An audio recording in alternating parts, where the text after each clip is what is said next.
Retribution, Book 4 of the Harvester series. Written by Luke R. Mitchell. Narrated by Stephen Barnett. Chapter 1. 1 month, she'd said. Glass shattered, and a maddened scream split the air, only distantly recognizable as human. Jarek hit the pavement in a half-crouch and pushed on without looking back, Fila's powerful legs pumping beneath him, pounding the ground as he fled the first of the horde, with his cargo tightly clutched. 3 weeks ago, the sounds of the shrieks that spread through the streets behind him would have curdled his blood and given him a proper case of the heebie-jeebies. Now, though? Now that Führer hordes seemed to be howling after them wherever they ran, now that he'd seen more grown men and women tear each other to gory pieces more times than he wanted to count, all he could do was push on. It was all any of them could do right now. That didn't stop the heebie-jeebies.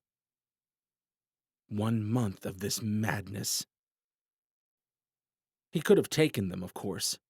In small numbers, their fists and mindless rage weren't exactly fair matches for Jarek's armored exo.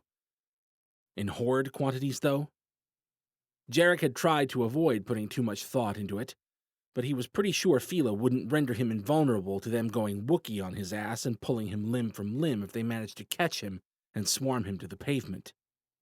So he kept moving. "Talk to me, Mr. Robot. Good news only." A deliberate moment's hesitation. Then, "That's quite the lovely sunrise, sir." On top of his crisp English accent, Al's tone was cautious, searching. Jarek held his tongue, waiting for the digital construct to finish his sweep. Everything else aside, his friend wasn't wrong. It was a lovely sunrise. The scrabbling feet and bloodthirsty calls of the horde just put a bit of a dimmer on things. "No enemy ships detected nearby, sir," Al said after longer than usual. "Though I'll remind you my eyes aren't as good as they once were."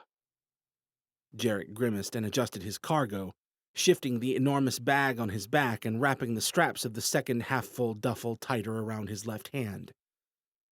Between the net inexplicably failing last week and the second-hand sensory array Price and Al had cobbled together on Fila's faceplate after a Rachnoth warlord had clubbed off the first one, Jarek imagined Al's senses felt about as unencumbered as he currently did, trying to sprint with a giant sword and a couple of oversized duffels awkwardly strapped to his form.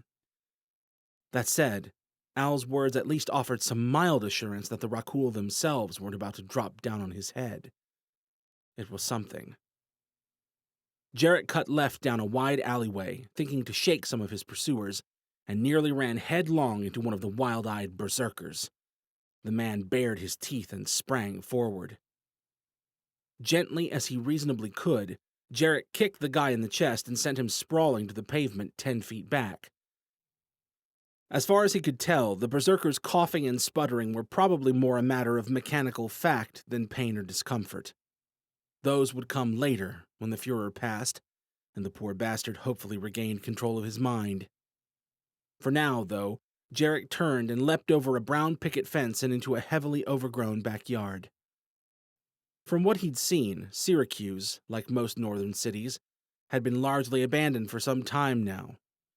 Ever since the catastrophe, people had had enough on their plates just to survive without willingly adding contending with the winter cold to their lists. It was exactly what Jarek had been counting on when he'd ghosted into town at the crack of dawn. He'd even stuck to the outskirts as much as possible, just to be safe. Canned food, oil, batteries, solar chargers, anything that might help them survive.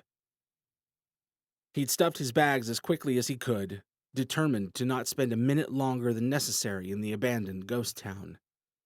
A harsh baying from the alleyway gave him an unneeded reminder that Syracuse was hardly abandoned now. "What say we blow this party and get back to our merry men, buddy?" Behind, the picket fence rattled with its first thudding blow. "That seems most advisable, sir." Aided by Fila's considerable strength, Jarek easily hopped the fence on the other side of the yard and took off once again, weaving through crumbling buildings at a hard northwest clip.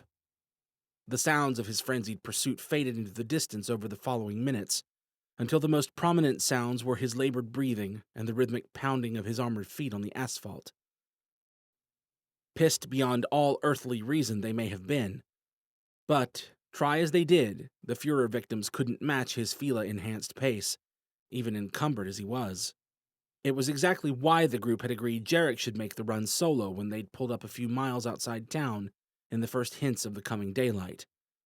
Not that anyone minded sitting out and letting Jarek do the heavy lifting. No one but Mosen, at least. That glinty-eyed bastard only saw Jarek's usefulness as a threat to his authority in the group. Why Mosen cared so damn much about that authority was still a bit perplexing to Jarek. Maybe the guy had simply spent too much time immersed with the Rachnoth and their draconian pecking order, or maybe it was just Mosen's way of trying to feel in control of the situation. If it was the latter, then Mosen was even crazier than Jarek had already thought. Out of the many things they collectively were, in control was not on the list. The Rakul had seen to that, and then some. The 3-mile trek back to their temporary hideout fell quickly to Jarek's amped nerves and racing thoughts. Quickly enough, in fact, that he wondered if they shouldn't have holed up further out of town. At the very least, he probably should have taken off in a different direction and looped his way back around. "No pursuit detected, sir," Al said in his ear, apparently sensing his hesitation as he finished tromping across a field of wild grass that might have once been a golf course. "Thanks, buddy."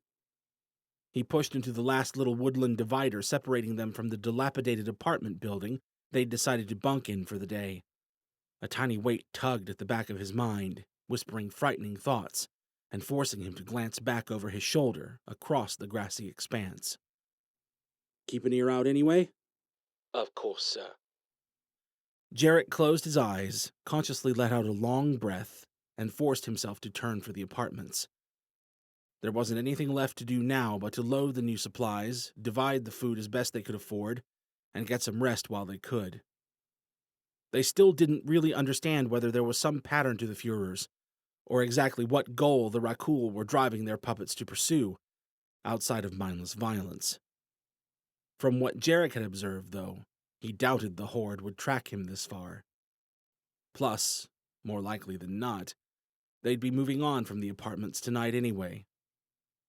For all they knew, the Rakul could be orbiting the planet, watching them night and day with technologies Jarek couldn't comprehend.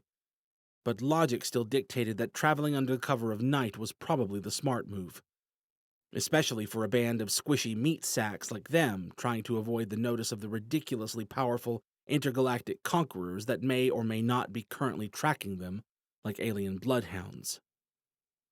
He ducked under a low-hanging branch, suppressing a shudder at the thought of bloodhounds and the memory it kicked up of the thing that had chased him and Michael out of HQ almost 2 weeks ago.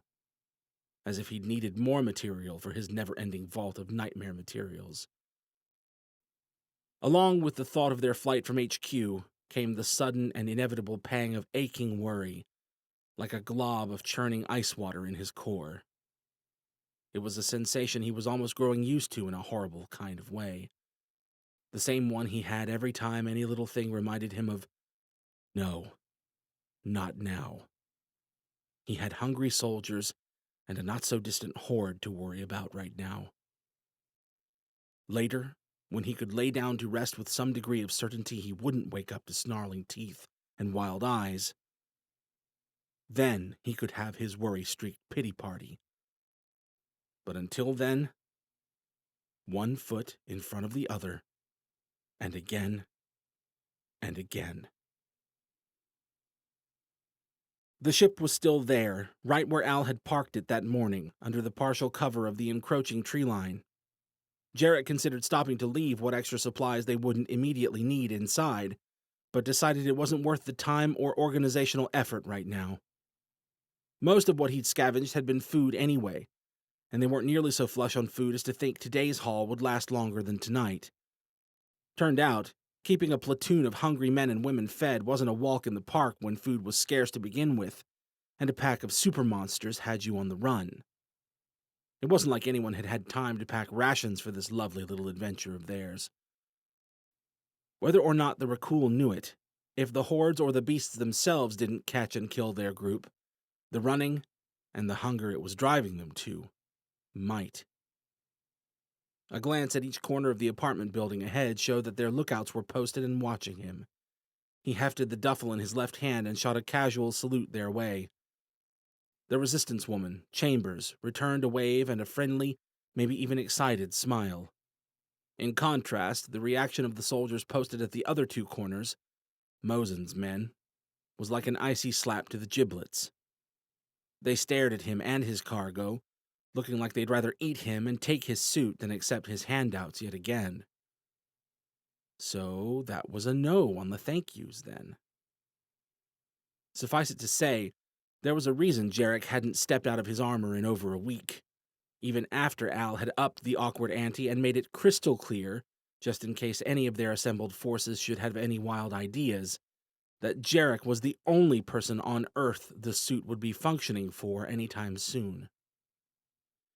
It hadn't earned him or Al any points with Mosen or the other refugees from Camp Krogoth, but at least no one had tested Fila's durability with a knife while he slept. Yet. Jarek stepped into the entryway, pulled the door shut behind him, and paused at the bottom of the rickety old stairs. "Honey, I'm home," he called up. Thanks to Fila's amplified auditory sensors, he didn't miss the irritated huff Mosen let out, and he could almost feel the a-hole rolling his eyes. When Mosen leaned over the banister above, though, his practiced look of smug indifference was fully intact. "Marvelous. You had me so worried." The red glint in Mosen's eyes as he scrutinized the duffels conveyed about as much worry as a hungry alligator closing on its prey. "What do you have for us, sweetheart?" "Oh, you know." Jarek slid his helmet faceplate open with a careful thought and started up the stairs. "This and that. Batteries, bandages, oil for Al's squeaky motors." "I'm not the one who's weighing the ship down every day, sir," Al said out loud through Fila's speakers. "Or the one who beat it within an inch of scrap metal." Jarek might have bantered back, but Mosen had paused from eyeing the duffel to shoot him an expectant, severe look. It kind of ruined the mood. "And food," Jarek added, suppressing a sigh as he held the first duffel out. He had yet to make up his mind on whether or not he, Michael, and the rest of the resistance soldiers had made a mistake in partying up with Mosen and his faithful Mosenites when they'd unexpectedly crossed paths not far outside of what remained of New York City. Joining forces had seemed like the smart move. They were all allies in this fight against the Rakul, after all, and more soldiers meant more security, more lookouts, less sleepless nights. All objectively good things. But then again, there were also more mouths to feed, and to listen to. Mosen snatched the bag from Jarek's hand, his expression unreadable for a few seconds. Jarek expected him to tromp out, but Mosen hesitated for a second. "Don't suppose there's been any news?" Jarek finally asked. Mosen showed him a morbid grin. "What? Besides the entire world being fucked out of its mind?" "Yeah, I don't particularly need a reminder on that one right now." Mosen frowned. "You run into trouble out there?" Jarek nodded grimly. "Another horde? Or maybe the same one? Shit, I can't tell." Mosen hissed through his teeth. "Well, fuck. Maybe you could have started with that, Slater." "Started with what?" came Michael's deep voice from the hallway beyond, followed a moment later by his dark, haggard face. Christ, he wasn't looking hot. Not that any of them were, having been on the road for nearly 2 weeks with little in the way of commodities most of that time. "Started with the fact that those crazy bastards could have followed our soldier of charity straight back here," Mosen growled, shooting a disgusted look at Jarek before whirling for the doorway. Michael held Mosen's eyes with a stern expression and took his time in stepping aside to let him pass. "Mosen," Jarek said. "I need to go tell my lookouts," Mosen said without stopping. Seth? Mosen froze at Jarek's use of his first name, then rolled his shoulders and looked back to meet Jarek's eyes with frosty amusement. Yeah, Papa Slater? Jarek did his best to keep his expression peaceful as he nodded to the duffel in Mosen's hand. See to it everyone gets their fair share?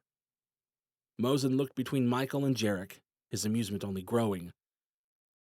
I wonder what it is you two think passes for fair about any of this shit. And with that, he left before either of them could say anything more. Michael looked worriedly from the empty doorway back to Jarek, but seemed to relax a bit when he took in the full bag still strapped to Jarek's back. He didn't have to speak his mind. Jarek knew exactly what he was thinking. It would be an interesting day, to say the least, if, or more likely when, they came up short on rations. I take it you ran into another Führer out there? Michael asked. Jarek nodded. Kinda feels a little too much like it's following us at this point. I could have sworn that town was deserted, and that was a pretty damn big horde that popped up. Michael grimaced. I hate that word. Jarek didn't need to ask about that one either to know Michael was referring to the word horde. They'd already had a few discussions about the mindless zombie connotations, and Jarek knew Michael could relate a little too much to the feeling of being made a telepathic puppet. Speaking of which... You can go ahead and say it, Michael said, apparently picking up on the direction of his thoughts. Jarek hesitated, opened his mouth, hesitated again, and shrugged. Fine. Are you feeling okay? He tapped the side of his head and dropped to a conspiratorial whisper. You know, upstairs? Michael rolled his eyes and directed his gaze down the stairway as if the empty space suddenly required his subdued attention. You look like shit, Mikey, Jarek added, not hiding his concern now. And I can only assume there's some angry telepathic juju floating around nearby if the... He hooked a thumb toward town. You know. I just, promise me you'll talk to me if anything starts to... Michael watched him flounder with exactly what it was that anything might start to do, then finally nodded. I will. Jarek was less than convinced. After everything he'd seen Michael go through, he didn't doubt the big guy was the suffer in silence type. And if Michael was feeling the telepathic heat right now... Suffice it to say, Jarek doubted walking around with the guy who was, as far as he understood it, basically a messenger satellite, was doing any major favors to their efforts to lay low. But it wouldn't be the nail in their coffin. He had to believe that. As far as they understood it, Michael's condition was a one-way arrangement, receiving but not transmitting. No, it wouldn't be the nail in their coffin. That blow would more likely fall if anyone decided to press the issue. Mosen had made it more than clear just how little he liked having Michael around, marked as he was. If Mosen or anyone else so much as caught a whiff that anything was awry with Michael, Jarek didn't want to think about how it would go for their happy little platoon if and when that happened. So, instead, he unslung the duffel from his back and offered it to Michael. Dandy. Want to do the honors, then? If Michael thought his connection was putting the group at risk, and Jarek trusted the younger man would know better than him on that one, Michael wouldn't keep quiet about it. Probably. It was good enough for now. Michael took the bag with a slight frown. Ragged as he looked from their travels and, before that, from weeks of intermittent telepathic assaults, his burly frame still had no trouble supporting the hefty load as he slung it over one shoulder. You're not coming? Jarek waved him on and pointed down the stairs. Might just go, for a minute. Michael's expression softened, and he clapped a hand to Jarek's shoulder. She's okay out there. Probably better off than we are. I have faith. Jarek fought the urge to swallow against the sudden lump in his throat, and managed to pull on a mask of mock sternness instead. You know I don't approve of the F-word, young man. A faint touch of amusement alighted over Michael's features. "My bad, Papa Slater." Jarek shook his head, the title drawing Mosen back to the forefront of his thoughts. That smug bastard. Michael gave a knowing nod, looking thoughtful. "I'll say this much for him, though. Dude's loyal to his people." That much was hard to argue. Much as he hated to admit it, and much as blind devotion never failed to scare the crap out of him, Jarek was actually pretty impressed by how hard Mosen had proven himself willing to fight for his men, and how faithfully those Mosenites followed him in return. "Yeah," Jarek waved at the duffel at Michael's shoulder. "Well, why don't you go make sure every hungry mouth in there knows we're loyal too? I'll be in soon." Michael looked like he had something else he was thinking about saying. A few somethings, maybe. But he finally gave a nod and turned for the doorway. "Hey, Mikey?" Michael turned, waiting, and Jarek found he couldn't quite decide what it was he wanted to ask, could only grasp at general directions, all of which suddenly seemed like topics for another time. Make sure Who's-a-What's-It on lookout gets a bite too." Michael cocked his head. "Chambers?" "Right, like I said." Michael's look was slightly quizzical, but he gave Jarek a thumbs up and left to go feed the troops without further question.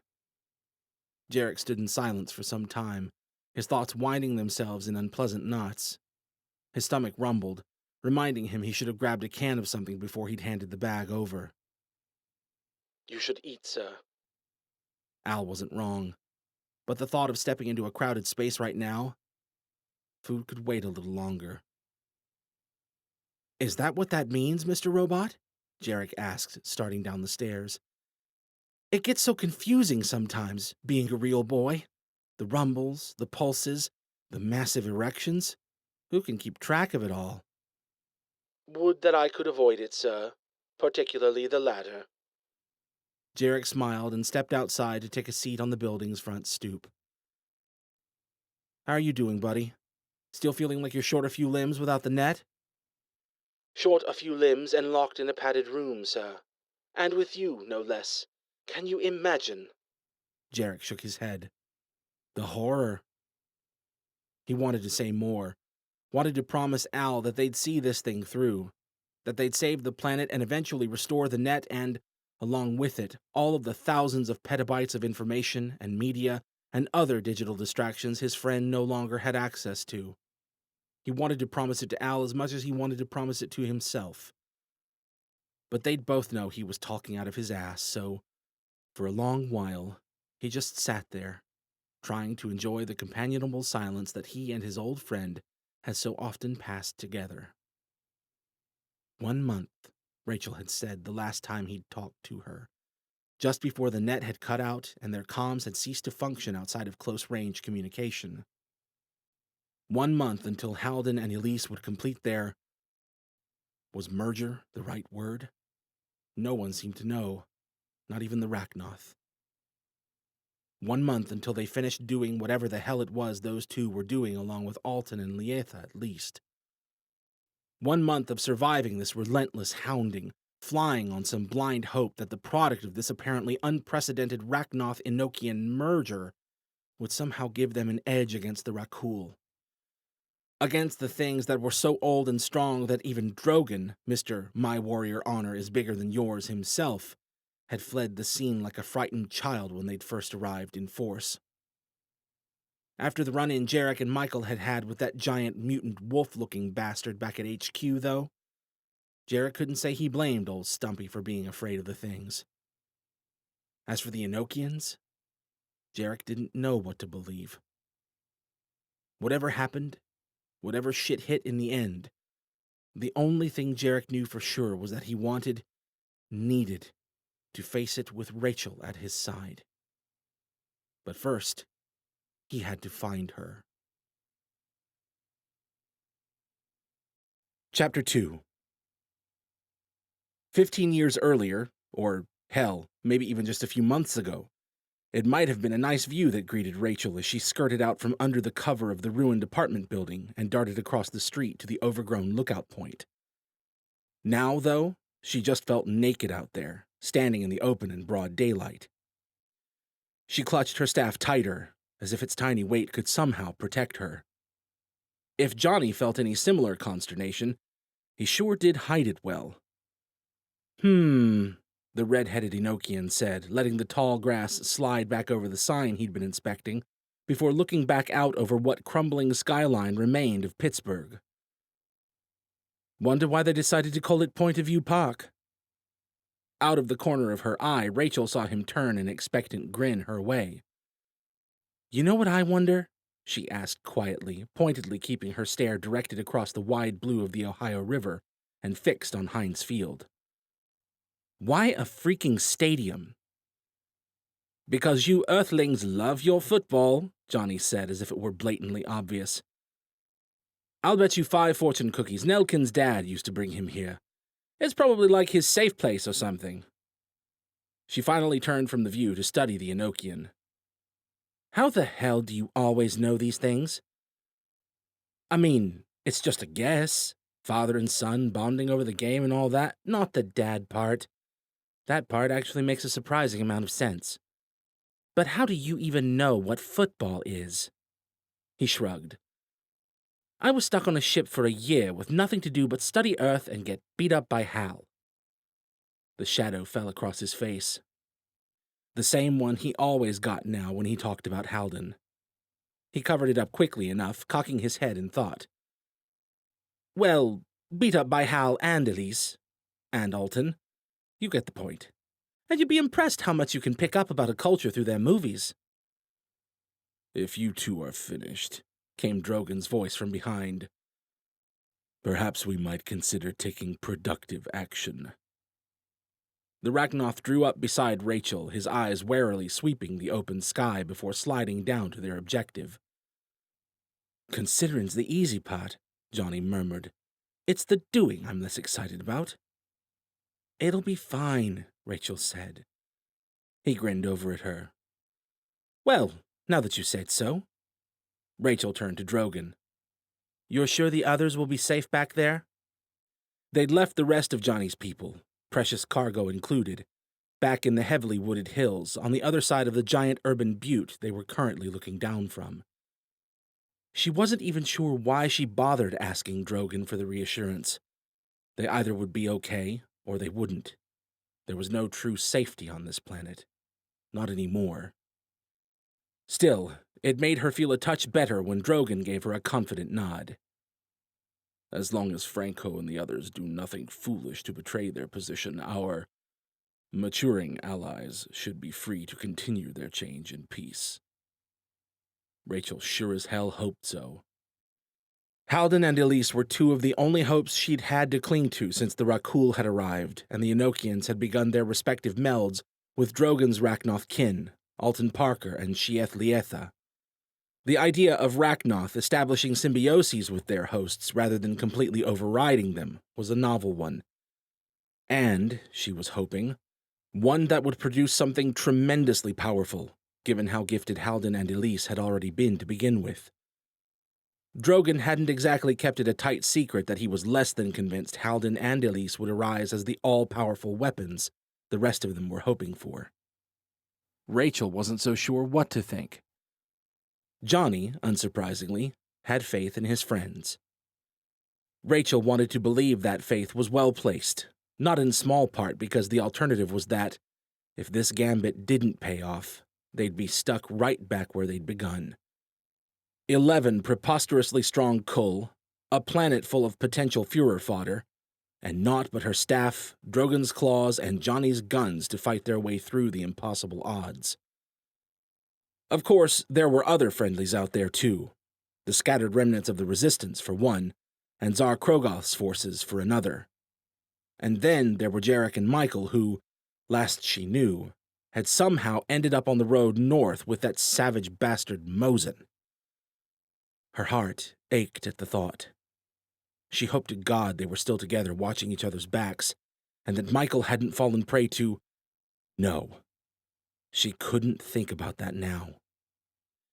With any luck, their mix-matched band of fighters would manage to rally here, just like they'd talked about before they'd lost the net.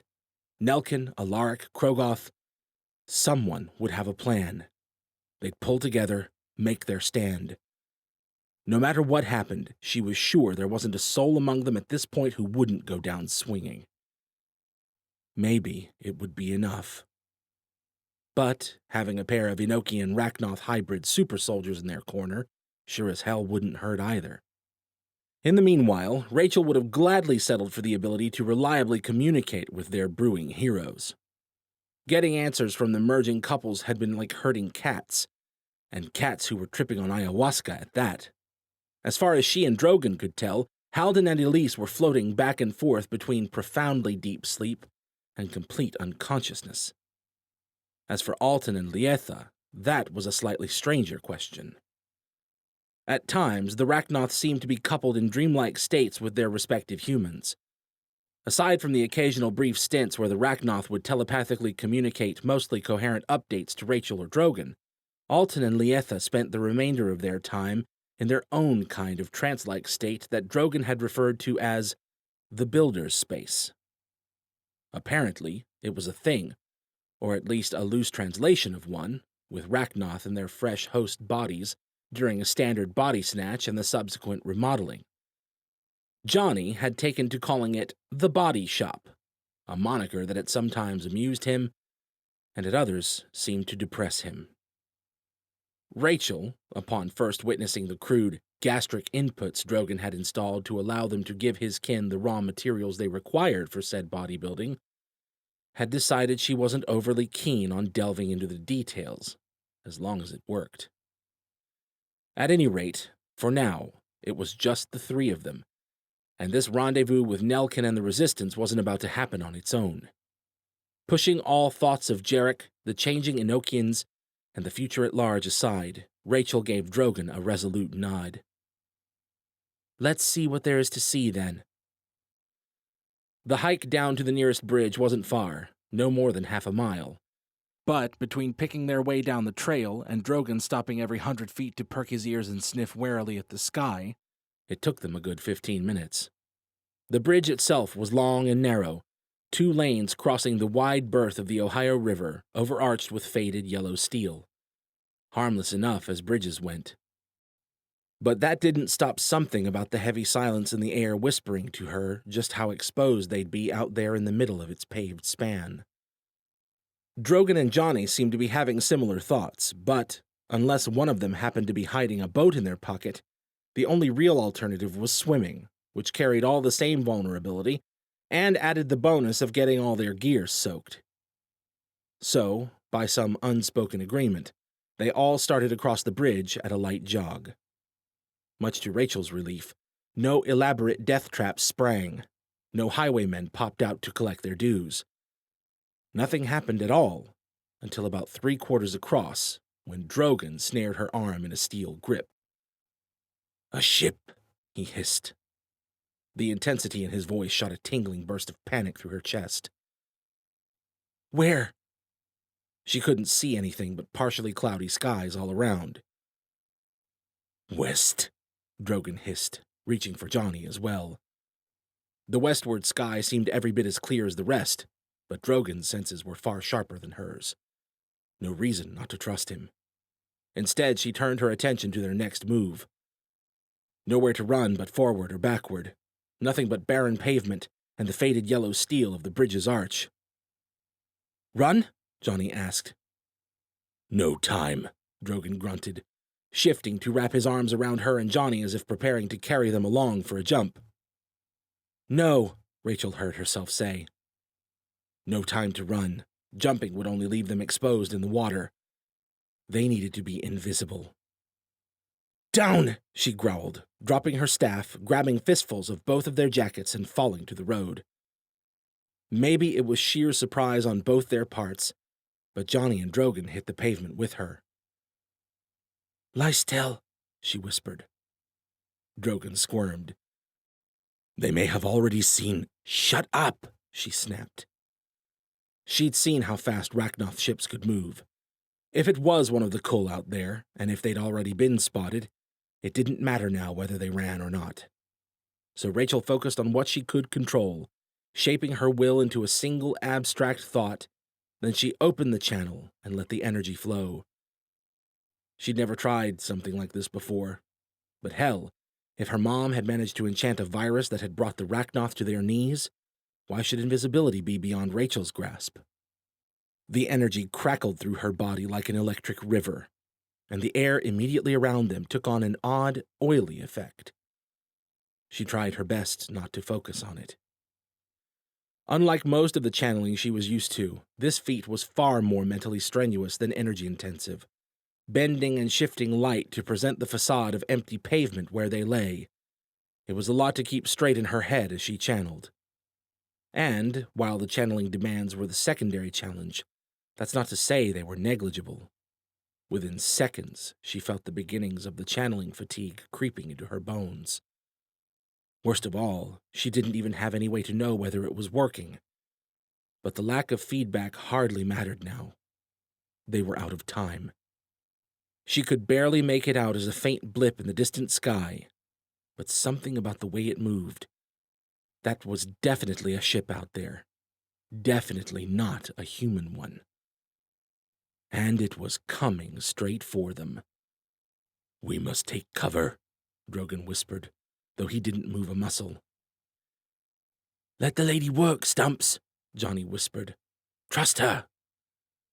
"You do not call me that," came Drogon's hissed reply, followed by a murmured, "Flamehead." Rachel closed her eyes and shut it all out. The visual input that was only distracting her, the tickling urge to break into manic laughter. All of it. She sank deeper into her task, picturing nothing but empty pavement, willing the image to life, embracing the crackling stream of power flowing from the batteries on her belt, through her body, and into the air around them. Time stretched. Was that the soaring sound of a Rakul ship cutting through the air, or just the rush of her own racing blood? She couldn't stand another second of not looking, but she didn't trust herself to hold the illusion if she did. That was definitely the rush of a ship soaring in. "It's working, Rach," Johnny said quietly. "I think." He thinks? She resisted the urge to open her eyes and check for herself, making a mental note to give Johnny pointers on his pep talk skills at a later date, once they didn't die here. The sound drew closer. Closer. It was north of their position, she was sure of it. Maybe. "It's passing," Johnny confirmed. She let out a deep breath, careful not to release her illusion. In testament to his words, the rushing was definitely fading eastward now. "I think we might be—" Screw it.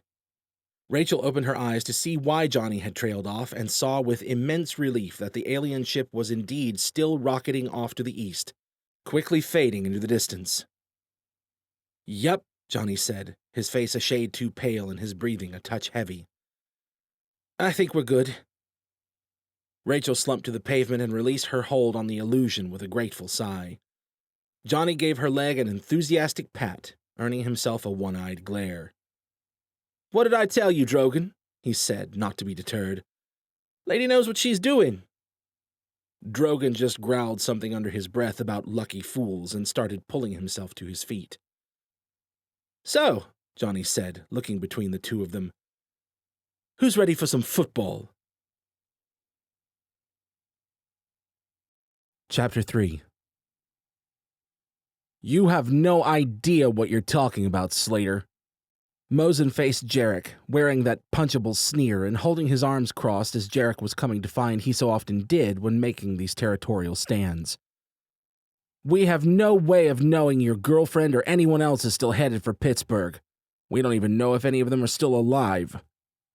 Jarek glanced down at the few Mosenites who'd looked up from further down the dilapidated hallway, no doubt hoping to see their fearless leader putting Jarek in his place.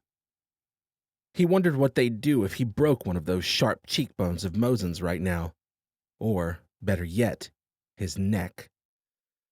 With Fila, Jarek could have taken 2 Mosens, and it wasn't like a few guys with guns could stop him either. Jesus. A couple of weeks of trying times on the road, And there was Connor's black soul whispering its sweet nothings in his ear, just as the man himself had tried to do when he'd been alive, leading his people. Jarek let out a long breath and focused back on those cold eyes. "You're right, Mosen. Bravo! You nailed it. We're flying blinder than old Aunt Sally here. And maybe we go and find out that no one made it to the rally point after all. But how is that any worse than what happens if we keep prancing around up here? Slim as it may be, Pittsburgh's the only hope we have of linking back up with any of our own." The rhythmic tensing of Mosen's jaw and the furtive glance he shot down the hallway toward his men spoke volumes. He was thinking. And if he was even a quarter as cunning as Jarek already knew damn well he was, there was no way it was anything other than petty irritation and jealousy that could be driving Mosen to argue at this point. "We still don't even know Pittsburgh's the right location," Mosen finally said, speaking more quietly now. That was technically true. In the days leading up to the Net's untimely death, they'd collectively grown suspicious the Rakul might be using the system to track them by their comms, or at least to listen in. Suspicious enough that no concrete details or location had been used during Jarek's last comm contact with Rachel and Nelkin, the very call they'd been on when the Net had croaked.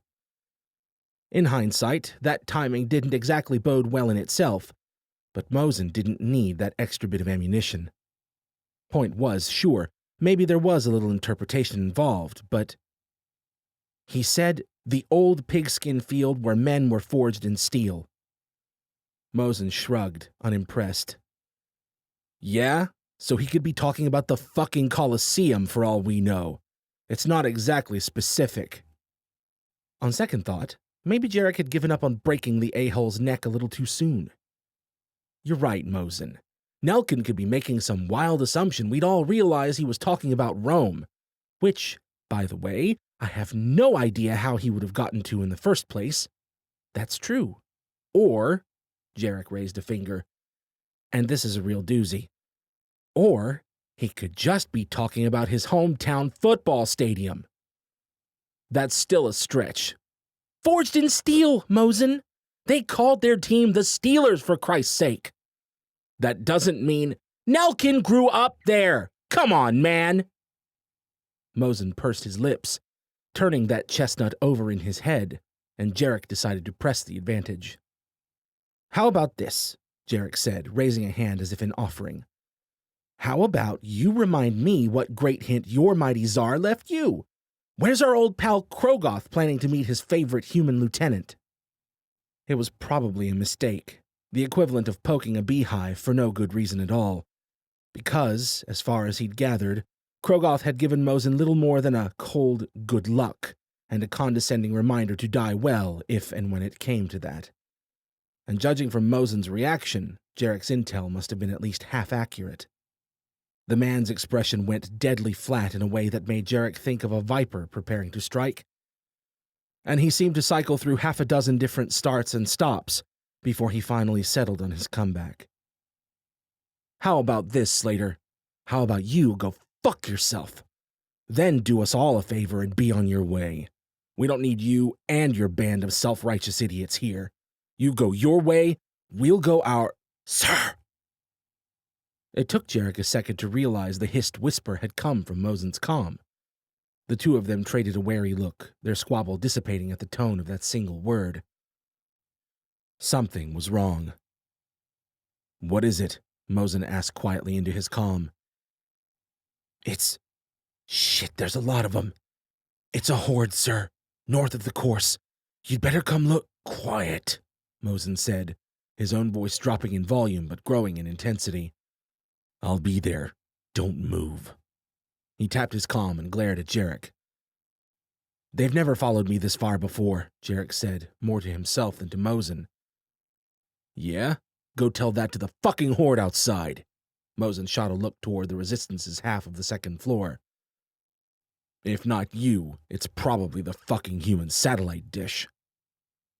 Jarek clenched his jaw, wanting to argue with both accusations, and not rightly sure he could deny either. Could this be his fault? Or Michael's? What else could it be? "If they're north of the course," he said quietly, We still have time to roll out. Just try something new and shut the fuck up, will you? And see to it your people do the same." With that, Mosen rushed off to go check in with his lookout. Jarek stood there dumbly for a moment, mind racing with questions. "Sir?" Al said quietly in his ear. "If Michael is—" "I got it," Jarek said, turning for the rooms most of the resistance troops had bunked up in. It was only a little past 9 in the morning. Having been on the road all night and only fed properly a couple hours earlier, most of them would probably be asleep right now, with any luck at least. That would sure help with the whole staying quiet order Mosen had issued so indelicately. If they ended up needing to run, though. One problem at a time. Jarek padded toward the end of the hallway, peeking into each apartment as he went. They'd gotten into the habit of bunking like this pretty fast, doors all open so everyone could hear you scream, and sleeping as many as each room could fit. Safety in numbers. As he'd expected, the large majority of the resistance troops were out cold, but some looked up as he passed. To those, he gestured with a finger to the lips, and then pointed to the northern windows and mouthed, "Look out." To their credit, once they'd peeked out and back to him with pale faces, they moved into silent action, quietly waking their comrades with enough confidence that Jarek had little worry they'd handle this thing admirably.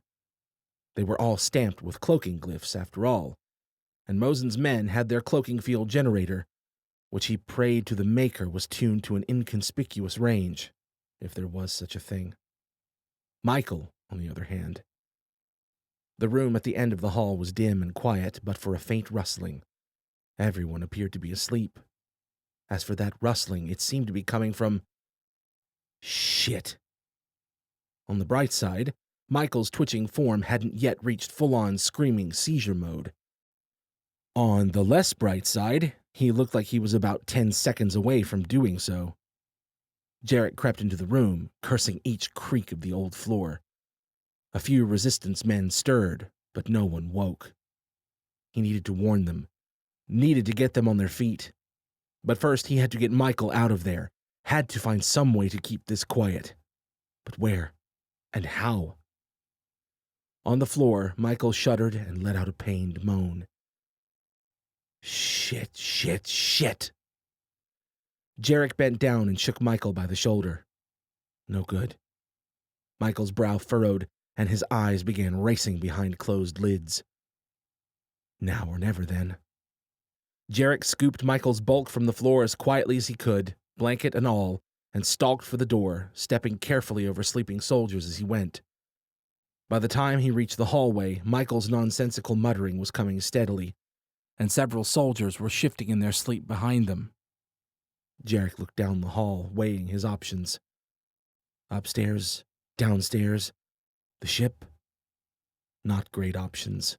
And if Michael started howling... A pair of sharp jerks from Michael informed Jarek he was out of time to think about it. He hurried into the room across the hallway. It was on the southwest corner, the one furthest from the incoming horde. It was also where Chambers was posted up for her lookout duties. She spun at their entry, hand drifting toward her holstered sidearm. Froze, taking them in with wide eyes. "Slater? What the—" "Shh." Jarek touched a finger to his lips. Then, at a whisper, "Don't mind us." He hooked a thumb the way he'd come. "Do mind the horde." "What?" she hissed. "Company," Jarek whispered. "Coming from the north. Actually, if you could go quietly wake the boys and girls across the hall." Thanks to Fila's auditory sensors, Jarek could hear the horde drawing closer outside. He could almost see them in his mind's eye, some of them placidly plodding along, others mindlessly wailing on their helpless companions. For an understandable moment, Chambers just stared at him, seemingly unable to decide what to make of any of what he'd just said. Is he okay?" "Who, Mikey?" Jarek yanked the blanket from Michael and tossed it at Chambers, who caught it without looking, her open-mouthed stare riveted to Michael. "He's great. Tripping on the R-waves, we call it." Chambers looked less than convinced, probably not least of which because Michael chose that moment to growl and violently thrash with his legs. Jarek sank into the corner nearest the door, pulled Michael's back to his chest, and looped his legs around Michael's torso, hooking his feet into the back of Michael's thighs. "I thought he wasn't," Chambers said slowly, still fixed on Michael. "Any more, I mean." "I was sure hoping," Jarek said, wrapping an arm around Michael's chest. "Never a dull day here on Team Earth, though. Actually," he paused from sliding his hand over Michael's mouth and instead held it out for the blanket he'd tossed. Chambers shook off the remainder of her shock and came to hand it to him. "What do you need me to do?" Jarek tilted his head toward the room he'd pulled Michael from. "Make sure everyone's ready to roll if this goes poorly. Quietly, if possible." Chambers shuffled a few steps toward the door, not turning from them, pausing when Jarek placed the balled-up blanket lightly against Michael's mouth in preparation for any sounds that should try to escape. Chambers glanced at the open window. She must have finally been picking up the sounds that were now disturbingly audible to Fila's sensors. Her eyes settled back on Michael, and she stood there by the door looking stuck, uncertain who to help and how. He couldn't say he blamed her, especially not with a horde approaching, and him sitting here looking like he was preparing to smother Michael in his sleep. Softly as he could, he spoke. "It's Lisa, right?" He'd only ever exchanged a few words with the woman, all of them in the past week, but he'd heard others call her by the name. She finally pulled her eyes away from Michael to meet Jarek's gaze and gave a small nod. "Right then, Lisa." He resisted the urge to lick his lips or otherwise fidget, holding her eyes steadily. "I need you to make sure the others are squared away, and I need you to keep this," he nodded at Michael's writhing form, "quiet. We're all gonna get through this, I promise." Lisa seemed to consider that for a long moment. Then she set her face, nodded, and slipped out of the room. Michael's struggles were growing positively insistent now. Even with Jarek's superior leverage, it wouldn't have been a fun ride without Fila. Then again, it wasn't exactly a fun ride as it was, either. When the growls threatened to spill over into more vocal protest, Jarek whispered his apologies on unhearing ears and pressed the balled-up blanket more firmly to Michael's face. That was a mistake. Michael's struggles intensified, and the first real sound that poured from his mouth instantly demonstrated just how ineffectual the blanket was going to be. "Fuck," Jarek hissed, looking frantically around the room for some miraculous other option. How in holy hell had he thought this was going to work? Nothing. There was nothing. Unless... Shit. With a sinking stomach, Jarek transferred the blanket to his other hand and slid his free fingers over Michael's throat, armored thumb and forefinger seeking out the carotid arteries on either side. Gently. Gently. Michael's struggles and growls intensified for a second, then began to die, his head bobbing downward as if heavy sleep were trying to take him. Jarek kept the pressure on, waiting to be sure. "Sir?" Al said quietly in his ear. "Need I remind you that people tend to die when you do that to them?" "Thank you, Mr. Robot," Jarek said, whispering each word so quietly he could barely hear them himself. The horde was passing outside now, not even a stone's throw away, save for the walls between them. Every shriek hit Jarek like a splash of ice water, every thud of boots on dirt, or of limb on limb for those more given to friendly fire. He held his breath, tense and waiting for each and every moment to be the one they were found out, the one the downstairs door would burst open and... "That's enough, sir," Al said. With a jolt of panic, he realized he was still pinching Michael's throat. He released the pressure but kept his hand ready. If this was the same horde he'd fled that morning, and he didn't see how it couldn't be, it was big enough that they'd probably be several minutes in passing. And contrary to every one of the considerable number of action movies he'd devoured in post-catastrophe boredom, he knew Michael wouldn't stay out for more than a few seconds with his blood flow restored. The first time Michael began to stir, Jarek waited against his better judgment to see if it'd be to understandable disorientation or to mad flails and growls. hoping that maybe Michael's slipping out of consciousness had served as some kind of reboot. No such luck. So began a slow, tense game. Michael stirred. Jarek squeezed. Michael slumped. Over and over. And below, the horde continued its march all the while, so close he could almost feel their gnashing teeth on his armor. Jarek lost track of time, too focused on the delicate balance of Michael's oxygen-deprived brain and the sounds of the hundreds of maddened civilians. They were taking too long. Had something caught their attention? One of the sounds that had escaped Michael earlier? Or maybe someone else in the building had lost their shit at waking up surrounded by a giant mob of violence-happy automatons. Jarek hadn't heard anything. Nothing that stood out from the ruckus of the horde, at least. But Jarek had just applied what he was pretty sure was Michael's 12th mini-strangulation when movement at the door nearly made Jarek jump out of his armor. Chambers padded silently into the room, keeping low enough to stay out of the line of sight for any ground viewers who might happen to be looking up. She took in Michael's lax form and Jarek's ready fingers at his throat, looking like she wasn't quite sure whether to help Jarek or pry his hands off of Michael. Jarek tilted his head questioningly in the direction she'd come from. She swallowed, gave a shaky thumbs up, and crawled over to their corner. "They're almost past," she mouthed, the tiny traces of the accompanying whisper only barely audible to Fila's sensors. Jarek nodded, preparing to subdue a stirring Michael once again. True to her word, the heart of the cacophony, while well within earshot, seemed to be drifting away southwest now. From the sound of it, though, there were plenty of stragglers still below. Chambers watched the process of Michael's subduing with clear concern and took a careful peek out of the closest window. "I think maybe it's okay now," she whispered, glancing uncertainly down at Michael. "As long as he doesn't scream or anything." Jarek wasn't about to hold his breath on those chances, having no actual understanding of how wide this Führer net was spread right now, or what was even happening beneath Michael's dark, curly locks. But, that said, he also wasn't eager to give Michael permanent brain damage from repeated strangulation, assuming he hadn't already.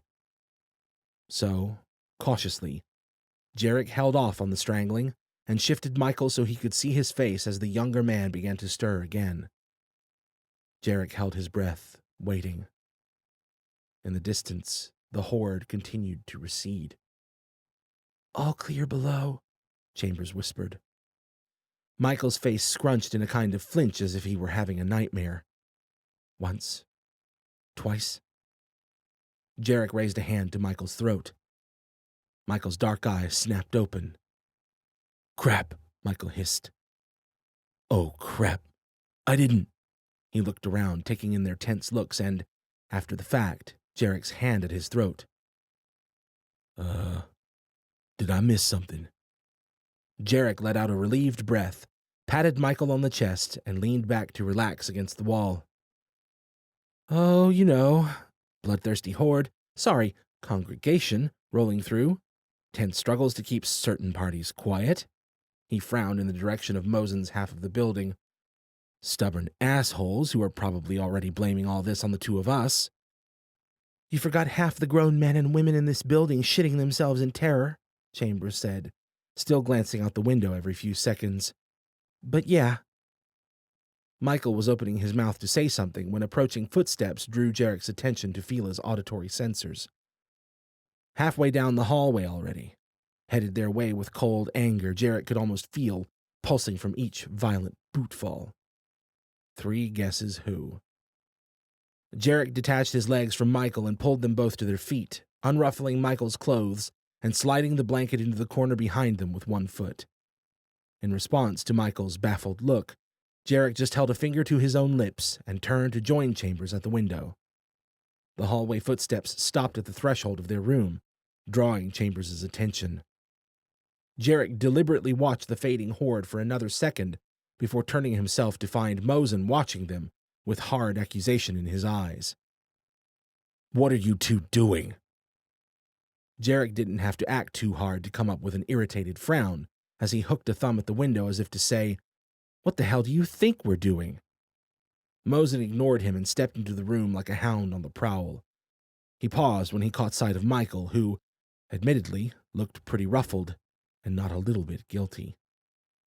Instead of grilling Michael, though, Mosen whirled on Chambers, who he must have figured was less likely to be in cahoots, and skewered her with a look that could have wilted a tree. "What's Carver doing here?" Jarek's stomach sank at the thought of what came next when their story unraveled. But Chambers only looked from Mosen to Michael and back again, her slight confusion either genuine or masterfully acted. "Is there someplace else he's supposed to be?" Something about the look on Mosen's face flashed Jarek straight back to the first time he'd ever seen Rachel. The time when he'd found her on the floor of the Red Fortress's brig, with Mosen's hands wrapped around her throat. He tensed, the vivid memory begging him to attack right then and there. But Mosen let out an aggravated huff and broke his tense glare before things escalated any further. "Whatever." He turned a cold stare on Jarek. "You still running off to Pittsburgh like a blind old lady?" Jarek held his gaze, unflinching. "Why? You feeling spry?" The glint of red that crept into Mosen's eyes, coupled with his cold, unreadable expression, was an unnecessary reminder of just how much time the man had spent under the thumb of his Rachnoth masters. Finally, Mosen turned for the door and spoke without looking back. "We should leave tonight." Things could have turned out a lot worse, Jarek decided as Mosen left, considering that it had been death by Führer horde and possible civil war they'd been dealing with. Lucky for them, Chambers had been ready and willing to hold her shit together under Mosen's creepy scrutiny. Jarek shot her an exaggerated thumbs up as they listened to Mosen's stomping footsteps fade down the hallway. For a moment, a small grin split her face. Soon enough, though, looking back and forth between him and Michael, the grin began to fade, replaced by a look that suggested she was wondering what the hell it was she'd just signed up for. Chapter 4. Whether it was the lingering tension of having almost been spotted on the bridge, or just par for the course, Rachel couldn't help but think the air along the riverside path was unnaturally crisp and still as they trekked quietly toward the stadium. Probably just a healthy dose of the too damned close call nerves. They'd jumped down to the narrow pedestrian underpass as soon as they'd reached the northern end of the bridge, not eager to spend a moment longer than necessary out in the open. Rachel had helped Johnny down with telekinesis. Drogon, unsurprisingly, had refused her aid and gotten it anyway. It wouldn't do to kick off their stealthy city prowl with a heavy Rachnoth thudding down to the ground. Now that they were on their way, though, Rachel was having trouble giving much worry to whatever ears might be listening nearby. Her attention was far too focused on the eastern skyline, and the ship she was half sure would come racing back at any moment, having only been feigning its failure to spot them on the bridge. It was a silly fear, she kept reminding herself. If the Rakul had seen them, she highly doubted they'd feel the need for caution or trickery. They would have descended on them without hesitation, right? She shook her head at her own fretting and glanced over at the others. Johnny, as she'd come to expect in these situations, had shed his nearly chronic grin for an expression of disciplined vigilance, the systematic scan of his gaze and the precise way he handled his odd rifle, reminding her that he'd been a trained soldier back on his planet. Drogon, on the other hand, seemed to be listening and smelling as much as he was watching, his skin tinged with the subtle flecks of green that told her he was still every bit as apprehensive about their near miss on the bridge as she was. They passed alongside a huge white building whose outer curve matched the wavy way of the path, and a small amphitheater that stretched from the path down the bank to the river's edge. It was the exact kind of sight that never failed to make Rachel pause and try to grasp exactly what life had been like on this planet before the catastrophe. Sure, growing up in Unity had been a much better approximation than what most kids, like Jarek, had experienced, and she had plenty of normal memories from childhood too, but none of that could really hold the shiver of surrealism at bay. Looking down at that old, abandoned amphitheater, it was impossible to deny that Earth had been violently robbed of its future. But that didn't mean they couldn't take it back.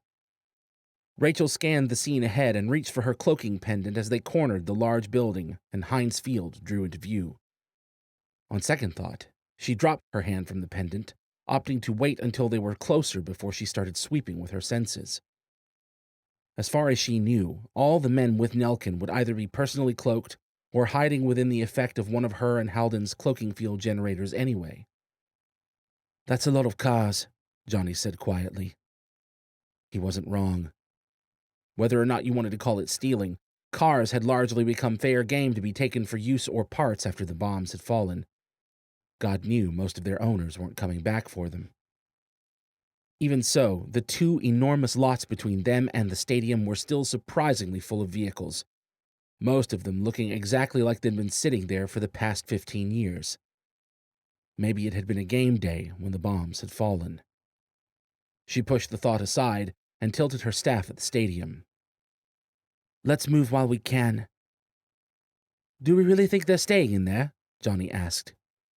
Drogon's sniffing was audible this time, and when she looked, his mouth and nose had begun to shift green and slightly elongate. He noticed her looking and shook his head. "Not inside the stadium, I think, but close." Johnny opened his mouth to say something, his usual grin returning. Drogon silenced him with a raised hand, still staring at the stadium. "Save your pitiful jokes, Flamehead. Follow quietly." With that, Drogon started to cross the closer of the parking lots, sniffing all the way. Johnny watched him go with a long frown. "It wasn't even going to be a joke." As he spoke, he held up one hand as if to shield his face from Drogon's turned back, and shot Rachel an exaggerated pair of winks. Rachel patted him on the back as she passed to follow Drogon. "Don't worry, Flamehead. They're not all pitiful." "Sweet Alpha," he murmured, falling in beside her. "If this is going to be a thing, can it at least be a cool nickname?" "You want Captain Flamehead?" Johnny thought about it and shrugged. "Moving in the right direction, at least." They trod on quietly after Drogon, letting the Rachnoth have space to run point with his sharpened senses. The stadium loomed up as they drew closer, another bizarre reminder of the kind of things the world had chosen to place value in when day-to-day survival hadn't been on the table. They were halfway past the expansive structure when Johnny snapped into a shooting stance. He moved so fast it took Rachel a moment to realize Drogon had likewise stiffened ahead, as if something had reached out and slapped him. It took her another moment to realize the jolt of surprise shooting through her was not solely in response to their reactions. There was something else there, tickling at the edge of her awareness, right where her physical senses gave way to their extended counterparts. Something she shouldn't be able to feel with her cloaking pendant dialed to short range unless... Ahead, Drogon turned to face her, eyes glowing with soft red light, his hand drifting to the cloaking pendant at his neck as if by its own accord. "Don't," she whispered. "It's them." Drogon, hearing the whisper even 20 yards away, curled the hand into a fist and lowered it with deliberate effort as Rachel and Johnny hurried over to him.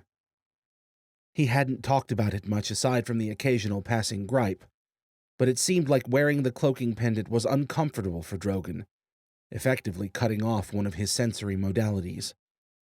And given that it was Rakul messengers whispering at the edges of their cloaks, she couldn't say she blamed him for wanting that particular sense back right now.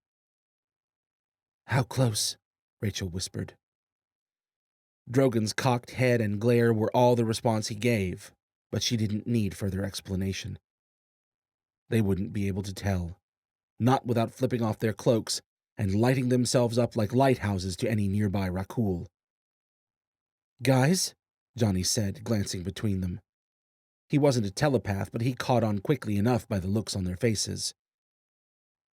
"Shit! Messengers!" Rachel nodded. Johnny looked expectantly between them again. "Well, should we maybe move then?" Damn straight they should. The question was, in which direction should they do it? And they all knew it. Bridge still looks clear back there, Johnny said. If we back out and regroup, We won't find them again, Rachel said. Not without the net. Not soon enough for it to matter. She swallowed, looking at Drogon and the stadium beyond. Assuming they're actually here somewhere. I smell someone, Drogon said. Johnny traded an uncertain look with Rachel. What are the chances those someones are Fura puppets? Drogon shook his head, fiddling with his cloaking pendant again. I detect no signs of a horde. Yet. Whatever they did, better sooner than later, and if Nelkin and his people decided to blow town now, they had to make the rally point, had to find out if Jarek and Michael had made it, or hold out until they did. I say we go, Rachel said before she could talk herself out of it. Drogon turned back from the east to consider her. I agree with Rachel Cross. Together they turned to face Johnny. Shit. Johnny shook his head and gestured to Drogon. Lead the way then, Sniffs. Their pace moving forward was decidedly more urgent, as they attempted to cover ground as quickly and quietly as possible. Once they'd passed the stadium, they struck out across the next parking lot and down the next strip of buildings, following Drogon's busy nose. When Drogon perked up again, Rachel assumed it would either be good news or bad. Instead, the Rachnoth waved them on. Keep moving. I require better vantage. Then he crouched and leapt 50 feet to the top of the building on their right. Aye, aye, then, Rachel grumbled. She prowled down the street beside Johnny, dialing her cloaking pendant out to give her extended senses some room to explore. With the additional sensory information at her disposal, it was only all the more startling when the pair of figures sprang out from the narrow alley on the left, rifles at the ready, and aimed straight at Rachel's and Johnny's faces. Johnny had his weapon trained before Rachel could even think about pointing her staff or reaching for energy to channel. She didn't quite get around to either before the face of one of their attackers registered in a swirl of surprised relief. Leah? Johnny held up a don't-shoot hand and slowly lowered his rifle. Hey, fancy seeing you here. Leah lunged forward, wrapped Johnny in a hard but brief hug, and broke away. We have to get off the streets, now. Her partner, who Rachel recognized as a resistance fighter, but not by name, was already backing toward the alleyway with an air that suggested they'd all better follow if they wanted to live.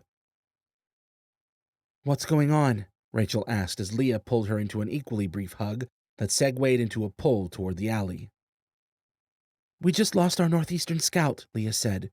Right after he told us, a crimson-eyed Drogon slammed down to the asphalt just ahead of them, eliciting startled jumps from all of them, and a strangled growl of, Jesus Christ, from Leah's partner.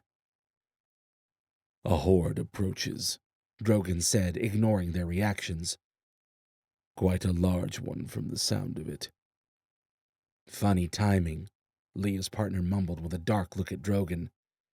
Adams, Leah chided. Then to them, Did you guys see that ship? Oh, we saw it, Johnny said. Thought it had skipped right over this fair city, though. We need to get back to base, Adams said. They're probably already starting evac. A twinge of panic gripped Rachel. Evac? She grabbed Leah's arm. Michael? Jarek? Leah licked her lips, the hesitance and sympathy in her expression all the answer Rachel needed. Leah shook her head anyway. She might as well have punched Rachel in the gut.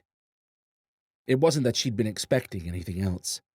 The chances of Michael and Jarek meeting them here had been slim at best. Rachel just hadn't realized how desperately she'd been hoping they would pull it off anyway. And if evacuation was on the table right now. By some gentle combination of Johnny's pushing and Leah's pulling, they were all moving down the alleyway before Rachel could tell herself to pull it together. Up on point, Adams and Drogon weren't bothering with any attempt at moving quietly now. The rest of them followed their example, and they all rounded out of the alleyway and set off across another large parking lot at a hard run. Under an overpass, across yet another lot. Rachel ran, mind racing too fast for her thoughts to amount to anything more than white noise. In the distance, the first horrible scream split the air. Adams and Leah were angling toward the building on the right, an old hotel from the looks of it. Rachel caught sight of a few tense-looking shooters posted in the windows higher up. Then the doors were opened, and they were all whisked into a hotel lobby that probably would have felt a lot larger if it weren't crammed full of men and women speaking in hushed voices and rushing about with packs and weapons. There were dozens of them, many whose faces Rachel didn't recognize, but plenty more she did. Including one face she thought belonged to the non-scaly form of Albrant, the Rachnoth from the temple in the Himalayas. He tipped a small nod her way a second before her extended senses confirmed her suspicion. She nodded back and continued looking around until... "Price!" Rachel's exclamation earned her a few indignant looks, and a few more curious ones from those nearby. But there was only one look she really cared about at that moment, and Jay Price's expression was far from indignant. The frazzled old tinkerer pushed through the crowd and wrapped her in a surprisingly firm hug. "Thank the Maker," he said softly. He pulled back to inspect her company, his expression flickering from hopeful to wan as he confirmed Jarek's absence and looked back to her. She swallowed against a growing ache in her throat, tilting her head toward the crowded room. "I was hoping—" Price gave her an understanding nod and squeezed her shoulder. "As was I." "Daniels," came a familiar stern voice from the left. "Report." The crowd shifted to let through a limping Commander Nelkin, still hobbled to the point of using a cane after he'd taken a collapsing section of the old HQ ceiling in the battle with Tsar Golga. It felt as if it had been years ago. Nelkin paused for a beat when he caught sight of Rachel, Johnny, and Drogon. Then he continued forward, his expression recovering from surprise and relief, back to disciplined order. "All clear to the west, sir," Leah said. "Except these three." Nelkin shifted his gaze to Rachel. "The rest of your group?" "Across the river," she said, the words demanding more effort than they should have. "Waiting for us to check that it's safe." She half expected Johnny to chime in with something, but Drogon beat him to it. "You have heard nothing from Tsar Krogoth." Nelkin shook his head, his expression grim. "Aside from the few we met on the road, you're the only ones to make it here. Once they took the net down." He just shook his head again, apparently lost for words. "We can't leave here," Rachel said. "Not until the others make it. If we don't—" Nelkin was still shaking his head, looking like he was about to cut her off. "You have cloaking generators running here," Rachel said quickly, dialing her cloak back in. "I can feel them. We can hide if the Fuhrer sweeps this way, get to the upper floors, keep quiet. If we leave now—" She couldn't bring herself to say the words. Leave now, and their chances of seeing Michael and Jarek again went from scary to hopeless. But Nelkin knew that. The tension in his jaw and the conflict in his eyes made that clear enough as he chewed over her words. "Sir?" one of the men called from over by the lobby's front desk. Nelkin started to turn, but paused to look back at Rachel. He opened his mouth to say something. Before he could, there was a wet, ripping sound, and a few specks of dark red blood spattered his face. That's when the screaming started. Chapter 5. If Jarek had to guess what the life of your average woodland rabbit felt like, he would have wagered their current travel conditions were a decent approximation. Long stretches of benign existence, punctuated by the occasional moment of sheer, predator-induced terror. The going of their convoy that night, as it had been since they'd gone on the run, had been tediously slow and maddeningly boring. Save for those few moments when someone thought they saw something, and the group proceeded to clench until Jarek could practically feel the vehicle trembling with the collective strain. Without fail, though, the somethings in question had proven themselves nothing more than passing animals and ominous tricks of wind, branches, and shadow. Once, funnily enough, the culprit had even been a particularly large rabbit. That was the problem with trying to fly under the radar when you weren't actually sure what manner of radar your enemy was even packing. For starters, traveling at night and minimizing their light usage had seemed like no-brainers. For all they knew, the Rakul could be watching from orbit, scarfing down space popcorn, and waiting for them to show their sad little heads in the light of day. Of course, by similar logic, one might posit that, if the Rakul possessed such abilities, they might well be able to spot them in the dead of night all the same, lights or no lights. But there were only so many precautions they could take. So Jarek had handed over the 2 pairs of night vision specs he'd had on the ship to 2 of their drivers. Jarek, having Phila's broad-range optical sensors, and Mosin, being a creepy Rachnoth spawn, took the wheels in the other 2 vehicles. Al, not really needing light to start with, hovered the ship along above them, packed full with the rest of their happy little platoon. The fact that they were all still alive, and mostly unmolested, suggested the nighttime routine was serving its purpose. So they'd kept a healthy, if it ain't broke mentality, despite the inherent inconveniences of their nocturnal activities.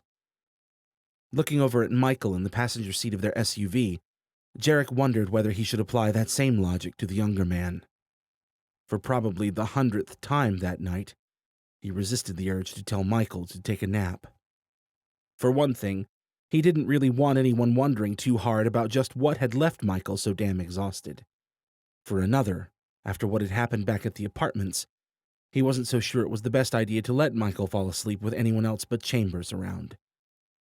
He knew next to nothing about the nuances of telepathic influence, especially in Michael's case, which seemed to have perplexed even the experts. But he distinctly recalled Rachel having mentioned at some point that the telepathic range of a sleeping mind was considerably larger than that of its waking counterpart.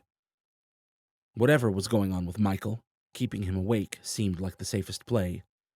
At least until 6 of their Resistance allies weren't around to get a glimpse of what may or may not be the ticking time bomb named Michael. "Okay," Jarek said. "Driver's getting tired. Who's ready for another round?" Not again. Someone, Edwards he thought, groaned in the far back. "Hey, it's either that, or Mikey gets a bit handy up in here to keep me up." "Don't let us get in your way, lovebirds," Chambers said from the back seat.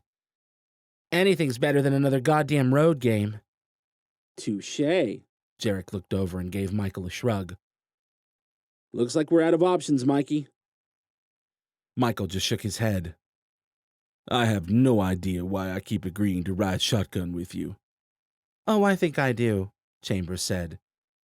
Jarek wasn't quite sure what to make of the statement until he glanced back to see Chambers shoot him a wink only he could see in the dark. She couldn't see his return smile, but the guffaws of the men around her made up for it. Either Chambers happened to have a good working relationship with Happy Coincidence, or she was something of an evil genius. First, there'd been her stellar cover-up back at the apartments, and now there was this. Maybe she was just joking around. But Jarek had a feeling it wasn't an accident she was helping kindle the idea of some kind of bromance between him and Michael, right when they might be needing a good excuse to be spending some quality time alone. At least until they got to Pittsburgh. "Don't listen to him, buddy," Jarek said, making a point of reaching over to pat Michael's thigh, though the gesture might have been lost on the others in the dark. "They're just jealous." It almost made Jarek want to laugh, even thinking about playing these silly little games when there were 10,000-plus-year-old super beings hunting them like sad little vermin right now, but somehow this had become his reality. Because, whatever happened, he wasn't planning on leaving anyone behind, not even Mosin. And right now, the best bet at keeping everyone happy with the status quo was keeping Michael's episode quiet until they could quietly figure out whether it was going to become an issue again. And, speaking of which, he was going to need to act sooner than later. The slow brightening of his faceplate display told him dawn was approaching, even without checking the time. He cycled off the night vision and saw the sky was shifting from velvety black to the first dark shades of blue. Decisions. Bunking in the ship was probably the best bet. Jarek, Michael, and some of the other Resistance troops had already set a precedent of doing so at a few of their stops earlier on in this big, happy team adventure. The Mosenites probably wouldn't like it, and it might raise a few Resistance eyebrows as well, but screw it. Jarek was getting too tired to worry about treading on toes at this point, and by the time real light was creeping out from the horizon and the convoy was starting to slow ahead, he didn't have any better master plans. "Home, sweet home, boys and girls," Jarek said, killing the SUV's power across the street from the pair of big white houses he assumed were Mosen's choice destination. The Resistance crew wasted no time in piling out of the vehicle with a chorus of grateful sounds. Jarek touched Michael's shoulder for pause when he started to follow his comrades. "What say we crash in the ship tonight?" he asked quietly, as the troops gingerly closed their doors behind them to avoid any loud noises. Michael didn't say anything, just shot a worried glance at the rest of their unloading forces, then nodded to Jarek, looking, of all things, embarrassed. Jarek clapped his shoulder. "Good man. It'll be fun. We can make Al tell us ghost stories. Just let me do the talking out there." With that, he hopped out of the driver's seat and went to help the others lug their dwindling supplies into their new day homes. Al, having heard the plan, informed Jarek he was tucking the ship down among a patch of trees behind the houses.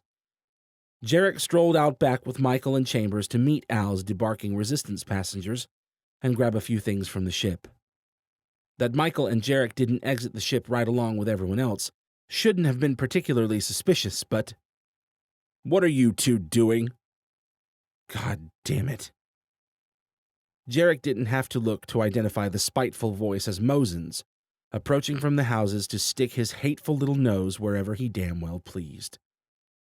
Was it just nosiness, an overbearing play for authority? Or did Mosen suspect what they were up to? Jarek decided he didn't really give a shit at this point. He was just about to turn from his dresser to say as much when Al, bless his dignified circuits, powered on the film screen TV that hung over the dresser. Jarek turned from the TV and the dresser to show Mosen his best fuck-off smile. "We want to watch a movie, you a-hole.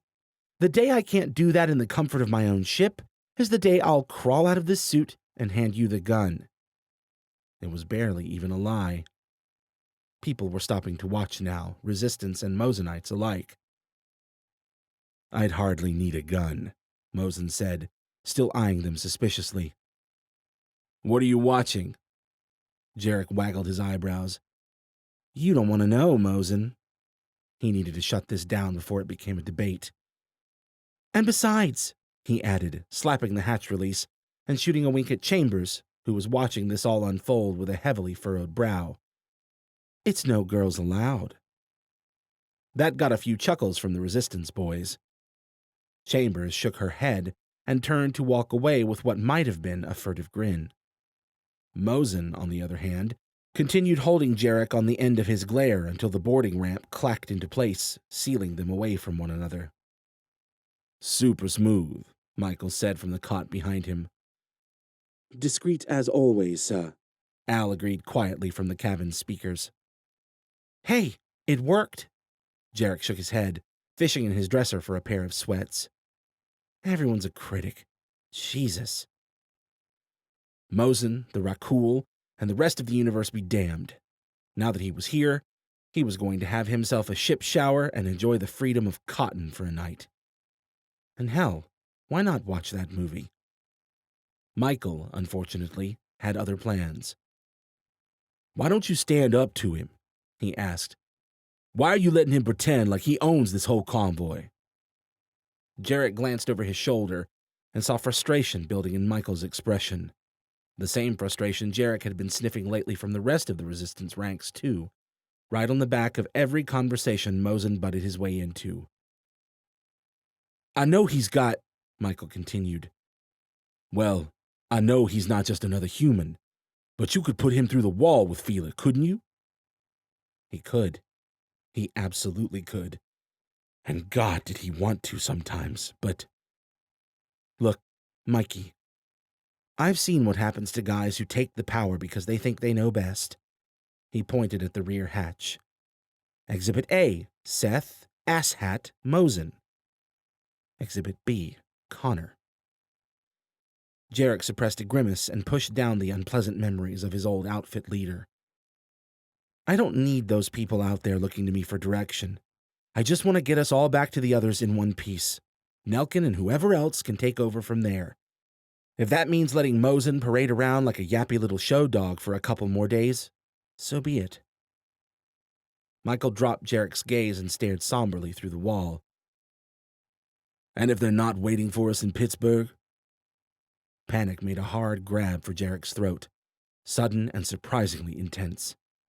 He swallowed, trying to fight it down. The question was just that. A question. The same question he asked himself every day. It shouldn't affect him so strongly, but the closer they got to their hopeful rally point, hearing his own worries expressed through others' mouths, it all just gave tangible authority to the swirling murk of fear and doubt at his center. If that happens, he said, willing himself back to calm control, we'll deal with it then. Michael was quiet for a while. Then finally, he's not going to stop until someone makes him. He met Jarek's eyes again. If not you, who else? Jarek sighed. You want me to put him in his place? What if I'm not so sure exactly where that place is? What if I get foggy on which lines should and shouldn't be crossed here? You really want to deal with me going all dark side dictator on your asses? You wouldn't do that. You realize people said shit like that about every crazy evil bastard in the history of humanity, right? Oh no, not Adolf. He's just passionate. He'd never hurt anyone. Oh no, not Anakin. He's the chosen one. He'd never slaughter a room full of Padawans. Michael frowned. Who's Anakin? Damn it, Mikey. Not the point. The point, and side note, I know what movie we're watching now. But the point is that I'm not interested in knocking down assholes just to take their places. We'll get to Pittsburgh. It's enough for now, and why are you looking at me like that? Michael was studying him like Jarek was some odd creature, the likes of which he'd never seen before. You've just changed, Michael said. Not out of this exo, I haven't. So if you'd kindly cease your babbling long enough for me to wash myself, maybe we can do something productive, like educate your sadly lacking inner child. Michael hardly seemed to have heard him. I mean, what happened to the guy I watched cut down a church full of marauders? The question took him by surprise. Jarek studied Michael for a length of silence and finally rolled his eyes. Christ, I'm gonna go take a shower. Fire up the movies, Mr. Robot! He started for the ship's tiny bathroom and turned back to jab a finger at Michael. And no psychobabble bullshit when I get back. Michael just smiled and gave him a crisp salute, and Jarek turned for the bathroom with a muttered curse. Chapter 6. For one horrible moment, Rachel's shocked brain couldn't comprehend where the blood on Nelkin's face had come from. Was it his? The commander touched a few fingers to the crimson streak on his cheek, eyes wide with surprise, seemingly wondering that same question. Then there was a flicker of motion to the right, and they both got their answer. The mangled body sailed across the room with frightening velocity and hit the front desk with a sickening crunch. In the time it took Rachel to process the fact, another resistance soldier slammed into the wall to her right, impaled a few feet up off the ground by... What? There. A flicker of shimmering motion, as if the room's daylight were bending around a section of thin air. Drogon darted forward and drove a hard kick into that thin air. Another flicker of motion, and then the wall seemed to implode as if a sizable projectile had slammed into it. "Run!" Drogon bellowed. No one seemed inclined to argue, Nelkin included. "Tunnel plan!" the commander barked. "Let's move, soldiers!"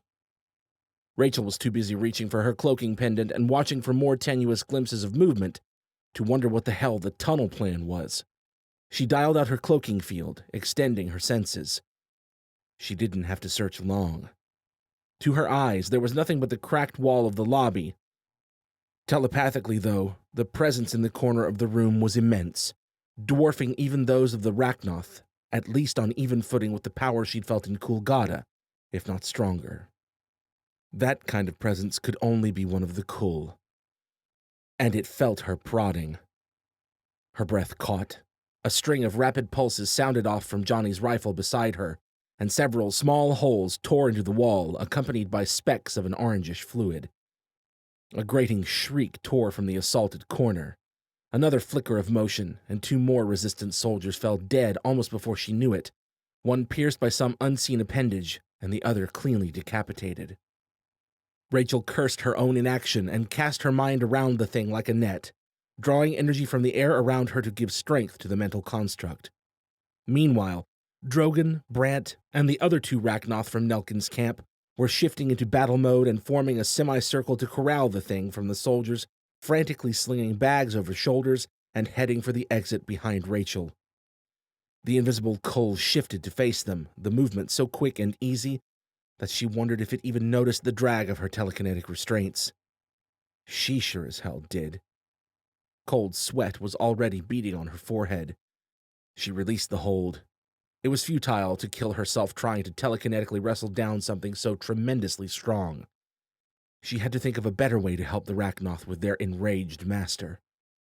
Getting eyes on the thing would be a start.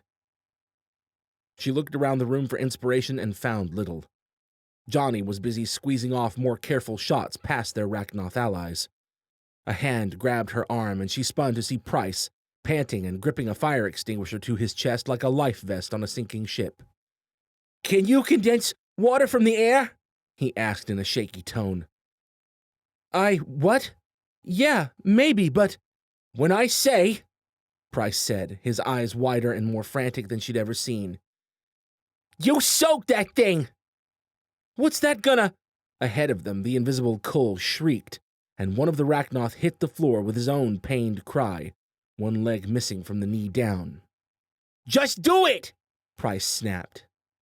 Then, taking the extinguisher's hose in his hand and tucking the cylinder beneath an arm, Price charged toward the fight he had no business being anywhere close to. Rachel tried to cry out after him to wait, but— "Now, Rachel!" Price cried. Shit. No choice but to trust the crazy old bastard. She closed her eyes, focusing on the task. The moisture in the air was easy enough to feel. It was the large-scale action of accumulating it that was hard to wrap her head around. If she'd had time, she could have thought of an efficient way to accomplish the feat. Pressed as she was, though, she simply held the moisture in her focus, opened her body to the energy, and channeled it all into a singular thought. Soak the son of a bitch. More energy buzzed through her than seemed reasonable for the job, and it felt about as efficient as pushing a car uphill with a rope, but it worked. By the time she heard the turbulent whoosh of Price's extinguisher discharging, the invisible Kul was beating with a thin layer of water, and Rachel was beginning to grasp Price's plan.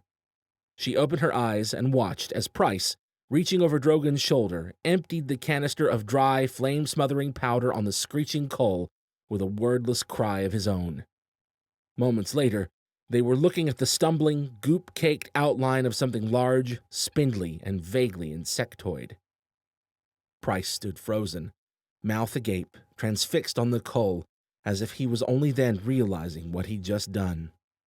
Drogon shoved Price back and stepped aside himself, just in time to avoid the goop-coated appendage that came swooshing through the air for Price's head. The Kul's spindly form flickered once more, then it dropped whatever it was doing to stay camouflaged, and Rachel saw that the insectoid descriptor was accurate, if maybe a little too benign. The thing looked like the spawn of a demon and a giant praying mantis. All attempts at stealth dropped, the six-legged monstrosity scuttled forward to engage the Rachnoth with another grating howl. The 3 remaining Rachnoth fought bravely while Johnny dragged away their wounded brother and recruited Price to help him lug the one-legged Rachnoth to his remaining foot. That done, Johnny turned back to the task of taking what shots he could without hitting any of their allies. Rachel did much the same, though her attempts to telekinetically harass and unbalance proved largely ineffectual against the Kul's 6 spindly legs. When the coal caught one of the Rachnoth off guard with a lunging stab, Rachel telekinetically clamped down on the sharp appendage with everything she had. The effort of matching that strength and the bulk behind it nearly took her to her knees, but the insectoid coal drew up short in his attack. His narrow head and oversized eyes twitched around in confusion. The three Rachnoth took advantage of the moment and drove into him with a chorus of battle roars. Rachel was surprised the wall didn't give out completely as the combatants all slammed into it, a writhing mess of growls and mismatched appendages. Pound for pound, out in the open, it was clear the coal was stronger than any of the Rachnoth. But they knew what they were doing. With one Rachnoth pinning each of the coal's two sharp arms to the wall and Drogon wrangling its frontmost pair of legs, they had the thing tenuously trapped. "Rachel, cross!" Drogon cried, struggling with a spindly leg in each hand. "Left leg!" Assuming he meant an implied direction to hold said leg in place, she shook off the woozy tinge of channeling fatigue and prepared for another exertion. She knew Drogon was strong, but the power it took to keep the coal's left leg trapped in place made her marvel at how the hell he'd been wrestling down two of them. As soon as she had control of the leg, Drogon dropped it and turned his full attention to the other. "Now would be a good time to leave, guys!" Johnny shouted over the growls. Rachel risked a glance over her shoulder and saw most of the resistance forces were clear of the lobby and hoofing it across the lot to a nearby parking structure. They were also, she realized with a sinking stomach, already dealing with the vanguard of the Führer horde they'd heard approaching. Good time to leave was putting it lightly. "Drogon!" she called, her head starting to spin with the effort of keeping the coal held in place. There was a loud crack from the coal's direction, and Drogon tore one of its front legs clean off. "Go!" Drogon thundered to all of them. The word was nearly lost to the head-splitting shriek that escaped the coal. The creature tripled its efforts to escape, bucking in a wild frenzy and spewing a steady stream of god-awful noises. Drogon managed to take the leg Rachel had immobilized with another sharp crack and a wet tear. The coal's struggles only grew more intense, finally bucking one of its arms free and knocking the Rachnoth who'd been holding it halfway across the room with a long gash in his chest. Drogon narrowly ducked a swipe that would have taken his head and pedaled furiously backward, still holding the coal's second severed leg.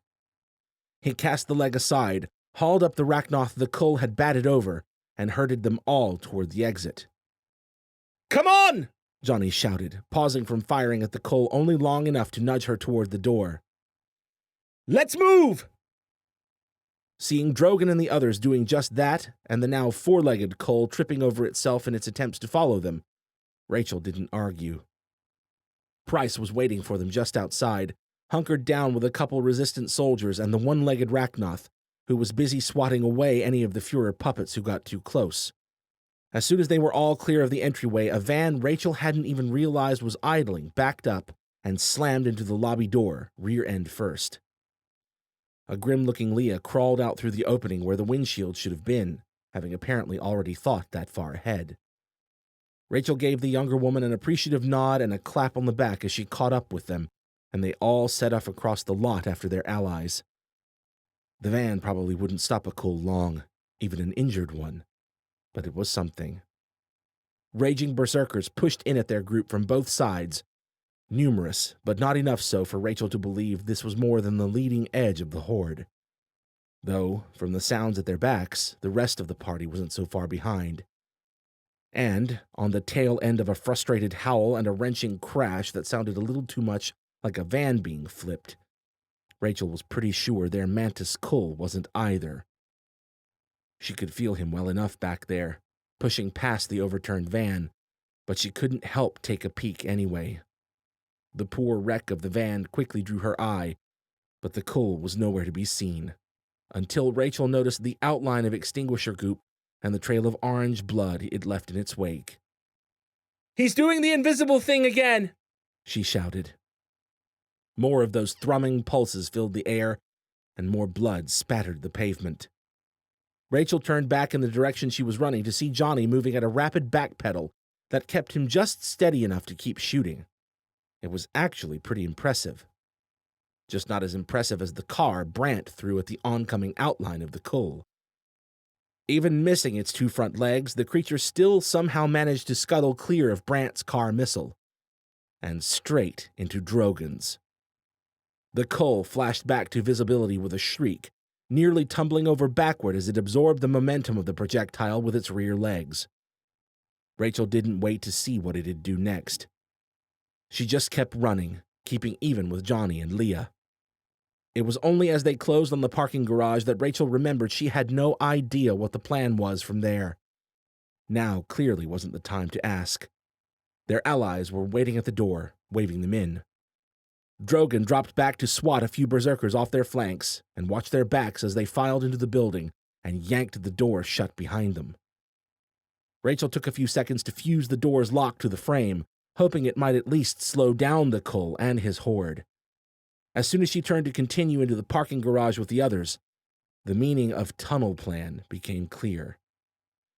In addition to the concrete maze of ramps and tight spaces she'd been expecting, there was also an offshoot leading down to what looked to be some kind of underground rail station.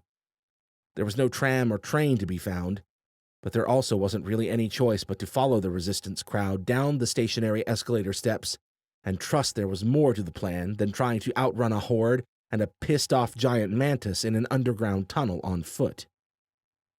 Then again, judging by the stream of soldiers disappearing down said tunnel on foot, maybe not. Nelkin was there, waving them on and waiting to see to it everyone made it in.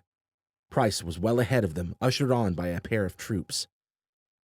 Rachel did a quick head count to make sure they hadn't lost anyone in the dash.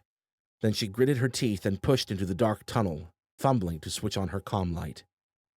Nelkin and his escorts fell in with them as they passed, and for a handful of moments, they all ran side by side, lost in the long echoes of their pounding boots and the storm of shaky comm lights and exhausted panting. At least until a loud crash echoed down the tunnel from behind, the Kull busting in the door. Rachel could only assume. "Blow it," Nelkin said.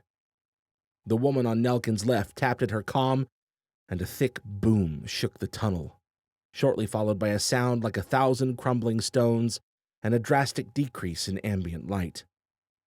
Rachel didn't need to look back to know they just collapsed the entryway of the rail tunnel. But she did anyway, and was rewarded with a sharp flare of claustrophobic anxiety. She didn't notice she'd slowed until Johnny nudged into her, encouraging her to continue on down the tunnel. For a second, she couldn't seem to do it. "Come on," he said. "Better trapped in a tunnel than running free with a big angry insect, right?"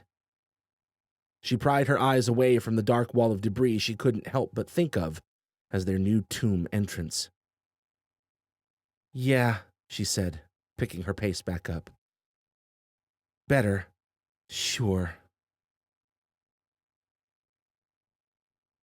Chapter 7.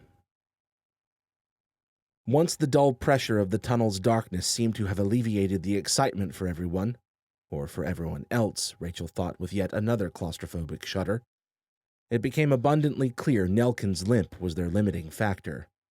Of course, no one was eager to say it. No one but the Rachnoth.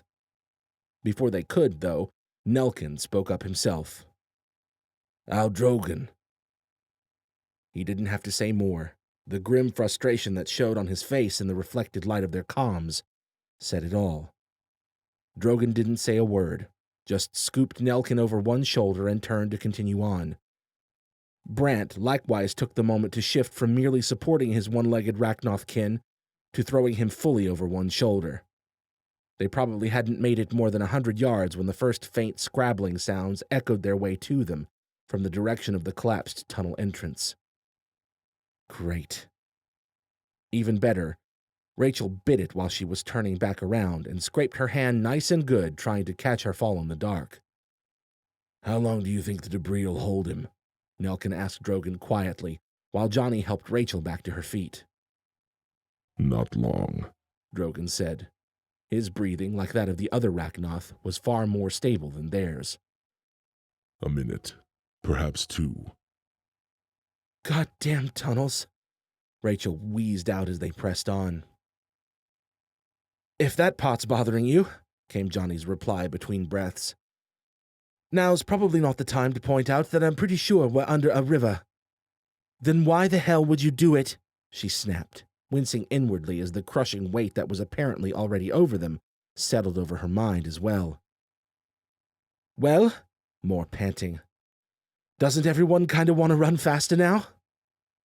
In the darkness, someone blew out what was either a breathless laugh or a particularly heavy pant.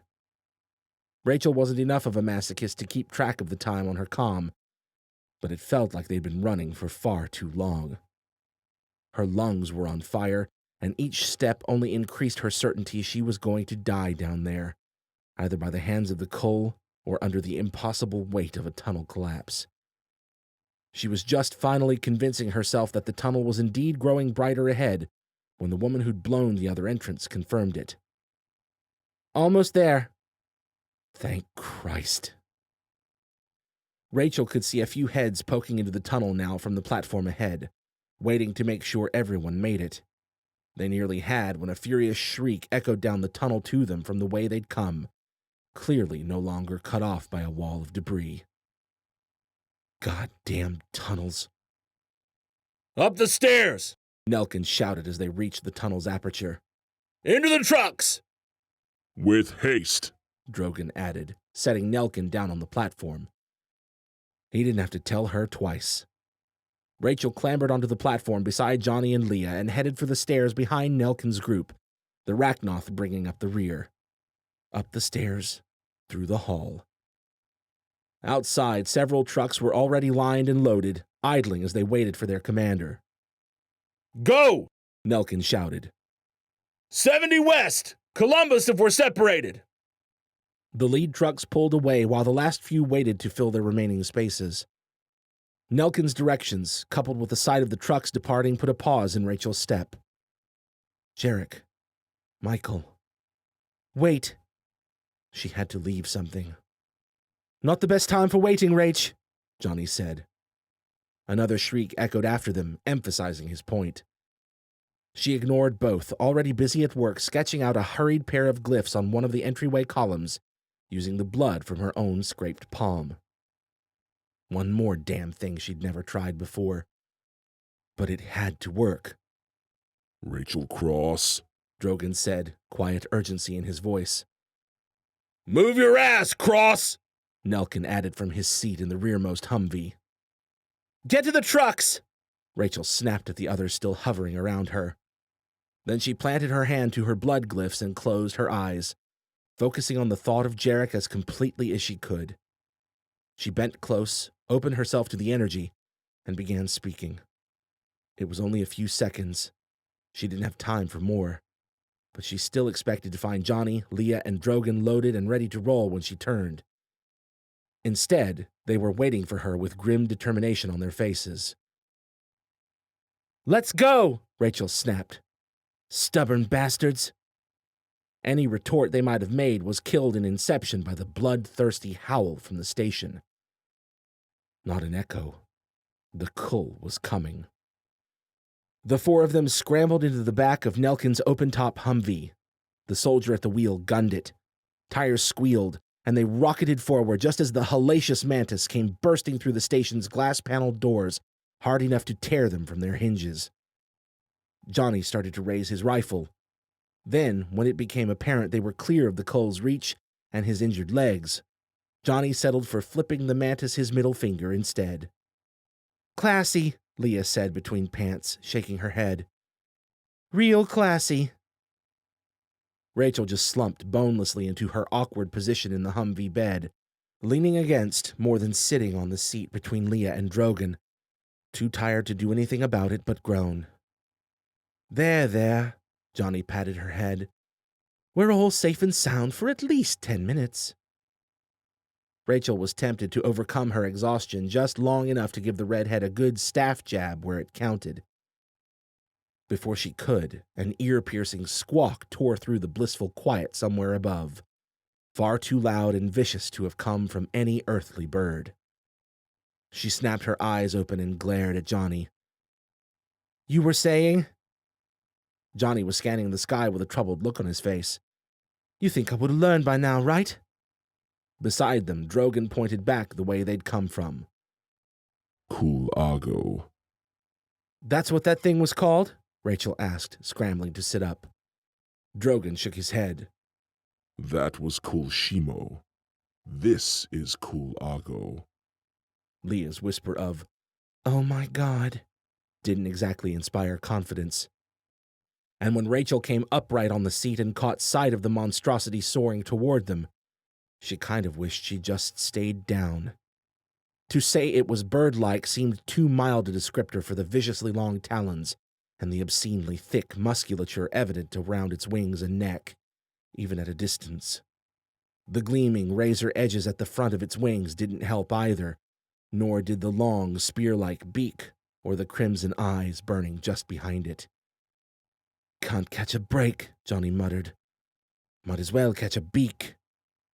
Rachel looked at him. "What?" He gave a little shrug and moved into position to take aim with his rifle from the back of the Humvee. "Would you rather I shit myself every time this happens?" He took his first shots, eliciting another squawk from Argo, who banked off to the left as their Humvee rumbled onto a bridge and under the partial cover of more yellow steel arches. That cover, it turned out, was even more partial than Rachel thought.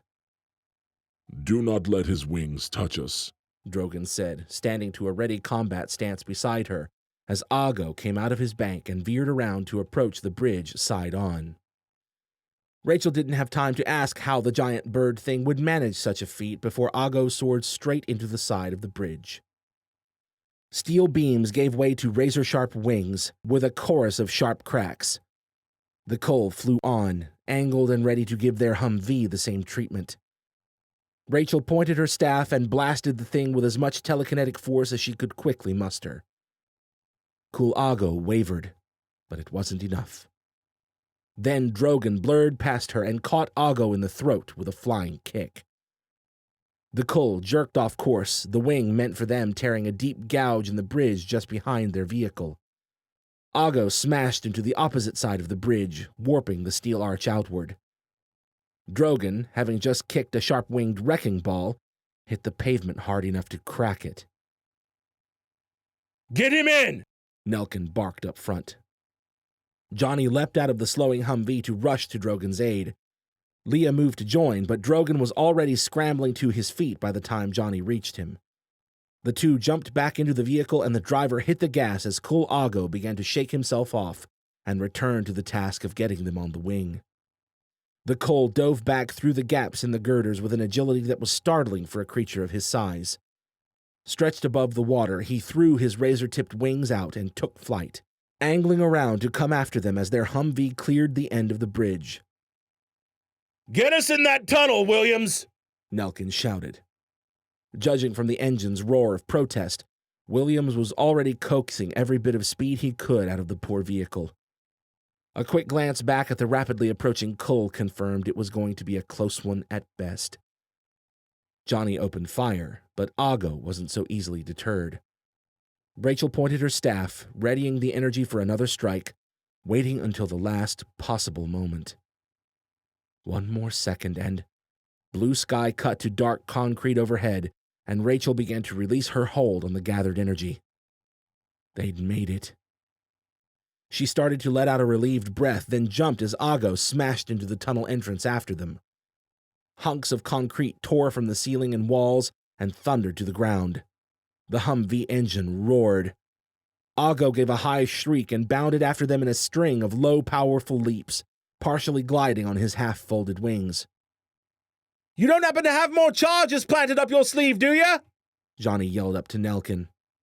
The apprehension in Nelkin's expression as he looked past them to the charging coal was all the answer any of them needed. "Right," Johnny said, turning back to his shooting. "Looks like you're up then, ladies. Ah!" Johnny rolled on top of Leah just in time to avoid taking Argo's lunging beak thrust straight to the chest. The point of the coal's beak punched through the empty seat like tissue paper beside him. Then Drogon grabbed Argo by the chitinous beak and punched the coal square in the side of the head. Argo staggered and, losing pace with the Humvee, swept his beak in a wide, last-ditch attack. Rachel reached out, too late to stop it. Strong hands yanked her down. Ago's beak whistled by, missing her head by inches, and they all hit the floor in a tangled pile of limbs. "Rach?" She looked up from Drogon's chest, where she'd somehow landed, to find Johnny watching her from his pillow of Leah's hip. "Not to be that guy, but I think we're all gonna die if you don't drop the roof on this fucker." "You can do it, Rachel," Leah said. I believe in you, Rachel Cross, Drogon added. Johnny and Rachel both glanced at him in surprise. His crimson gaze shifted back and forth between them. Is that not what humans say in hopeless situations? Johnny closed his eyes in a pained expression and shook his head. Rachel just found a humorless grin tugging across her mouth as she took up her staff and stood to face the avian Kull, who was quickly regaining his former pace. Johnny propped himself on the back of the Humvee and resumed fire while Rachel dialed out her cloaking pendant and began to grasp the enormity of her task. "Well, I'm just learning all kinds of new lessons today," she muttered, climbing onto the rear-facing seats. Standing tall with a steadying hand on the roll bar, she raised her staff overhead until it lightly grazed along the tunnel's flat ceiling, jumping and skipping roughly in her tight grip. She closed her eyes, refusing to think about how much power she was about to tap, about the risk of catching them in the fallout, or about anything other than burying Ago more thoroughly than even a Kull could hope to survive. Instead, she sank into her extended senses, casting her will out through the tip of her staff, gathering more energy. And more than her body knew what to do with. She bade that body to shut up for a minute, and focused on holding her half-cocked plan so firmly in mind that she almost forgot where she was or why she was doing it. She remembered all too well, though, when she opened her eyes 100 yards later and saw the winged monstrosity rushing toward them beneath the long, gently glowing line her staff tip had trailed across the ceiling. Energy screamed through her body, nearly blinding her, demanding to be released before it tore out of her on its own terms. So Rachel cocked her staff back, thrust it into the ceiling, and let the energy loose with a scream of her own. A blinding flash and an enormous cracking sound split the tunnel. Rachel hit the body-strewn floor of the Humvee. No memory of having fallen, no hope of hanging on. The unfathomable ocean of channeling fatigue crushed down on her, plunging her into darkness. Chapter 8. Jarek was running, but not fast enough. He never would be fast enough. Not to escape the dark shadow of claws and fangs hounding after him on all fours. Not to reach Rachel. She was surrounded up ahead, close enough to see the fear and grim defeat on her face, and yet somehow too impossibly far away to reach, no matter how hard Jarek pushed his gelatinous legs to move. And all around her, monsters, unspeakable horrors that corralled her onto a tiny island of stone, unperturbed by the lake of fiery lava they marched through to do so. Jarek lowered his head and charged along the narrow walkway leading him to Rachel's island, doing his best to ignore the pool of red-hot molten rock awaiting him should he fall. He ran, and he ran, squeezing every last ounce of power he could from his legs. Hot, reeking breath on his back confirmed it was not enough. His heart threatened to evacuate his chest. No time. Any moment. Something sharp and unforgiving caught his calf and yanked. Ahead, Rachel screamed. "Sir!" Al cried. Jarek hit the ground hard, moving too fast and too far off balance to take the fall gracefully. He couldn't breathe, diaphragm paralyzed on impact. The thing behind him yanked again, and then he was on his back, looking straight up into a long muzzle, dripping saliva over a set of vicious-looking, "Sir!" Jarek snapped awake, adrenaline firing his senses from 0 to 100 as he looked around the ship, expecting to find fangs and crimson eyes coming for him. There was nothing, save for the flicker of light from the still-playing display screen and the voice of Obi-Wan Kenobi screaming at Anakin Skywalker on low volume. "You were the chosen one! It was said that you would—" Jarek silenced the movie with a groggily raised hand. No Rakul, no berserkers. Just Mikey? Michael, ambling drunkenly toward the cockpit, made no sign he'd heard Jarek at all. Something about the way he moved made Jarek's stomach wriggle. He sat up. "Hey, Mikey, what's up?" Al spoke through the cabin speakers. "Sir, I don't think Michael's with us at the moment." What was that supposed to? Understanding hit Jarek's sleep-stained brain like an electric go switch. He sprang off the cot to grab Michael, but Al was faster, already stepping Fila into the cockpit doorway to cut Michael off. Michael didn't even seem to notice at first, not until he bumped into Fila's extended hand. He grunted and pressed forward again. Al held him gently at arm's length as he continued to seek entry to the cockpit, but there was something off about the whole scene. "Hey!" Jarek laid a hand on Michael's shoulder. On edge as he already was, Jarek didn't have much trouble ducking the drunken backhand Michael spun around with.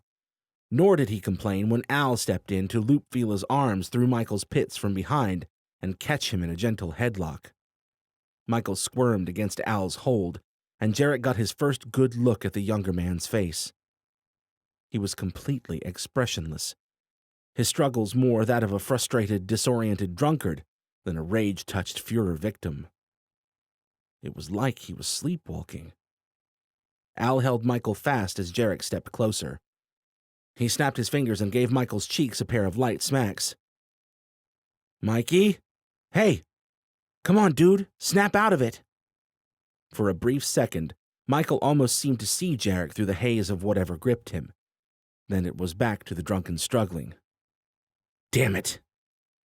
Any ideas what the hell this is, Mr. Robot?" "A few hypotheses, sir," Al said, still holding Michael in place with Fila. "Most of which place this thoroughly outside our ability to control." "Yeah, was kinda worried you'd say that." He frowned at Michael's expressionless exertions. "You don't think I went too far with the whole strangling thing, do you?" "I would argue that brain damage falls well within the category of things we cannot control, sir. But no, I don't think that's it." "You're such a helpful robot sometimes." "Would you prefer I go back to standby in the corner, sir?" Just... Jarek looked around the room and back at Michael, who, while certainly not at ease, wasn't actually struggling all that hard. "Just hold on a second. I'll get the rope." 5 minutes later, Jarek sat on the cot, suited back up with Fila and watching Michael rock around in the recliner, protesting his new bindings with a string of quiet, discontented murmurs. "Guess the ship was a good call, huh?" "Your wisdom, as always, is awe-inspiring, sir. Though I will point out that this still could have ended badly had certain parties not been standing sentry." Jarek bobbed his head in agreement, half lost in thoughts of Rachel and Rakul and lakes of lava. "Yeah, you did good, Mr. Robot. Thank you." "Happy to be of service, sir." Jarek turned his attention back to Michael's waning struggles. "You think he was trying to broadcast our position or something?" "That seems feasible enough, assuming this is indeed the doing of the Rakul, and not some coincidentally timed parasomnia." "Easy with the fancy words, buddy. You're gonna make me miss Price." "I've already been missing him, sir.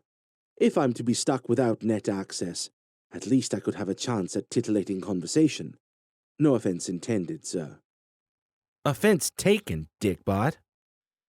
"Clearly I spoke too soon. Eloquence in motion, sir." Jarek half smiled, but it didn't last long as he watched Michael's blank expression. He'd have been lying if he said he hadn't been missing Price, too.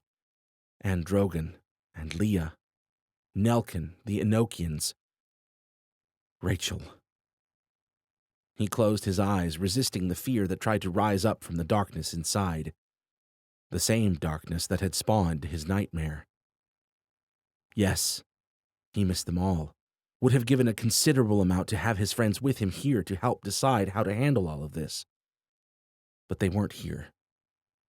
This was on him, and if he couldn't figure out a solution to Michael's problem, their group cohesion out here, dismal as it already was going to get a lot worse. After another 10 minutes of weak, discontented struggling, Michael went still. Jarek watched silently for a few minutes, wondering if it was an indication that he might be able to wake the younger man now. He was just about to get up and try when Michael's eyelids fluttered open. For a couple seconds, Michael looked uncertainly around the cabin as if he was trying to establish where he was and what he was doing there. Then his eyes settled on his bindings and took in Jarek watching him. Michael visibly swallowed. "Not just a dream, then?" Jarek shook his head. Michael nodded slowly, his eyes somewhere far away as he turned that information over. "I can't stay with the group," he finally said. "Come on, Mikey. Don't go there. We don't even know what that was yet." Michael gave him a patronized look. "I think we have a pretty good guess. That's 2 times in the past 24 hours I could have blown everything for us." Jarek tried to keep his expression light as tense memories of the passing horde and his tactical strangling act flashed through his mind, whispering that Michael had a damn good point. "Hey, Al and I have it under control." He gestured at Michael's bindings. "Nothing we can't handle with a bit of rope and some forethought. Unless, I almost don't want to ask, but you don't think they can tell where you are, do you?" Michael gave a helpless shrug. "I have no idea. I don't think so, but if Rachel was here." Hearing Michael say the words, the tightness in Jarek's chest took on a deep ache. Hopelessness crashed down on his brave facade, abrupt and nearly overwhelming. Michael didn't seem to notice the shift, too wrapped up in his own thoughts. That was fine by him. "She always made it sound like she thought the stuff I saw was all one way," Michael continued. "Like I was a receiver but couldn't broadcast myself." Jarek nodded. They'd been over this before, and he suddenly wanted little more than to settle this and move on. "Sounds like we're all good, then." "You don't know that. And even if it were that simple..." Michael held up his bound hands. "You think Mosen and the rest of them are going to sign off on traveling with a guy who needs to be tied up to keep himself from betraying everyone?" That was a resounding hell no, but who said Mosen and the rest of them have to know? "Jarek, I don't think..." "You want to know what I think, Mikey? I think we've all lost too many people for 10 lifetimes. I think I'll be damned if anyone else is getting left behind. It's only a couple more days. We'll crash in the ship, keep you secured during sleeping hours." Jarek leaned over and laid a hand on Michael's shoulder. "We're getting to that rally point together, and then we're going to figure out how to fix this thing." Michael let out an airy gush that could have been a sound of exasperation, strife, or even relief. Maybe all of the above. They sat in silence for a while, lost in their own thoughts. "There's something else," Michael finally said. Jarek blew out his own huff of laughter. "There always is, isn't there?" Michael didn't seem to share in his amusement. He kept his eyes fixed on the bulkhead, looking like he didn't really want to say whatever was on his mind.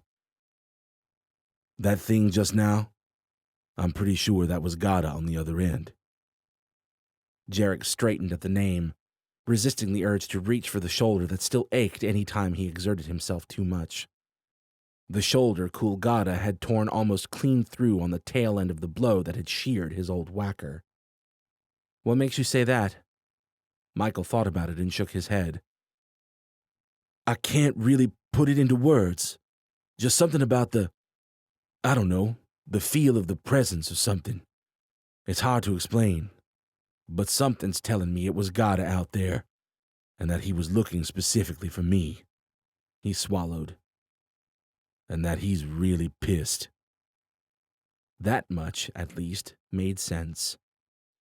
They'd nearly taken Gada down when he'd arrived on Earth ahead of his brethren. Had taken him down, actually. The vicious bastard had only gotten away because he'd run for it while they'd been busy ending his last-minute reinforcement, Cool Armin. Regardless of the extensive devastation that fighting had wreaked on Earth's combined human and Rachnoth forces, Jarrett couldn't imagine the situation had earned Gada any points with his elder Kuls. Plus, Gada had also realized his influence over Michael when they'd confronted him in the Himalayas. The pieces all fit. The question was whether there was anything to be done about it. "We beat him once, Mikey. We'll do it again." They felt like empty words, and Michael didn't look overly convinced by them, but it was all he could think to say. "We just need to find our people," he added. "Once we've regrouped—" He wasn't exactly sure how to finish that statement without more empty words. Michael didn't seem to expect him to. "Just promise me something," Michael said after another lengthy silence. Jarek met his eyes, listening. "If something goes wrong," Michael said slowly, "if things get out of hand, promise you'll stop me if it means saving the group. Promise I won't have to live with anyone's lives on my conscience." Jarek hesitated, jaw tight. Michael's eyes were imploring. "Jarek!" He wouldn't be able to keep that kind of promise if it came down to it. He was sure of it. Saying the words, on the other hand? "I promise, Mikey." Michael searched his face, weighing his words, and finally nodded and settled back into the recliner. Jarek stayed awake for a long while after Michael had fallen back asleep, in part because he wanted to make sure Michael wouldn't slip straight back into zombie sabotage mode, but also because sleep hardly seemed an option with all the questions and half-formed plans racing through his mind. There was no getting around it. It wasn't going to be smooth sailing for the next few days. Maybe not after that either. Still, Jarek had meant what he'd said to Michael about making this work. Until the Rakul themselves came crashing down on their heads, Jarek wasn't about to let anyone tell him he couldn't take it upon himself to keep Michael safe. But what if this wasn't just a one-way issue for them to take precautions against? He didn't want to think it, but there it was, staring him in the face as he sat against the bulkhead, wondering the worst. What if it was only a matter of time before the Rakul tracked Michael straight to them? Chapter 9.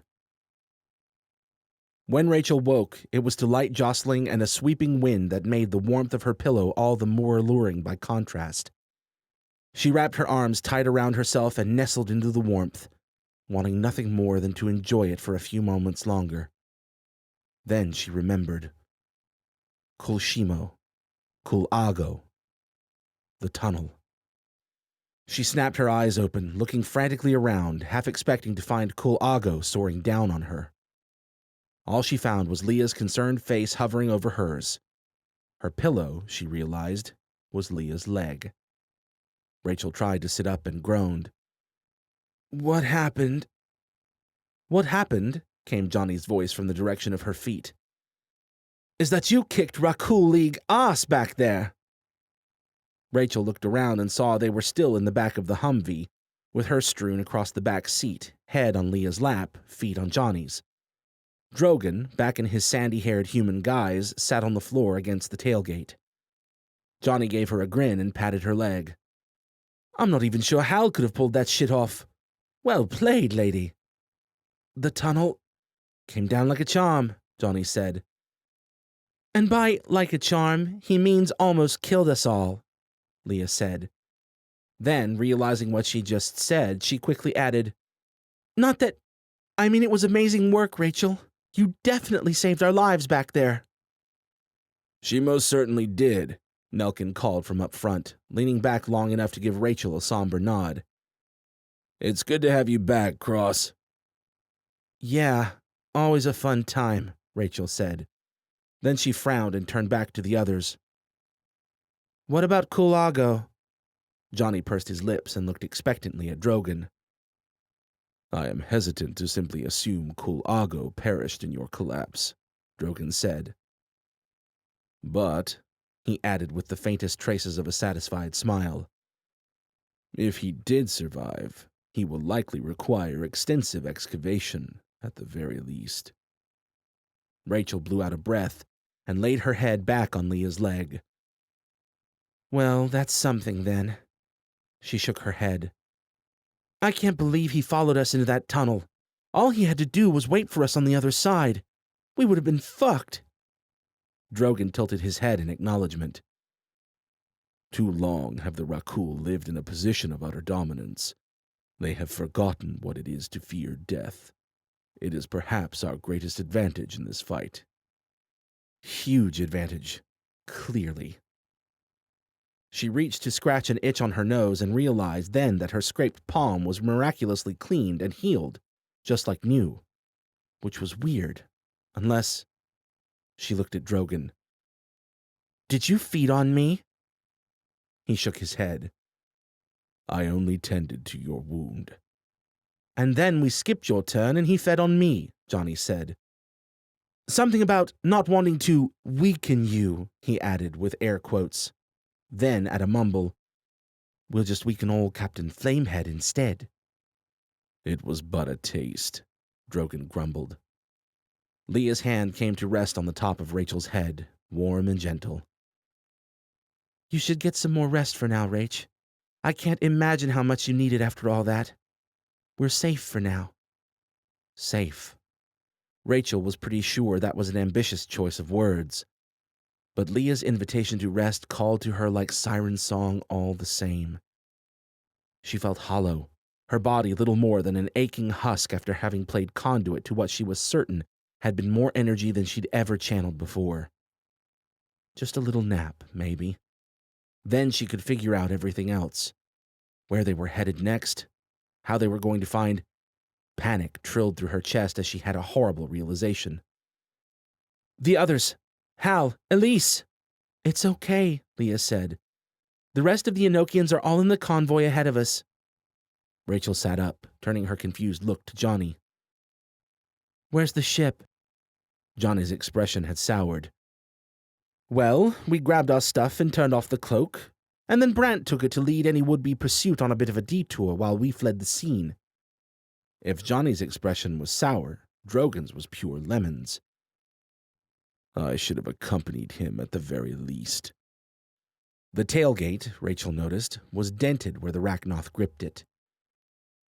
We've been over this, Rachel said. We need you here in case they find us anyway, and it didn't make sense to send more than one with the ship. Drogon volunteered to be our decoy rabbit first, Johnny said to Rachel. And quite bravely, I might add. But Brant pointed out that he's faster if it comes to running on foot, and that... Johnny's gaze dropped to the floor, suddenly somber. And that he's already lost his clan anyways, and that Drogon should stay to protect his people while he still can. Rachel looked to Drogon for any further thoughts, but the Rachnoth just stared sullenly at the wheel well opposite him. Right, Rachel said slowly, unsure whether it was wise to even try to reassure the clearly surly Rachnoth. Wait, how long have I been out? Where are we? About 5 hours, Leah said, consulting her comm. And about 1 hour west of that Columbus place, Johnny added. What? Rachel was halfway to her feet almost before she knew it. Stop, she called at the driver. Williams, was it? Stop the car, Williams! Williams looked to Nelkin, who spoke a command into his comm and nodded to the driver. Rachel mantled the side of the Humvee and hit the grassy shoulder of the highway just as the vehicle crawled to a halt. Voices followed after her, surprised and concerned, but she barely registered what they said, could barely connect a single thought through the boiling pit of apprehension in her core. Columbus. That was all the further she'd made it with her instructions to Jarek. 70 west to Columbus. Assuming he even managed to find her message, or that the enchantment had even worked, or that... Someone laid a hand on her shoulder. Leah. What is it, Rach? Too much. That's what it was. Too much for her to even formulate into words right now, apparently. Michael? Leah asked. Jarek? Rachel nodded, cursing the growing ache in her throat. Pittsburgh was supposed to have been the solution to their problems, the pivotal point where they were all going to rally and figure out how to make their stand together, and now they hadn't even made it to their allies' door before the Rakul had blown that plan wide open. And now they were on the run, with nowhere to go, no hope of finding their people, no hope of finding Michael and Jarek. "We have to go back," she said quietly. Leah looked at her like she knew she had to tell Rachel no, but couldn't quite bring herself to. The soft thunk of a car door closing drew their attention to Nelkin, shuffling over by Kane, no doubt to do the job Leah couldn't. "You're leaving them behind," Rachel said as he drew up to them. Nelkin's face was a mask of careful control. "We're in an impossible position here, Rachel." "Which is bullshit for your leaving them behind." Nelkin let out a sigh and tapped the earth with his cane, thinking before he spoke again. "What would happen if we tried to stay where they might find us back in Pittsburgh?" he finally asked. Rachel clenched her fists and dropped his gaze, refusing to give him the answer they both knew was true. The Rakul would come for them in greater numbers than before, and they would all die. "We could have gone looking for them," Rachel said. Nelkin nodded his agreement. "And we still can. But we've got a good 100 men and women here looking to us to survive. Roaming aimlessly around the countryside isn't the way to see that they do. If we want half a prayer of making it through this, they need walls to defend. We see to it that the people with us are secure, then we can see about finding the rest of them." Rachel wanted to argue, wanted to tell him that this was Jarek and Michael, and God knew how many more they were talking about, and that neither hell, high water, or the goddamned Rakul should keep them from roaming the streets, screaming their names. But that was crazy talk, and she knew it no matter how badly her heart wanted to deny it. Still, she needed something more. So she turned to Leah. "You're okay with this? With going to find a new hidey hole when your mom could be walking into Pittsburgh looking for you?" The hurt on Leah's face made Rachel immediately regret her words, but Leah set her jaw and nodded. "Wandering around trying to find our people is only going to get more of them killed, and finding them isn't going to do us any good anyway without a secure place to bring them. We just learned that lesson pretty clearly. This is the right move, no matter how badly you might want to think we're giving up on the people we love." Rachel winced. "Leah, I didn't mean to—" "It's fine," Leah said, though she refused to meet Rachel's eyes as she did so. Damn it. This wasn't helping anything. "Where are you going, then?" Rachel asked Nelkin.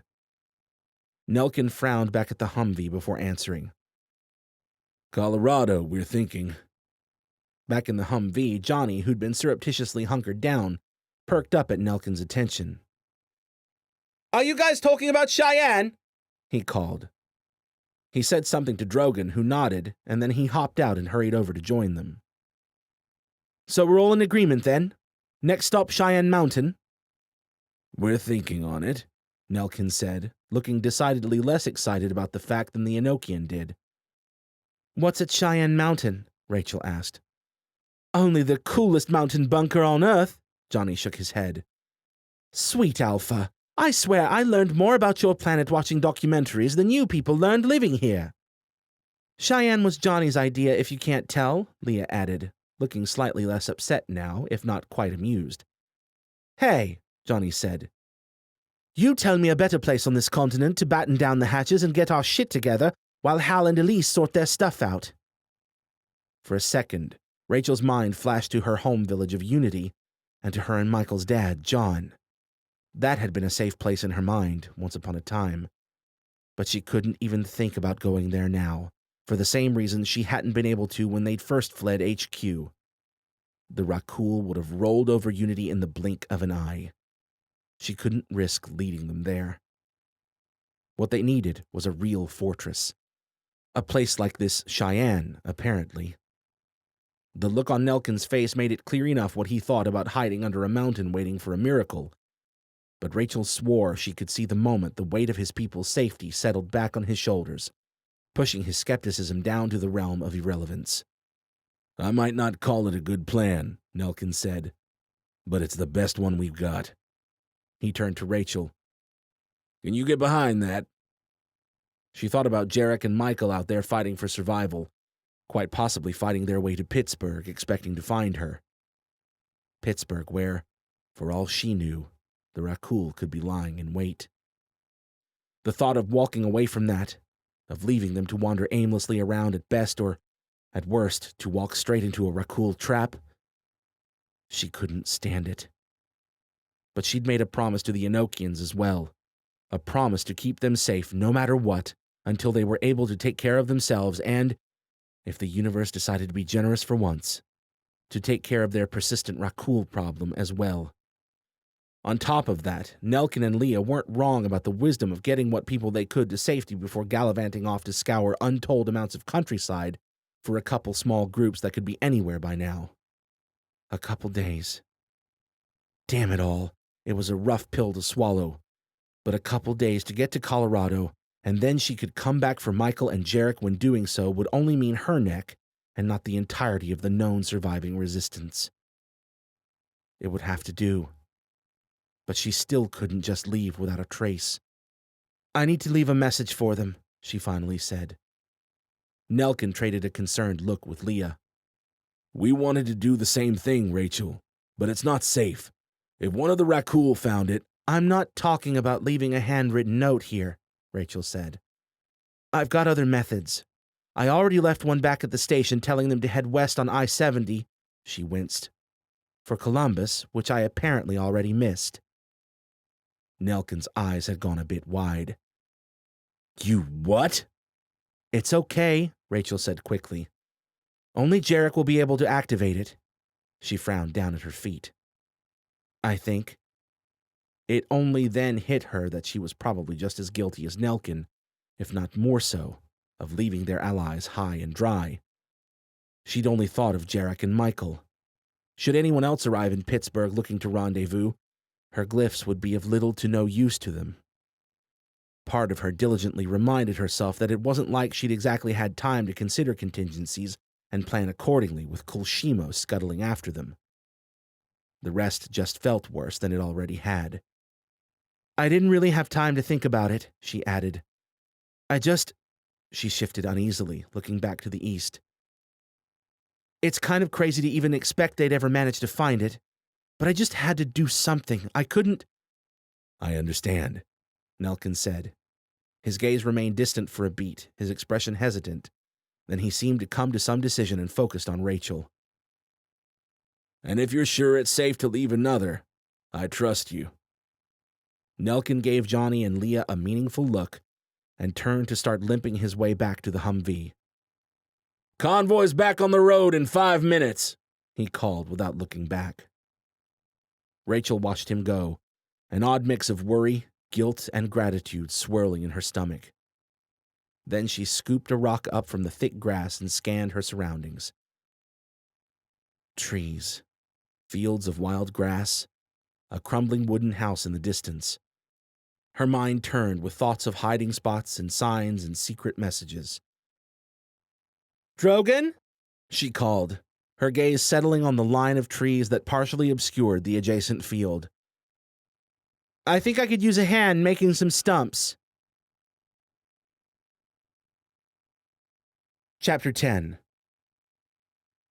It was by some combination of Jarek's theatrics, Michael's Boy Scout-like innocence, Chambers' wily charms, and maybe just a sprinkle of good fortune that their dysfunctional little platoon managed to reach Pittsburgh after 3 incident-free days and nights.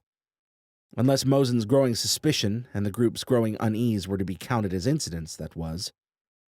At least Michael hadn't fallen prey to the sleepwalk shuffle again, which kind of seemed like both a win and a slap in the face. A win because it added to the hope that the event in the ship the other night had been a fluke. A slap in the face because it made their non-negligible efforts to keep sleeping Michael separated from the group without arousing suspicion seem like a big, fat, and borderline risky waste of time. Either way, Jarek counted his blessings that morning as the light of dawn arrived on the dilapidated outskirts of the Steel City. The warm and fuzzies tapered off quickly enough, though, when he reminded himself that, outside of a week-old and cut-off message about meeting near the old pigskin field where men were forged in steel, they had no real idea what to expect here. At least they had a decent general area to start with. Less encouraging was the fact that the first few bridges they passed were severely out of commission, to put it lightly. Luckily, it wasn't the wide blue waters of the Monongahela River they needed to cross, but those of the Allegheny, still ahead of them to the west.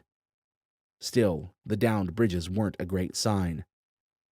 Kind of ironic for a place that's also called the City of Bridges, isn't it, sir? Al's quiet joke in his ear wasn't enough to cut through the apprehension that had been constricting steadily tighter around his lungs with each passing mile since dawn. This was it. She'd be here, or she wouldn't. Perhaps the subtleties of irony still elude me, sir, Al added. They didn't, and they both knew it. Al was just trying to alleviate some of the tension he could read in the tightness of Jarek's body, and the no doubt troubled swirling of his neural activity.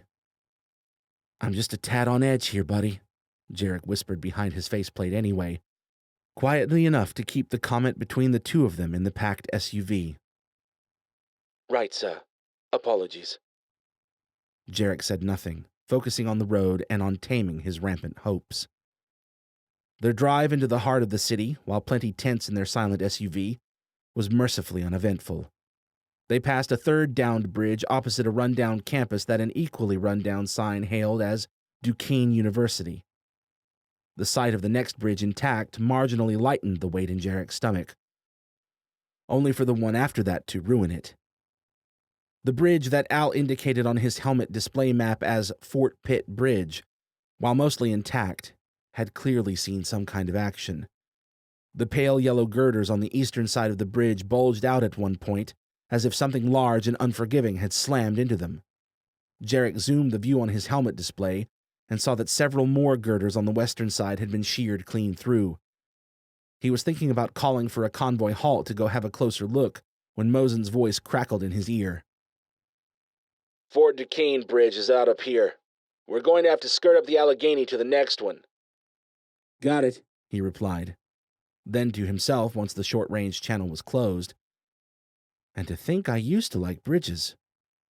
Shall I cross over with the ship and have a closer look while you try the next bridge, sir? It was more of a loaded question than it should have been. The group had already spent an impressive amount of the past 24 hours arguing as to exactly how Operation Find the Needle in the Monster-Strewn Haystack was going to play out. The group, of course, largely coming down to Mosen and Jarek as it always seemed to in the end. Unlike most of their past arguments, though, which had felt to Jarek more like Mosen's abstract dick-measuring contest than necessary conversations, this one had been tricky by merit of the fact that they were all genuinely uncertain as to the best course of action. They couldn't help but think their going into the city at daylight felt like throwing caution to the wind and begging for a slap right in the giblets, especially at the end of a long journey spent traveling cautiously at night. But if their allies were here, and most likely bunkered into a neat hidey hole, what were the chances of finding them at night? Similarly, entering the city with the entire convoy instead of sending in a small scouting force seemed like yet another bid for disaster. But after they'd all spent a few weeks on the road catastrophically failing to regroup with the allies they'd originally been driven away from, who could really feel like splitting up was the safe thing to do? So they'd said cheers to getting caught with their pants down and decided to bite the bullet. And Jarek didn't see any strong reason, aside from Mosen's inevitable irritation, to depart from that mentality now that they were this far. "Go for it, buddy. Just be careful," Rich, sir, coming from you. Al said as the ship gently accelerated into view overhead and glided quietly past the rest of the convoy and over the Allegheny River beside the thrice-cursed Fort Duquesne Bridge. Jarek could almost see the cold rage frosting over Mosen's face 3 vehicles ahead as he caught sight of the rogue ship breaking free from the pack. The fact that he maintained radio silence felt ominous, but Jarek was certain he'd hear exactly what Mosen thought about the maneuver once they were face to face. He couldn't bring himself to care much. The apprehension at what they might find ahead only grew in Jarek's chest with each passing mile, ratcheting tighter with each unusable bridge they passed. Finally, they found what they were looking for. Veterans Bridge declared the sign at the mouth of the blessedly intact stretch of concrete and steel. "There's another spot of irony for you, Mr. Robot," Jarek murmured. He waited, expecting Al to point out that the congruence was more coincidence or quirky happenstance than actual irony, but his friend was uncharacteristically silent. He was about to start worrying when Al finally spoke. "Sir?" His tone was like a lump of lead in Jarek's gut. "What is it?" "I think I found where they were hiding." "What the hell was your make-believe friend thinking, flying off like that?" Despite the implied anger in his words, Mosen's tone wasn't nearly as venomous as usual as he stood beside Jarek, surveying the scene before them. The old hotel lobby had been through hell. Jarek could have said the same about the rest of the buildings in the city, of course. But not like this. This lobby, unless Jarek completely missed his mark, had been ravaged by a lot more than time and neglect. The walls, smashed and riddled with bullet holes and smears of red and oddly orange blood in several sections, seemed to agree with him. Rachel had been here. He didn't know how he knew it. Maybe it was a lingering scent in the air, or some complex alignment of his surroundings he hadn't even consciously registered. Maybe it was just naive, blind hope making a desperate push to convert desire into reality. Whether or not he was deluding himself about Rachel, though, Jarek was at least pretty sure a Führer horde had recently been through the area. That, or a fairly large and extremely pissed-off army. Outside the lobby, past the van that had been violently overturned, and likewise smeared with goopy, orangish fluids, several bodies dotted the half-filled parking lot. The state of them, bloodied, emaciated, some only half-dressed, marked them fairly convincingly as fallen members of a passing horde, one that looked to have been marched long and hard. It wasn't hard to follow where they'd been headed from the hotel. A gruesome path of smeared blood, torn clothes, smashed cars, and spent casings trailed across the parking lot to the adjacent building, clear as a giant neon sign that read, "The shit went down right here." After an unproductive minute of poking around the lobby that seemed to have been ground zero, Jarek and Michael set off for the building across the lot, trailed by a less than chipper Mosen. "What are you thinking?" Michael asked quietly. What Jarek was thinking was that he was about to lose his shit. Each little bloody memento of the fight they'd missed chipped at the faint ember of hope in his chest, threatening to smother it completely. What he was thinking was that, if he didn't find something to alleviate the cold panic clawing its way around his heart, he was going to either start flipping cars or hit the pavement dead with his first cardiac event. But none of that seemed very Jarek-ly, so he just kept his mouth shut and tried to keep his stomach steady as they approached the door that had clearly fallen victim to either a speeding semi-truck or a cull. Visions of Rachel's trampled, bloody body pressed in at his mind from all directions, thinning the air in his lungs. "Sir?" He hadn't meant to stop walking, but now that he had, he couldn't seem to start again. Jarek had seen carnage, had seen the worst and the ugliest of what post-catastrophe humanity had to offer one another. He'd hewn more violent men to equally violent endings than he could count. None of it had ever hit him like this. "Sir?" He couldn't breathe. "Jarek?" Michael's voice, concerned, uncertain. Couldn't breathe, couldn't... "Sir!" Al's voice was like the crack of a starting pistol. Jarek was running before he even knew it. "Slater!" Mosen barked after him. He kept running. Through the demolished hole in the side of the building, following the path of orange ichor and gouged flooring, 2 hops down an old escalator flight. His heart leapt at the sight of the rail station and its partially collapsed tunnel. He couldn't say why, couldn't bother to think it through in that moment, could only give in to the desperate, frantic energy pushing his legs on. "Slater!" Mosen's call echoed down the tunnel.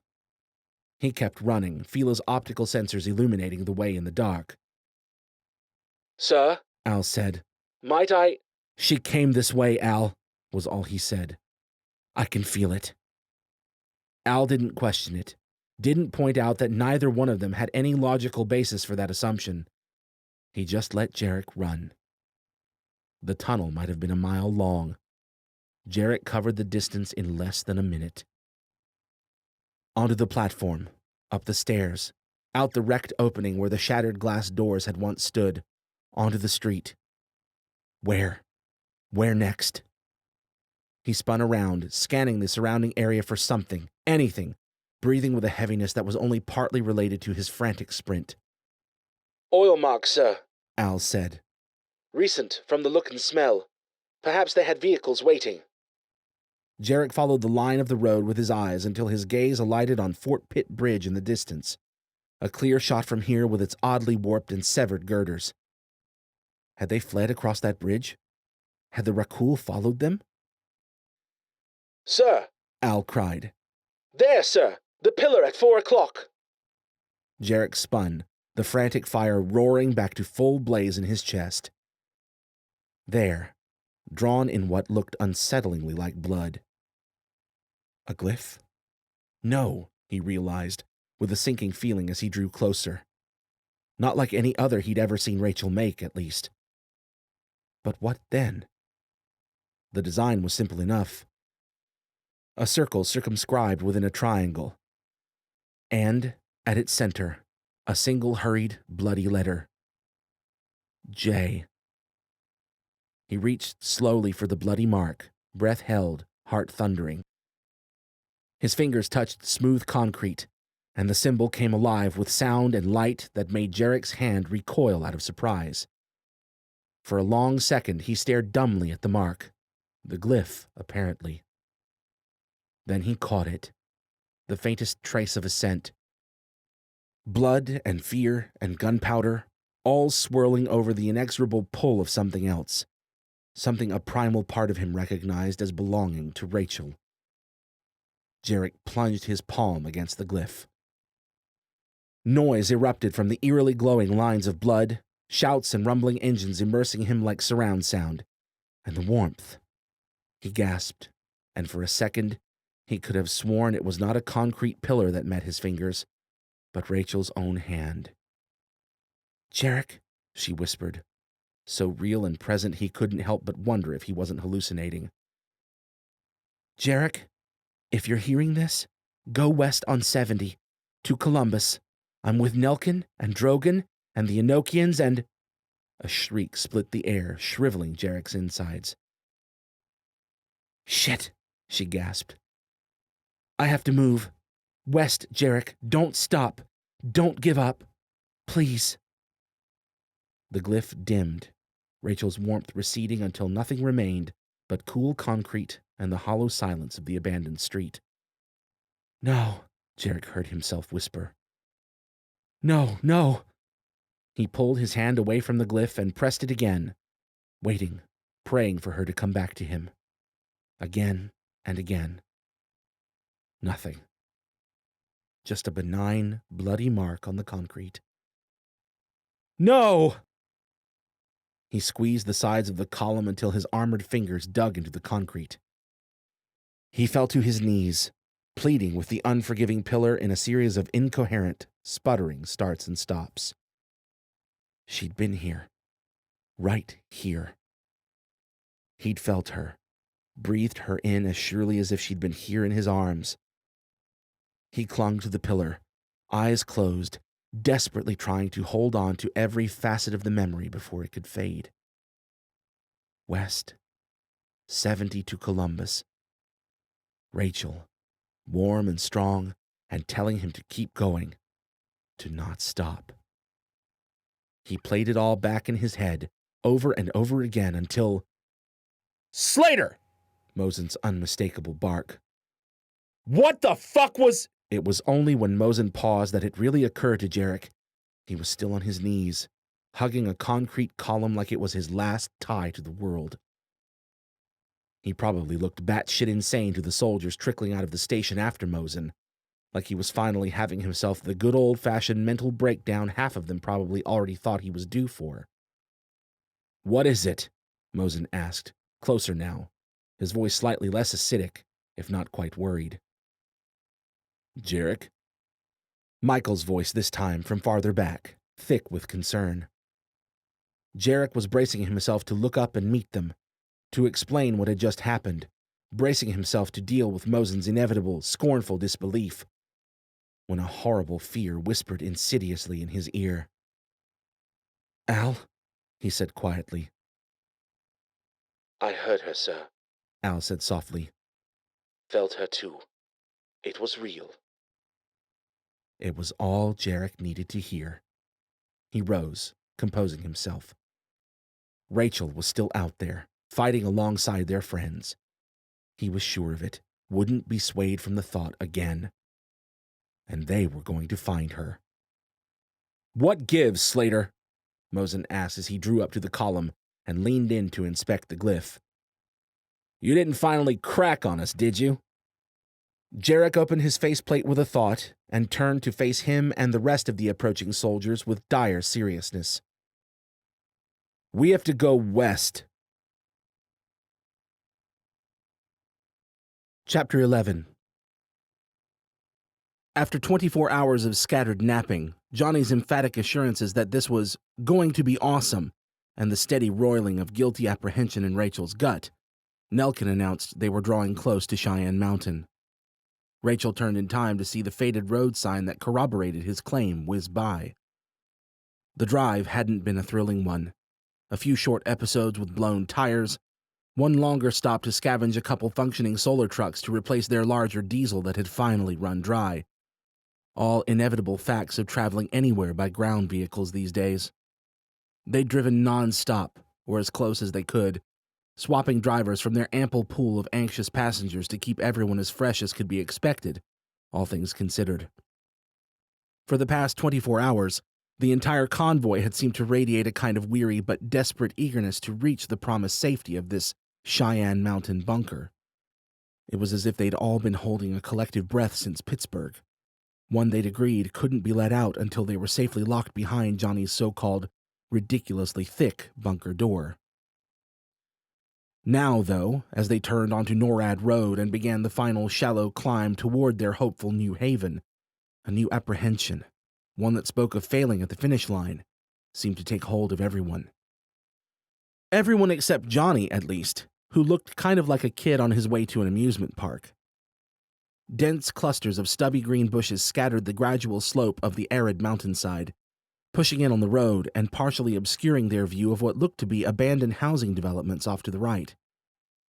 "Honestly," Johnny broke the silence as if he'd been speaking all along, "I don't know why you guys didn't hole up here sooner. It's gonna be He trailed off and turned as they rounded a sweeping corner and Nelkin began to slow the vehicle. "Looks like someone else had similar thoughts about this place," said Price, who'd come to join their vehicle during one of the convoy's stops.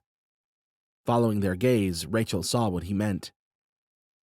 Crop fields stretched out ahead to the left side of the road, clearly abandoned, but maybe not for more than a few years by Rachel's admittedly inexperienced guess. They definitely hadn't been sitting like that since the catastrophe, though, which meant at some point, someone had been here. When she looked up at Nelkin, though, it wasn't the fields he was staring at as they crawled forward, but the road ahead, which she noticed now was blocked on the shoulders for a couple feet by piles of metal scraps that formed a low wall. A pair of heavy chains completed the obstacle, spanned over the road, suspended from one scrap wall to the next, and adorned by a sign that read, simply, "Keep out." What caught her eye most of all, though, were the two spots that were heavily patched, as if someone had performed amateur road repairs. Or buried something. She reached out instinctively, dialing out her cloak's range almost without thought, and... "Stop!" she cried. Nelkin complied with an immediateness that said he'd been about to do so anyway and turned to face her. "Can you feel what's under that pavement?" Rachel closed her eyes and focused more thoroughly, taking in the small, light metal casings, the odoriferous silicon of integrated circuitry, the rampant potential energy of whatever was stored within.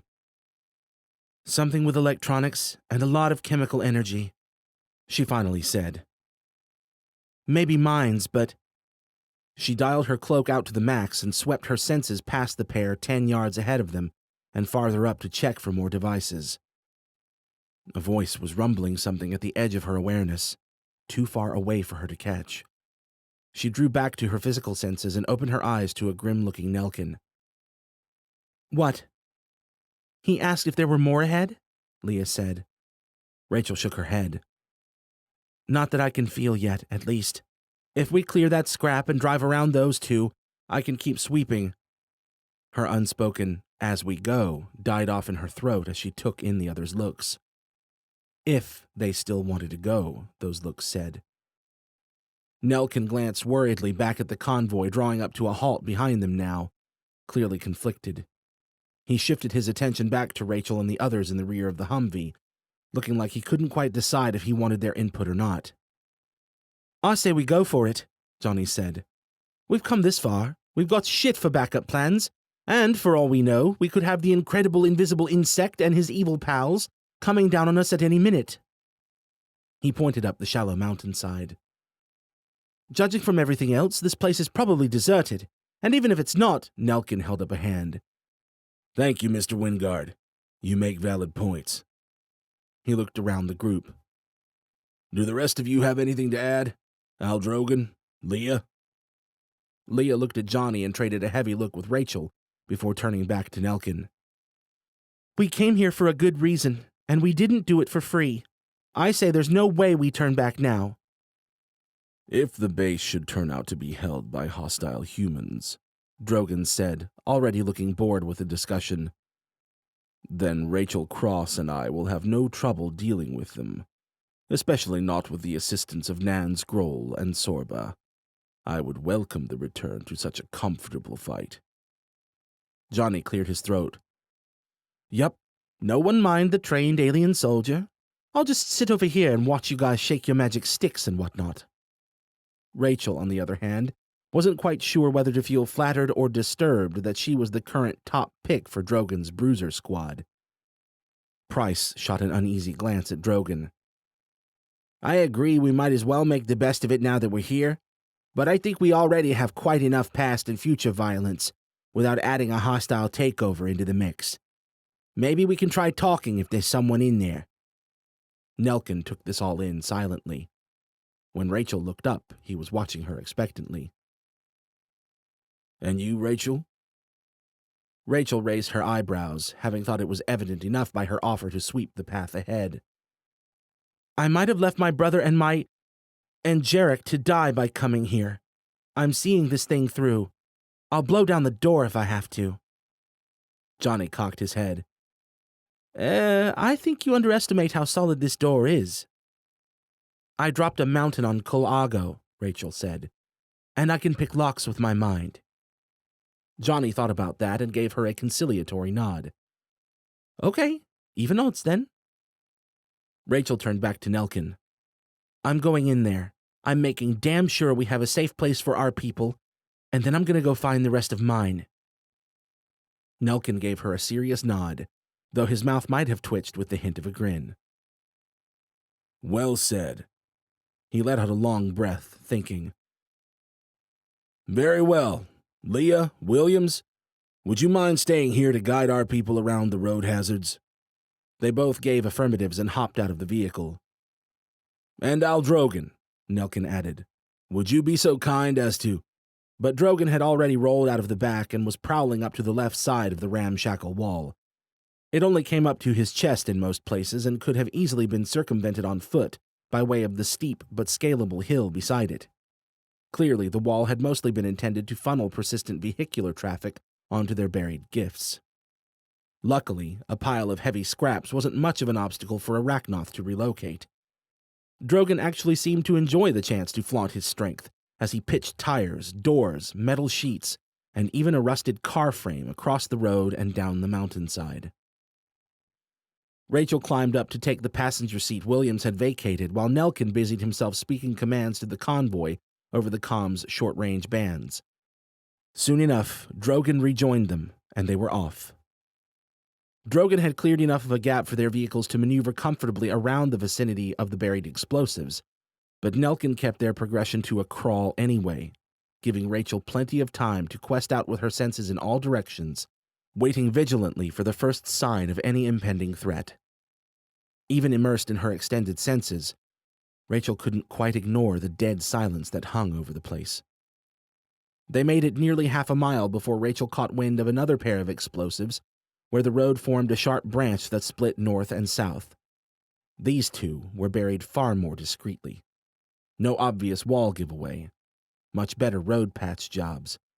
It was almost as if someone had buried the first ones as a kind of confidence booster to lure intruders into a false sense of security.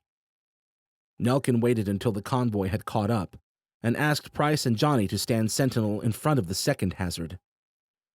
Another slow quarter-mile and a wide, looping roundabout later, they were looking at a sprawling parking lot that Rachel assumed meant they were drawing close to the bunker's entrance. "How are we looking?" Nelkin asked beside her. Rachel shifted her attention back to her extended senses for several seconds. "Still good, I think." "I wouldn't be upset if you refrained from the I thinks for now," he said as they waited for the rest of the convoy to catch up. Rachel refrained from pointing out that they were talking about her sniffing out landmines with her mind here, and that there was going to be some uncertainty intrinsic to the task. Instead, she busied herself studying the scene ahead. The lots were roughly half full, and, at a glance, the vehicles all looked long abandoned. That was a good sign, at least. A few buildings stretched along the mountainside of the bigger parking lot. Old administrative or utility structures, Rachel guessed from the looks of them. The actual bunker entrance, though, she couldn't spot until Nelkin started forward again and they rounded the last bit of bushy hillside foliage. It was actually kind of anticlimactic. An unimposing arched tunnel jutting out of the eastern side of the mountain, well behind the line of the buildings and the lots. No giant spiked gates or looming battlements or anything. Rachel nearly jumped when a low growl rumbled right behind her. "Drogan?" she gasped, trading a wide-eyed look with a slightly startled-looking Nelkin. "Jesus, what is it?" The Rachnoth just pointed in the direction of the distant tunnel entrance. "Take a closer look." She traded another look with Nelkin, and they both tapped on their comms' zoom displays. A few two-fingered swipe gestures later, she was looking at... "Holy shit," she whispered. "That's unexpected," Nelkin agreed. The image was grainy, relying on digital zooming rather than optical, but the subject on the display was unmistakable. There, above the plain arch of the tunnel entrance, hung a Rachnoth in full, scaly battle mode, badly scorched from head to toe and, from the looks of it, long dead. The three of them stared in silence until the rest of the convoy was caught up and waiting behind them. The vehicle shifted with the weight of someone climbing aboard. Then Johnny spoke in a quiet voice behind. "What's going on, guys?" "Oh." Rachel finally turned to see Johnny was leaning forward to see her comm display. "Holy shit," he said, utterly lacking any of his usual cheer. "That's what I said," Rachel said numbly. She couldn't help but think about Alton Parker, couldn't help but remind herself that, a couple weeks ago, she'd been so pissed at him and the rest of the Rachnoth for their role in her mom's death that some part of her might have actually felt some kind of sick satisfaction at the grisly display ahead of them. That thought alone nearly made her feel more ill than the sight itself already had. She leaned over the passenger side door, thinking for a moment she might actually lose it and hurl, but the feeling slowly receded, breath by deep breath. Footsteps behind the vehicle drew her attention, and she saw Leah, Price, and Williams returning to take their places in the Humvee. Johnny brought them up to speed with his own zoomed comm while the convoy idled behind, waiting for Nelkin to make the next move. "This doesn't change the plan," Leah said. "Right?" By way of reply, Drogan hopped out of the Humvee and started trudging in the direction of the entrance tunnel. "Guess not," Johnny mumbled, hopping out after him. Rachel looked to Nelkin, her brain apparently still too stunned to form its own opinion on what to think about that. "I'll Drogan," Nelkin said quietly, knowing the Rachnoth would hear him. Drogon, however, didn't even pause. Not until Nelkin spoke again, this time with a less authoritative tone. "Drogon, just give us a moment to park the convoy. We'll go in together." Drogon didn't quite look back, but he gave a faint nod and went to sit on a rock just off the road, Johnny trailing after him with his rifle handy. Nelkin led the convoy to the eastern end of the first parking lot. By his instructions, their people staggered their parking spots among the copious abandoned vehicles, enough that the congregation might not be noticed by, say, a passing Rakul ship. Not that any of them would be holding their breaths for it to work if that happened. With impressive efficiency, Nelkin picked a dozen men to accompany them into the tunnel, and split the remaining 90 or so into teams to either check the surrounding buildings or stick with the vehicles and protect their non-combatants. Their two Rachnoth, Nan Grol and Nan Sorba, Nelkin made sure were posted with the Enochians. That done, he gestured to Rachel, Leah, and his chosen 12, and they all started toward the entrance tunnel. Johnny and Drogon appeared at Rachel's side as they crept across the quiet lot, both looking ready for a fight. The silence pressed in on them with viscous pressure, convincing Rachel some manner of explosion was not only imminent, but inevitable. With each passing step, she found herself worrying less and less about mines and more about someone, or several someones rather, popping out from the mountain rocks above with rifles, rockets, and God knew what else they'd used to leave a Rachnoth looking like that. There were a few murmurs and whispers from the group as they drew close enough to get a better look at the charred trophy, but Nelkin quickly silenced the chatter with a glare and a sharp chop of his hand. 50 feet out from the tunnel, Rachel saw something she hadn't noticed on the comm zoom earlier. A pair of words scrawled across the inner surface of the tunnel wall near the entrance. Drogon let out a soft growl before Rachel was close enough to finally make out what it said. "Vamps, beware." "Easy, buddy," Johnny murmured to Drogon. "If these guys are still in there, I'm guessing now's not the time to let out the red eyes." Easy wasn't the word Rachel would have used to describe the look on Drogon's face after that, but he at least stopped growling as they paused outside the entryway. The tunnel was more spacious than Rachel had gauged from a distance, probably wide enough to squeeze two of their trucks side by side, and tall enough to leave at least a few feet of clearance. She wondered if they shouldn't have driven into the tunnel. The presence of the landmines outside said probably not. And when she spotted what looked like tracks for a thick security door near the mouth of the tunnel, that uneasy train of thought only strengthened. At least until they'd been hoofing it in the dark with comms and flashlights for what felt like half an hour. To be fair, she might have been letting the claustrophobic pressure of yet another underground tunnel and the looming possibility of unfriendlies ahead warp her estimations. In reality, half an hour had probably been more like 8 or 9 minutes, and no more than half a mile.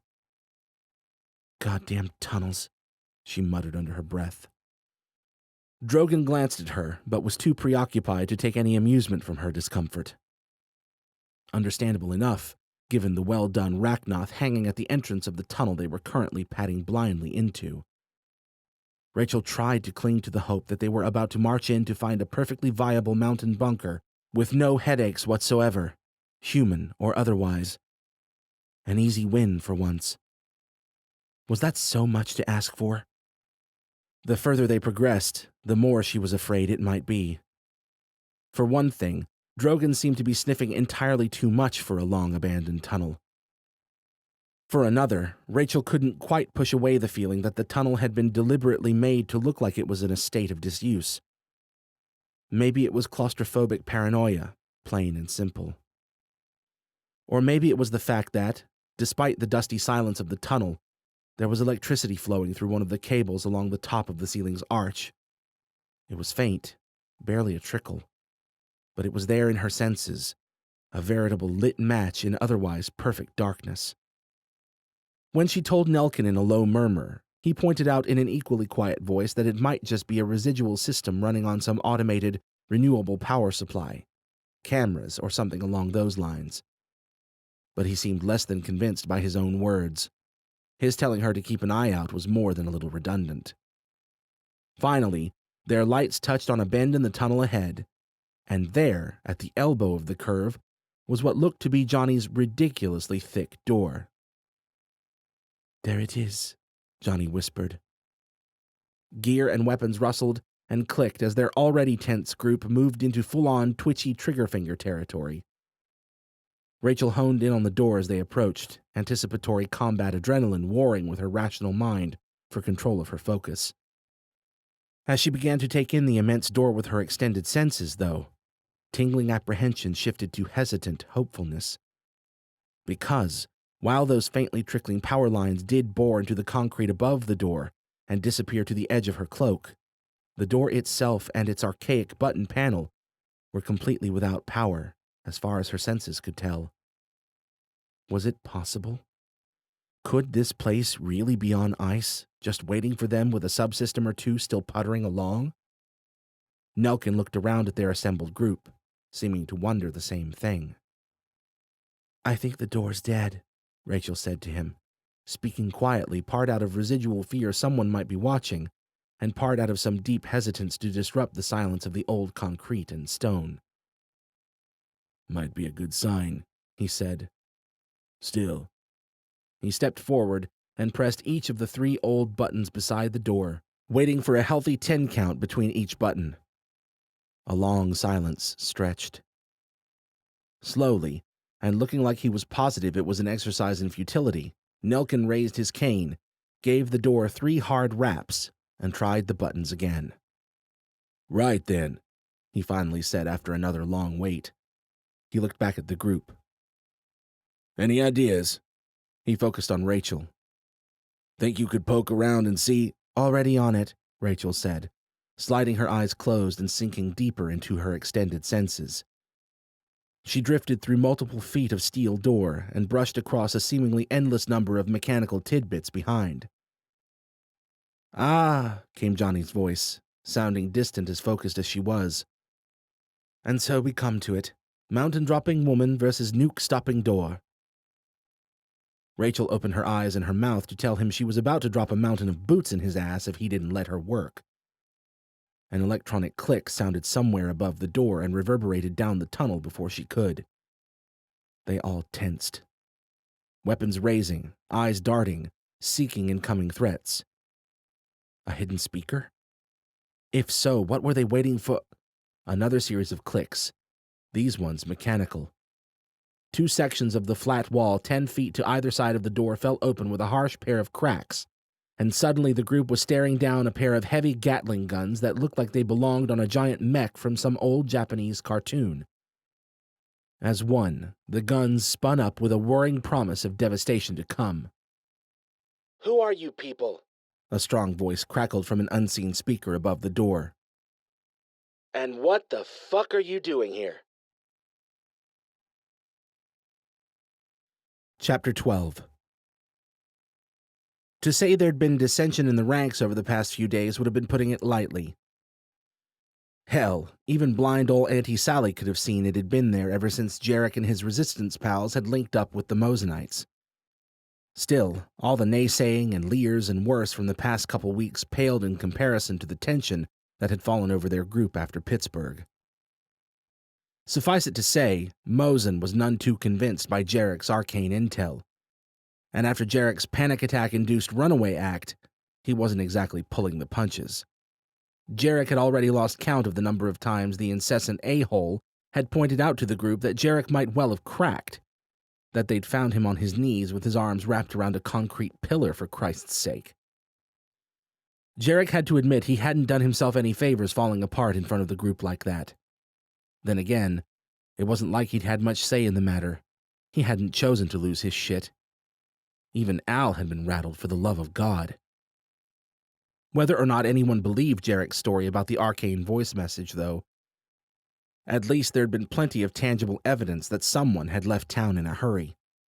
That scene at the hotel lobby, the tracks of the flight through the rail tunnel, the clear signs of the rumble on the bridge, and beyond that, the mysteriously collapsed tunnel, which Jarek had a strong gut feeling had been either the handiwork of Nelkin's planning or the casualty of Rachel's power. Mosen, of course, had pointed out that, even if it had been their allies, and he highly doubted Rachel could have pulled such a feat off, by the way, they damn well still could have collapsed the tunnel on themselves, and they might all still be buried down there. Jarek had returned that Mosen was a miserable twit, and that, unless he wanted to set up a work zone and start digging, their only real play was to assume their allies had made it and to hit the road after them. Unless, of course, they wanted to sit around and see if any Rakul came back to visit. Needless to say, the westward drive was not shaping up to be a cheery one. Add in the fact that they'd been forced to travel in plain daylight to vacate the scene of the crime, not to mention to keep an eye out for their allies, and they were all about a match strike away from an explosion. Assuming the Rakul didn't drop down on their heads to finish the job first. At least their being on the road kept Jarek and Mosen in separate vehicles. Then again, that arrangement came with its own set of downsides, not the least of which being that Jarek wasn't around to defend himself, while Mosen no doubt slandered his good name, and, more importantly, his sanity, to his faithful Mosenites. That was frustrating enough. What was truly disturbing, though, was that, after an afternoon and evening spent unsuccessfully sweeping the shell of Columbus for any sign of their allies, even some of the resistance troops seemed to be wondering if Mosen wasn't right about him. Maybe he had cracked. Jarek could all but hear them thinking. Maybe there'd been no message at all. Maybe he'd scrawled that symbol on the pillar with his own blood, and now they were all headed west on the word of a man who'd, after all, already been talking to the voice in his head for over a decade now. That Al corroborated Jarek's story was all but meaningless. He was Jarek's AI, after all, and most of the resistance troops had never really gotten comfortable with the idea of an actual digital being, capable of its own free thought. And so, Jarek seemed to have found his way to a slippery slope. One day of this bullshit, and he was already starting to understand how infuriatingly helpless it was when people started pointing the crazy finger. Once that bad boy started flying, it almost became a self-fulfilling prophecy. Crazy or not, you would be soon enough. Forget about them, Michael said that night while he bedded down beside Chambers in the musty motel room they'd claimed. Once we find Rachel and Nelkin and everyone else tomorrow, they'll forget all about this. They'll probably be thanking you. I wouldn't hold my breath on the thank you bit, Chambers said. Took the words right out of my mouth, Jarek said quietly. He didn't say the other part, that he was worried Michael's once should be swapped for a big fat if. If we find them tomorrow. It was ludicrous to expect to simply bump into Rachel and the others after only a few hours of looking, especially based on no more detailed directions than a highway and a city. It didn't help that he had no way of knowing how long ago Rachel had left that message in Pittsburgh. The bodies of the fallen Horde members in the parking lot had looked and smelled plenty ripe enough to think they'd missed the action by at least a couple days, but that wasn't exactly a precise indicator. All things considered, it was unrealistic to expect the search to pay off overnight. Of course, that didn't really alleviate the worried weight on his chest, no matter how many times he repeated the logic to himself. And it sure as hell hadn't kept the hounds at bay that evening as Mosen had led loud discussions, cataloging and highlighting the day's extensive failures. Hey, at least we've got a mission here, Chambers said, as she went to work binding Michael's wrists for the night. Better than scurrying aimlessly from hole to hole every night just to survive. Yeah, Michael added, staring pointedly at his wrist bindings and lifting his legs so Jarek could slip another around his ankles. That'd just be crazy. Despite everything, that still got a smile out of Jarek. Chambers chuckled too. Jarek finished securing the binding and patted Michael's leg. We wouldn't want that, would we? Chambers pulled Michael's blanket up for him, covering their handiwork. Should anyone manage to sneak a peek through the blinders, Michael would, by all appearances, look to be lying there like a good little boy, and definitely not tied up next to Chambers and Jarek for God knew why. Then again, the way his public perception was faring right now, Jarek probably could have just explained something as trivial as a few bindings away with nothing more than a sultry wink and an assurance that they really didn't want to know. Given that they'd all spent the past 24 hours awake, driving to Pittsburgh, exploring the ruins, and then making their roundabout way to this dismal Columbus motel, most of their people were probably too tired to be snooping around anyway. He wasn't even sure anyone had noticed the three of them sneaking off to their own room. At this point, he was too tired to care. And, apparently, too worried to sleep, he soon found out, laying on the floor at Michael's bedside, shifting in a way that had nothing to do with any shortcoming in Fila's supportive interior. Alone in the darkness, but for the breathing of his sleeping roommates, the memory of Rachel's voice whispered in his head over and over. "West, Jarek. Don't give up. Don't stop. Please." He had to find her. It was the only thing he knew for sure anymore. Everything else, seeing these men and women to safety, marshaling their forces, taking on the Rakul. If he could just find Rachel, Jarek was convinced the rest of it would fall into place. She was already with Nelkin and Drogon and a good chunk of the Resistance forces. They had the Enochians. The Enochians who, Maker willing, might yet prove to be the nuclear option they'd been looking for since Kulgada had been an ugly twinkle on their horizon. Finding Rachel meant finding their best hope of surviving this thing. That was what he needed to make the others understand. The Mosenites certainly didn't care about the rest, that he missed her, needed her. That without her, he felt like little more than a suit and a sword, hunted, alone, and outclassed. But survival? That was the one thing he was sure everyone in this building was interested in. Together, they were stronger. Together, they'd find the only hope there was to find. Out here, eventually, they were all going to die. On and on these thoughts turned, having neither the mercy to abate nor the decency to produce some useful conclusion. When Al wordlessly opted to add a soothing ambient track to the feedback coming through Jarek's earpieces, he resisted the urge to snip at his friend for the coddling. Al meant well, after all, and if Jarek didn't get some sleep, it was more than his good mood he was putting at risk. So he sank into the relaxing sounds, focusing on deep breaths as completely as he could manage. It was even in danger of actually working when the sound of Michael's snoring shifted to frustrated grunting and the rustle and bed creaks of subdued struggles.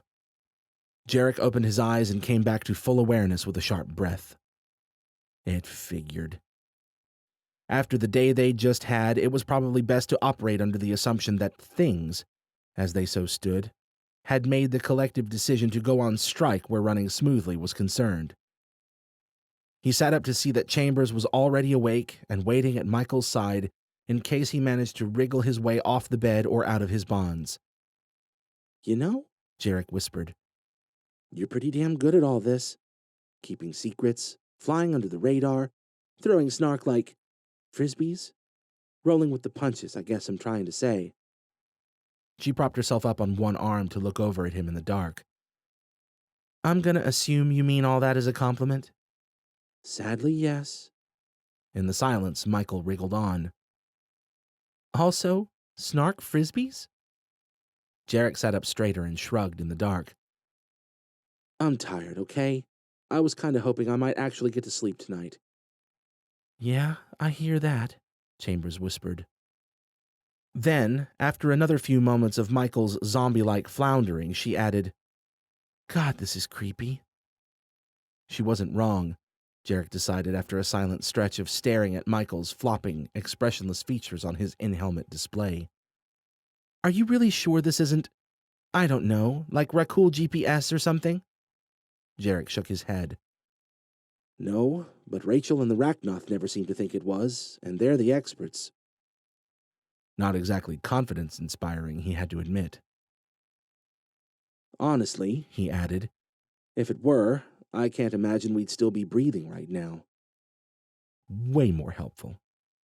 "Fair point," she sighed in the dark. "We really need to find them, don't we?" He gave her a wan smile despite the fact that she couldn't see it in the dark and behind his faceplate. At least Chambers got it. "We really do. Just got to convince the Mosenite—" "Sir, someone at the door." No sooner had Al said it than the door popped open with a splintering crack of old, dry wood. It hit the door stopper and bounced back only to thud to a halt against a raised hand. Jarek caught a glint of red eyes, and his stomach sank. Well, well, Mosen chided. Whatever do we have here? You're pissed, Jarek said. Understatement of the century, clearly. I get it, Mosen, He continued. but this isn't nearly as catastrophic as you think it is. Mosen paced back and forth, neck muscles tensed and eyes casting glints of red. Finally, he paused and looked around at the audience he'd woken and assembled in the motel lobby by virtue of his racket alone. His gaze settled back on Jarek. How long have you been covering this up? How many times? Syracuse was the first time, Michael answered before Jarek could. Tonight was the third. The onlookers muttered among themselves. Mosen uncrossed his arms, flexed and unflexed his fists. Carver's out. We can't have him with us anymore. That's not happening, Jarek said. Michael swallowed. Maybe he's right, Jarek. It's not happening, Carver, Chambers interrupted at his side. Michael looked from Chambers to Jarek with an expression that was half grateful, half pleading. Jarek tilted his head at Chambers. You heard the lady, Mikey. Not happening. You two are free to go with him, Mosen said. If you're going to put the safety of the entire group at risk for one helpless runt, we don't want you. Fancy suit, his cold eyes flicked maliciously to Chambers. Or otherwise. This isn't your personal dictatorship, Jarek said. Michael's an equal part of this group. We all are. An unfortunate accident and a fucked up head don't change that. If anyone should be able to sympathize with that one, it's you, Mosen. Mosen's lip curled in a soundless snarl that he quickly gained control of and replaced with a frosty glare. This isn't a charity we're running. We can't help every sad puppy we find. Jarek gave a humorless laugh. You do remember they literally called me Soldier of Charity, right? Called you, Slater. Past tense. They are probably all dead by now, considering what's happening out there. This is survival. You don't have to like it. Ah, survival. You know, that's exactly what the guy who gave me the nickname told me once upon a time. Sounds like a smart guy. Maybe you should have listened to him. Thought about it, Jarek said. Cut his head off instead. Took 3 bullets doing it. Mosen threw his hands up, his calm expression cracking into a growl. You think I give a shit? This talking is pointless. Carver goes. End of story. Jarek shook his head. We don't toss our own out on the streets for Rakul mealtime. No, Mosen said. And what do you call driving around in broad daylight? He jabbed a finger toward Michael. With a fucking Rakul satellite dish, looking for your girlfriend because the voices in your head say so. That's kind of putting it. And where are they, by the way, Slater? Mosen snapped, looking around, arms spread wide. If this hasn't all just been one giant bumblefuck of a goose chase, where the fuck are they? Jarek hesitated a second too long, weighing potential answers against the receptions they'd likely find with the not-so-friendly onlookers. Mosen sneered. That's what I thought. He looked around at the gathered crowd, which had grown in number since they'd started, and jabbed a finger dramatically in Jarek's direction. He has no idea what he's doing. And you do, Mosen? Michael asked. What's your big master plan here, man? Patching our leaks first, cull-bait, Mosen said. After that... Oh, fuck this, Jarek breathed to himself. Except apparently not to himself, judging by all the heads that suddenly swiveled his way with surprised expressions. Fine. That was fine. He didn't care anymore. Never mind that the smarmy little shit was relying on straw men sensationalism to make his argument. Never mind that they could have argued back and pointed out quite convincingly that Mosen was even more lost and hopeless than Jarek. Jarek was done. Done letting Mosen prance around like he was some big badass who merited fearful respect. Done watching this group cannibalize itself in slow motion. Done running from what clearly needed to happen if any of them were going to make it through this. Okay, Mosen. You're not going to stop until we see whose is bigger? Fine. Whip it out, big guy. I'll fight you for it. Mosen eyed him wearily, taken aback. What are you talking about? Head honcho. Jarek splayed his hands wide. There can only be one, right? And I know that there thick skull of yours don't do so good with the words. So fuck it. Let's settle this thing like the damn dirty apes we are. Winner takes the reins. That sure got the crowd talking. Mosen gave him a contemptuous sneer through the sea of agitated murmurs and whispers. Big words coming from a guy in a weaponized exosuit. Jarek couldn't deny that, so he gave the mental command. Are you sure about this, sir? Al asked. He looked around at the crowd. To Michael and Chambers. He thought about Rachel and Price, the Enochians, the Rakul. Finally, he looked back to Mosen, standing there with arms crossed, barring the way as best he could to the one path Jarek truly believed to be their best hope. They could do this. He just had to clear the way first. I'm sure, buddy, he said quietly. And with the familiar series of clicks, clacks, and whirs, Fila began peeling open for him. Please, Mosen, he said more loudly, stepping out of Fila's embrace to face his foe with naught but a thin pair of briefs. I don't need a fancy suit to kick your ass. He looked around the room again, conscious of both the cool air and the dozens of eyes currently assaulting his thinly briefed equipment. Just, maybe pants first. Chapter 13. If the silence in the mountain tunnel had been tense before, it could have suspended the Golden Gate Bridge now. That was just as well, as far as Rachel was concerned. She needed the empty seconds to will her adrenaline-soaked brain to get its shit together and focus. She was almost proud of just how damn quickly she'd managed to throw a telekinetic barrier into place. Or would have been, if she weren't so busy splitting her mind to maintain the defense, while also reaching out to try to disable the oversized Gatling guns preparing to tear their entire group to bloody ribbons. It might have been a waste even bothering with the barrier. Judging from the looks of those guns, she'd be on her knees or unconscious in under 10 seconds if they decided to open up with her trying to protect the group. Her own bullet catcher would keep her and those immediately behind her safe, at least until the thing sucked enough heat from the already chilly tunnel air to freeze them to death. Either way, she resisted the urge to shout, "Get behind me!" and set off whatever itchy trigger fingers might be watching them.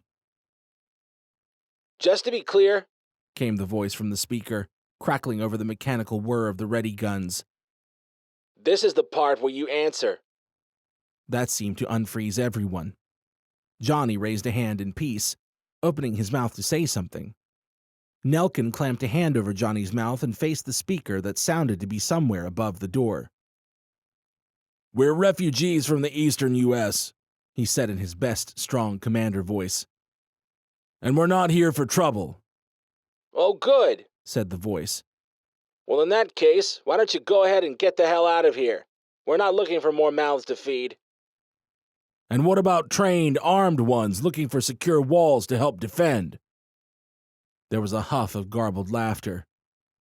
"If you didn't notice, we can defend ourselves just fine in here. Now kindly get the "We fought the vamps," Nelkin said, apparently deciding to shift gears. "And we've won, too. Judging from your decorations outside, I'd think that'd mean something to you. Please, we've come a long way." With their mysterious triggerman engaged in asking Nelkin why it was they were running if they were such prodigious vamp slayers, Rachel felt marginally safer shifting the entirety of her focus to disabling the guns. It was deciding exactly how to accomplish that feat that was giving her pause. She entertained thoughts of firing pins, bullet feeding mechanisms, and other moving parts for all of 3 seconds, but it was too risky, her knowledge too shallow to be sure any of it would work the way she intended. So instead, she found the cables running to the robotic housings controlling the guns, telekinetically undid the connectors, and yanked them free. The whirring of the spinning guns began to descend in tone like music to her ears, assuring she'd broken the connection to whoever was in control of the weapons. She let out a relieved breath. More than just the vamps out here, Nelkin was saying. I know it's hard to believe, but you're not as safe behind this door as you'd like to think. Let us in to talk, and I'll explain everything. Look, the speaker said. I appreciate your struggle, and that all sounds nice and scary. But if you don't quit your babbling and evacuate this tunnel, I will... You'll what? Rachel called, stepping to Nelkin's side. Gun us all down? Go for it, bunker boy. Nelkin snapped to her with a horrified stare, but she tilted her head at one of the guns, and his horror shifted to uncertainty. Don't tempt me, lady, the speaker voice said. You wouldn't... Hey, what the fuck did you do out there? She shot Nelkin a quick wink, and his face shifted to an expression that might have been exasperated or pleased. Maybe both. I think the door's about to go, too, she said. Want to let us in before I break your fancy toy? We just want to talk. Nelkin seemed to give up on trying to be irritated with her bold play, and waited quietly beside her. Silence stretched. Rachel could only hope it meant whoever was on the other side of that speaker was running their request up whatever chain of command might exist in there. She swept her senses all around them again while they waited, searching for any hidden surprises she might have missed while distracted by the enormous Gatling guns staring them down. Finally, the speaker voice returned. No weapons. No more than 3 of you. The rest wait at the north portal while we talk. Rachel traded a look with Nelkin. Agreed, Nelkin said. After a moment's hesitation, he gestured for Rachel and Drogon to join him, then turned to hand off his weapons and address the others. You heard him, people. Head back to the entrance. Sit tight, eyes peeled. Several looked miffed at being told to sit out while an Arcanist and Arachnoth accompanied their commander into potential enemy territory, but no one argued. Johnny looked like a kid who'd just been told he was too short to ride the rides, but he allowed Leah to turn him around by the shoulders and followed obediently after the slowly retreating crowd, head hung low. Rachel silently wondered at the wisdom of bringing Drogon into the facility that was boasting a dead Rachnoth as a trophy. It was a risky idea on multiple levels, but then again, everything about this situation was risky.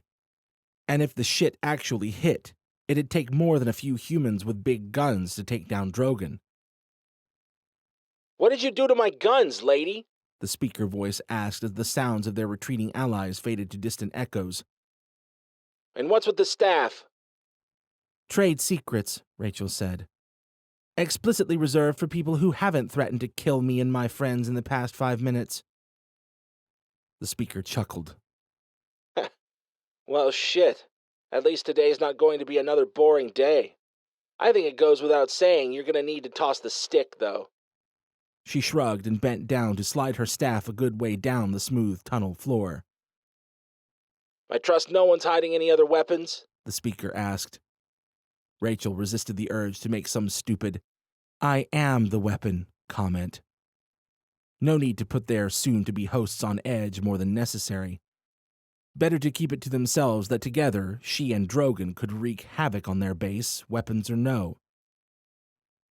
All clear out here, Nelkin said. Unless you'd like me to leave the cane. Apparently, that didn't merit a response.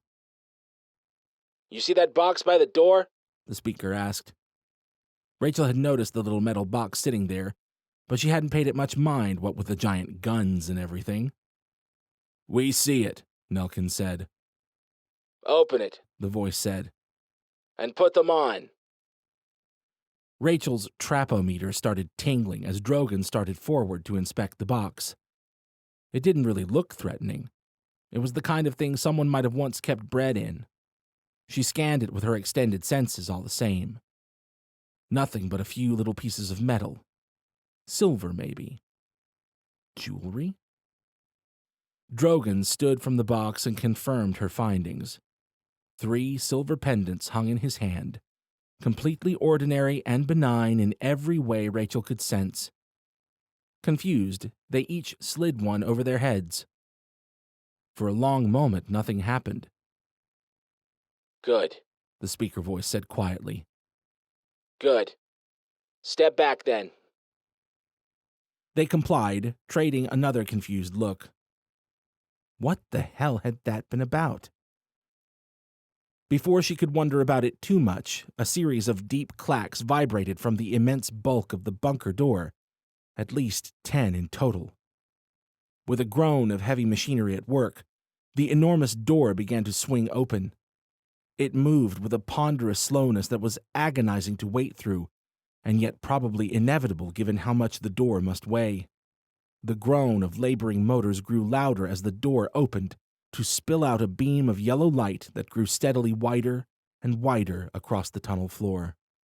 Finally, the door swung far enough to grant them line of sight into the space beyond. Pale, cream-colored walls, spanned by networks of cables and pipes, and she resisted the urge to flinch as the door swung wider and revealed the gruff, no-nonsense face staring them down from behind the barrel of an assault rifle. Wider, and there were 3 more men, all dressed in military fatigues, all pointing weapons at them. A 5th man stood at the end of the firing line, rifle held ready across his chest but not actively pointing at them. It was this last man who'd been talking to them through the speaker. Rachel was almost sure of it, though she couldn't quite say why. Maybe it was the look of semi-guarded superiority in his dark eyes as he waited to see their reactions to the surprise firing squad. Apart from those smug eyes, he wore a beanie cap, sported a dark beard, and generally looked like a guy who might give her reason to punch him at some point down the road. For now, though, he just watched them until the door came to a jarring halt, and the sounds of groaning motors abated. "Come on in," Beanie Cap called, his voice confirming he had indeed been the speaker. "No sudden movements and so forth." Rachel traded a look with Nelkin and Drogan, and they all walked past the huge door and through the wide doorway, hands held in plain sight. As soon as they'd crossed the threshold, Beanie reached over to press something on the wall, and the door began its slow, groaning journey to close them in. Rachel did her best to brush aside the tickle of panic that bubbled up in her chest at the thought of being trapped behind that door.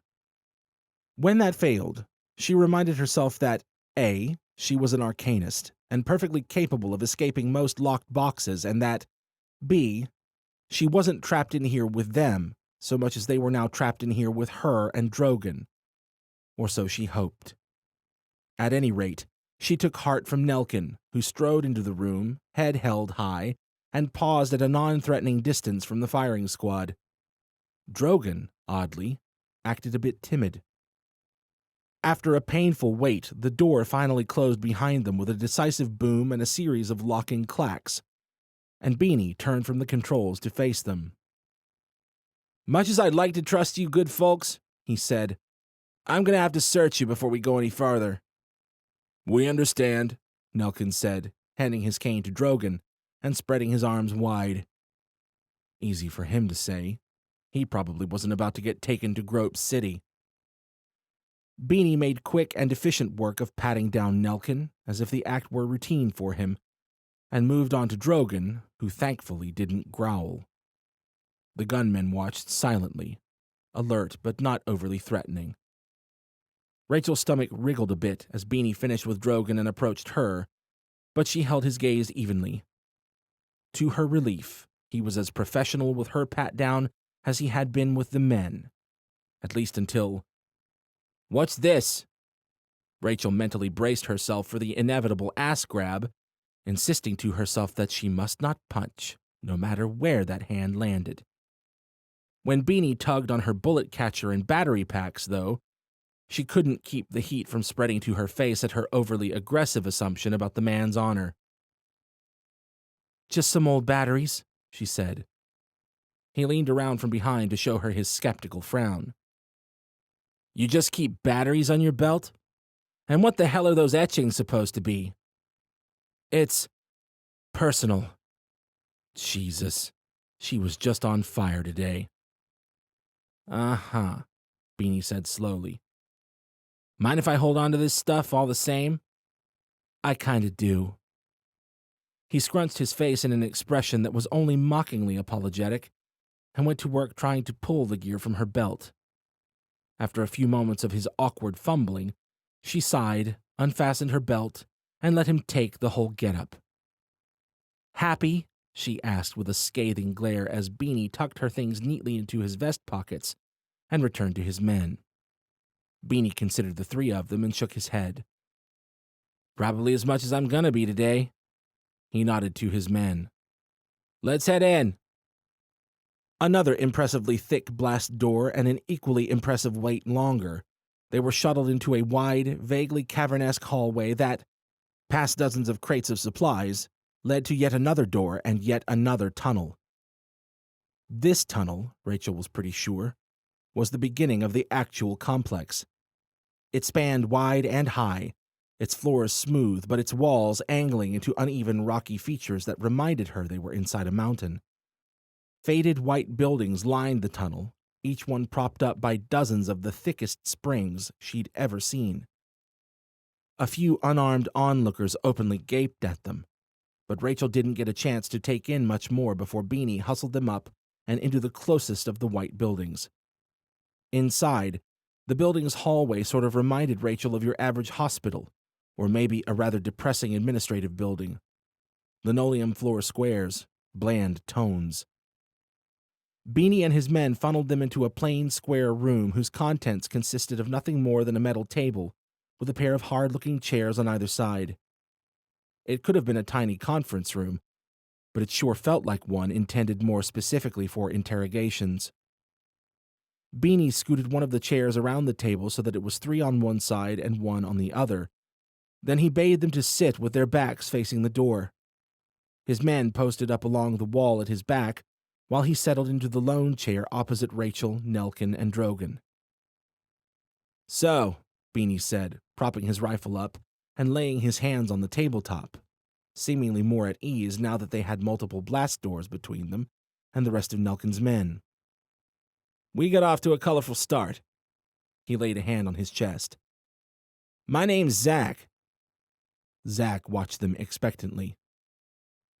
"Commander Nelkin," Nelkin said. Zach gave a sarcastically impressed head bob. "A commander, huh? So what does that make you two, then?" Drogon gave an uncharacteristically timid shrug, and when he spoke, his tone was decidedly less regal than usual. "I'm just Derek." So apparently Drogon could act when the situation called for it. "And I'm just Rachel," she added. "Nothing special to see here, folks." Zach considered her. "Nothing special. You mind telling me how it is our guns went offline out there, Rachel?" "You tell me," she said. "I just heard 'em winding down and wanted to pretend I was a badass." She shrugged. "Sue me." Zach clearly didn't buy it. "As far as I can tell," he said, "both guns had their cables yanked. Neat trick, unplugging a pair of autocannons that are 30 feet apart behind steel plates." He spread his hands. "Without any of you moving an inch." Zach watched her like a hawk as he allowed time for his words to sink in, like he was hoping she'd spontaneously crack and spill everything. She just shrugged, trying to look as helplessly lost as she could. "I don't know what to tell you, man. Did I want to be a magician when I was a kid? Maybe. But I sure as shit didn't make your big machine gun cables go poof." "If you don't know what's going on out there," Nelkin interjected before Zach could call bullshit, "I think we might have more pressing matters than why your rotary cannons went down." Zach kept his gaze on Rachel for another long moment, before finally sitting back with a sigh and waving a hand in invitation to Nelkin. "Let's have it then, Commander. What is this bright new doomsday you claim to be running from?" Nelkin started and stopped himself a few times, before finally settling on a direction. "How much do you know about the Rachnoth?" None of the men looked happy. Zach's grin was violently chilling. "We know how to kill him. Don't see what else you'd need to know about a vamp. Get to the point." "All right, then," Nelkin said. What if I told you the vamps have bosses they used to answer to? Bosses who are far older and more dangerous than they are. Bosses who aren't too happy that their servants skipped town on them to hide out here on Earth after the catastrophe. Zack blew out a humorless laugh, his icy expression taking on a derisive edge. "Ah, so you people come from the alien theory camp." Nelkin frowned. "I don't know. Let me save you some breath, Commander," Zack said. He gestured to the men behind him. "We here in the complex don't put much stock in that alien invasion bullshit you people have been bouncing around the net for the past 15 years. Nelkin looked uncertain as he pressed on. "The Rachnoth came here from another planet. We've heard as much from one we captured." One who just so happened to be sitting right next to them. "And you might have noticed the net's down," Rachel added. "We're pretty sure it's these bosses we have to thank for—" Normally, Rachel might have ignored the hand Zack raised for silence, but the way he was suddenly trembling with rage gave her pause. "The vamps," Zack growled, "are servants of hell." A sick feeling crept into Rachel's gut at the change coming over Zack, the fanatic gleams slipping into his eyes. "The only master they have is Satan himself," he continued. "You can't trust a single word out of their blood-stained mouths. And if you three hadn't passed the silver test—" The silver test? Was that what they thought? That they could spot a Rachnoth with a goddamn little piece of ordinary silver? Zack was shaking his head, some of his rage dissipating though he still studied them with narrowed eyes. "You three have passed the test, but you sure claim to know a lot about them. I can't help but wonder why that is." Bogus test or no, Rachel's stomach sank further at the reactions of the men behind Zack. Distrustful stares, grips tightening on weapons. What the hell had they stumbled into here? Nelkin was surveying the men with his neutral commander face. "How long have you boys been down here? What's the last news you had from outside?" Zack smiled, and the expression felt several degrees saner than a second ago, as if he'd thrown the blanket back over whatever fanaticism had just fallen momentarily out of hiding. "You're not a man of faith, are you, Commander Nelkin?" Nelkin's gaze flicked to Rachel and Drogon before answering. "Maybe not in the conventional sense, but I do have faith." Zack chewed over Nelkin's words for a long handful of seconds, weighing them for only God knew what.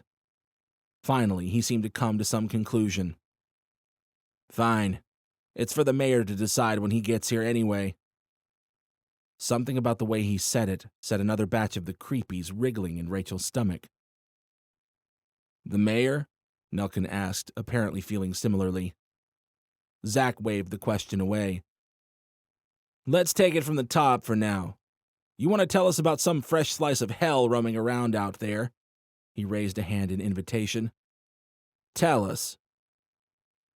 With a hesitant look, Nelkin started to recount Kulgada's arrival, deliberately avoiding the fact that said arrival had indeed been via alien spaceship. He was just starting to explain the first furor that had hit HQ when Rachel felt it. A telepathic mind, just outside the room.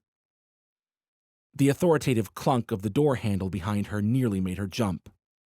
The door swung open with a mournful creak. As one, the men all snapped to attention, Zack included, rising from his seat to join the others in planting fist over chest in some manner of salute. "Mayor Dillard," Zack said, stepping aside to offer up his own seat. Rachel turned to take in this mayor. Tall, dark hair slicked back, strong build, strong jaw. Everything she would have expected from the magnanimous leader of the complex.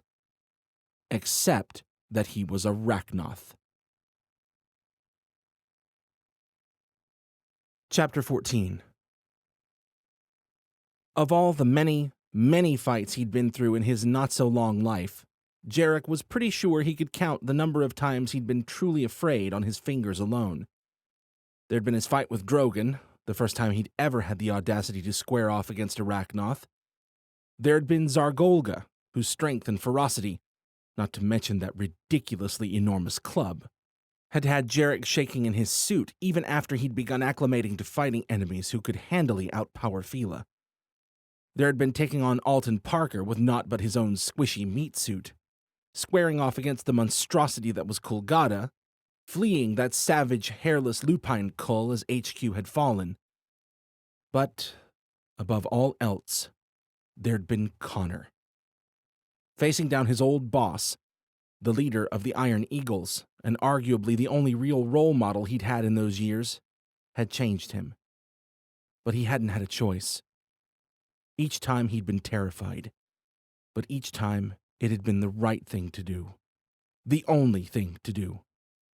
And now, circling warily with Mosin in the poorly lit motel lobby, he was looking at another one of those times. It wasn't just that he was afraid for his own life, though that was certainly part of it. He would have been an idiot not to be. On top of being a generally vicious bastard, and a particularly pissed one at that right now, after years serving his old overlord Zargolga, and receiving ample doses of the vitamin R for his efforts, Mosin was superhumanly strong and resilient. Not enough so to take Arachnoth in an arm wrestling contest, maybe, but more than enough to take 2 or 3 Jareks. Worse, Mosin didn't look nearly as overconfident as Jarek had been hoping. They circled one another amid the beams of the onlookers' comm lights and the wider swaths of the camp lights placed around the room. Where Jarek had hoped to see a confident sneer and cocky chest-thumping, he saw only a predatory focus from Mosin as the creepy bastard shook his vitamin R-infused muscles loose. An opponent who was not only considerably stronger, but also patient, disciplined. As usual, Jarek probably should have listened to Al, or at least found a shirt. "Are we really doing this, people?" Chambers asked the murmuring onlookers. "Big alien monsters hunting us across the country, sweeping up town after town, and we're gonna sit here and watch 2 grown men wail on each other?" "This is ridiculous," Michael added. "We should discuss our options, put it to a vote." A few of the resistance folk seemed to agree with the sentiment. Most of the people in the room, though, were ready to see someone bleed. Much as Jarek had been desiring the chance to give Mosin a good punch or 5 over the past days, he didn't want this fight. And he sure as hell didn't want it while he was in squishy meat sack form. But it was too late. It was done, and now all that was left was to make sure that he won. Because if he lost, even if Mosin didn't kill him in the process, which was a pretty big if, they could kiss their hopes of finding the others, and consequently surviving, goodbye, at least without causing a small civil war. Despite everything, though, dire stakes and punchable faces and all, Jarek couldn't bring himself to relish the coming violence as he not so long ago might have. Jesus, was he getting old? He paused his pacing, cracked his knuckles, and spread his hands wide. "So, this is like to first pin, right?" Mosin didn't answer, just rushed in like he'd only been waiting for Jarek to say something stupid. Jarek pivoted clear of the first punch and ducked back from the second. Mosin stalked warily after him. "Come on, Slater. Where'd all that swagger go?" "I'm just wondering what happened to the whole not the face thing." He frowned from Mosin's hands to his bare feet. "And whether or not you're going to start sprouting claws." By way of reply, Mosin aimed a sweeping kick at Jarek's head. Jarek dipped to the outside, planted, and caught Mosin with a hard side kick in his disturbingly solid ribs. Mosin's hand snaked down lightning fast and caught Jarek's ankle in a crushing grip before he could pull the kick back.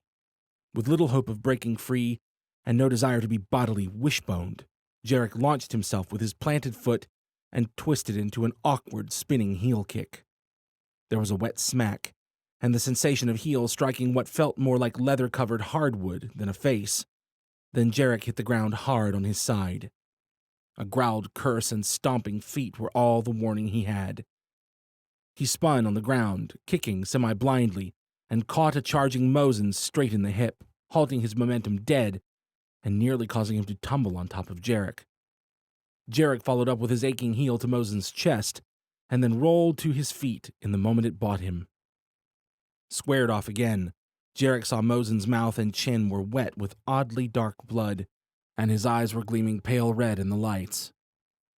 It was damn creepy.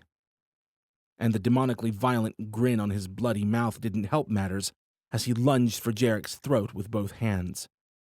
This time, Jarek didn't shy away. He went with the grab, sweeping a leg back and twisting at the last moment to deflect Mosen's hands with the armpit of his raised right arm, the same arm whose elbow he drove straight into Mosen's waiting, bloody face. Mosen spat and staggered. Jarek followed with a knee to the gut and twisted to throw his other elbow into the side of Mosen's head. They were good strikes, solid strikes. Mosen shoved through anyway and nearly knocked Jarek over with a shoulder check that sent him reeling for his balance. He found it just in time to see the fist coming. No dodging, no blocking, no time. An idiot. He'd been a damn idiot. The punch hit like a pneumatic sledgehammer. Jarek's world exploded in a kaleidoscope of brilliant, dancing shapes and spirits. A distant jostle and, for a little while, he was alone in his own little universe. The darkness, his addled mind decided, wasn't so bad. At least it was quiet. Except for the ringing. And if it weren't for that damn pain throbbing through everything, rhythmic pulses of hot daggers riding over the deep, steady ache of a sound. Something. Rick! Someone. Michael. Jarek! He snapped his eyes open, already moving into a sideways roll out of some deep-seated reflex. Mosen's bare foot stomped down on the space he'd just vacated with an alarmingly solid thump. Jarek scrambled to his feet and fell straight back over when the profound spinning in his head failed to settle. He landed on his butt and shuffled a few feet backward in an awkward crab walk. The room took a few seconds to stop rotating around him, and Mosen's satisfied leer seemed to take too long to resolve into focus. That wasn't good. Concussion? Check. Right along with a broken cheekbone, if the fire on the left side of his face was any indication. "You don't look so good, Slater," Mosen said, wiping some of the blood from his mouth. With the utmost effort to avoid letting on just how disoriented he was, Jarek rose to one knee, pointing at Mosen's still planted, stomping foot. "I kinda get the feeling you're not even trying for that pin, man." Mosen's sneer deepened.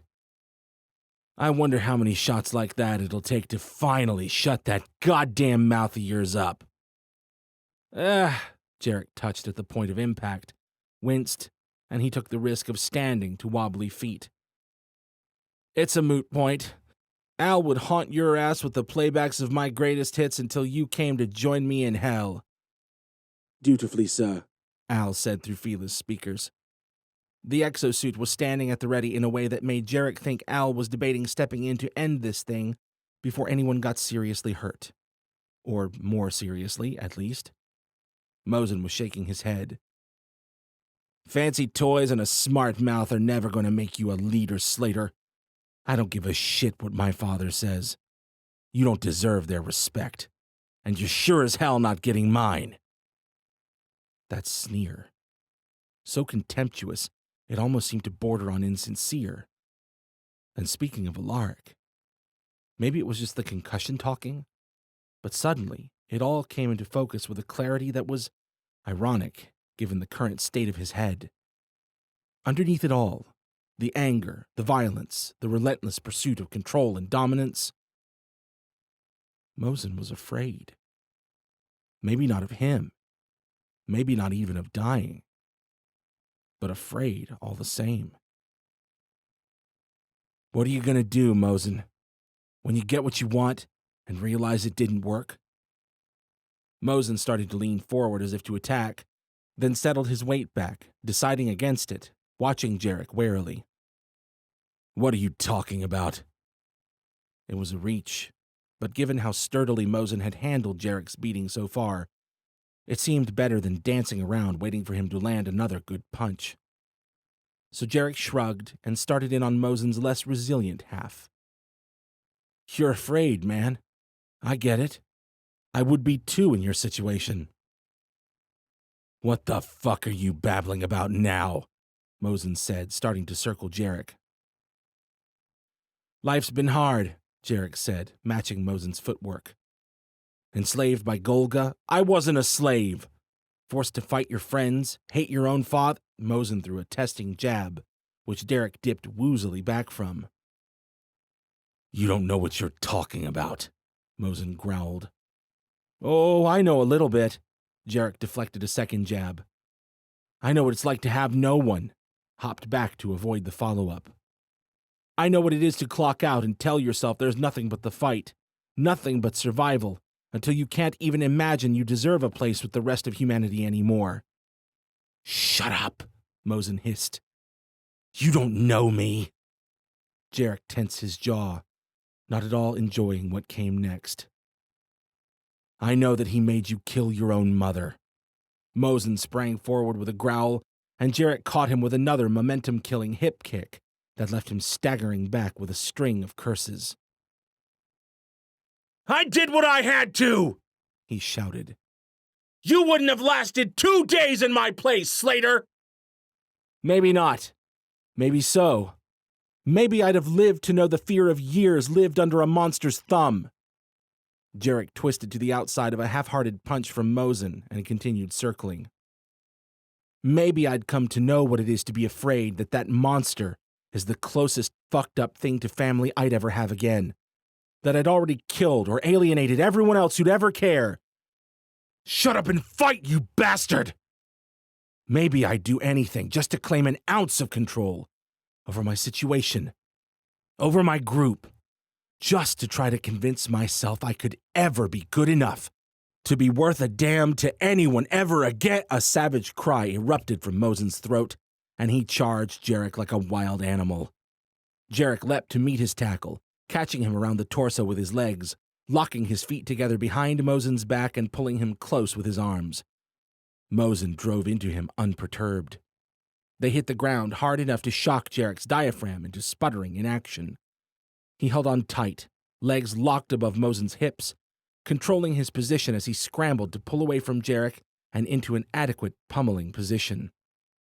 Jarek didn't stop him, just kept his legs tight while Mosen planted his left hand by Jarek's side and cocked his right to strike. As soon as Mosen's support hand touched down, Jarek clamped down on Mosen's wrist and drove it out from under him with a stiff arm. He twisted and rose, slipping his left shoulder to the inside of Mosen's, snaking his arm over and under Mosen's to complete the grip. Grip secured, he shifted his legs and hips and turned into the floor, leveraging Mosen's arm until it was twisted at an unnatural angle, and his only options were to eat the floor or risk violent dislocation. Yield! Jarek grunted. Mosen gave a wordless bellow and began to rise, lifting Jarek bodily along for the ride despite the awkward mechanical disadvantage. I said yield! Jarek barked. Mosen showed no sign of stopping. So Jarek twisted until, with a sickening pop, the tension in Mosen's shoulder gave way. Mosen howled and threw a wild cross-body punch into Jarek's ribs with his good arm. The pain was breathtaking. And, as Mosen tensed and lifted him higher, Jarek was pretty sure it wouldn't be the last of it if he didn't move. So, at the apex of the body slam express, Jarek dropped his leg lock and threw himself in behind Mosen. He scored a quick kick to the back of Mosen's right knee and hopped into a piggyback position, hooking his feet through the backs of Mosen's knees and his arms around Mosen's throat and head to complete the transition. Yield, asshat! Mosen obliged by throwing their combined bulk into the lobby counter, Jarek first. They hit hard. Fresh pain lanced across Jarek's back, blinding in its intensity. Jarek held tight as they tumbled to the floor in a shower of falling items. Too pissed to even wonder how he'd managed to not lose his grip on impact, some of that old fire finally burning to the surface now. When he noticed the knife that had fallen from the counter with Mosen's belt, Jarek didn't think twice. He yanked the blade free from its sheath with one hand and put the blade to his opponent's throat. "It's over, Mosen," he panted next to Mosen's ear.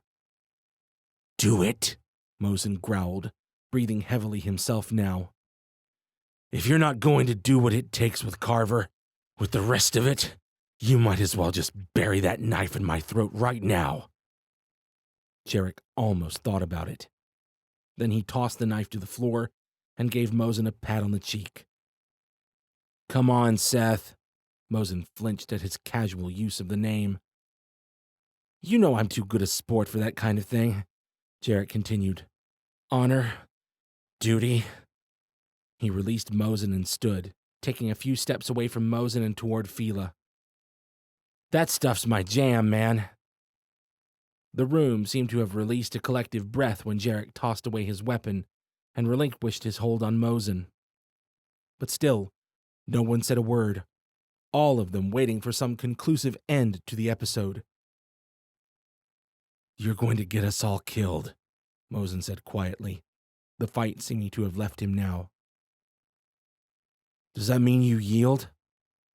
Mosen pulled himself to his feet, dusted himself off, and grabbed his gear from the floor and the countertop. "It means you can go fuck yourself, Slater." And with that, he left. Satisfied they'd seen the end of it, the onlookers finally broke their silence. Some talked among themselves, glancing warily at Jarek and in the direction Mosen had disappeared. A few congratulated Jarek on a fight well won.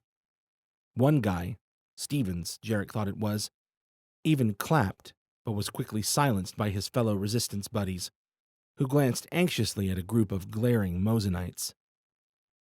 Jarek realized he'd been standing there in a daze for too long when Michael and Chambers appeared at his sides and pushed him toward the chair Al had apparently carried over with Fila.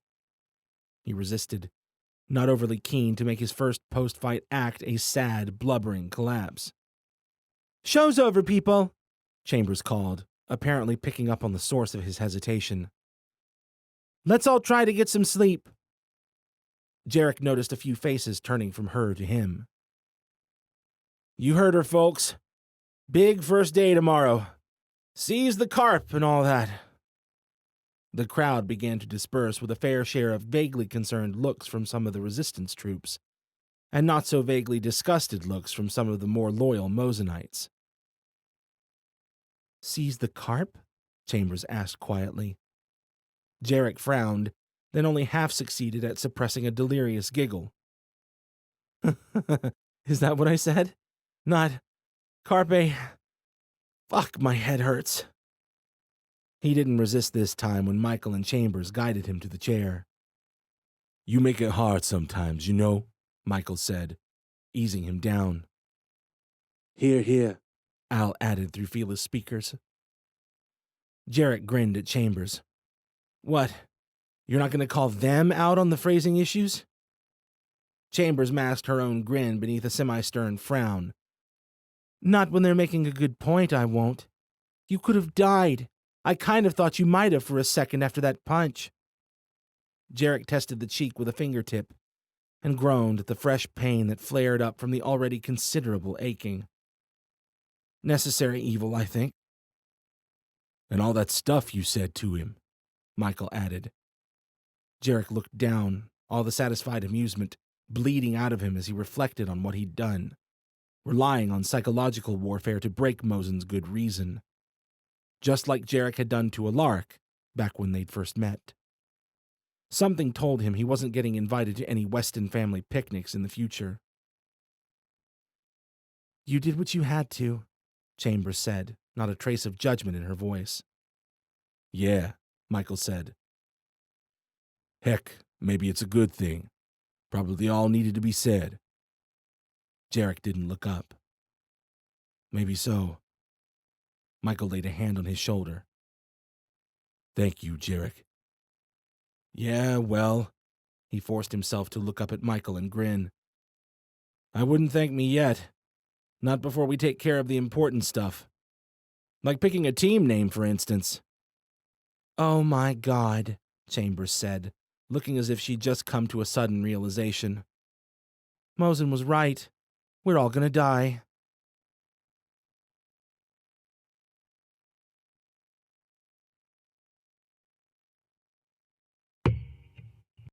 Chapter 15.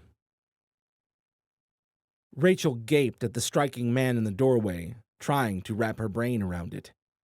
The mayor of the reigning anti-Rachnoth capital of the USA was, in fact, a Rachnoth. The irony might have made her laugh, if she'd had the time. The attack was swift and ruthless, his mind crashing into hers without the slightest warning. Not even a facial tic, outside of the poised frown he'd fixed them with. As much practice as she'd had with telepathic clashes in the past months, he nearly took her from the start thanks to sheer startlement. But her reflexes bought her a second, and she built on it. He wasn't weak. None of the Rachnoth were. But as far as his kind went, he wasn't exceptional either. Once she managed to pull her defenses into tighter order, the attack quickly shifted to more of a deadlock. Mayor Dillard? Zach said, somewhere far away. The mental pressure vanished like the flipping of a switch, and Rachel was left staring dumbly at the mayor. He stared right back, looking as if he'd like nothing more than to lunge forward and tear her head straight from her shoulders. Beside her, Drogon had gone still. Maybe he'd smelled the arrival of his kind.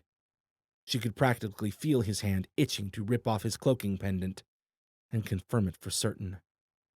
Luckily, Mayor Dillard seemed a little too preoccupied with her to notice the telepathically disguised Rachnoth sitting next to her. Is everything okay, sir? Zach asked, looking between her and Dillard in clear confusion.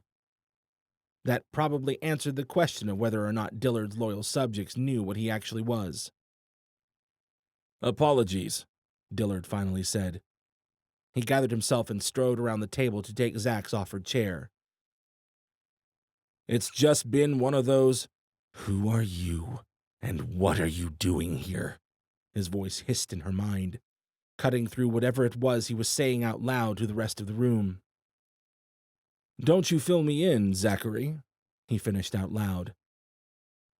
I might ask you the same questions, Rachel sent as Zach began his report. Right along with why the fuck you have one of your dead kin hanging over your front door. Dillard was still and controlled, but Rachel again had the distinct impression that, in his mind, he was dreaming of committing the most intense of violences to her.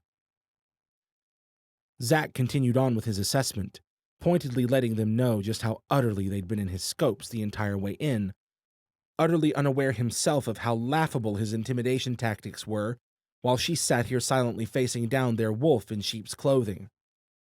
Across from her, Dillard took a long but discreet inhale.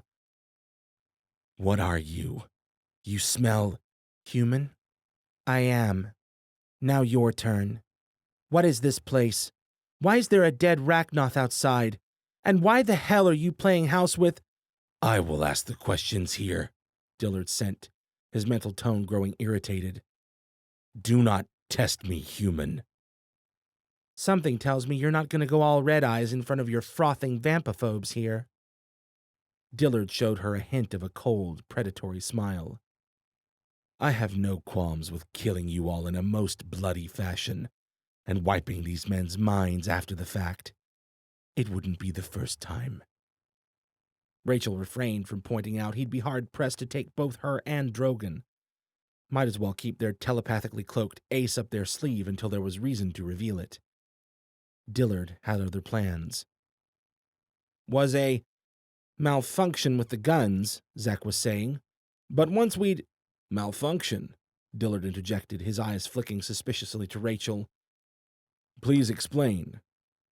Zach nodded diligently, eager to please. Yes, Mayor. He was eyeing Rachel dubiously again himself. We're still not entirely sure what happened, but it seems... Rachel lost track of what Zack was saying when Dillard lightly sniffed again, frowned, and looked straight at Drogon with renewed suspicion. "What is this?" Dillard's lip twitched in a narrowly contained snarl. "What is he doing here? And why can't I feel him?" Shit! So much for the element of surprise. "We're not looking for trouble," she started, glancing at Drogon. He seemed to have caught onto the slight shift in Dillard's behavior. He looked questioningly at Rachel, fingering the cloaking pendant at his breast. No point in hiding it now. 2 against 1 was easier anyway. So Rachel gave Drogon the faintest of nods, and the Rachnoth reached to flick the cloak off. "And then Commander Nelkin here," Zack was saying, "started trying to tell us that it's the Vamp's bosses we need to be worried about. The Rakul, was it, Commander? Right. And Mayor?" At the mention of the Rakul, Dillard's composure had slipped. Concern and alarm rippling across his expression, his focus on her and Drogon momentarily forgotten. Rachel wasn't watching Drogon, but the bright flare of his mind winking into existence beside her indicated he'd chosen that distracted moment to uncloak. Dillard, meanwhile, looked like he was debating whether he could play the reaction off as something casual. But Zack pushed on. "Do you know something about this, Mayor? Are they really—" "Is this true?" Dillard sent as Zack trailed off, watching his mayor expectantly. "The Rakul? They have come, brother," came Drogon's mental reply. "We fled too but yesterday." Dillard let out a heavy sigh, gave an equally heavy nod, and leaned forward on the table. Given the news, Rachel doubted the reaction was disingenuous, but to the non-telepaths, it probably looked like quite the dramatic show in response to Zack's question. For a second, Rachel thought Dillard might lose it right there, go berserk, or, at the very least, telepathically compel his men to leave the room and forget what they'd heard. Finally, though, he spoke. "When we discovered Rollins's secret, before we—" He stroked the thin stubble on his jaw, either genuinely haunted by whatever distant memory he was seeing, or putting on a phenomenal act. "Before we took care of the problem, I went to see him one last time. I wanted to see if there was anything left of our friend beneath the demon's influence." The demon's influence? Was that complex speak for saying this Rollins guy had been a Rachnoth?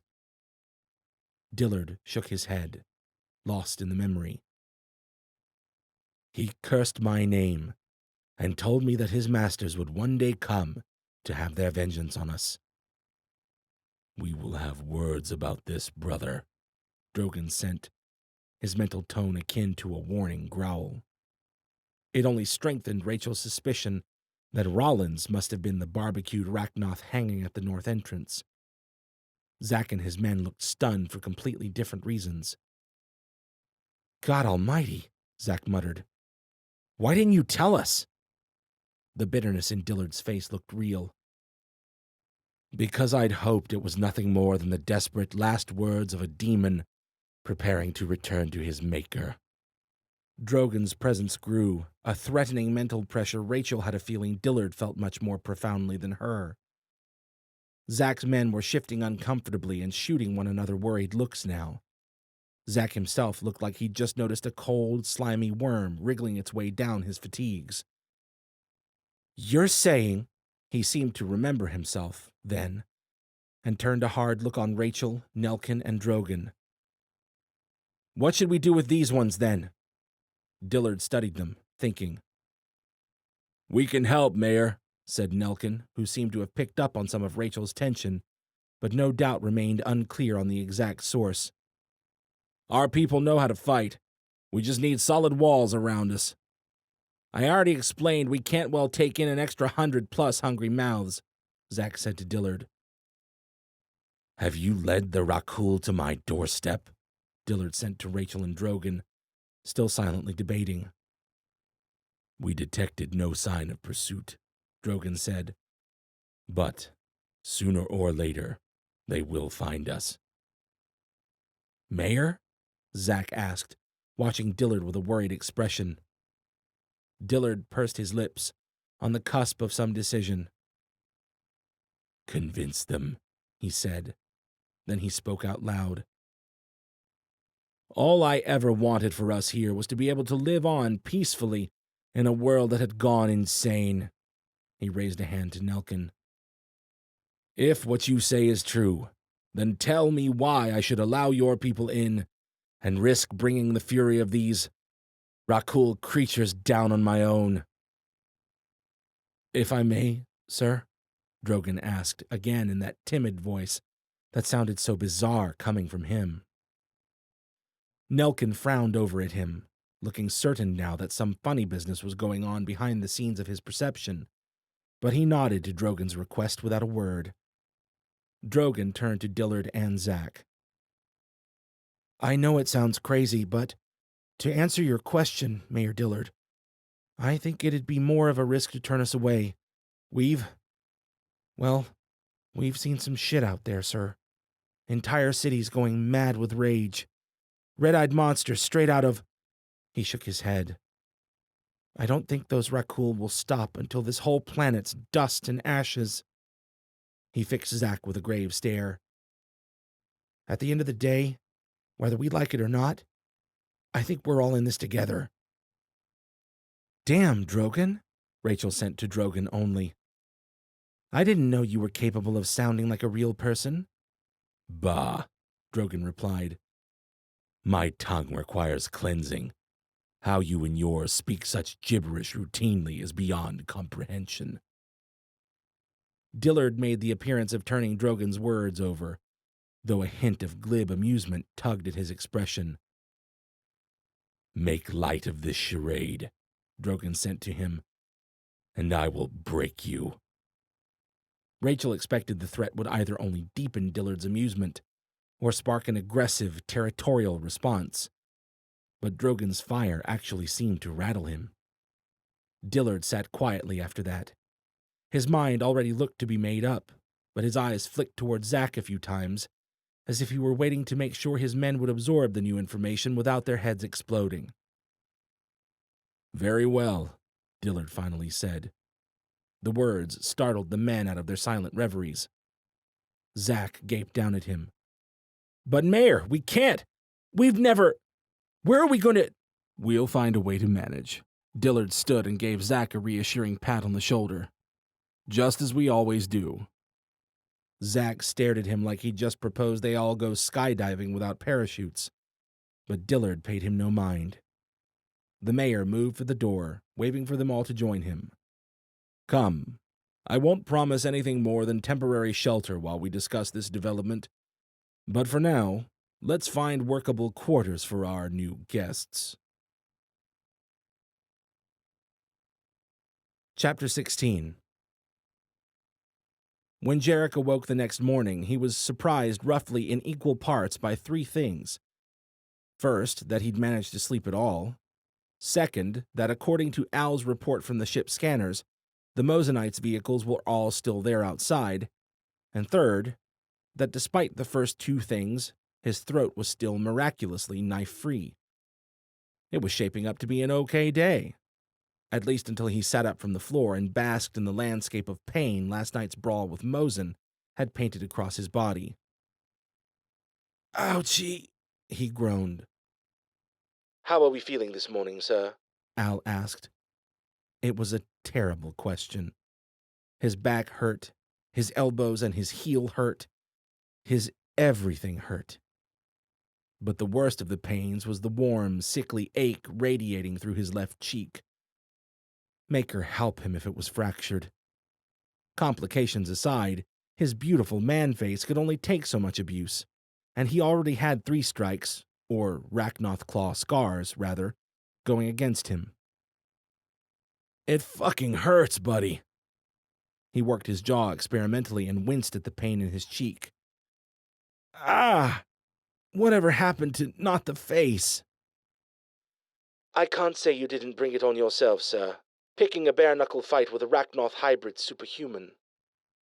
Despite Al's decided lack of verbal coddling, the inner membrane of Jarek's helmet, already comfortably cool, grew several degrees cooler on the left side. Jarek sighed in relief. He'd slept with the faceplate closed. Judging by how soothing its presence felt on the aching mess of his face, he had a feeling it was going to be a faceplate closed kind of day, too. The pain wasn't anything he wasn't used to dealing with. The bigger concern was whether there'd be any lasting cognitive effects from having his bells so thoroughly rung. His thoughts felt coherent enough, but then again, there was no guarantee he wasn't just too impaired to recognize his own impairment. Any chance I can count on you to let me know if I do anything unreasonable, Mr. Robot? He started at the sound of Chambers' voice from the bed behind him. You mean past the usual amount of unreasonable?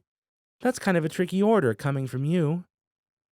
Agent Chambers raises a valid point, sir, Al said, speaking through Fela's speakers now so Chambers could hear as well.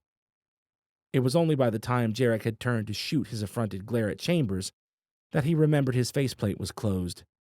She seemed to get the gist anyway. A thin smile pulled at her mouth as she touched 2 fingers to her forehead in salute and mouthed, "Sir?" Beside her, Michael slept on through it all with the unshakable resolve of a praying monk.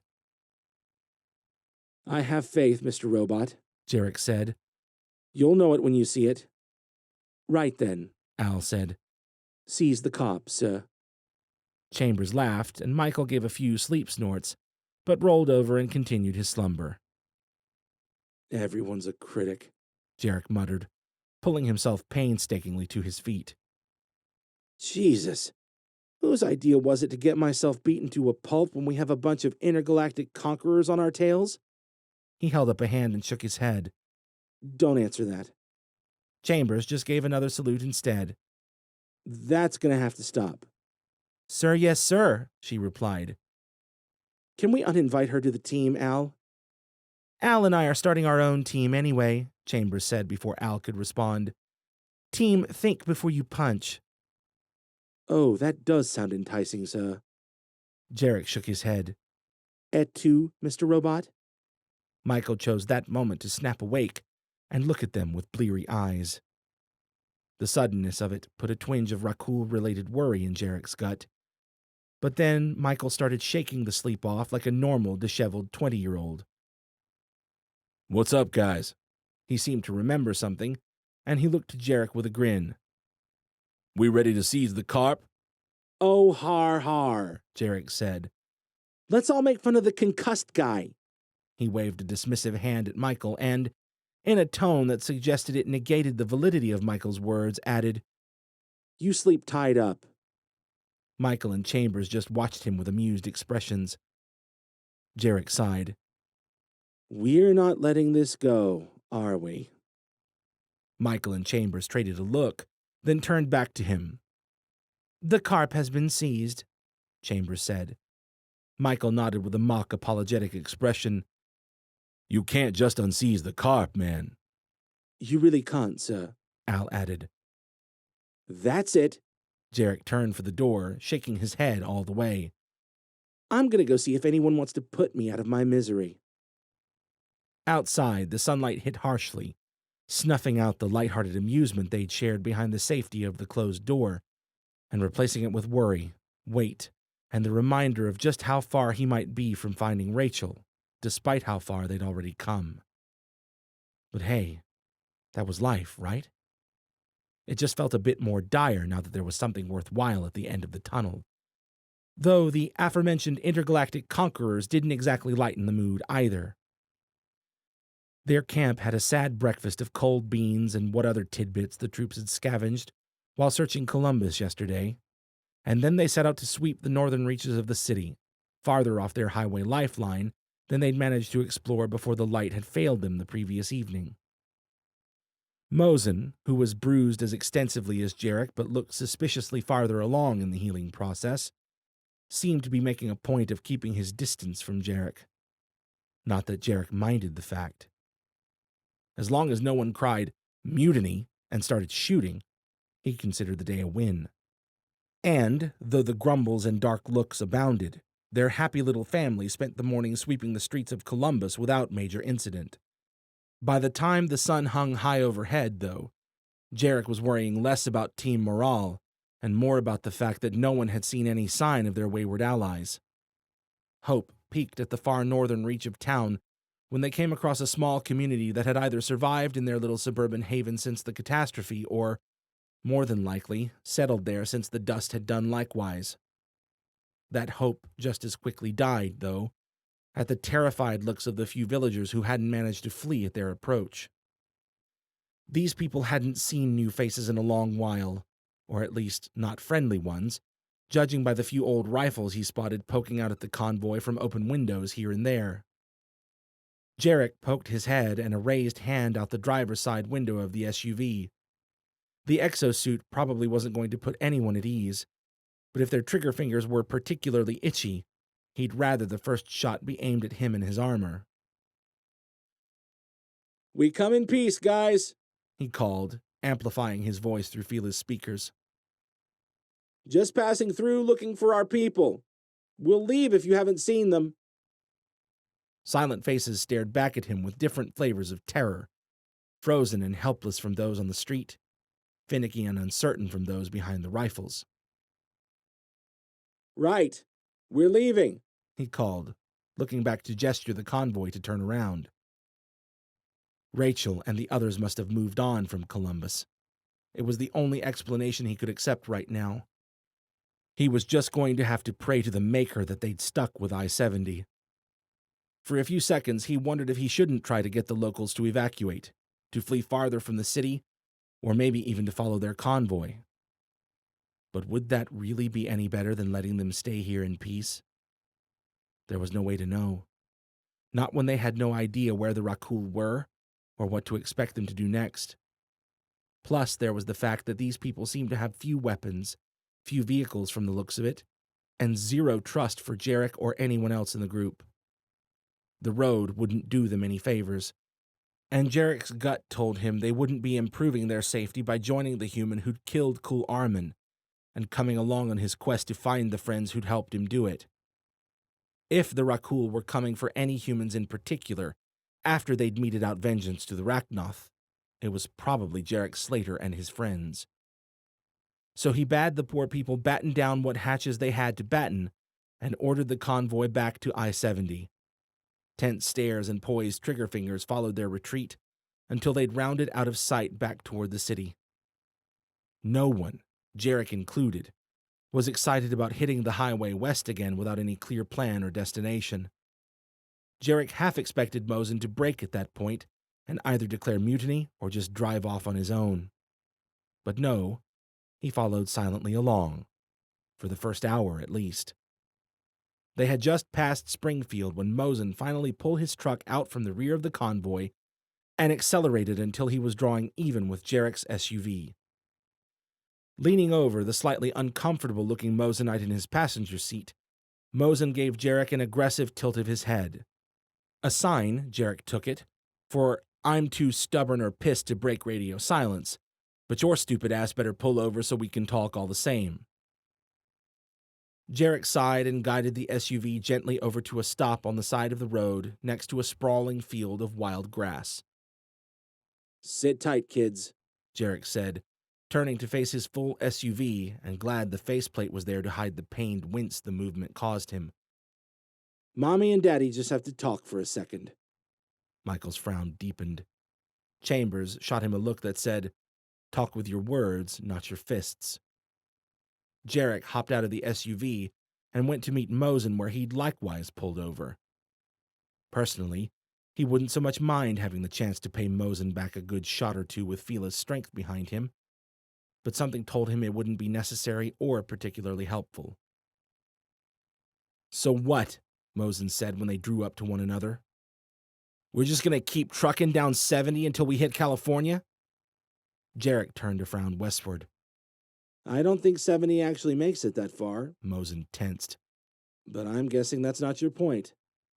"My point," Mosin said, gesturing back toward Springfield, "is that we might as well stop and take a quick look if we're going to bother driving across the country blind. Jarek wasn't so convinced that was what they were in fact doing, but he wasn't eager to explain his reasoning to anyone, least of all to Mosen. Standing under Mosen's expectant stare, though, it seemed there weren't any great alternatives. "They'll leave us a sign," Jarek said quietly.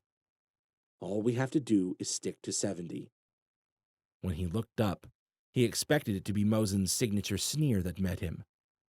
But the man only closed his eyes for a long moment, jaw tight. "You mean she'll leave us one, don't you?" he finally asked. Jarek started to argue, but Mosen pushed on. "And even if she did, you're willing to bet our convoy on your girlfriend being clever enough to leave some sign that won't be a big flying raccoon trap waiting to happen?" Jesus, why was Mosen making sense all of a sudden? "You think driving around in tight city streets is better?" Jarek shot back, but it felt like a half-hearted argument. "It's hard to keep track, Mosen, what with the flipping and the flopping and the violent head trauma. You don't want to go west and look for our allies. You do want to go west and stop at every damn town along the way." He spread his hands. "What was the point of getting my face smashed in if we're still gonna bicker about every little decision?" Mosen rolled his eyes and sighed, and Jarek had the uncomfortable thought that maybe it was him, and not Mosen, who was being the confrontational jackass for once. Maybe. But Mosen still looked plenty confrontational, and at least a little jackassish, as he shook his head and turned back for his truck. "I'm just saying, it wouldn't hurt to poke around for 15 minutes to make sure." He probably wasn't wrong about that. Confrontational or not, it wasn't the worst idea in the world. Jarek had already considered as much, and had simply come to the conclusion that they were best off making up lost ground on their allies. Allies who, in his mind, must either still be westward bound or settled in some new safe hidey hole. One that they'd have thought to somehow tip off to any following friendlies. The only downside was that Jarek could be dead wrong. 15 minutes. It was a small price to pay, and probably a smart one, for a little peace of mind. He was just opening his mouth to say so to Mosen when Al cried out, "Sir, here!" Jarek had to glance around to see that here must have been the spot a couple 100 yards up the road where Al was currently drifting along with the ship, waiting to see what they would decide. "What is it?" Jarek asked. Mosen paused and looked back, waiting to see what this new development was. "I do believe I found your sign, sir, or I'm a circuit-scrambled Arduino." Jarek's heart jumped. What does it say?" Mosen spread his hands in question, no doubt wondering what the fuss was about. "Well, sir," Al said. "I do believe it's addressed to me." Jarek gestured to the ship, and Mosen broke into a run beside him without further explanation. "What do you mean, it's to you?" Jarek asked as they ran. "What is it?" "Best you see it for yourself, sir." "Drama queen," Jarek snapped. "What's the robot got?" Mosen asked between breaths, his sprint doing a fair job of keeping level with Jarek's easy run in Fila. "First off," Jarek said. "I'm the only one who gets to call him a robot. And secondly—" They were drawing close to the hovering ship now, but Jarek didn't see anything other than the same field of wild grass, a distant old farmhouse, and, closer to the road, a bunch of bushes and trees and... He frowned, taking in the shape of a fallen log. No, not fallen. Broken, as if by a giant, or a Rachnoth in a hurry. And not a log, he saw, but several of them. He traded a look with Mosen, both of them too intent on the spectacle ahead to waste words. They drew up on the logs, and Jarek immediately saw what Al had meant. It would have been easy to miss from the road just driving by, but standing right at the base, or hovering above, as Al was doing with the ship, it was clear enough. Al. The logs had been broken at the proper lengths and laid out to form the two uppercase letters, unmistakable. Jarek whipped his head around, too excited to care about the twinges of pain the movement caused. Outside of that first moment hearing Rachel's voice back in Pittsburgh, he couldn't remember the last time he'd felt so relieved, so light, despite the monumental challenges that still lay before them. Because those challenges and obstacles didn't matter right now. They had their sign. Chapter 17. "It's a couple roadside logs, Slater," Mosen said with a dismissive wave of his hand. "I think you might need a little more to go on before you start throwing around the 'I told you so's.'" Jarek was tempted to relinquish the cool relief of Fila's faceplate for the first time that day, just to show Mosen his incredulous stare. "They spell out owl, for the love of Christ." Mosen shrugged, looking around in stubborn silence. "You know?" Jarek said, going to inspect the logs more carefully, turning them over and looking for anything of interest. "It's a shame you're not made of wool." Mosen dubiously began his own inspection of the bottom leg of the L. "What the hell's that supposed to mean?" Jarek paused to look up from his work and meet Mosen's gaze. "Well, if you're going to be such a wet blanket all the time and everything." Mosen rolled his eyes. "Well, aren't you just as pleased as fucking punch?" "I am." Jarek stood and swept their surroundings again, looking for a likely spot to leave a message. "I so totally am." He wasn't even saying it to piss Mosen off. Or not solely for that reason, at least. Rachel had been here. By some brilliant stroke of luck, they'd found her sign. And, either here or somewhere nearby, Jarek was sure there must be another one waiting for them. Back on the highway, the convoy was creeping up to join them after their mad dash to Al and the ship. Michael having slipped over to take the wheel of the SUV, and one of the Mosenites having done the same in Mosen's truck. Jarek flagged them to park by the logs, made a gesture he hoped would be understood as, "have a look around," and turned to head toward the old farmhouse on the other side of 100 or so yards of dry, tan wild grass. "Come on," he said. "Come on what?" Mosen called after him.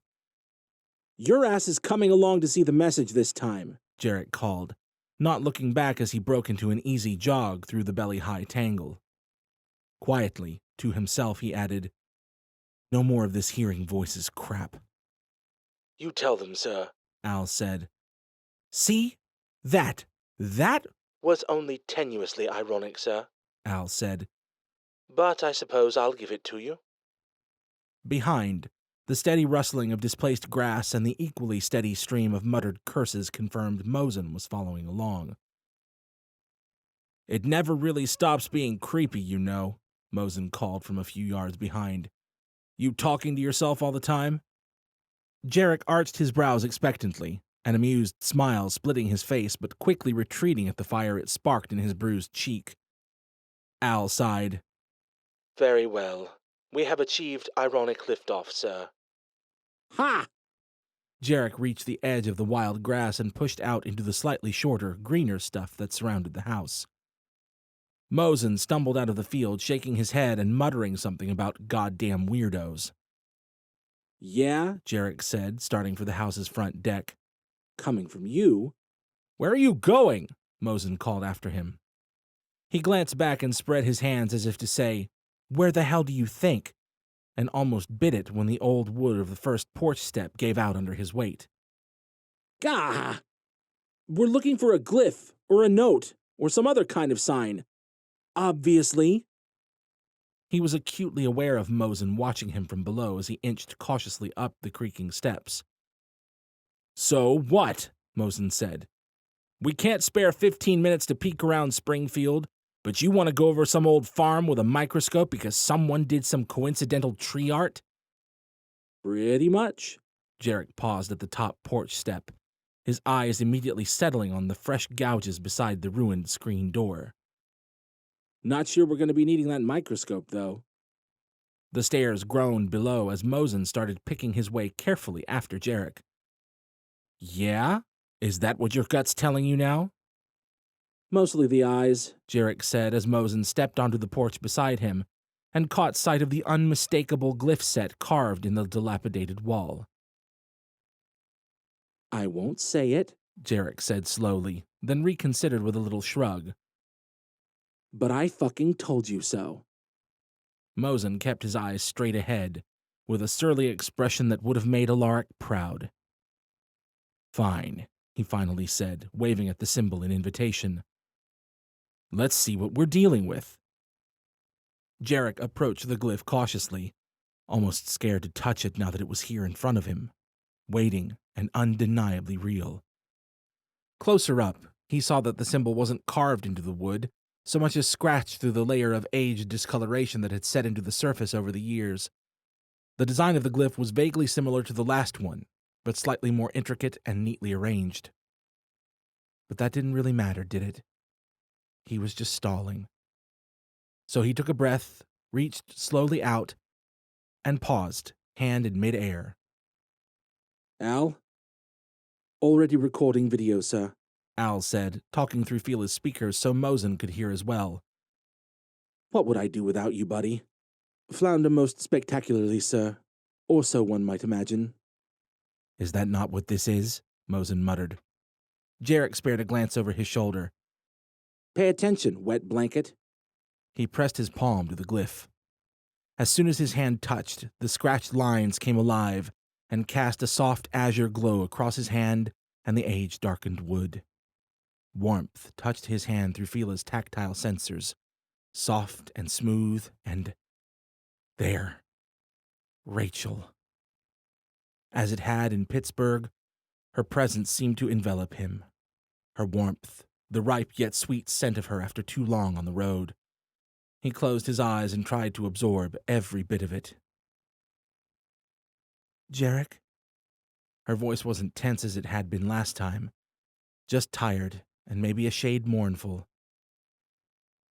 "I don't know if you'll ever hear this." She blew out a dubious huff, and his heart trilled as the faintest trace of her breath tickled at his cheek. "Hell, we'd probably already be breaking the odds if you even found my message back in Pittsburgh. And I would have at least left a message in Columbus, like I said, but—" A sigh, and he could all but see her pulling her composure together. "That doesn't matter now. I'm just going to have to believe you'll find this. And when you do, you need to head to Cheyenne Mountain in Colorado. I don't know why Johnny knows this, or who the hell thought it was a good idea to— Never mind. Point is, there's supposed to be one hell of a bunker there. Nelkin's thinking it's our best bet to hole up there while we recoup and wait for our Enochian super soldiers to— What? Jarek tensed, expecting gunshots, monstrous shrieks, or worse, but there was just a mumbled voice he couldn't make out. "Do you want to say something?" Rachel asked. Another muffled, distant voice. When Rachel spoke again, he could hear the smile in her voice. "Drogan says he hopes you won't die before he has the chance to slay another Rakul with you at his side." Jarek couldn't help but smile. "Me at his side?" he mumbled to himself. Rachel started to say something, but the glyph's glow wavered along with her voice. "Shit," she said when it stabilized. "I'm not sure if this is all making it down or not. I'd better wrap up. Get to Cheyenne Mountain, Jarek. Keep Michael safe. Tell him I love him, and—" He held his breath, part of him suddenly hoping she might fill that pregnant silence with 3 words. The other part insisting it didn't matter when she took a breath and moved on. "And I should do a roll count," she said. "Just so you know." Rachel proceeded to list off names and give a rough group count. It sounded like they hadn't lost anyone since Pittsburgh, aside from Al Brandt, who'd left to take any pursuing Rakul on a decoy chase. But when the glyph sputtered out and died, she hadn't mentioned either Alaric or Commander Daniels. Jarek stared at the apathetic wall, waiting to see if there'd be any more. When he was sure there wouldn't be, he tried removing his hand and reactivating the glyph, but was unsurprised to find nothing happened. So, finally, he turned to take in Mosen's reaction. Alaric's son was still fixed on the glyph with a tight-lipped stare. "I'll be damned," he finally said. Probably, Jarek agreed. Mosen finally broke his gaze away from the glyph to sneer at Jarek. No, I love you, though, huh? That's cold, man. Jarek sputtered through a few false starts before finally settling with, "Oh, eat a dick, Mosen." That just got a satisfied smirk out of the bastard, but it didn't last long. Soon enough, his expression sobered. Well, congratulations, Slater. You were right. Slowly, emphasizing the movement, Jarek slid a hand up to cup behind one ear, as if trying to hear better. Mosen shook his head and looked back toward their convoy before replying. You're an unbearable prick, you know that? Jarek shrugged. Only to people who've broken my face in the past 24 hours. Them's the rules. He hesitated over his next words. For what it's worth, though, I'm sorry about all the shit I said last night. If it makes you feel any better, I only turned to psychological warfare because I thought you might actually kill me if I didn't shake things up. I would have, Mosen said quietly, his gaze distant, pensive, and maybe just a bit troubled. The candid detachment in his words made Jarek feel cold inside. You don't understand what it's like, Slater. What these men have been through. What it's like to be made a puppet, to serve for over a decade whether you want to or not. Jarek's mouth was halfway open to say he knew a thing or two about being made to march to the beat of someone else's deranged drum, before it really hit him. Everything he'd experienced with Connor, everything since then, terrible as it all had been, it really did pale in comparison to what Zargolga and his Rachnoth had done to some of the humans under them. Especially to Mosen. I guess I haven't really thought it all through, Jarek finally admitted. It's always been a little too easy to cast you all as comic book bad guys in my head. He turned his hands palms up. Especially when you were all actively trying to kill me and whatnot. But you're right. Christ, Slater. Keep going, and I'm almost going to be sorry I tried to kill you. He looked up as if counting. 4 times. Well, don't go soft on me now, big guy.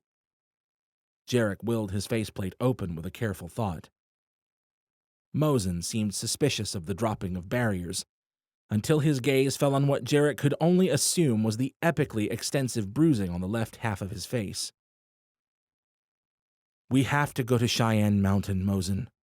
From there, we can see about sending out search parties for Krogoth and and Alaric. But right now, we've got exactly one real shot at getting our people someplace safe. Cheyenne's the right call. Mosen silently worked his jaw in a fashion that reminded Jarek just a little too much of Alaric's habitual leaf-chewing. Fine, he finally said, and started to turn back for the convoy. Mosen? Slowly, Mosen looked back over his shoulder. Jarek fumbled for the words he thought he'd wanted to say. He probably shouldn't have opened his mouth without a plan, but now that he had... It's not too late, you know. Mosen said nothing, so he pushed on. Once we make it to the bunker, after we hand these Rakul bastards their asses on a nice, shiny platter, I know it's bad, man, but there's no damage that can't be overcome. Golga's not around anymore, and what? Mosen said quietly. You going to say I can get off the sauce and have another shot at getting my paw back and having a nice, happy life? Jarek winced. See, it sounds silly when you say it like that. Mosen started down the steps, apparently not seeing fit to dignify that with a response. Come on, guy, Jarek called after him. I'm just saying maybe if we make it through all this, we can all have another shot at our lives. Mosen at least told him to shove it after that, but Jarek was pretty sure it was only half-heartedly. You should talk to your father, young man! Mosen just marched into the field of wild grass, middle finger held high over his head. Good talk, Jarek muttered to himself. Masterfully done, sir, Al confirmed. With a clear target in sight and far too much nervous energy riding in the platoon, Jarek figured they might as well make all haste. especially since getting further away from Pittsburgh and Columbus seemed prudent. They drove on through the remainder of the day and most of that night. Michael was ecstatic when Jarek told him the news of Rachel's message. On the whole, the spirits of the convoy seemed to be coming around after last night's breaking point. Things were good. Almost too good. There were no issues at all, really, except for the deer one of their trucks hit in the pre-dawn hours. Fortunately, the truck managed to shed enough speed that the damage wasn't too bad, and the deer wasn't pulverized. They quickly loaded it into the truck to be used for the day's meal once they were ready to stop. At least it wouldn't go to waste. The troops actually seemed pretty excited at the thought of eating something that hadn't come from a can or the soil. When the light of dawn finally began to stretch over the horizon and his sleeping passengers began to rise with complaints of aching legs and empty bellies, Jarek guided the convoy to a halt by a spacious, out-of-the-way farmhouse that looked to be in decent repair. Or standing, at least. It was in good enough shape that he wondered if it would be occupied. A quick sweep inside, though, revealed it was neither occupied nor in nearly as good a shape as he'd originally thought. Still, it'd do for a meal and a quick rest. According to Al, they were only a few hours out from this Cheyenne Mountain complex. He'd been sorely tempted to just keep driving until they had their answer, and, universe willing, he had Rachel in his arms. But his men's grumbles, his own rumbling belly, and the tiny voice of caution in the back of his mind had won out. Every square inch of him wanted to believe they'd be safe when they reached Cheyenne, that their people would be waiting for them with open arms, thick walls, and heavy weapons to cover their asses. But he didn't know it. Not for sure. And until he did, it just didn't make sense to approach a potentially dangerous situation without a bit of food and rest. Now wasn't the time to get careless. With the venison, the last of their canned goods, and the wild onions a couple of their men had had the acumen to identify and pick while Jarek and Mosen had been investigating Rachel's trail, they could have whipped up a lovely little stew. As it was, though, everyone was too damn tired and hungry to wait, so breakfast consisted mostly of cold canned goods, tiny fried onions, and hunks of pan-seared venison the platoon sucked down as fast as their two poor cooks could toss them out. Once most of them had filled their indignant bellies, they swapped their lookouts so the last hungry mouths could dig in, and everyone else set to the familiar routine of preparing to bed down for the day hours. Jarek ate with the last shift, ruminating over their next moves. He didn't plan on waiting till nightfall. Approaching in daylight meant they'd be easier to see coming, but he'd rather be able to clearly see the lay of the unfamiliar land than go flying in under the radar but completely blind. They'd sleep until early afternoon, then be on their way. He found Michael and Chambers in one of the upstairs rooms, Michael grinning abashedly as Chambers, also slightly flushed in the cheeks, carefully bound his ankles and wrists. After the scene at the motel, it seemed no one else had any desire to be sleeping anywhere near Michael. "Did you crazy kids want a touch of privacy?" Jarek asked from the doorway. Chambers shot him a dirty look. He spread his hands, putting on his best innocent face. "Just don't forget the safe word, that's all I'm saying." "Grow up, man," Michael said, only blushing all the harder. "Not if I can help it." Jarek strolled into the room and, seeing that Chambers had already finished up, tossed Michael's blanket over him and handed Chambers' blanket to her before he lay down beside Michael opposite Chambers. Chambers adjusted Michael's blanket for him before laying down next to him and getting herself comfortable. Jarek resisted the reflexive itch to make light of the affectionate kindness. It was actually kind of nice to see. Two people just doing their thing, surviving, and still managing to stumble onto a tiny bit of the normal human experience in the midst of all this shit. So Jarek just lay back and tried to relax as Michael drifted off between them, and Chambers continued rustling around for a comfortable spot. Tired as he was, sleep didn't come. Nor did that relaxation. There were just too many thoughts racing through his mind. Too many hopes and problems and potential complications to even dream of stilling them without a gallon of whiskey or some weapons-grade anxiety meds. What if he'd been wrong? Made the wrong call? What if he got them all killed? He'd never wanted this. The leadership, the responsibility. Part of him wished he could go back to the way things had been when it had just been him and Al and their ship. No deliberate cares and no set compass, but their annoyingly persistent morals. No one else to worry about, no one to let down, no danger of becoming everything he'd despised about Connor and the rest of the bigwigs he'd had the displeasure of meeting throughout the years. He missed it. Then he looked over and saw that Chambers seemed to have finally drifted off, with her back pressed up against Michael's side. For some reason, it made him smile. And with that smile came the first stirrings of peace to his troubled mind. How long had he been lying there now? It didn't matter. Rachel mattered. For the first time, Jarek allowed himself to feel the hope that had been trying to kindle in his chest since he'd heard Rachel's second message. So close. They were so damn close, he could all but feel her skin at his fingertips. Tomorrow they'd find their people, and he'd find Rachel. The gentle arms of sleep were reaching out for his tired mind now, memories of his and Rachel's too brief encounter in the ship drifting pleasantly through his head. Tomorrow. A languid smile stretched across his face. Then a gut-wrenching roar shook the air, and the lookouts started shouting bloody murder. Chapter 18. "I'm in," Johnny said before Rachel had even finished her sentence. She looked around the Spartan barracks room that had been an acting supply storage closet before the Enochians claimed it as their temporary home in the complex. They were all there now, discussing next moves.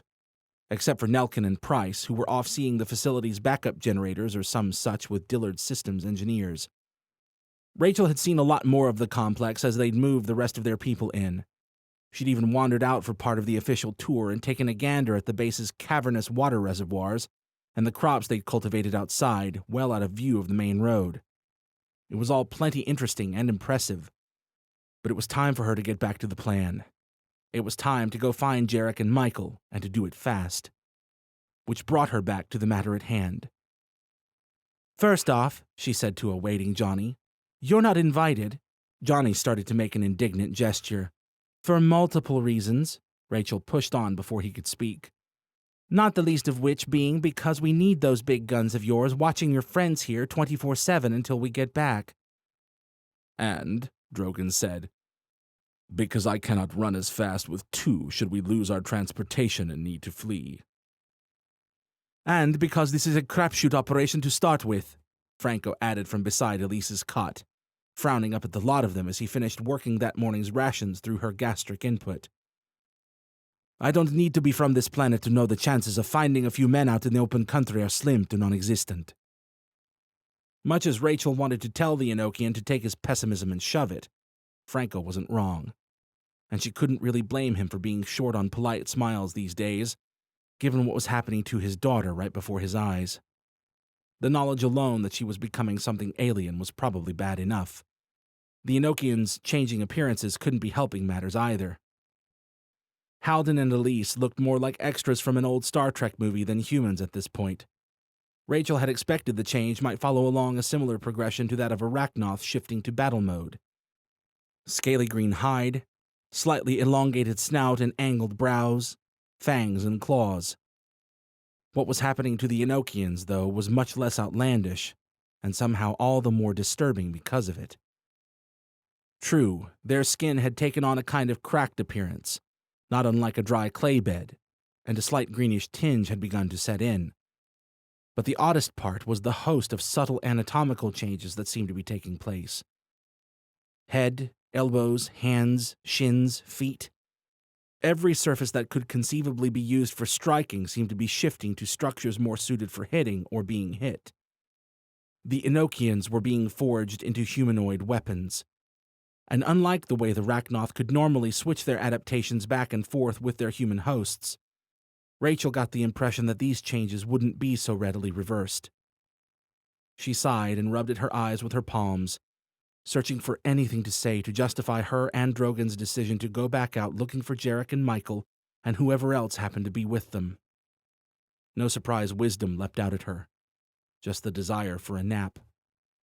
Between her mind's relentless worrying about Jarek and Michael and the tense toss-and-turn fest that had been trying to actually sleep in the complex, surrounded by Zack, his Rachnoth-hating zealots, and their secret Rachnoth leader, Rachel hadn't managed to get much rest last night.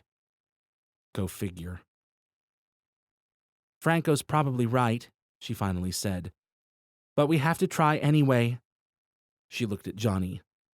Just like you have to stay here and make sure none of the crazies come try to set fire to your not-so-earthly best friends. Yeah, Johnny said slowly, looking back at the still forms of Halden and Elise. When you put it that way. When she puts it that way, Franco said, his eyes fixed on Elise's still face. It almost sounds as if she feels she's no longer bound by her promise. The words came from a place of anguish rather than reason. She knew that, but it didn't make them cut any less deep. Franco, James said, his tone lightly chiding, or maybe pleading. We'll keep her safe, Phineas said, his face impassive, his eyes never leaving Elise. Johnny looked like he wanted to say something in Rachel's defense, but wasn't ready to tread on the grieving father's toes for it. I'm doing the best I can, Rachel said quietly. It was inadequate, unhelpful, but it was all she could say. I will see to it that Nan Grol and Nan Sorba remain here as well, Drogon added. They will not require sleep, and it would be wise to keep them away from the local population anyway. Franco shut his eyes as if reciting something to himself, and tore his gaze away from Elise to look at Rachel and Drogon. Of course. I'm sorry. I hope you find the others. Rachel forced a wan smile and gave him a grateful nod. Then she and Drogon left the barracks to go find Nelkin. Slim chances in settling the details with Nelkin aside, only one other question remained. Did they tell Mayor Dillard, or Nandola, as Drogon had since identified him, that the two of them were even thinking about leaving? Their own people giving them the tenuous go-ahead was one thing. Clearing the air with their odd new host might be another. Assuming he didn't end up arguing with the venture, as he well might, knowing Dola was on board would be a welcome reassurance. But would the mayor take advantage of their absence? Could this place really be safe for their people if he knew they were gone? It was probably a moot point, as they were pretty sure they wouldn't be getting out of the complex without the cooperation of Zack or whoever else might be manning the doors. Not without some hasty telepathic compulsion, at least. And that didn't seem the wisest of choices. What are you thinking? She asked Drogon, who seemed to be contemplating their relative lack of departure options himself. We will talk to Nandola, Drogon finally said, looking none too pleased about it. And I will see to it that he listens. That settled that, then. The complex's main command room featured an impressive collection of computers, entire walls of displays whose numbers bordered on overwhelming, and other equipment Rachel couldn't even guess at. A good deal of it even seemed to still be working, though she wasn't sure how much good that could be doing anyone now that the net was down. As she'd half expected, if not hoped, they found Zack there, poring over a group of displays with a couple others. There was, however, no mayor to be found. We were hoping to talk to Dillard, Rachel said when Zack looked up to take in her and Drogon. Zack eyed them as if it was an unreasonable and highly annoying request. Since his mayor's decision to accept their forces into the complex, Zack seemed to have come to the decision that, if there really was some fresh new hell coming for them all, it must have solely been the fault of the pesky newcomers. I'll check if the mayor's available. He said it as if there were every chance he might check only to find Dillard had stepped out for a coffee or a mid-morning golf appointment. As if the guy could have been anywhere other than locked into this cozy bunker with the rest of them. Zack sat at a nearby console and proceeded to click around for entirely longer than Rachel thought he actually had to. Finally, though, he stood and beckoned to them with a hint of irritation. "He'll see you. Just finished touring the facilities with your commander." That was unexpected. She hadn't realized his high mayorness had been planning to take the time to accompany Nelkin and Price around the base. It made her uneasy. "Thanks, Zach," she said, keeping her tone as sincere as she could manage. Whatever else was going on, no reason they couldn't try to play nice. Especially not if they were going to think about trusting these people with precious cargo in their absence. Zach considered her, and she had the distinct impression his mind traveled out to the big rotary guns, which he'd no doubt discovered by now had indeed been disconnected. Finally, though, he shrugged, mumbled, "No problem," and turned to guide them to Dillard. The mayor's office was close to the command room, just down the hallway opposite the one they'd entered through. Zach knocked and, upon the muffled call to enter, made a point of sticking his head in to have a private word with his beloved Rachnoth mayor before allowing the pesky outsider's entry. Not that Drogon couldn't probably hear it all, and Rachel as well if she'd properly focused her senses. But Zach didn't know that. When Zach pulled back, he looked miffed, and when he swung the door open wider and waved them through, Rachel saw why. Nelkin was already there waiting for them. From across a small gray coffee table, Dillard waved them wordlessly to join him, and Nelkin in the pair of empty, no-frills armchairs. "Thank you, Zachary," he said. "That'll be all for now." "Mayor," Zach said slowly. "Sir, wouldn't it be better if I—" "Oh, don't worry about me, Zachary," Dillard said with a convincing smile. "I think we all have bigger concerns on the horizon than a hostile takeover. I'll be safe enough." Zach looked less than convinced. "Sir, I don't feel comfortable leaving you with—" Dillard sighed and Zach quieted. "You do feel comfortable," Dillard said in a flat voice. "You will return to your duties knowing that I am safe and that you have done well." Zach nodded blankly. "Yes, Mayor." And with that, he stepped out of the room and closed the door behind him. Nelkin looked suspiciously between the closed door and Dillard like he wanted to say something. Rachel, having felt the tendril of telepathic influence Dillard had just used on Zach, was less than pleased by the display herself, but she swallowed the reservation and reminded herself why they'd come. Inside, the office was arranged to the textbook definition of minimalism. A standing desk to one side of the room housed a computer, its display, and absolutely zero clutter. A single cabinet beside it must have housed everything else Dolar ever required in his day-to-day activities. Other than those two pieces of furniture, there were the 4 armchairs, not decadent by any sense of the word, and the small gray coffee table between them. The light blue-gray tone of the walls was uninterrupted throughout the room, except for the single framed photograph of a beach sunset hanging on the wall by the computer desk.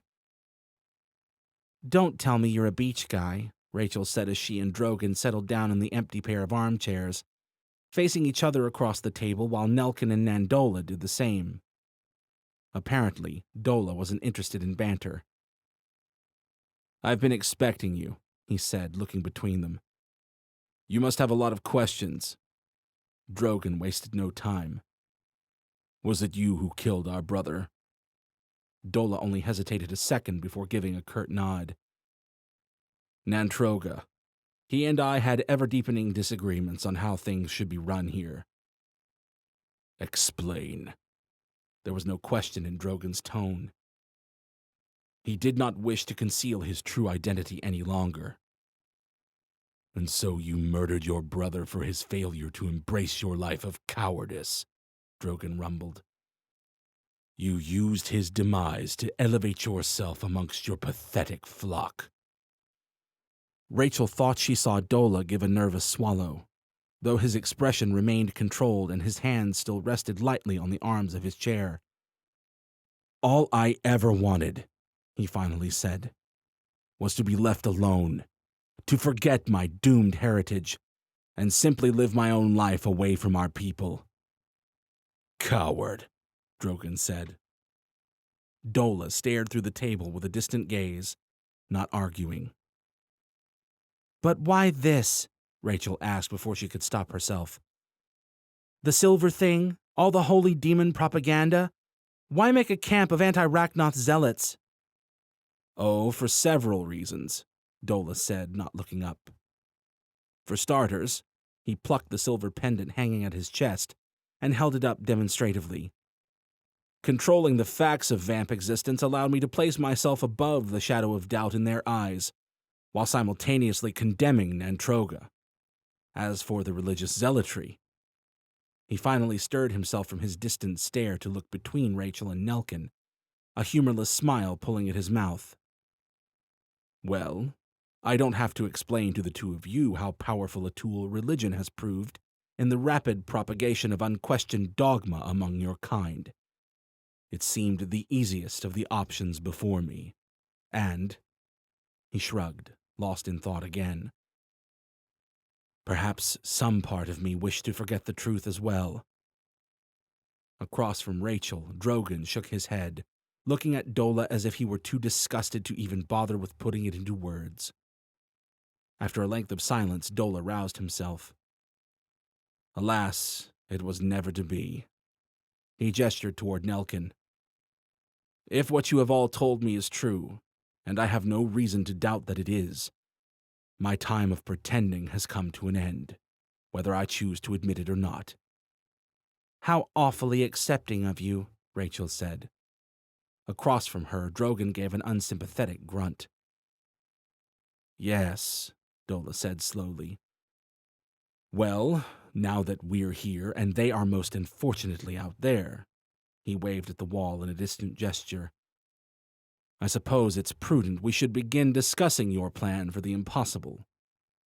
We should, Rachel said, but we have something else to discuss first.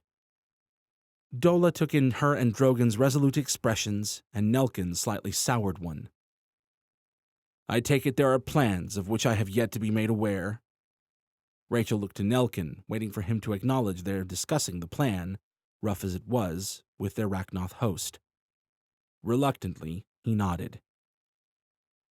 We still have people out there, Rachel said. Good people. People we're going to want around when the shit inevitably hits. I see, Dola said slowly. People, I take it, you'd like to bring into the complex.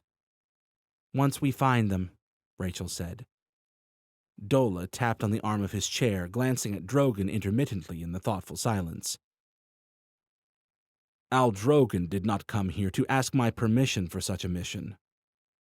Decidedly not, Drogon said. Dola nodded, looking like he wanted nothing more than to look up only to find that he was alone in the room and that they'd never come along and ruined his peace and quiet. How, then, might I be of service?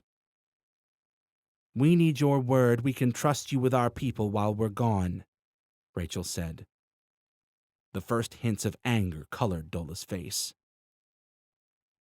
You sit safely in my home and think to question my intentions, human? Rachel didn't flinch away from his stare. You murdered your own brother and brainwashed these people for 15 years. Why the hell wouldn't we question every word out of your mouth? Dillard showed them a humorless smile. Because you already know exactly what I'll do to protect this little haven of mine. And because you know as well as I do that I lack any means of hoping to defend against the Rakul on my own. If you have allies who stand any hope of offering us some chance, they will be welcome here. Rachel glanced at Drogon, who met her eyes with a meaningful look. Well, that's good to hear, Rachel said. But you'll have to forgive us if we're not ready to take your spoken word for it. Dola's expression darkened. I don't suppose I have much choice in the matter. None, Drogon said. Rachel almost felt bad for Dola, so suddenly relegated from master of his domain down to pawing for Drogon's mercy. Then she remembered the little factoids. That said domain had been built from brainwashed humans, that Dola had betrayed and slain one of his own to secure it. He deserved more than some of Drogon's intimidation for what he'd done. And he was about to get a little taste of it. Dola closed his eyes, absorbing what was to come next, and finally gave a nod. Very well. I suppose it's not worth asking for you to be gentle about, judging from the pained-looking wince that took Dola's features. Drogon was anything but gentle as he punched his way into the other Rachnoth's mind to assess his trustworthiness in the only way that was above doubt. Rachel started to reach out to have her own look beside Drogon, but paused, thinking. After everything she'd seen the Rachnoth do, and everything she'd learned, it wasn't the first time the thought had occurred to her. To see the things they'd seen, to do all the terrible shit they'd done to Earth and God knew how many planets and species before that. She still couldn't really see how any Rachnoth could live with all of that for thousands of years without a good amount of either insanity or cold, hard psychopathy. And even if they could, she wasn't so sure she wanted to go rolling around in a mind that could pull all that off and keep living with itself. So she withdrew her extended senses and waited as Drogon sat with eyes closed, calmly scanning a less than comfortable-looking Dola for any hint of dishonesty or treachery. He will not harm our people, Drogon finally said a handful of minutes later, sounding almost a touch disappointed with the finding. So glad we could sort that out, Dola said, opening his eyes to shoot a dark glare at Drogon. We might as well tell him the rest of it, Drogon said, ignoring Dola's displeasure. Neither Nelkin nor Rachel saw fit to argue. Pray tell, Dola seethed. What happy secret am I privy to now that I've joined this most precious circle of trust? It was the first time Rachel could ever recall seeing Drogon roll his eyes. He waved at her in invitation, apparently too exasperated to do the honors himself. The two we brought in on covered stretchers, Rachel started slowly. They were special. Dola wrinkled his nose. And you question my honesty? Special how? Kind of like me, Rachel said. But also, they are bound symbiotically with two of our own, Drogon said. A deep frown creased Dola's brow. Symbiosis? But who of our brethren would consider such a thing? And why not simply take, because our brethren require these allies' skills and powers just as much as those allies require the strength our kind can offer them, Drogon said.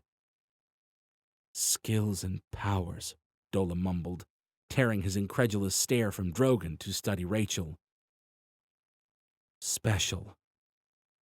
You said these humans were like you. Forgive me for having to ask, but what on earth could be so remarkable about a human, even a mentally gifted one, that a Rachnoth would resign themselves to? He wrinkled his nose in distaste. Symbiosis. Rachel smiled. Well, remarkable might be a strong word, but, gathering her will, she telekinetically yanked Dola several feet into the air. He gave a startled grunt, reflexively trying to extend his legs and arms, only to find them pinned concretely in place. I guess I can be useful here and there, Rachel concluded. With that, she released her hold and watched with some small satisfaction as Dola plunked back down to his chair and proceeded to gape from her to Drogon to the chair and back to her. I see, he finally said. I'd heard rumors, but never seen any evidence that... He frowned. The defense is at the front entrance. Rachel shrugged. Just a couple yanked cables. No big deal. Dola tapped the chair arm. Most interesting. And the Rachnoth who have volunteered for this unusual alliance? Al-Braka, Drogon said. And one of the Shieth. Dola turned that over for a stretch, the rest of the resentment fading from his expression. Well, it seems the fates are clearly determined to deprive me of my boredom. You should thank the void they do not deprive you of more, Drogon said, glancing impatiently at the door. We don't really know how much longer their, transition is going to take, Rachel said, which is why we want to do whatever we can to keep your people from stumbling onto them and busting out the holy water. Dola nodded. I will see to it these symbiotes remain undisturbed. You might be wise to start thinking on how you're going to break the news to your people, too, Nelkin said. We learned the hard way that fear of a greater evil isn't sufficient motivation to get everyone to join hands and play nice. I can't imagine your people will take it any easier than ours did, but we don't want to leave that moment for if and when the Red Eyes have to come out. Dola closed his eyes and rubbed his temples in a very human fashion. Commander Nelkin speaks the truth, Drogon added, to which Dola only rubbed harder. In the meanwhile, it will likely lessen complications if Rachel Cross and I are able to leave the complex discreetly. That, at least, Dola said, glancing up, I have an easy solution to. Chapter 19.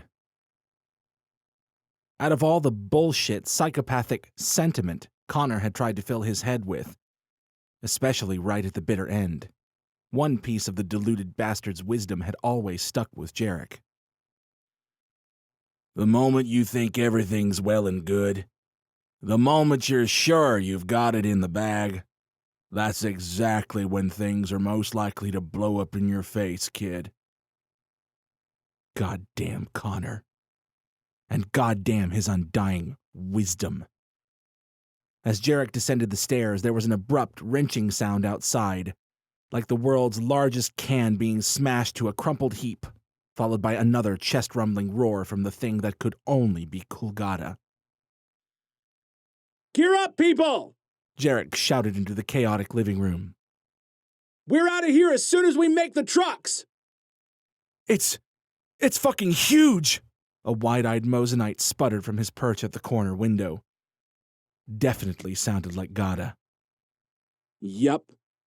Jarek picked up the Big Whacker 2.0 and strapped it to the waiting connectors on Fila's back, uncomfortably aware of how many aches the simple motion caused. You let me worry about that big bastard. He turned to Mosin and Chambers. Get them on the road, whatever it takes. Over on the stairs, Michael was shaking his head. Jarek, we're getting the hell out of here alive, Jarek snapped, turning for the entryway. No waiting, no heroics. A second, awful, metallic screech from outside reminded him he didn't have time to wait for any answers. By the time he reached the front door, Mosin was barking orders at the stunned platoon. Jarek clenched his fists and kicked the door clean from the hinges, in part to draw Gada's attention away from what sounded like the ruthless slaughter of their convoy vehicles, and in part just to psych himself up. Drawing Gada's attention, at least, worked just fine. For one gut-sinking moment, Jarek took in the devastation Gada had already wrought on 2 of their ground vehicles. Then Gada whirled to face him, eyes blazing crimson, gleaming fangs bared in an eager snarl. Fucking huge was not a bad place to start in describing Gada. Spiky, steroid-abusing bipedal dinosaur from hell wasn't too shabby either. The Cull's enormous fingers began lengthening to chitinous claw blades at the sight of Jarek stepping onto the porch, a creepy but sure sign of Gada's murderous arousal. Jarek suppressed a shudder. Guess you're happy to see me, huh, Spike? By way of reply, Gada flexed his growing blade fingers and let loose another roar. It was only on second glance Jarek realized Gada didn't look so good. Spikes and claws and scaly hide aside, the Cull looked, for lack of a better word, haggard, like he'd been battered or maybe even tortured in the weeks since Jarek had last seen him. Even a Rachnoth, with their inferior abilities, could regrow a lost limb in a matter of days, and yet the bulk of Gada's tail, which Jarek had severed with the whacker a couple weeks earlier, remained missing, had actually been removed even further than where Jarek had originally hewn it off, he was pretty sure. On top of that, Gada's back and flanks were still lightly charred from the explosion he'd endured and the multiple lightning strikes Rachel had called down on him. It didn't make sense. Were these artifacts of fights he'd had with other Rachnoth and humans since returning to Earth with his kin? Or had it been his kin themselves who'd done this, maybe as punishment for his haste and ultimate failure in attacking ahead of their arrival? Ahead, Gada reached out to flip another one of their trucks. Jarek reached for his sword and leapt down the porch steps, reminding himself the rest didn't matter one damn bit right now. He couldn't let Gada wipe out their transportation. Had to draw the big bastard away from movement above through Jarek's heart into his throat, and then something large slammed to the ground right in his path. Jarek touched down from his staircase leap and threw himself to the side in the same moment, turning through a sideways roll before coming to his feet to face something. Something dark and wriggling. The thing that could only be another Cole reached for him with a pair of oddly amorphous limbs, its form shifting like the universe's creepiest and most sizable bag of worms. "Open fire!" Someone, Chambers he thought, bellowed from one of the farmhouse windows. And open fire they did. Gada, who'd just wrapped his claws underneath their SUV, gave an irritated growl and thrust the vehicle toward the house as if he were tossing a stone. The SUV rolled and bounced its way across the yard with frightening speed.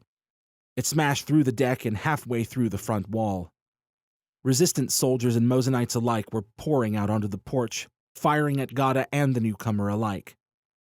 The incredible wriggling monstrosity recoiled under the storm of incoming lead, its movements more that of a startled or curious animal than those of one in pain or distress. Jarek flipped the switch on the whacker's pommel and took a swing before it could decide the bullets weren't so interesting. Azure fire flashed in the wake of the blade's edge, and a smell like ozone and burnt plastic hit Jarek. The blade passed with less resistance than expected, spattering the ground with not blood. "What the fuck?" Jarek snapped, recoiling back. Wriggles gave a horrendous screech at the new and oddly bloodless gash in his hide, and made a wobbly undulation toward the porch. In his wake, the coal left a scattering of several dozen inch-long Wriggles Juniors squirming in the dirt. Jarek turned after Wriggles, torn between heading him off or going to stop Gada before "Sir, income!" The shock of impact blurred the world, crushing everything else from Jarek's awareness until the raw sensation overload poured over into pain and spinning motion. He was airborne, sailing like a ballistic missile after a hit that would have embarrassed a freight train. The question of who or what had hit him was only becoming a twinkle at the edge of Jarek's mind when his abrupt flight ended. Hard dirt smacked into his shoulder, bucking against his momentum and sending him flipping end over end too fast to get his bearings and stabilize. The ground seemed to come at him from all sides at once, pummeling his tumbling body until, some unknown time later, he was staring at crisp blue sky with the dull realization that he was no longer moving. He could barely breathe through the pain. "Get up, sir!" Al's voice crackled in his ear. Easy for him to say, Jarek decided as the ship floated by overhead, out of easy reach. "Your sword, sir. He's..." His sword. He hadn't even realized he'd dropped it, probably because he'd actually been hit hard enough for Fila's iron grip to even fail him in the first place. Jarek sat up with a deep wince and saw nothing but bad news. Gada was approaching from the left with a leisurely swagger, as if he were immensely enjoying the moment. To the right, Wriggles, having already taken down a few of their men, had reached the front door of the farmhouse and cut off the direct path to the vehicles. And straight ahead, the thing that had hit Jarek might have been taken for a gargoyle if you removed about 200 pounds of muscle and swapped the gray, leathery hide for stone. Short, stubby horns jutted over long, pointy ears. A demonic face, complete with fiery red eyes. Spindly wings, half furled over its shoulders. Disproportionately long arms with fingers to match. And, in those long clawed fingers, the creature held his sword, turning it over with a kind of casual curiosity. "Here," Jarek tried to call, though his voice came out more of a croak as he pushed himself to shaky feet. Let me show you how to use that thing, Mr. Satan, sir. Insouciant to the last, came the disjointed choir of whispers that was Gada's voice from the left, the words shaped oddly by his alien tongue. Do you see, brother? By way of reply, the anabolic gargoyle cast the whacker aside like a cheap toy. It hit the house and dropped to the porch with a heavy thunk. The gargoyle leapt forward, not bothering to unfurl his wings for the short flight, and slammed down a few yards in front of Jarek, several 100 pounds of dark, muscly monstrosity. This is the one, the gargoyle said in a deep growl of a voice. Jarek swallowed, cold fear constricting around his insides and freezing his limbs as the meaning of the cull's words dawned on him and Gada drew up beside him. It is, brother, Gada said. The one who slew Kull Armin. The gargoyle looked at Gada, in no apparent state of urgency. Gunfire and an agonized scream from the house had the opposite effect on Jarek. The one who nearly slew you, brother, the gargoyle said. Pathetic. Behind the two Rakul, some of the troops were spilling out into the yard from around the back of the house now. Wriggles was nowhere in sight, and sounds of fighting were pouring out of the house, whose front wall appeared to have been violently breached by the amorphous Kull. Move. Jarek had to move. Get his sword, clear the way to the trucks, and... Glass shattered from the direction of the house. Impossible, his exhausted mind whispered as the gargoyle took his first step forward. It was impossible. Hold off 3 Kull? He'd be lucky to manage 1 on a good day, and this was the furthest thing from... Slater!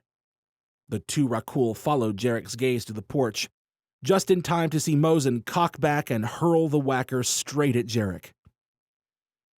Jarek reached for the blade without thought, instinctively calculating arc and rotation until the hilt smacked into his waiting hand, reverse grip. Do it for Blondie! Mosin called. Then he turned and dove back through the ruined window toward the sounds of fighting inside. Jarek gripped the whacker's hilt tight, letting Mosin's words and the feelings they stirred flow through him like a cleansing fire, burning away his fear, leaving behind nothing but thrumming determination. It was impossible. He was hopelessly outmatched. But Jarek would be damned if he was going to let that stop him now. Let's go, asshats. The words were barely out of his mouth when the gargoyle lunged forward with a sound like a bellowing bull. Jarek dipped low, spinning far to the outside and coming around in time to clip the gargoyle's passing left wing with a reverse grip rising strike. What little satisfaction the gargoyle's aggravated grunt brought Jarek was snuffed by the sight of Gada rushing in on his brother's flank. Gada pounced. Jarek leapt 20 feet straight up into the air, pulling into a horizontal corkscrew. He swept his sword around and carved a smoking line of charred hide across the back of Gada's thick neck from above, as the Kull fought to draw up from his fruitless charge. Gada halted faster than anything his size had business doing. Certainly faster than Jarek had expected, as he reached the zenith of his jump and began falling, straight for the Kull's spiky shoulders. Jarek tucked and spun as fast as he could, just fast enough to get his feet back under him as he slammed down to the aggressive terrain of Gada's back. Unthinking, Jarek thrust his sword into the spiky mess for purchase. It didn't sink far, but it was something to hold on to as Gada roared and whipped around, trying to shake him free. He was about to take his chances with yanking the sword free to take a shot at Gada's head when Al cried out, Incoming! Below, the anabolic gargoyle was already springing from the ground, bound straight for Jarek. Jarek started to jump, then rethought trying to out-elevate the gargoyle's unfurling wings, and instead tucked into a low, backward roll down Gada's left flank. The gargoyle's claws narrowly missed him as he tumbled down and landed off balance. Gada's backhand didn't. This time, Jarek managed to hold onto his sword right up to the moment he slammed into the crumpled mess of the truck Gada had trashed. He groaned, trying to blink his vision clear and rise above the waves of pain rolling through him. To the left, some of the resistance troops and Mosenites alike were reaching the other convoy vehicles now. That was good. But there were still too many shouts and gunshots pouring out of the house, and he didn't see Mosen, Chambers, or Michael. That was less good. And, as he came back to his senses and focused dead ahead, he saw that the gargoyle was gliding straight for him on leathery wings, long arms outstretched. That was least good. Jarek dropped like a sack of bricks. The gargoyle crashed into the truck and sent it flying into the adjacent field with a velocity that made Jarek wince. He rolled to the side, feeling more than seeing the earth-shaking stomp he avoided as he scrambled back to his feet. The gargoyle didn't give him time to shake it off. He came after Jarek at a more controlled speed this time, leaving no room to maneuver outside of his charge. Worse, he seemed to have caught on that the whacker posed some threat, however small, to even a cull's resilient hide. The gargoyle twisted and dodged outside of Jarek's first few strikes, closing on him all the while, those damned long arms seeking to wrap him under control. Rhythmic vibrations in the earth underfoot told him Gada was charging in at the same time Al did. Jarek stepped between the gargoyle and Gada, feigning ignorance of Gada's approach with his turned back. He cocked his sword back for another strike at the gargoyle, and threw himself to the side at the last possible second, praying to the gods that an overeager Gada would plow headlong into his brother as Jarek turned through an aerial and landed 10 yards away. No crash. No aggravated roars. The sight of the two crimson-eyed Rakul calmly stalking after him would have made him blush if it wasn't too busy shriveling his insides. How had he expected that to work? And what the hell else was he supposed to try? Behind him, a window shattered, and he glanced back to see Mosen slammed to a rough landing beside the house as if he'd been thrown by something strong and wriggly. Michael and Chambers came around the back of the house at a sprint and hauled him to his feet just as Wriggles began folding his way through the too small window. Go! Jarek shouted at them. Above, Al was banking the ship down to offer them entry to the open rear hatch. Get the hell out of here! He didn't wait to see if they'd listen. Didn't have time. Gada and the gargoyle Cole moved on him as a pair this time, fanning to either side of him. Jarek took a long jump away from the convoy, determined to draw them away from his friends and, at the same time, trying to avoid entertaining attack from both directions. The maneuver was half successful at least. The Rakul sprang after him, their movements different than before, like a pair of seasoned pack hunters refusing to let their prey slip out from between them. The fight took on a new quality for Jarek after that, and not for the better. He dipped and weaved, parrying Gada's blades here, pressing the offensive against the gargoyle's shorter claws and more vulnerable forearms there. He gave himself over to the deadly dance completely, until his mind was blank and there was nothing but action and reaction, attack and counterattack. No space for pain or fear. He was perfect. And it wasn't enough. Alone, against one Kull, he'd have had his hands more than full. Against two, with no Rachel or Drogon to watch his back, it was inevitable. The blow that hammered him to the dirt had come from the gargoyle. His addled brain reasoned as he lay there, waiting for breath and focus to return, with a horrible, creeping sense of acceptance. It had come from the gargoyle, his brain continued to hash out, because, pulverized shoulder and lung aside, he was still physically in one piece, decidedly not hacked into by Gada's wicked blades. But he might as well have been. Because there was no getting back to his feet this time, he knew, as he rolled over to face the Rakul, and found his sword hand already trapped beneath the gargoyle's massive foot. No stopping Gada as the leering dinosaur approached, flexing his finger blades in anticipation. Get up, sir! Al pleaded in his earpiece. Words failed him. They'd done their best. He'd done his best. And now Just like that, all of it was about to be rendered worthless. All the fighting, all the pain. Rachel. He'd been so close. So fucking close. The moment you think everything's well and good. Gada paused at Jarek's feet, the violent delight evident even on his alien features, as he leaned in to plant an enormous foot on Jarek's torso. The moment you're sure you've got it in the bag. Get up! Al bellowed. That's exactly when things are most ready to blow up in your face, kid. I'm sorry, Goldilocks, he whispered, closing his tired eyes as Gada raised his blades. Chapter 20. Lying in the dirt, eyes closed in some futile attempt for a moment of quiet peace, with the image of Rachel in his mind's eye, and the last thing Jarek would ever hear, of course, was the bestial roar of a damn cull. The air vibrated with it, a roar that might have come from a lion the size of a truck. A roar, he realized, that didn't belong to Kulgada.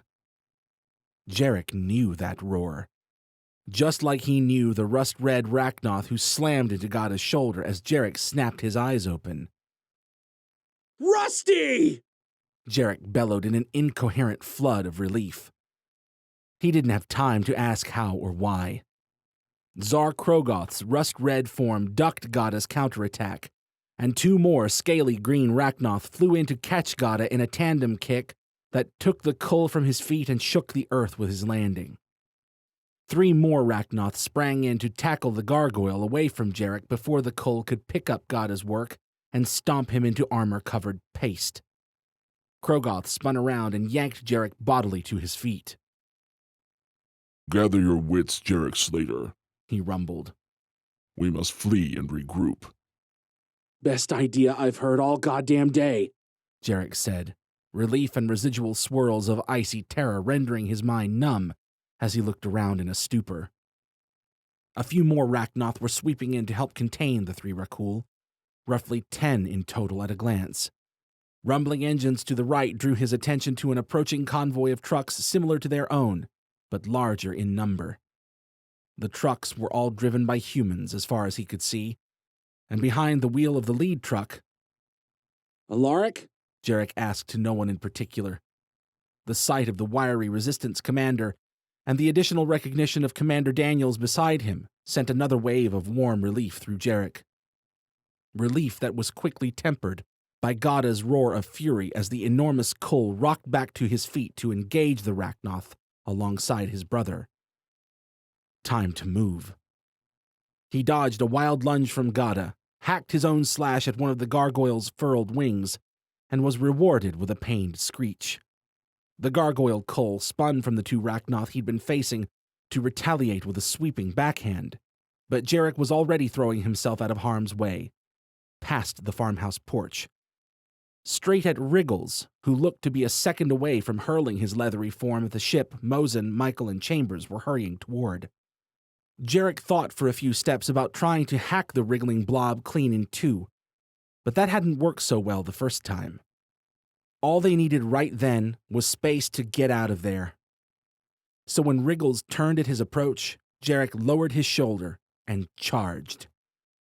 The impact was jarring and far from pain-free, but it did the job.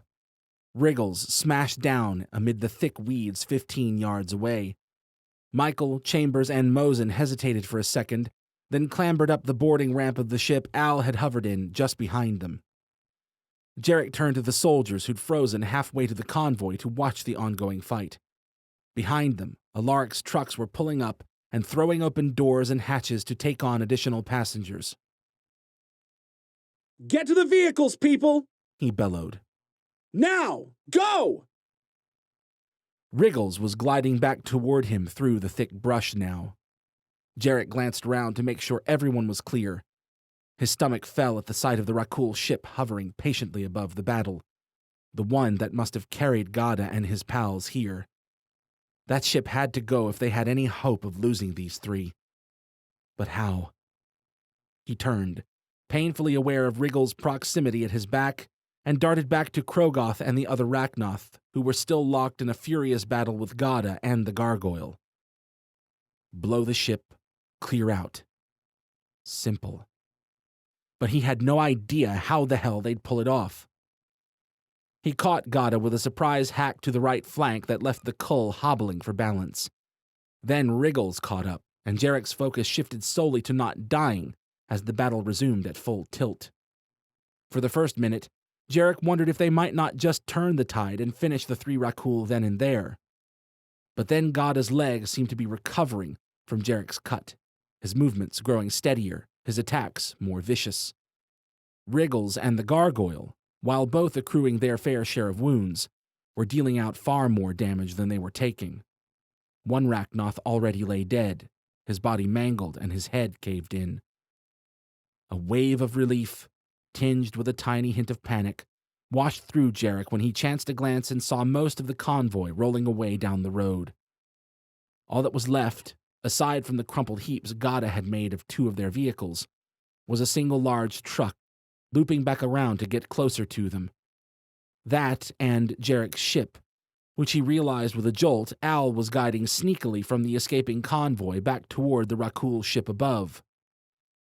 "What the hell, Al?" he hissed. The lone truck cut into the adjacent field and kicked up a rolling cloud of dust as it circled around to point its back toward them and its hood toward the retreating convoy. Alaric was hanging out the open rear hatch, shouting and waving them on. "We have a plan, sir," Al said, his words slightly strained, as they often were when he was running too many tasks and conversations all at once. "Get the Rachnoth on that truck. We'll take care of the ship." We? Jarek didn't have time to question it as another Rachnoth shrieked and hit the dirt, his left arm dangling by little more than a thread of scaly hide. Either Al had reached out to Krogoth as well, or the Rachnoth had already had the same thought himself, because his kin were all shifting formation now, angling around their foes to give themselves better lines of retreat to the waiting truck. Then it was like a switch had been thrown. Rakul pounced. Rachnoth leapt. For a moment, every single body in the fight seemed to be airborne. Krogoth, apparently not trusting Jarek to catch on, wrapped a powerful rust-red arm around his chest and hoisted him backward in a mighty jump that ended in an awkward landing right by the waiting truck. Before Jarek could buck free and ask Krogoth what the hell he was thinking, the Rachnoth bodily tossed him through the open hatch and into the truck's trailer. Son of a bitch! Jarek scrambled to his feet. "Look out!" Alaric snapped. He turned and just managed to sidestep out of the way as 1, 2, 3 Rachnoth came diving into the trailer. The third overdid his jump and hit the front wall hard enough to dent it. A frustrated roar from outside. Gada's. At the rear of the truck, Krogoth was waving like a goddamn air traffic controller, while more Rachnoth continued to pile in. Jarek reached the hatch just as a Rachnoth came spinning limply through the air as if he'd been thrown, one arm wobbling bizarrely on a single thread of hide. Krogoth caught the Rachnoth, paying no mind when the dangling arm tore free with the force of the impact. He just hopped into the trailer with his Rachnoth in tow. "Drive!" he roared. But Jarek had just looked over and saw that they were still short one. Al Brandt. He must have been the one who'd thrown that last Rachnoth. And Gada and the gargoyle were both closing on him. Jarek started to hop out, but Krogoth caught him in the chest and shoved him back in. "He will manage himself." Jarek started to tell him to shove his barbaric sense of leadership up his ass, but it turned out Krogoth's point was well made. In a flat-out race, any of the Kull might have bested Brandt. None of them, however, were as agile. In fact, Jarek was pretty sure he'd never seen anyone as agile as Brandt, save for maybe Halden and Elise.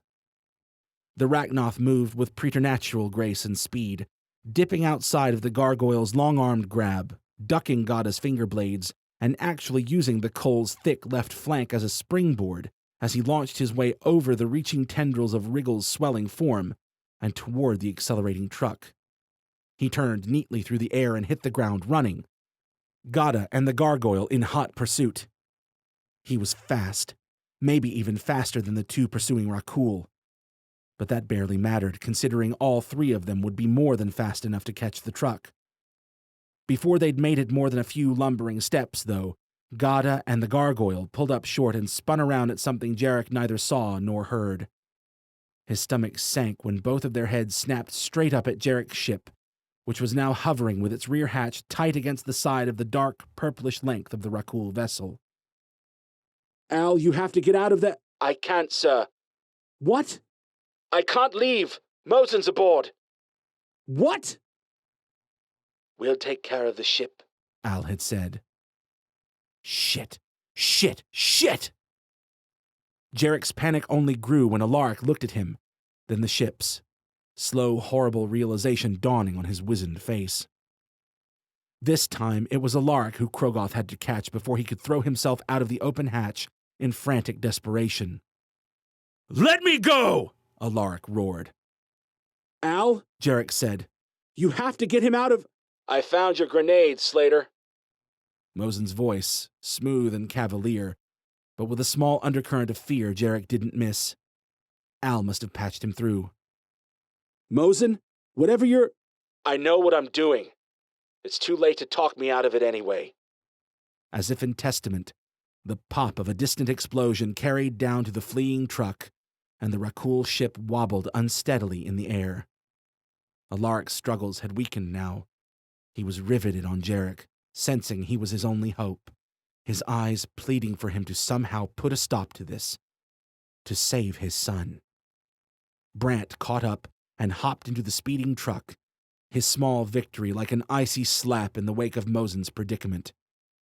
Mosen, Jarek growled. Get in the damn ship! Get out of there! Now! Mosen just chuckled in Jarek's earpiece, though Jarek could tell the nonchalance was forced.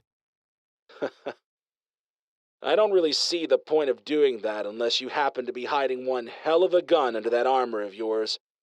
There's no other way you're getting out of here without them on your tail. Below, the gargoyle gathered himself and sprang for the point where the two ships met. Al tried to swat him aside with the hull of his ship. It was a good hit, but the Cull managed to clamp onto one of the stubby wings anyway, using his own leathery wings to stabilize himself. With a hideous squeal of wrenching metal, the gargoyle tore the wing from the ship, which immediately began to spiral drunkenly downward. God damn it, Mosen, we're not... Gonna get to Cheyenne and kill these fuckers, is what you're gonna do. Mosen said through gritted teeth. Or I'll see your ass in hell.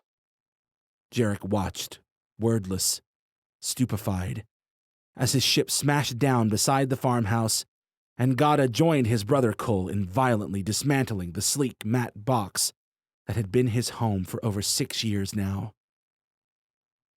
Seth! Alaric groaned. My father, Mosen said, as if he'd heard through Jarek's comm. He's here, Jarek said. He didn't know what else to say, what else to do. Just tell him. Jarek waited, watching hopelessly as the Rakul finished with his ship and turned their attention back to their own. I will, Seth. Seth! Alaric shouted, resuming his hopeless struggling against Krogoth's iron grip with more ferocity than before. Don't! Make it count, Slater, Seth said quietly in his ear over Alaric's broken groans. Then the Rakul ship disappeared in a blossoming ball of teal fire. It started small, flames licking out from the stern and along the length of the ship until something critical ignited. The flames roared outward with a deafening boom, engulfing everything in a 100-yard radius. The farmhouse, the Rakul, everything, for one furious split second, so blinding that Fila's filters simply shut down. Then, as quickly as they came, the flames were gone, leaving nothing but smoke and charred earth. A few larger hunks of debris thudded into the weeds on either side of the road. They drove on.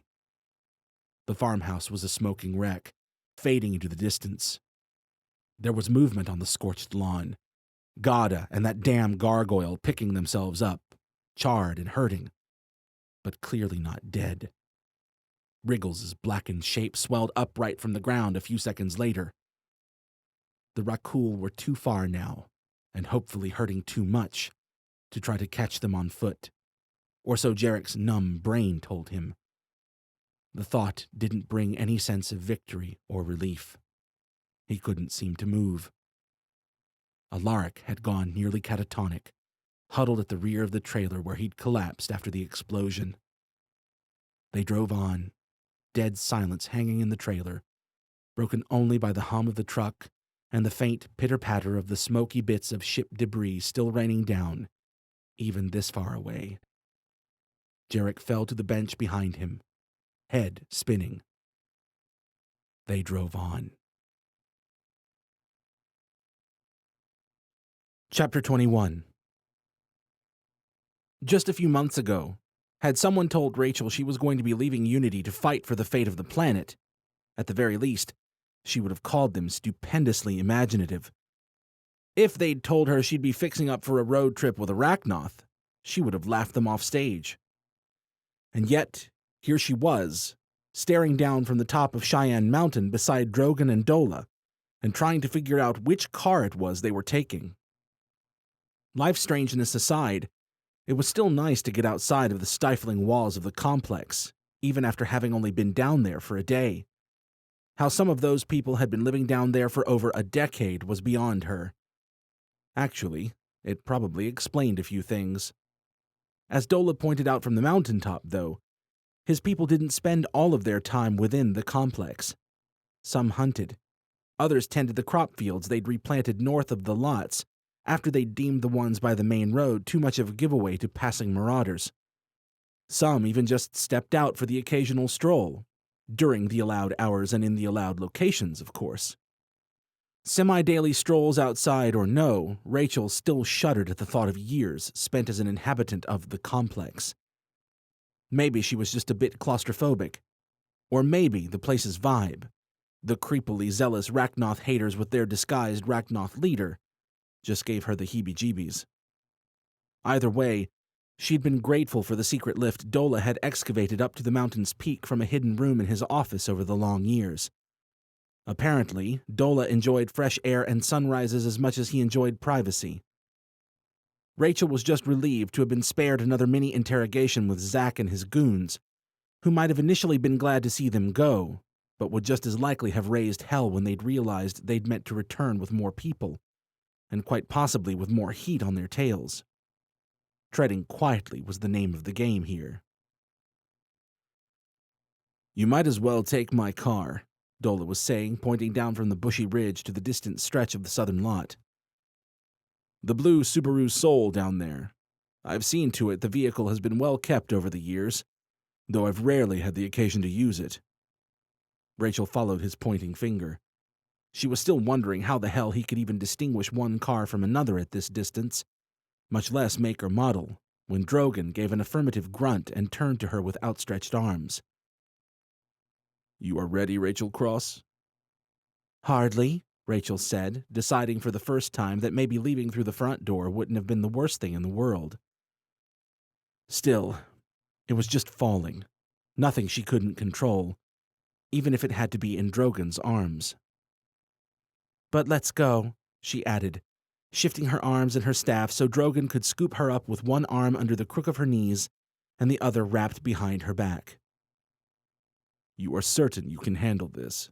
Drogon asked. Her lip twitched.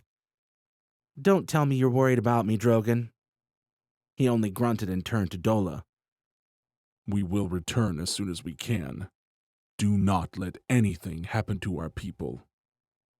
If Dola had anything to say to that, Drogon didn't wait around to hear it. Instead, he charged forward and bounded off the mountain ridge. It was one hell of a jump. And not exactly an insignificant deceleration act on her part 7 or 8 seconds later. They landed with a soft thump maybe 2/3 of the way down the mountain, Drogon's arms as sturdy as the walls of the complex beneath her. Her head lightly buzzed with the channeling fatigue of catching both herself and a plummeting Rachnoth, but it wasn't particularly bothersome. One bright side of this whole catastrophic shitstorm, her abilities had grown by leaps and bounds. Drogon looked down at her thoughtfully.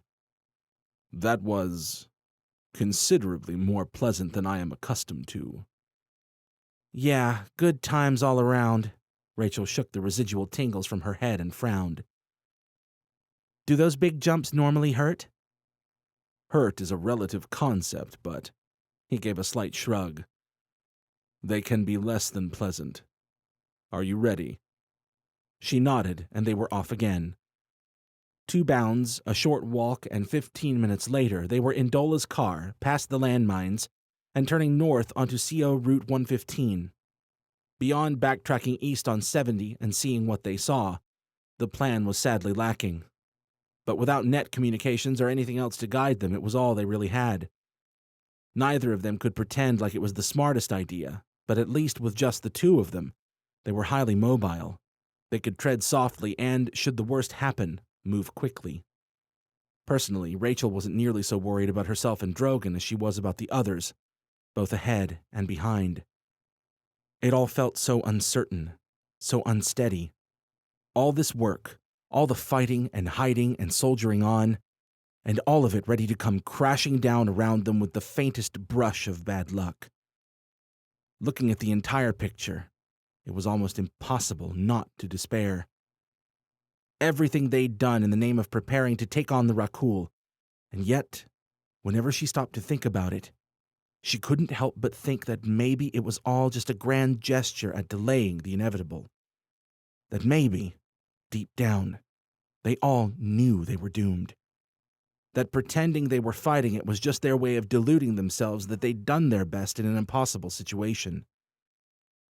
She closed her eyes, let out a long breath, and finally looked over at Drogon, wondering if he was having similar thoughts. Rachel bit back a laugh at what she saw.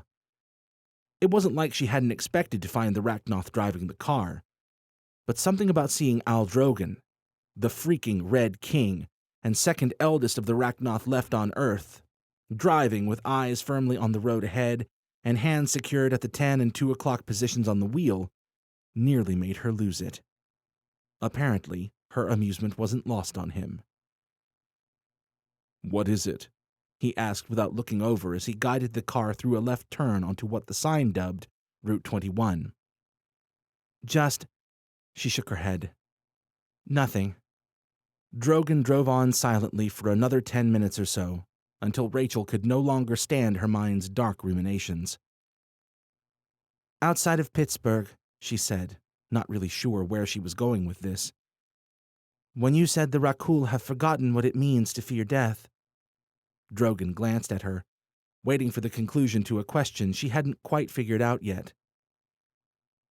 Why do they do it? She finally said. The Rachnoth infiltrating, the Rakul invading. What's the point of any of it? What do they want? Drogon didn't answer for a long while. She couldn't tell if he was debating what he should and shouldn't tell her about his people, or simply deciding where best to start. The conventional answer among my people, he finally said, would be that they do it for what you might call sport. That was the impression she'd gotten from much of what they'd first learned of the Rakul, and yet... What about the unconventional answer? Drogon looked at her more closely this time, weighing her with his eyes.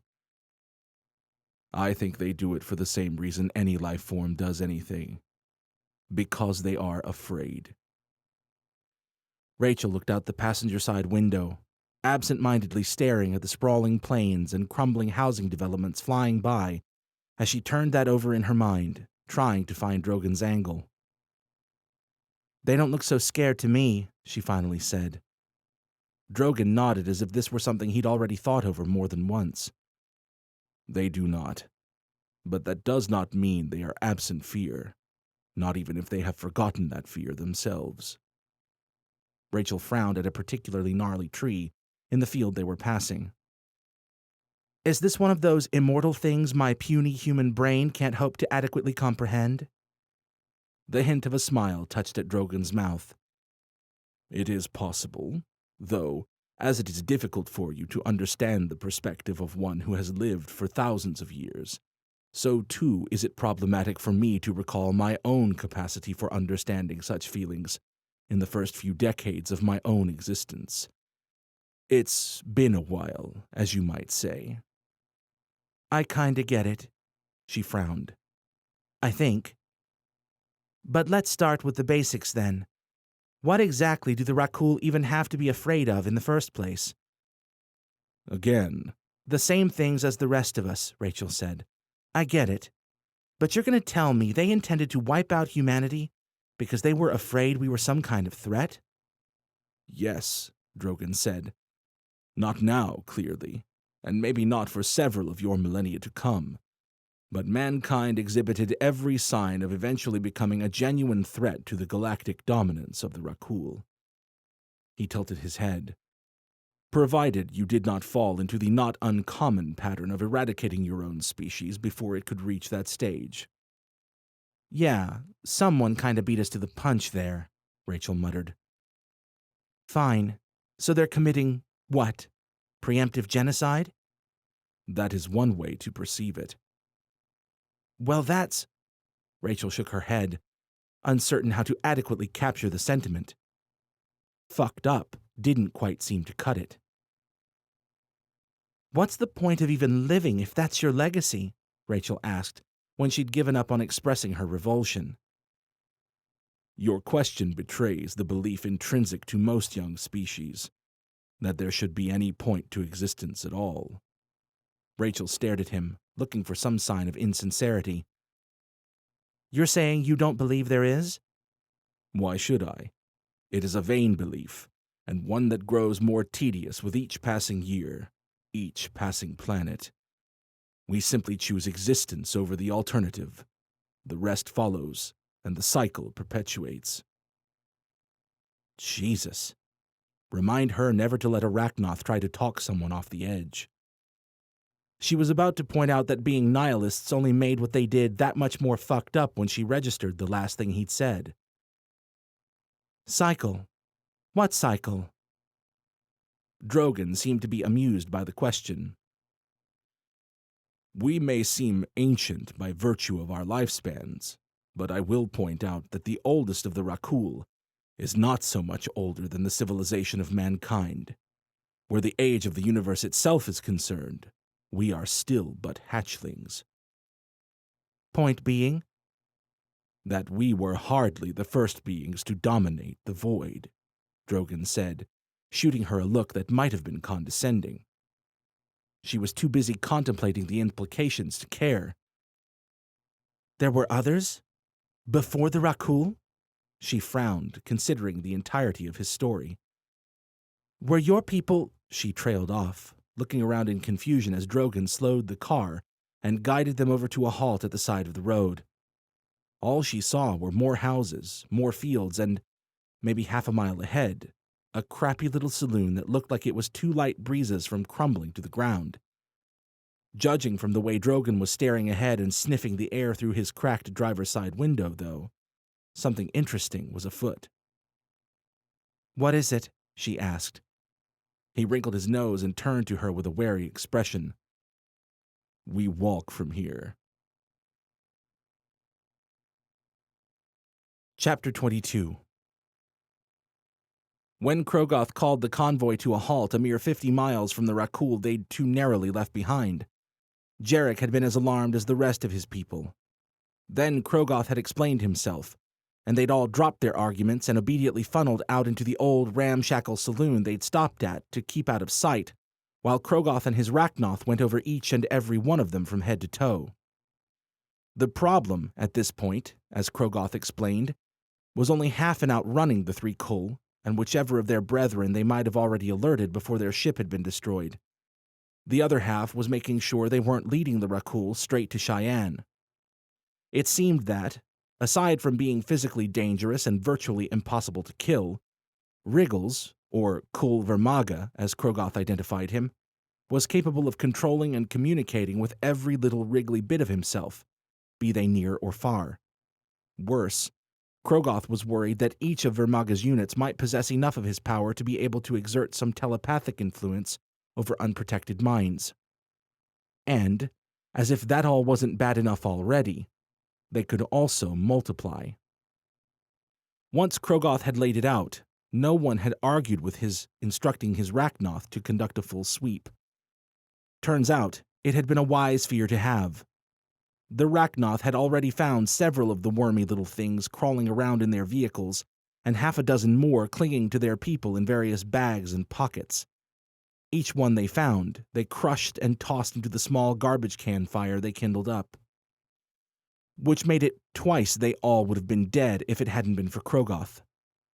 No, for Krogoth and Mosin. For the 100th time in the past half hour, Jarek's hands curled into painfully tight fists, fruitlessly seeking some purchase to keep him from plummeting into the black hole of guilt, or at least a coal throat to choke about it. He'd done his best, done everything he could to see his people safely through to Cheyenne. How the Rakul had even managed to track them down was still a mystery, but that only made things worse. Because, without knowing where they'd messed up, Jarek couldn't shut out the thoughts whispering that, maybe, if he'd done things differently, traveled at different hours, taken a more roundabout route, maybe he could have saved them. But it was too late now. Mosin was dead, along with 5 more of their group who'd died trying to hold against Vermaga, while Jarek had been busy getting his ass handed to him by Gada and the Gargoyle, or Kul Ogren, as Krogoth had called the big gray monstrosity. And here it had only been a few days ago that Jarek had been thinking life would be so much easier if he could simply drop Mosin from his plate of worries. As it already had several times in the past hour, shame burned hot in his cheeks and throat. Those few short days felt more like a lifetime now. Worst of all was the fact that Alaric had found them just in time to see his son ripped away. As heavy as Mosin's sacrifice rested on Jarek's shoulders, looking at Alaric now, Jarek wished the wiry old commander would say something. Anything. Hell, he would have taken Alaric coming at him with fist or bullet over nothing. But nothing was all Alaric seemed capable of right now. He just sat at the bar, stringy gray hair unkempt, an untouched bottle of whiskey sitting forgotten in his hands, as he stared with unseeing eyes into the depths of a personal hell Jarek could only guess at. Commander Daniels sat beside Alaric with an arm draped over his shoulders, not bothering to try with words. The only shred of light, paltry as it seemed in the face of everything else, was Albrandt, who'd told Jarek, between sweeping the troops for Vermaga's pieces, that he'd been with Rachel and the others less than a week ago. It wasn't much Jarek didn't already know, that they'd fled the Rakul in Pittsburgh and opted to try their luck with Johnny's recommendation of the Cheyenne Mountain bunker. But it was more of a relief than Jarek would have expected to hear the story confirmed from another mouth.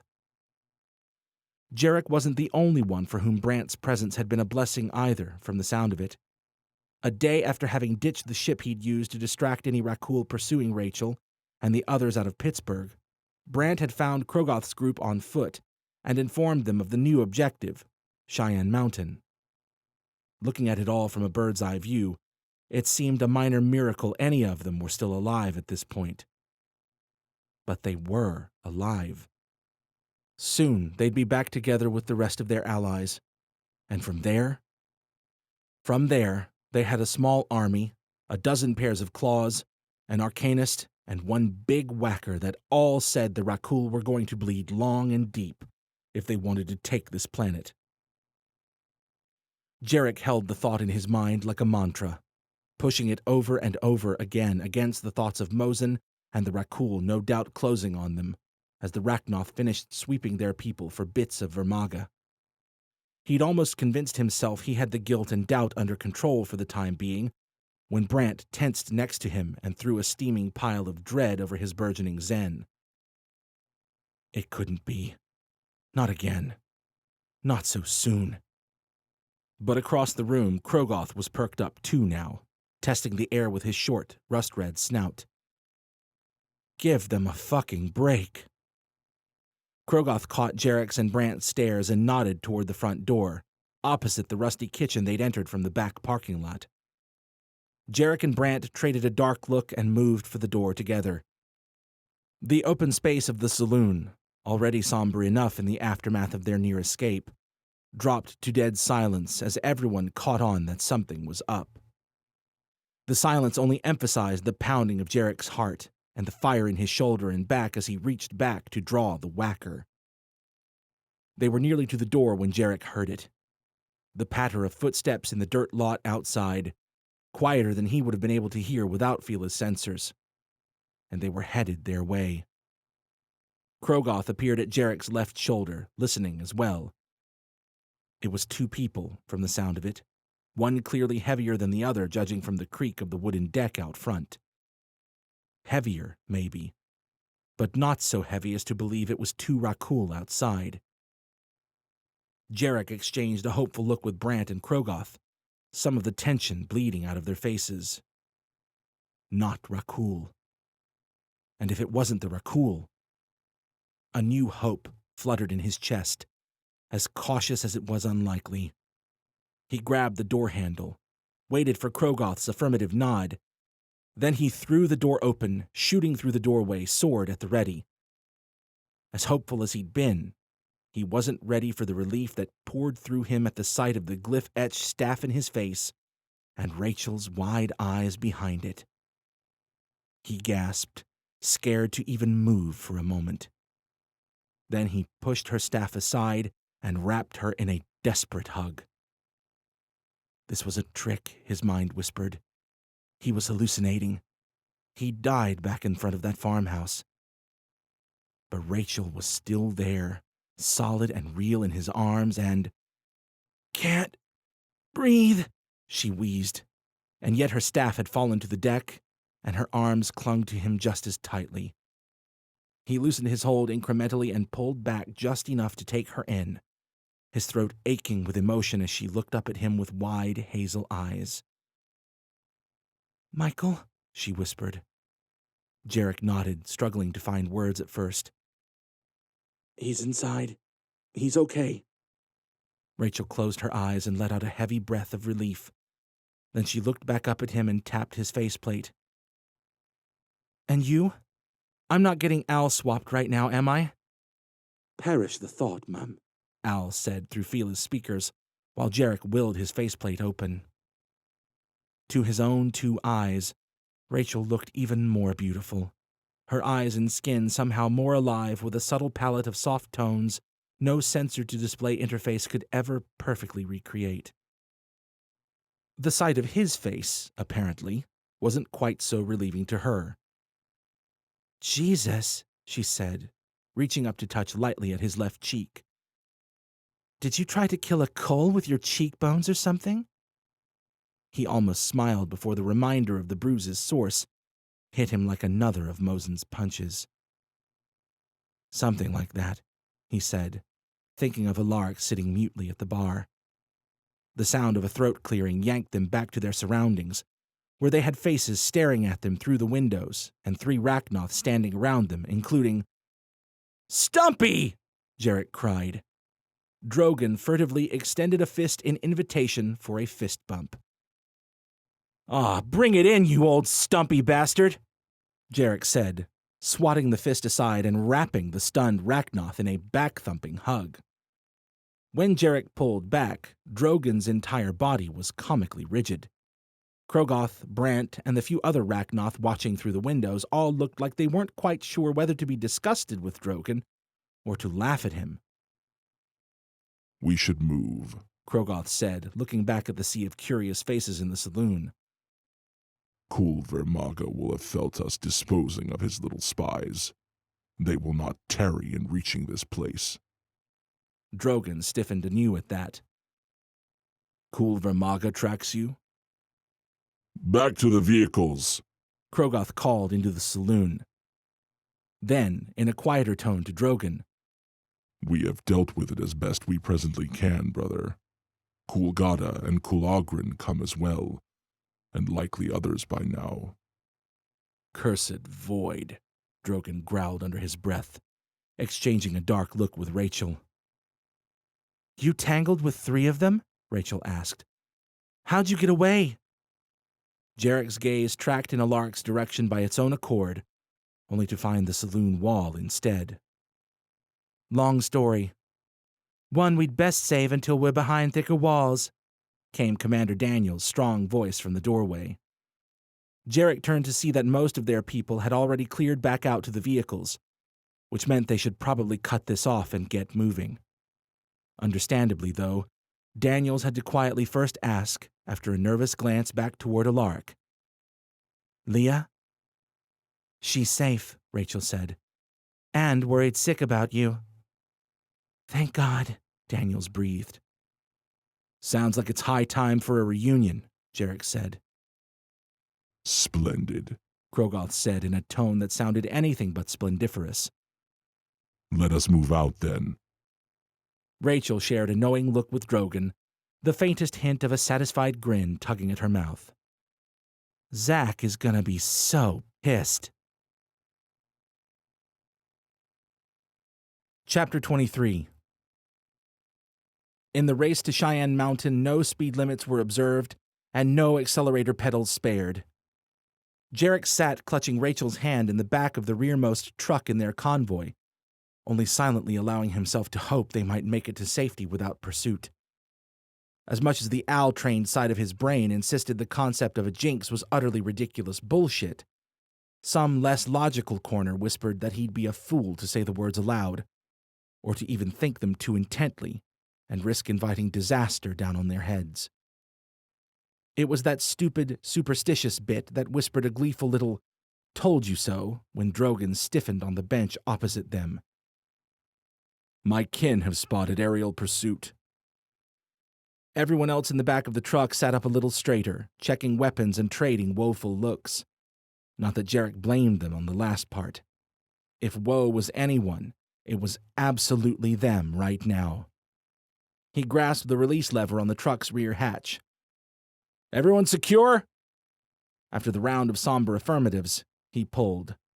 The door slid up into the ceiling compartment by its own power, opening their view to a wide square of cloudy blue sky. And there, streaming through those distant clouds like a prowling shark, was their aerial pursuit. A Rakul ship. He didn't want to know how many of the bastards might be on board. Shit, Rachel said. It will be a close race, Drogon agreed. A very close race, it turned out, as the truck hung a right and practically begged the pursuing ship to make use of its aerial freedom to take the direct hypotenuse between their silly little human roads. The winding of the current road only worsened matters. Tell me we're close, Jarek said. 3.4 miles, sir, Al said through Fila's speakers. Uphill. Jarek groaned. You just had to include that last part, didn't you? It felt pertinent, sir. They will likely catch us, Drogon said. Well, aren't we just a happy bunch of downers today? Jarek muttered. Rachel stiffened, as if she'd just remembered something important. The landmines. Drogon waved her concern away. I have already informed my brothers throughout the convoy. Rachel partially relaxed and looked at Jarek. See how much simpler things would be if you were a telepath? Hey, I can do mind stuff. He closed his faceplate with a careful thought and spread his hands as if to say, ta-da! Rachel's response was cut short by Drogon's growl, which drew their attention back to their closing pursuit. Icy panic shot through Jarek's gut at the sight of the thing plummeting from the ship. It was still a fair distance away, but the shape was unmistakable. It was the same one that had been haunting his nightmares since it had chased him and Michael out of HQ a few weeks prior. A hairless, quadrupedal monstrosity that could only vaguely be compared to some mix between a wolf and a bear. A giant, jacked one who probably ate real bears for breakfast. Kulharga, Drogon growled, as the cracking thud of the thing's landing carried to them through the green roadside foliage. A dissonant alien bellow filled the air, declaring Harga's hunt in session. The sound made Jarek cringe inwardly, but he took up the whacker and rose to grab one of the support handles by the open hatch anyway. Drogon came to stand beside him. Both of them listened with sharpened senses to the steadily approaching series of thuds, crashes, and eager snarling sounds as Harga hounded after his prey. Closer. Closer. The thuds of huge, thundering paws abruptly ended.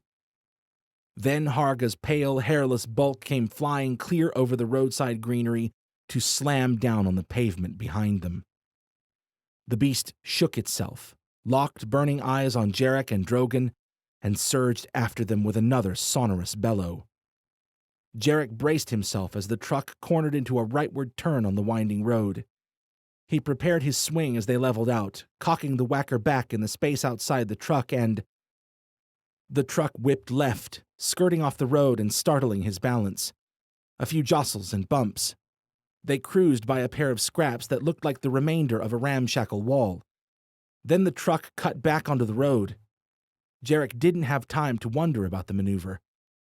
Harga was closing. Jarek leaned back out and raised the whacker, praying to the gods the support handle would hold when he swung. Harga picked up his pace, his crimson eyes and flapping jowls radiating eager anticipation at the sight of the challenge. 25 yards. 15. Jarek was cocking his sword for the swing when Rachel's staff jutted out past him. There was a low thrum of power, and the tree trunks of Harga's front legs tripped back under his charging body, as if they'd encountered an invisible barrier right next to the remnants of the scrap wall. The cull proceeded to eat a patched section of the pavement with ground-shaking force. A patched section of pavement that inexplicably detonated upon his impact. A relieved sound of victory barked its way from Jarek's throat, as he realized they must have just passed the mines Rachel had been worried about. The relief, though, was short-lived, as Harga ambled to his massive feet, clearly not incapacitated.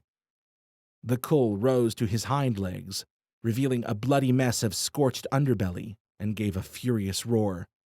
Then he slammed back to the pavement and lumbered after them. Harga's pace, at least, seemed to have been reduced by the explosion. Another cry from above, one Jarek thought he'd already heard that day, announced that their worries weren't even close to over yet, though. Drogon leaned out to take a look overhead. Jarek was about to join him when the truck weaved, maneuvering around what must have been a second set of mines. At whatever he saw, Drogon gripped the top edge of the open hatch without a word and flipped himself out and up to the truck roof with surprising agility. Jarek poked out to see the distant shape of the gargoyle Kul Ogren gliding toward them on leathery wings. "Well, that guy looks like fun," Rachel muttered as she appeared at his side, staff held at the ready in Harga's direction. "Yeah," Jarek said, "and he's sporting serious murder wood for Armin's killer." Rachel glanced at him. "Well, aren't you lucky?" "Would it be cheesy if I said, now that I found you?" "Yes." She leveled her staff, brow furrowed in concentration, and a section of road Harga had slowed to eye suspiciously exploded in a booming flash of fire, shrapnel, and dust. "Yes, it would." Harga patted a few steps back, sniffed at the air a few times, and cut a wide berth around the exploded road, trotting up the adjacent hill instead of following them into a wide roundabout. For a few moments, there was nothing but heavy tension and squealing tires.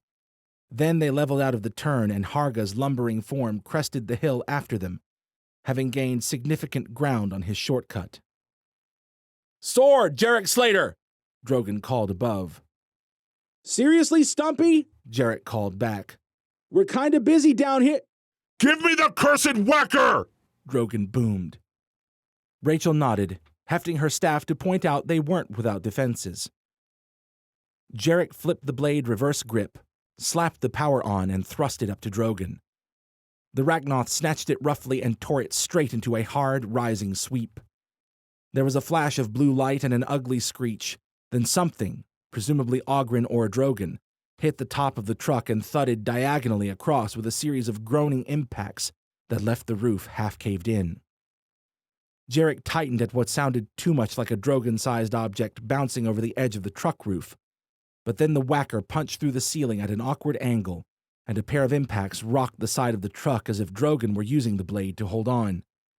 All of the troops in the compartment scurried away from the thud, weapons trained that way, and not a second too soon. A pair of challenging roars shook the trailer. 3 claws tore through the wall like tinfoil, gray, leathery fingers looking for purchase. The strong gray arm got a grip inside, and the section of wall beside it and below the sword crumpled a foot inward, as if Oghren had body-slammed a dangling Drogon into it. Ahead, Harga had renewed his charge, emboldened by whatever he'd just seen. Jarek glanced between the incoming Kull and the top of the truck, debating. "Go," Rachel said. "I've got this." She wasn't just saying it either. On foot, Rachel might have been hard-pressed to slow Harga down enough to make a difference. From the back of a speeding truck, though, each of her telekinetic trip-ups bought them real breathing room. So Jarek turned his back to Harga and the open hatch, grabbed the top edge of the truck trailer, and jumped. The metal of the truck groaned and shifted beneath his fingers, but it held enough for him to flop up to the top with about 1/100th of Drogon's style. Behind, Harga growled in frustration. Ahead, Drogon cried out in pain. Oghren had his right shoulder in a vice grip, his long gray thumb driven deep into Drogon's chest. Somehow, Drogon still managed to throw a few awkward uppercuts into Oghren's protruding lower jaw with the hand that wasn't anchoring him to the truck by the whacker's hilt. Oghren paid the feeble blows no mind, just leaned in as if intending to tear Drogon's head from his shoulders with nothing but his misaligned teeth. Jarek didn't wait around to see how that would work out. He darted forward, dropped down, and slipped an arm around Oghren's throat in a chokehold. Oghren growled and struggled, but his tremendous strength didn't do him nearly as much good while he was dangling from the side of a truck by one hand.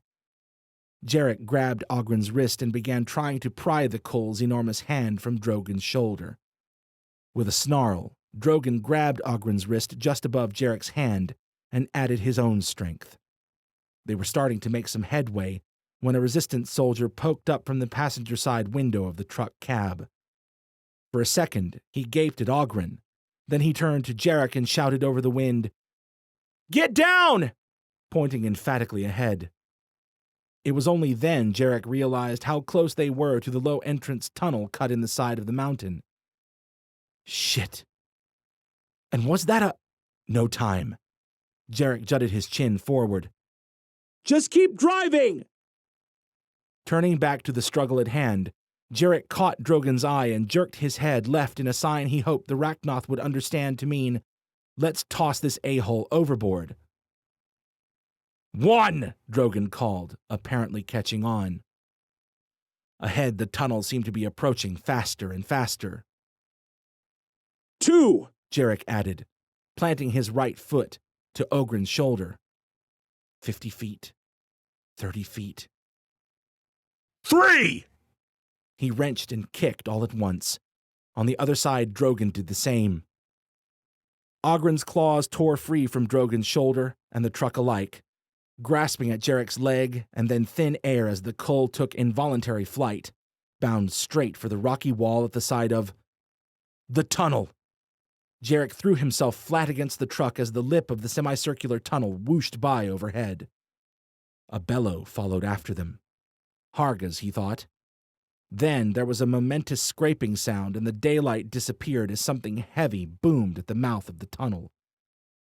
Jarek raised his head and saw a solid-looking door had dropped down like a guillotine blade to bar the tunnel entrance upon their passing. Something, probably Harga, hit the door with a violent crash and a metallic groan that told Jarek it probably wouldn't hold indefinitely if the Kull was determined. Despite that, he laid his head back to the truck and allowed himself a few moments of nothing but blissful gulps of air in the dim tunnel lighting, listening to the rumble and hum of the convoy engines. Ahead, Drogon began to chuckle. Jarek was surprised at first, but soon found himself chuckling too, giddy with the excitement of their narrow survival. "You guys having fun up there?" Rachel's voice called from the back of the truck. "The battle was well fought, Rachel Cross," Drogon called back as if it were all the answer she should need. "Yeah," Jarek added. "Total giggle fest up here." Overhead, the tunnel ceiling and its intermittent lights weren't quite as low-hanging as he'd originally worried they'd be. He was contemplating sitting up when there was a wrenching screech from Drogon's direction. Jarek looked around in time to see the whacker thud down beside him. "Come, Jarek Slater," Drogon said, clawing his way along the side of the truck toward the open rear hatch. "We are not safe yet." A solid thud and the groan of protesting metal from the direction of the tunnel entrance punctuated the statement quite nicely. Jarek grabbed his sword, maneuvered it awkwardly in the limited space onto the connectors on his back, and scrambled on all fours to the back of the ruined truck. The rim of the hatch tore free as he swung himself in through the open rear, but Rachel and one of the resistance soldiers caught on and dragged him in before he could lose his balance and tumble out. Drogon crawled in a second later from around the side of the truck. At the sight of Drogon's dimming red eyes, Jarek remembered what he'd briefly glimpsed above the mouth of the tunnel. "Was that a dead Rachnoth back there?" Rachel and Drogon exchanged an uncomfortable look. "Any chance our friends ahead can all stow the red eyes?" Rachel asked Drogon. The Rachnoth's gaze went distant for several seconds. Then, "It is likely too late for that." "Shit," Rachel sighed. "Well, hopefully Dola's paying attention in there." "That's the leader?" Jarek asked. "The Rachnoth you mentioned?"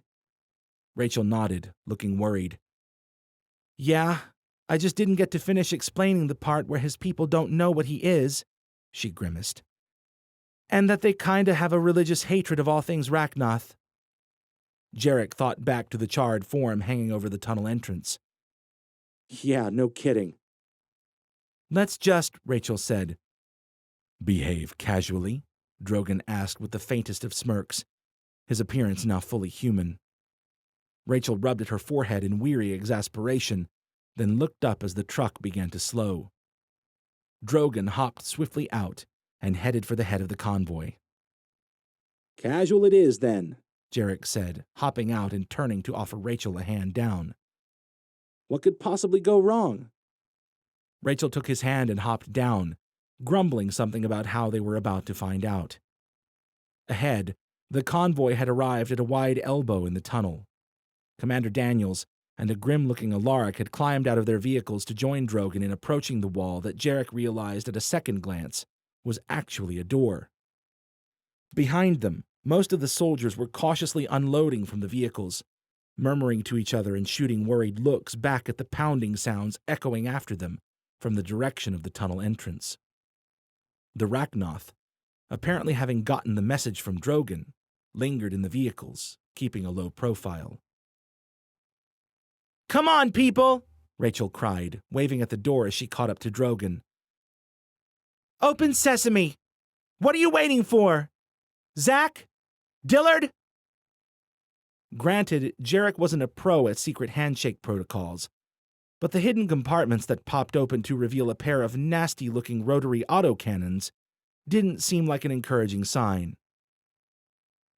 "I knew there was something off about you, lady," said a male voice from a hidden speaker somewhere above the door. "But running around with fucking vamps?" Drogon held his hands up, suddenly looking meeker than Jarek had ever thought to see in his life. "What are you talking about, man?" he cried in a voice that was decidedly undroganly. "Those things are after us, and our friends. You have to—" "Cut the shit!" the speaker voice cried.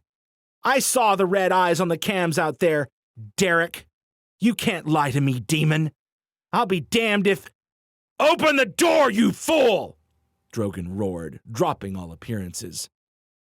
"We are your only hope of surviving what's outside!" The autocannons began spinning up.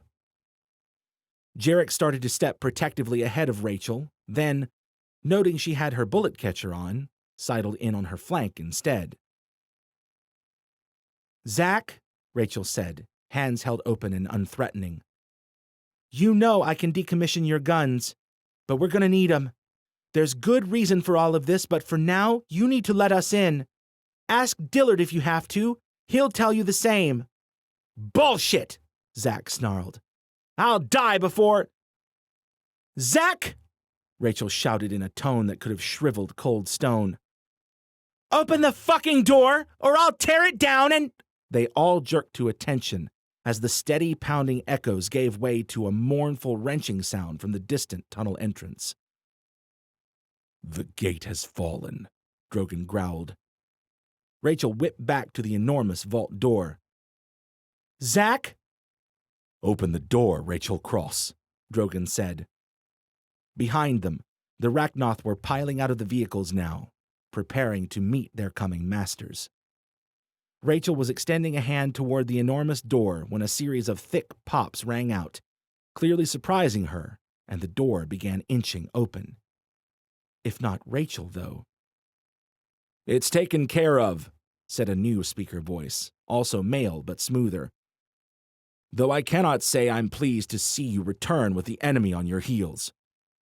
"That makes two of us," Rachel growled under her breath. Then louder. "Let's go, people! Through the big scary door!" No one argued. They just hustled their asses off, Rachnoth and human alike, to squeeze past the maddeningly slow opening door and into the open room beyond. It was a tight fit, but with at least 2 bellowing Rakuls storming down the tunnel after them, they found a way to make it work. Jarek, Rachel, Drogon, and Krogoth were the last ones in before the huge vault door began its equally slow swing shut. "Can we hurry this shit up?" Jarek asked. "Sincerest apologies if my fortress isn't up to your standards, human." Someone, this Dola probably, growled under his breath a little ways back. Jarek was too distracted by Harga's bulk charging into view to worry about it. Rachel pointed her staff through the slowly closing gap, and Harga hit an invisible wall. Jarek slipped an arm around Rachel, recognizing the wobbly knees of channeling fatigue, but she managed to hold long enough for the autocannons to open fire. The ridiculously large guns didn't tear the Kull to ribbons like every physical law said they should have, but they sure as hell didn't seem to tickle either. Harga gave a furious roar and darted back the way he'd come. Rachel withdrew her staff, and the enormous door slammed shut and locked with a long series of decisive clacks. Dead silence gripped the room, everyone holding their breaths to see if the Rakul would simply leave it at that for now. For a long handful of moments, it actually seemed like they might. Then, someone grunted a curse by the control consoles, and the autocannons roared back to life. Through the thick door, their tandem rapid-fire report sounded more like a muffled choir of chainsaws than a pair of automatic weapons.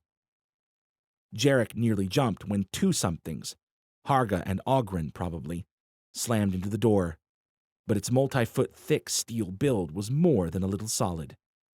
Left to their leisure, the 2 Kull might have eventually worked their way through it, but for now, it held with little more than a round of low thuds. One last muffled roar vibrated the floor, and then the cannons ceased their fire. "They have retreated," Krogoth said. "For now." Someone let out a relieved cry, and it spread until most of the room was cheering. Most of the room, that was, except for the Rachnoth and the commanders, and a few of the soldiers who seemed to be realizing what Rachel's tight expression told Jarek as she met his eyes.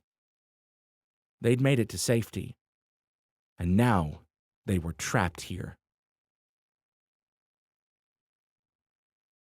Chapter 24. Rachel had never thought to feel an ounce of remorse about scorning the hospitality of a Rachnoth, and especially not a fratricidal cult leader-ish one at that. Yet as they all stood there in the complex's entrance antechamber, under Nandola's bewildered stare, she couldn't help but feel a touch of pity for the Rachnoth. It wasn't like she and Drogon had merely tracked a bit of mud into the house after all. They'd brought another 100+ mouths in need of food and shelter they already knew Dola didn't really have. Infinitely more importantly, they'd brought the Rakul who were only minutes gone and were no doubt calling for the rest of their brethren outside. And meanwhile, their frazzled group stood here in the antechamber, good and safe and trapped, their momentary celebration fading to dumb stares, as those who'd been excited to simply be alive a minute ago turned to wondering what came next. She wasn't sure anyone in the room had an answer to that one, but looking at Jarek and Michael and the rest of the men and women safe and alive around them, Rachel knew she would have done it all over again anyway. "I'd rather thought," Dola finally said when silence had crept back over the room, and he'd pushed his way over to them, "that you might be gone for longer than a couple hours. And," a red glow lit in his angry eyes, "that you wouldn't be returning with the cursed masters themselves breathing down your cursed necks." A worried glance at Zack and his men told Rachel that Dola had them telepathically on heel for the moment.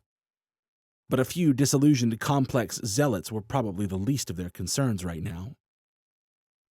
Drogon was stepping forward, probably to remind the Nan of his station, judging by the fire in his eyes, when Krogoth cut him off and gave Dola the full, scaly, red-eyed stare-down first.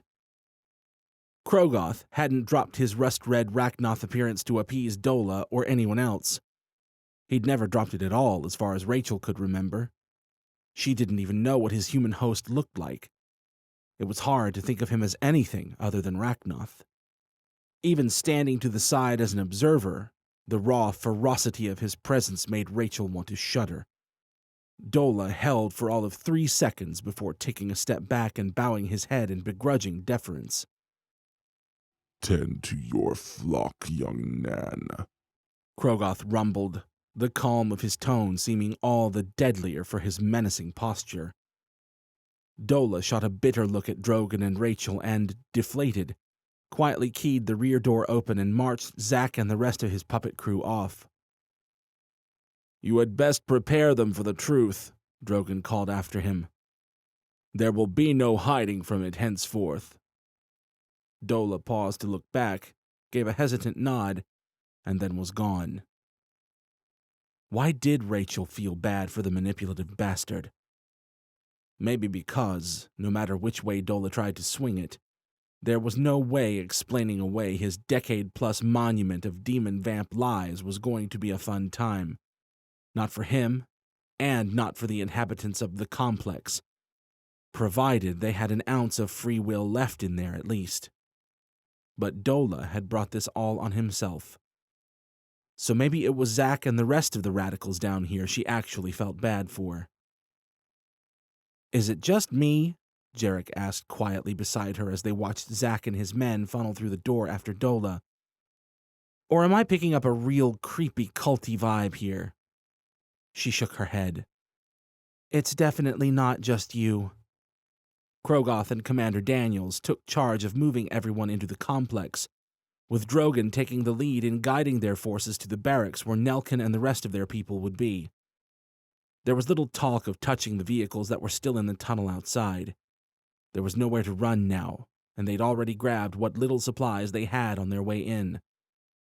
No one pointed out just how scant those supplies were, just like no one spoke the thought that was probably on most of their minds. If the Rakul were converging on the complex, which seemed all too likely, they might not all be living long enough for a food shortage to become a serious problem in there. Still, when the flow of foot traffic started jamming up in the wide open tunnel around the corner from the building where Nelkin's people and the Enochians were staying, it quickly became apparent that, food or no, Zack and Dola hadn't been wrong about the space issues. "Pick their spot and clear out for now," Nelkin was calling up ahead. "We'll see what we can rustle up for extra padding and blankets in the meanwhile." There was no doubt about it. A lot of troops were going to be bunking in the tunnels tonight, no matter how they played it. Luckily, the tunnels were wide and vertically more spacious than any of the rooms she'd seen so far in the complex. Maybe they could build themselves a nice network of bunks if they lived long enough to need them. For the time being, though, no one seemed particularly upset at the thought of camping out in the tunnels. At least they were relatively safe. And, after weeks of roughing it out on the road, a bed of stone and bundled clothes and blankets probably didn't sound so bad to most of their people anyway. Even so, it was impossible to miss the dark cloud creeping over their forces as they went about getting settled and finally turning their attention to the problems they hadn't had the bandwidth to take care of for the past hours. Minor injuries, empty bellies, and other nuisances. Price rounded the corner with several resistant soldiers on his heels, though he appeared to be talking more to himself than to them. "Should have started working on bunks the minute we got here," he shook his head. "Stupid! The words caught in Price's throat when he looked up and caught sight of Jarek. Rachel couldn't help but smile at the excited whoop that escaped the older man. Then Price took closer stock of Jarek's battered face and armor, which Rachel saw was even more battle-scarred than she'd had time to realize earlier. Finally, Price's eyes returned to Jarek's bruised face. "You look like hell, old man," Jarek said. Price's shocked gape broke into a grateful smile. "Yeah, well, it's been a tough few weeks." He glanced away from Jarek and took in Michael's ragged appearance. "Clearly not something you two would know much about." Jarek's smile mirrored Price's, and Rachel was reminded of the first time she'd met the older man, when they'd just busted out of Drogon's Red Fortress, and Jarek had brought her and Michael to Price's shop and had a good giggle about all of it. Christ, it seemed like a lifetime ago now. How had shit fallen apart so fast? Thinking back on it, it felt like she'd been a different person then, consumed with nothing but pulling Michael out of his mess and getting the hell away from it. Away from Jarek and the Resistance, and back to Unity to stick her head in the sand, right where it belonged. And now? Now she would have given pretty much anything to not feel hunted for a little while, just to... Right, Raish? Rachel snapped out of her reverie to find Jarek, Price, and Michael all staring at her expectantly. Yeesh, Jarek said, shaking his head. "I'm the one with the head injury here, Goldilocks." "We should take a look at that, by the way," Price said, wrinkling his nose, as he leaned in to inspect the scarred, bruised mess of Jarek's face. "How's that poor brain looking in there, Al? Scrambled?" "You have no idea," Michael said with a small smile. "Only marginally more scrambled than usual, sir," Al added from Fila's speakers. "I haven't monitored any particularly troubling developments, though I would recommend avoiding any traumatic head injuries in the near future, if anyone were so inclined to listen." "Yeah, tell that to Mose." Rachel had never seen one of Jarek's smiles die so fast. "To the Rakul, buddy." Jarek tried and failed to cover up the slip. "Tell it to the Rakul." "Right you are, sir," Al chirped, just a bit too brightly for it not to sound like an act.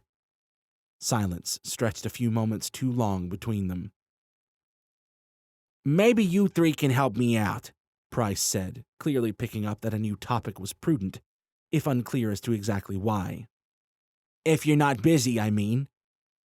"I think our schedules are wide open," Michael said. "Right," Price bobbed his head, licking his lips nervously. "Well, I'm just going to see about finding anything that might be used as bedding. I could use the extra hands." "We've got those," Rachel said, waving for him to take the lead. "You guys go ahead," Jarek said. I need to check in with Nelkin." "Yeah," Rachel said, searching his face for... She wasn't quite sure what. "Yeah, sure. We'll be right back." He held her eyes for another moment, and she thought he might say something, but then he turned and strode away through the crowd. She watched him go with an odd, churning feeling in her stomach, and turned back to find Price watching Jarek's retreating back as well, worriedly nibbling at his lip all the while. He noticed her looking and met her eyes with an unhappy shrug. "He'll tell you, I imagine, when he's ready." Yeah. Rachel tilted her head down the hallway, suddenly wanting nothing more than to move on from the subject. Let's just go find pillows or whatever.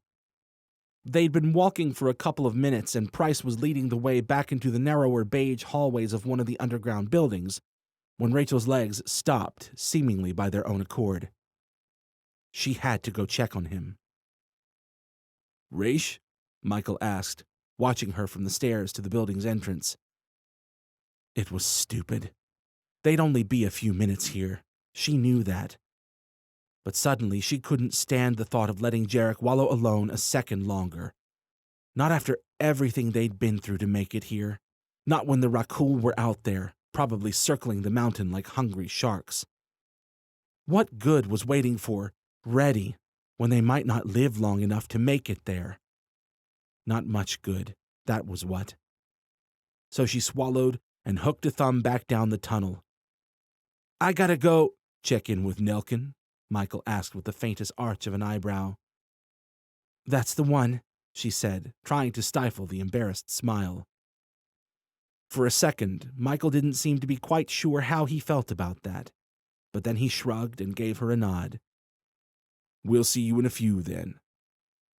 Rachel started back the way they'd come, her pace quickened by some half-formed worry she couldn't quite put a finger on. She pushed into the bustling crowd of troops, searching. Jarek was nowhere to be seen. She spotted Nelkin through the throng and started pushing her way over. "Haven't seen him yet," Nelkin said when she asked. "But let him know I'd like to whenever you find him." The first touch of panic flickered in her gut. It was irrational. Crazy. Jarek was fine. She was sure of it. He'd probably just stepped away from the crowd to have a moment's quiet peace. So why was her heart pounding like she was staring down a coal? She nearly jumped at Drogon's voice by her ear. "Jarek Slater retreated to the southern tunnel." There was thoughtfulness, concern even, on the Rachnoth's face when she turned. "Never does a weight feel so heavy," Drogon added slowly, "than the moment one realizes they have borne it just as far as was required. No more, no less." She wasn't sure what to say to that. Drogon just tilted his head in the direction of the southern tunnel, not seeming to expect anything more. Unsure what else to do, she mumbled a thank you and set off through the crowd. Voices echoed readily after her well after she'd left the heart of the throng, though their intensity dropped precipitously when she turned the corner into the next tunnel. Finding Jarek didn't take long. The southern corner of the complex wasn't busy, save for the few resident engineers she passed going about their routine upkeep operations. She paid little attention to their wary stares. When she heard the trickle of running water from the showers that ran right off the adjacent reservoirs, she cast out her senses, and there was Fila, curled in standby in the otherwise empty room. She couldn't feel Jarek's cloaked mind, of course, but when she pushed the door gently open and patted into the room, he was there. She nearly gasped at the evidence of the beating he'd taken on the road. Bruised skin might have actually covered more territory than the unbruised across the surface of his scarred back. The sight left her knees wobbly. He stood with his hands planted against the tiled wall, his head fully immersed in a steaming downpour. Probably why he hadn't heard her yet. She watched him, scared to interrupt now that she was here, unsure what she'd even come here to say. He turned before she could figure it out. Her breath stopped. She waited for the wave of embarrassment at having been caught staring. Waited for Jarek to make some half-hearted jab about eyeing an innocent man's goods while he tried to clean up. But the embarrassment didn't come, and Jarek only held her gaze, searching her eyes for she didn't know what. There was something there in his dark eyes. Something she was certain now he'd been holding in since she'd found him at that saloon.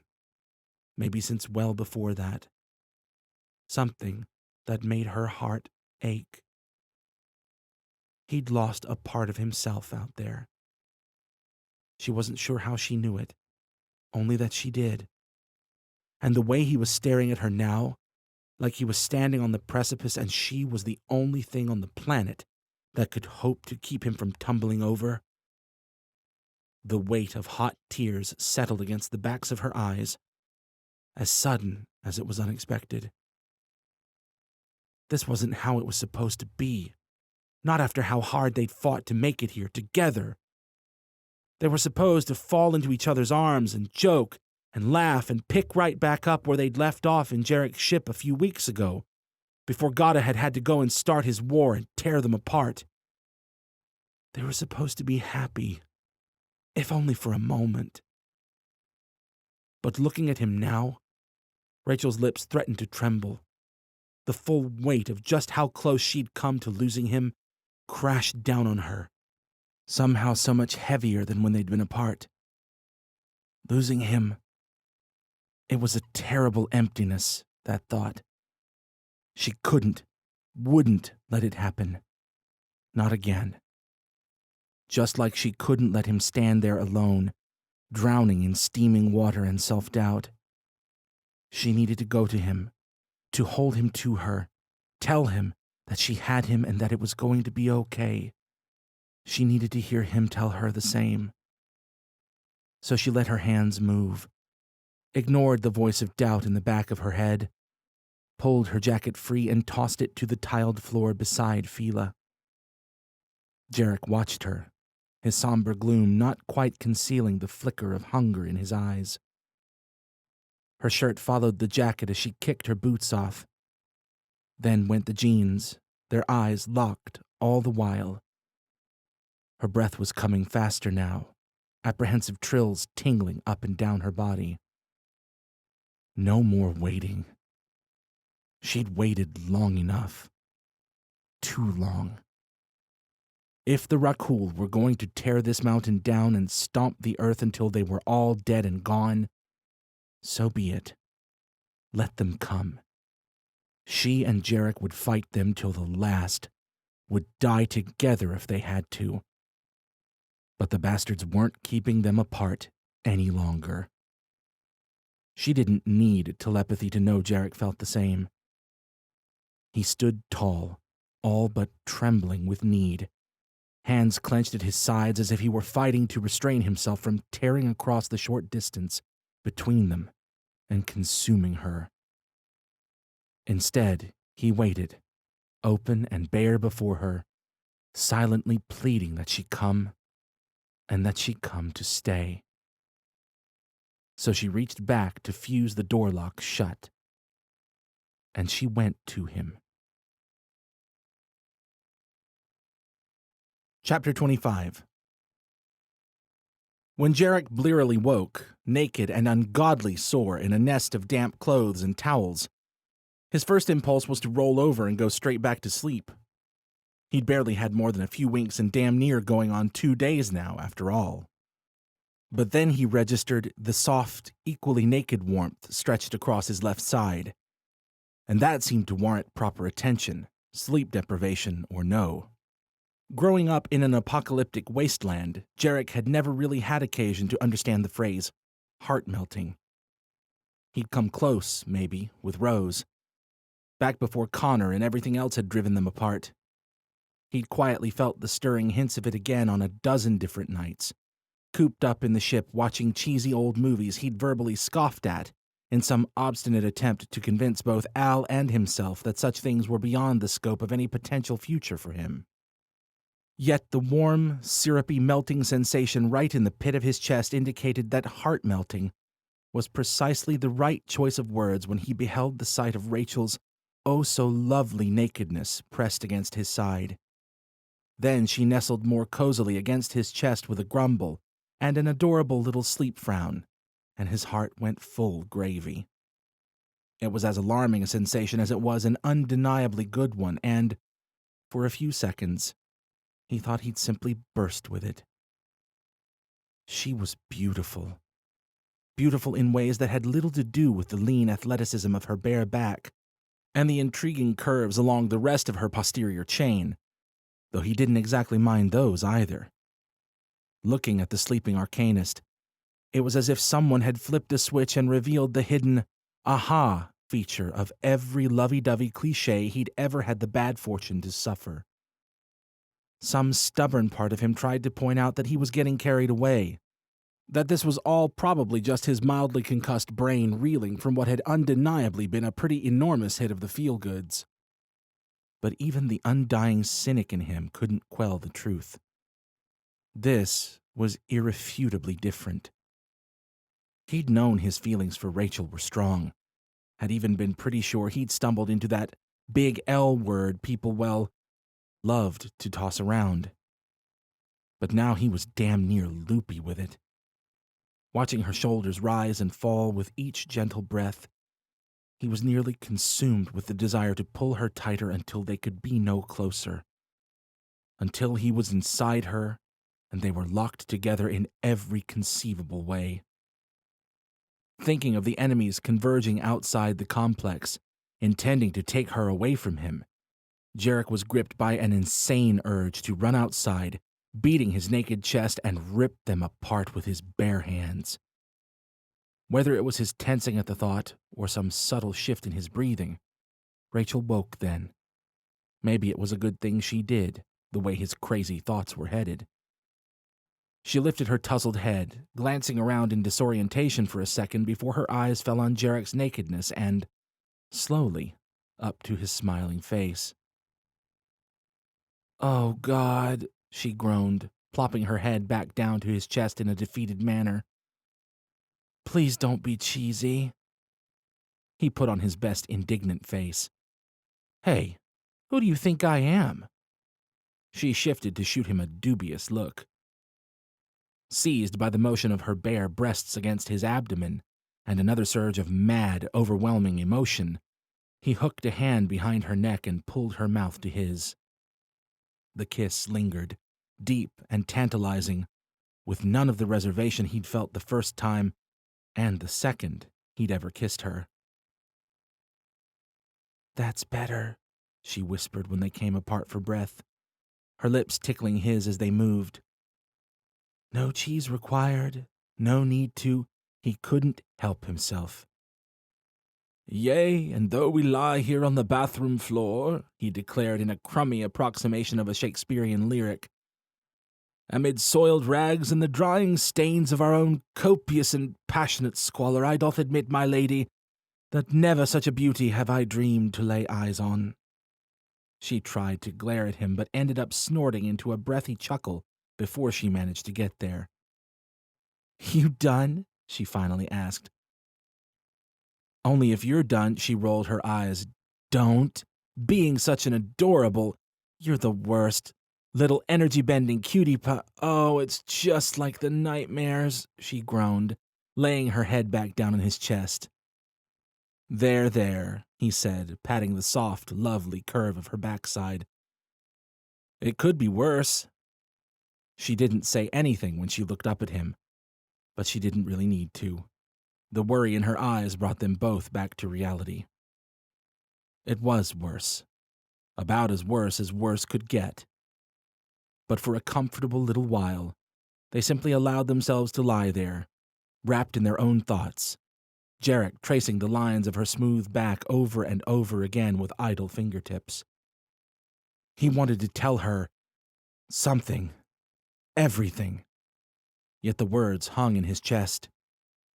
It was almost laughable, the thought that they could lie here, on the post end of what he was reasonably certain had been mutually world-rocking sex, having waded through death to be here, and with plenty more circling around, and yet he could still be hesitant to open his mouth and let the words out.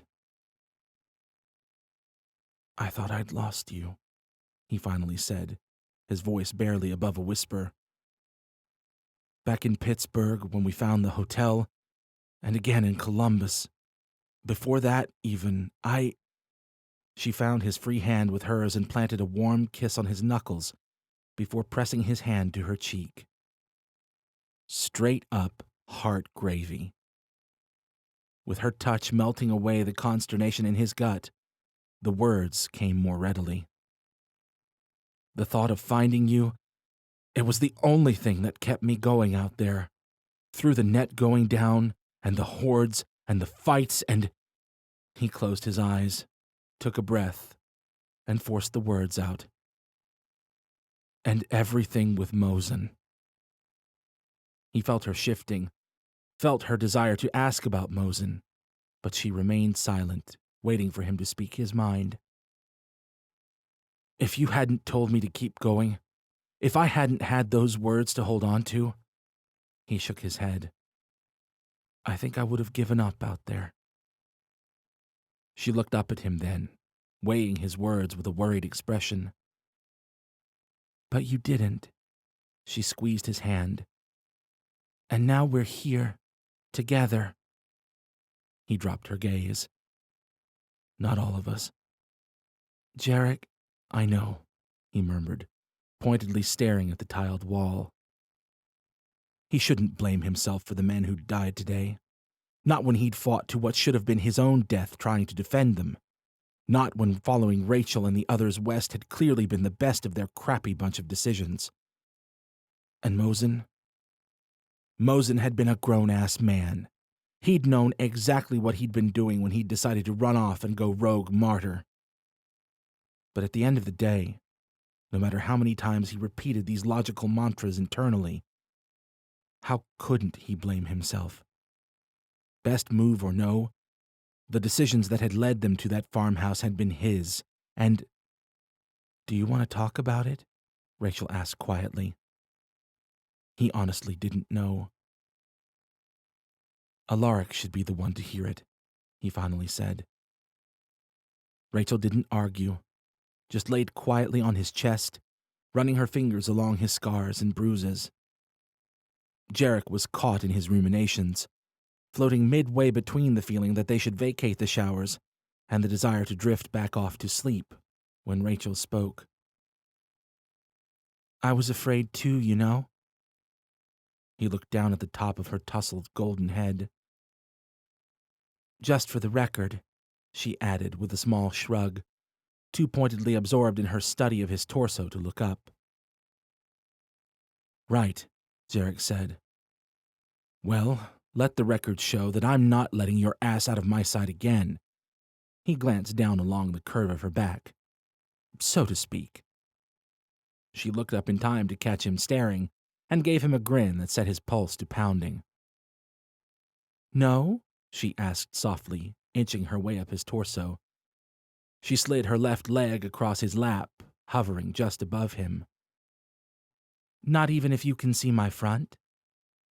Front's, she descended on him, pulling his mouth to hers. Front's good, he breathed when they broke apart, sliding his hands over her bare hips. Front's definitely... Ah! He whipped his gaze around to the sharp sound of something slamming into the door, body tensed, combat reflexes kicking into gear. It came again, 3 pounds this time. Definitely a human fist. Damn it, Jarek muttered, some of the tension bleeding out of him. Just someone in need of the facilities they'd admittedly been hogging, though Rachel had been convinced no one would wander over this way. These facilities are currently in use for, important debriefing operations, Jarek cried. What? Came a male voice, muffled through the door but clearly disgruntled. What? Jarek called back. It's a shower debrief. You've never heard of a Rachel clamped a hand over his mouth. Couldn't you just use another... They're all full, the guy cried, pounding on the door again. Please! Well, Jarek murmured, you know what they say about all good things? Rachel arched a brow. You call that good? Aw, come on now. Don't do that. Don't do that to a guy. She just kissed his cheek and rose from their nest of clothes in a most alluring fashion to start getting dressed. I doth admit that you were perfectly satisfactory, my shining knight, but I think the time has come to don thine Guys, please! The voice groaned outside the door. I think I'm gonna hurl! Rachel winced. Oh, shit. She yanked her jeans the rest of the way up, waving for Jarek to hurry up himself. then extended a hand toward the door to undo whatever she'd done to jam up the lock. Satisfactory, Jarek grumbled under his breath, rolling one of their towels around his waist and tucking it snug. Rachel must have either telekinetically opened the door or unlocked it at the exact right moment, because the guy burst through so aggressively he nearly fell over. He looked like hell, pale, sweaty, and trembling, and he barely had time to moan half an apology before diving for the showers and letting loose. "Oh, shit," Rachel said again, clutching at her stomach with one hand, her face contorted in squeamish discomfort as she snagged her boots and scrambled for the door. Jarek watched it all unfold before picking himself up from the floor, towel wrapped firmly at his waist. "Man, I didn't think we were that nauseating." "Ugh," the resistant soldier groaned between retches. "Goddamn expired canned goods." "Oh yeah," Jarek nodded. "We've all been there, man." He was pretty sure the guy was one of the soldiers who'd come in with Alaric and Krogoth's group. Whatever else they'd been through in the past weeks, it clearly went without saying that the guy was having a rough day. So Jarek patted over and gave the heaving man a supportive pat on the back. There, buddy. That's it. Get it all out." He half expected the guy to tell him to F off, but instead the guy just bobbed his head appreciatively. "Hey," he said weakly when he finally had a chance to glance back between heaves. "You're Jarek Slater."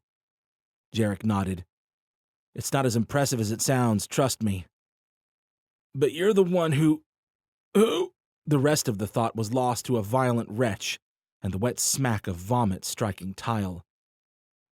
"I might be a few minutes," the guy grunted, wiping at his mouth with the back of one hand. "Thanks. And, sorry I interrupted." That made two of them, but Jarek just patted the guy's back. "You got this under control?" He bobbed his head. "I got this." "Hell yeah you do, man," Jarek said with one last pat before turning for Fila's waiting for him. "You're on Team Earth. Those canned goods aren't going to know what hit them." Once the soldier had finished and gone to find something with which to clean his mess, the showers were quiet but for the faint pitter-patter of dripping water slowly carrying his pile of sick down the gunky drain. Drip, drip, drip. Then something else. The wet slurp of something shifting near the drain, right in the middle of the watery mess. A swollen, wriggling shape emerged from the watery puddle and began slithering its way across the tiles, inch by inch. It was already several feet from the drain when the tremors began. Shakes and convulsions, as if the thing had been gripped by some manner of seizure. A faint line began to form along the length of the bulging organism, pale and growing in opacity and depth until it almost looked to bisect the creature. Until finally, with a jerky shudder and a wet ripping sound, the wriggling thing split in two and ceased its trembling. For a long handful of seconds, there was nothing but the dripping of water and vomit in the shower drain. Then the two little bits of Kul Vermaga roused wearily from their exertions and began scaling their slimy way up the wall to the ventilation shaft. Chapter 26. "What happened to a month?" Jarek asked, staring at Rachel with just enough surprise to tell her that he, like her, had been letting hope ride on their Enochian saviors, even if he hadn't quite admitted it to himself. "I thought that was the ETA on the Wonder Twins saving our asses," he added quietly, his gaze shifting worriedly to the bustle of activity ahead, where the wide tunnel was quickly morphing to a functioning barracks. "Shouldn't we be about set?" "Yeah," Rachel said. "Well, that was the original estimation. It's been kinda hard to get straight answers out of the comatose merging alien life forms, if I'm gonna be honest with you." "Huh," Jarek said. Go figure. Rachel wasn't particularly looking forward to another round of trying to touch base with their transitioning friends. Not after the last psychedelic trip she'd made into Rachnoth human hybrid dreamland. But that had been back on the Enochian's ship, before Pittsburgh. She needed to get back in there and do everything she could to kick their merging asses into gear. Time was short, and they needed all the allies they could get, especially those of the arcane alien super soldier variety.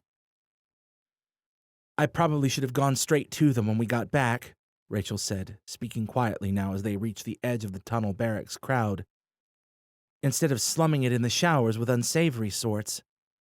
Unsavory, I'll give you, Jarek said, sliding into the throng beside her.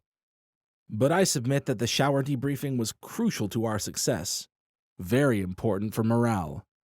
Uh-huh. Plus, we don't have to die with blue balls now.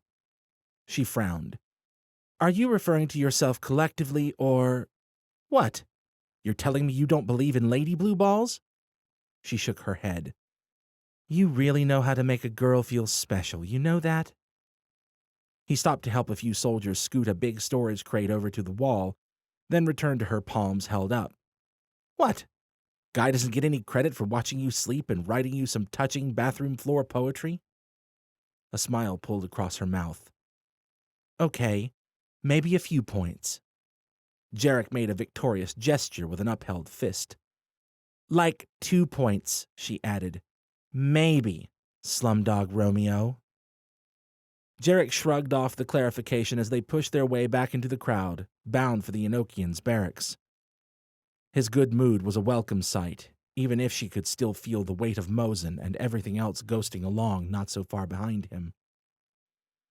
That good mood was also a bit contagious, it seemed. Or maybe it was just that her own good mood had decided to make a rare appearance. Either way, it was probably more than just a transient shot of the smiles riding through her. No matter what superficial shenanigans Jarek might play at with his mouth, his eyes seemed to have abandoned any attempt at downplaying how he really felt about her. And the things he'd told her back there, before they'd been so abruptly interrupted. She wasn't used to this, and she certainly wasn't sure what to do with the feelings roiling through her own head and heart. Part of her, and not a small part, was reticent to even acknowledge it, to believe that anyone could ever feel so strongly about her. But she'd seen it right there in his eyes. For some reason that was frankly beyond easy comprehension, Jarek loved her. It wasn't such a bad realization to come to. The smile pulling at her lips only widened when she noticed Price ahead, talking some poor resistant soldier's ear off about the functions of the thick springs visible under the adjacent building and the flexible connectors on some of the nearby pipes. Jarek, seeing the same, shot her a knowing grin that only stirred the odd swirl of excited emotions in her chest. If only for a moment, Rachel actually felt happy, truly happy, despite the doom hanging over their heads. Felt, for the first time, in fact, like they might even have half a shot at pulling through this thing. But maybe that was the endorphins talking. God knew it had been long enough since she'd had any kind of sexual release, and never one so deeply meaningful and satisfying, despite what teasing jabs she might make at Jarek. Or maybe it was simply her mind pulling magic tricks to keep her from collapsing under the weight of despair. Either way, she was glad to roll with it for the time being. Price caught sight of them and hurried over with an excited wave. He drew up just short of them, his excitement shifting to thoughtful observation as he looked back and forth between them. "Ah," he finally said. "Ah, what, you old kook?" Jarek asked, though the meaning of the single syllable had somehow been as transparent as Jarek's uncharacteristically shifty expression currently was. "Ah, nothing," Price shook his head, looking sheepish. "Nothing at all." "Ah, Jesus," Rachel sighed. "I'm going to check on the Enochians. You children can stay here and fist bump if you want." "But, Mom," Jarek said, hurrying after her, "I want to see the Enochians too." "And I despise fist bumps," Price added indignantly, falling in on their heels. "Ugh," Rachel shook her head and frowned at Jarek. "Please never call me that again, by the way." Jarek nodded thoughtfully, looking less than pleased with his own choice of words. "Yeah, that's fair enough." When they reached their destination, the Enochians were glad to see them. A little too glad. With the exceptions of Franco, who sat at Elise's cot, Phineas, who lounged in the nearby corner, and a few of Krogoth's Rachnoth, who conversed quietly in their own corner, most of the eyes in the room seemed to be shifting back and forth between her and Jarek in a way that made her want to hit them all with a cold blast of air just to change the topic. "Hey, Mazel Tov!" Johnny finally cried, breaking the silence. "'Bout time," Phineas rumbled from his corner without looking up. Rachel swore she heard a muttered, "Hear, hear," from Price behind them. She didn't dignify them all with an eye roll. Jarek looked around the room. "Christ, what are you all, sex hounds?" "Fiends, maybe," Johnny said, shrugging when Leah, who sat beside him on a supply crate, shot him a dubious look. "Mostly, they just have eyes," Franco said. "We've had a little bet going on for a while now," Johnny said, pointing back and forth between himself and Leah. "Pretty much since I first met you guys, and a certain shining angel tended to my Rachnoth pummeled ribs," he added, patting Leah's thigh. "Looks like someone owes me 100,000 fortune cookies." Leah nodded her apologetic admission of Johnny's claim. "Yeah?" Jarek jabbed a finger to where Johnny's hand lingered on Leah's leg. "And who's betting on you two, Firecrotch?" Johnny's hand slipped from Leah's leg as if he'd only just realized he'd rested it on a stovetop, and both of them blushed and looked away. "Delightful as this is," Rachel said, "we should probably move on to the fact that there are still at least 2 Rakul on our doorstep, and probably a shitload more by now, just in case anyone forgot." "An astute point, I think," Franco said, finally looking up from Elisa's peaceful face. "Welcome back, by the way, Jarek. Glad to see you kept your wits about you out there." "That might be putting it strongly," Jarek said. "But thanks. It's good to see you guys again." Rachel took a few tentative steps toward Halden and Elise's cots, assessing Franco's demeanor. "Holy crap," Jarek murmured behind her, no doubt as he took in the two's changed appearances. She expected the decidedly indelicate reaction might darken Franco's mood, but he just looked subdued, exhausted. "I wanted to try to talk with them," Rachel said, directing the words at Franco. He nodded, his dark olive eyes worried. "I expected you would. Aldrogan came earlier, but he said they were too far gone at the time." Rachel nodded her understanding, and Franco stood to offer his chair. "You don't have to," she started, but he cut her off with a raised hand. "Quiet would help, yes?" "Yeah, but you don't have to go." "I think our legs could all use stretching," Franco said with a meaningful look around the room. "Yep," Johnny agreed, hopping to his feet. "Rigid as Duracrete here." "That's not something we tend to brag about in public around here, alien boy," Jarek said. "Just for the record." Johnny snapped his fingers and pointed at Jarek, as if he'd just offered genuinely helpful advice. Everyone else picked themselves up, Leah with a "good luck," Phineas with a stoic grunt, and headed out of the barracks. "Unless I can help here?" Jarek asked, lingering on the threshold when everyone but Franco and the Rachnoth had gone. "Not this time," Rachel cocked her head. "Unless you happen to have some LSD on your person." "No," Jarek shot a thoughtful look toward the hallway crowd and back. "But I wouldn't be remotely surprised if Price knew how to cook some up." Rachel couldn't help but smile at that, namely because it was probably true. Jarek took one long last look at the comatose Enochians and stepped reluctantly out of the room. Rachel was about to turn and see what Franco was up to when the Enochian surprised her with a firm squeeze on the shoulder. "I know she hears me sometimes," he said quietly, staring down at Elise. "Tell her I love her anyway, if you can." Rachel looked up to meet his eyes. "Of course." Franco nodded to himself and gave her shoulder another squeeze. Then he was gone, and it was just Rachel, her hybrid friends, and a few of Krogoth's Rachnoth. She thought about asking if they wouldn't mind stepping out too, but they saw what was happening, and they knew how to be quiet.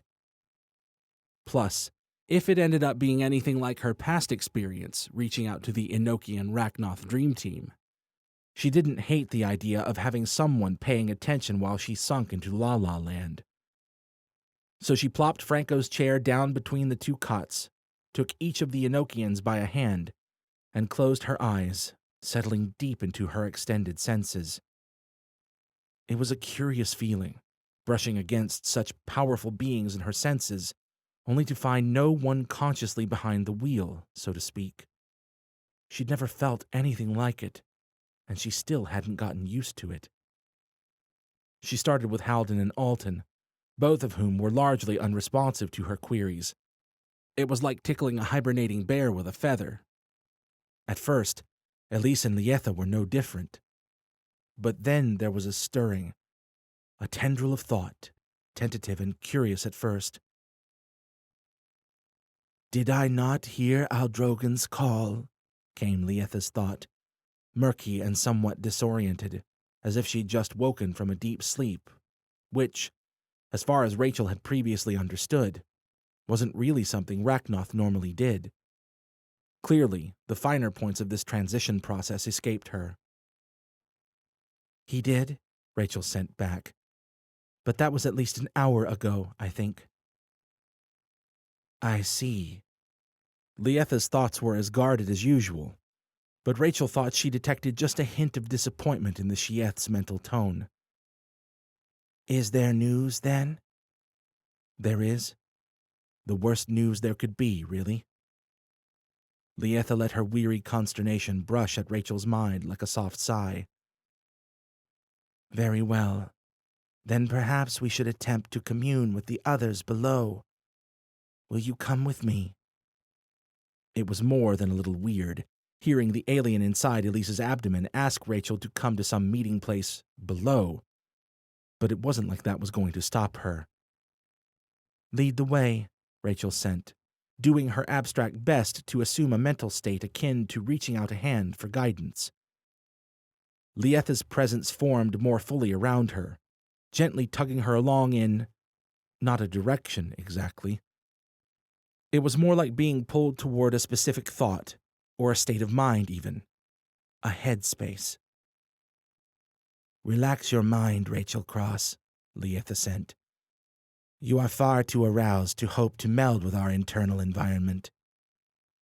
Rachel bit back a retort, and instead let out a few deep breaths, shifted to get comfortable in her chair, and then sank down into her senses once more, trying to forget the ultimate goal for a minute, and instead simply clear her mind. Deeper and deeper she sank, guided along by Lietha's light, if not exactly gentle, mental pressure. She sank until she floated in the wispy, delirious darkness between sleeping and waking, until she barely knew whether she was still conscious or not. How long passed in that place, she couldn't have said. All she knew was that, when she rightly became aware of her surroundings again, she was standing in a different room, a room she didn't recognize. Had she fallen asleep? The place she found herself in looked like some kind of war room, only... Rachel looked at her surroundings again and decided her initial impression had been accurate. Wherever she was pretty sure it wasn't of Earth. At least not of Earth in this century. "We thought you'd come eventually." Rachel spun at the sound of Halden's voice and found the Enochian frowning at Alton and Lietha, both in the scaly Rachnoth battle forms of their old bodies. Though maybe that was just how Rachel's tranced mind was choosing to see them. Elise was there too, the four of them gathered around a flat command table whose surface was alight with various lists and projected holograms of what appeared to be a few of the Rakul. "How long has it been, by the way?" Halden asked the Rachnoth. When they appeared less than certain themselves, he turned the question to Rachel. "Since we reached this mountain fortress, I mean." "Not much more than a day," Rachel said, approaching the command table. The Enochians and the Rachnoth shared a look that told her the answer was surprising to them, and not in a good way. Drogon and I left to look for Jarek and the others earlier this morning, she added. But we found them a hell of a lot faster than we'd hoped to. We just got back a few hours ago. Suppose that's good news, Howden mumbled, his grim expression not wavering. But what's the bad? Alton said, his words flowing smoothly after Haldon's, more like he was finishing the Enochian sentence than speaking his own individual thought. How long will this complex hold before we must fight? Lietha added, flat to the point, and decidedly not of the same thought stream as Haldon and Alton. Elise frowned from Lietha to the men, and finally to Rachel. You see what I'm stuck with in here? Bunch of gloomy Wait. Elise looked at Lietha. What do you mean, how long will this complex hold? Does that mean... By way of reply, Lietha only jutted her mint-green chin toward Rachel. They found us, Alton said, more statement than question. Rachel tilted her head in acknowledgement. We didn't make it back to the complex alone. The ones they call Oghren and Harga are probably still out there somewhere, and Vermaga and Gada couldn't have been far behind. Gada! Lietha hissed through clenched teeth. Elise laid a hand on Lietha's shoulder. We will have justice for Zarkol, she said softly. Don't let rage and vengeance blind our path. Rachel tensed, ready for Lietha to shove off Elise's touch and tell her to keep her pathetic human hands and thoughts to herself. But the Rachnoth only took a long breath and nodded. Maybe it was more than just the Enochians' bodies that were changing through all of this. Is this? Rachel started, looking around the room again. Enochia, Haldon confirmed. Or one of our memories of a place there, at least. Right then, Rachel said. She shouldn't have been surprised. It wasn't even the first alien planet she'd seen. Not after the second-hand memory Haldon had showed her of the world ender, Kulnaga, decimating a tribe of what could only rightly be called frost giants. But that didn't really make any of this less mind-boggling. What plans exist for repelling the Rakul from this facility? Alton asked, his stern tone centering her firmly back in the root of their problem. At the moment, Rachel said, that's a damn good question. We brought back allies, Krogoth, Brant, and I think 10 other Rachnoth, plus Alaric and Daniels and about 100 more human fighters. And we have Jarek back. Other than that, she shook her head. The complex has some defenses in place, and 1 resident Rachnoth. Long story. But I don't think these walls will hold long if we don't do something. So, no plan then, Haldon said, looking more glum than actively accusatory. I won't lie, Rachel said. I was kinda hoping you 4 might have a bright spot of sunshine to offer.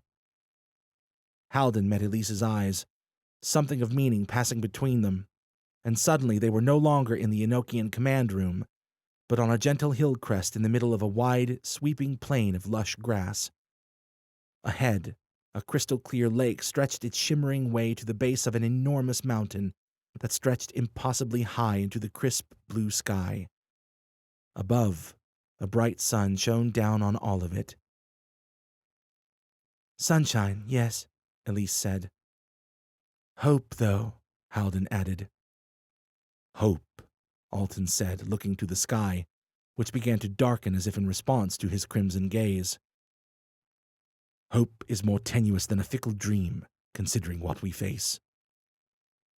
I see what you're saying about the pessimism, Rachel said to Elise. Then to all of them. How soon could you realistically be ready to fight? Haldon met Alton's eyes while Elise did the same with Lietha. For a long moment, the 2 pairs seemed to be not so much looking at one another as peering deeper into some intangible hole between them. Finally, the spell broke, and Alton and Lietha engaged in their own silent exchange. We must begin our final preparations immediately, it seems, Lietha said when they'd finished. But even then, Alton added, it is somewhat uncertain how soon we can be ready. Perhaps within a few days. Shit. Days? Rachel wasn't sure what she'd been expecting, but somehow the thought of hunkering down for several days with multiple Rakuls circling outside, didn't exactly fill her with confidence. "And that's assuming," Halden said, "that we're even able to function with our new, He waved a hand at Rachel. "Well, you've seen what we're dealing with out there, body-wise. It's not like we're just waking up from a nap. This is going to take serious calibrating." "How bad is it, by the way?" Elise asked, her hand tracking absent-mindedly to one elegant cheekbone. Rachel started to open her mouth, searching for something positive to say about the Enochians' significant makeovers. "Never mind," Elise shook her head as if chiding herself. "It's not important." "It really isn't," Halden said. Alone, the words might have seemed callous, but there was nothing callous about the way he cupped Elise's face and gently stroked her cheeks with his thumbs before planting a warm kiss on her forehead. She smiled up at him, a tired smile. The look that passed between them was that of a pair of kindred old souls. Somehow, it only reminded Rachel that much more of just how young the two still were and how much they'd already sacrificed. "We'll do everything we can out there," Rachel said. "And we'll do what we can in here," Alton said. Halden looked like he was about to say something, but the scene around them grew fuzzy for a few moments. "We will likely be hard to reach again for the next few days," Alton added, as if in explanation for the interruption. "But we'd best return to the work now, seeing as time is of the essence." "Right. I'll just see myself out then," Rachel said, though she wasn't entirely sure how it was she was supposed to go about doing that. She started to think about withdrawing her extended senses, sinking back to her physical body, but something nagged at her. A doubt, or maybe just guilt. She looked around at the four of them, Earth's hopeful saviors. It felt like it wasn't enough, like she was failing them somehow. But what else was there to do? "We'll hold them off," she said quietly. "Until you're ready, I promise." "And if we're not ready?" Elise asked.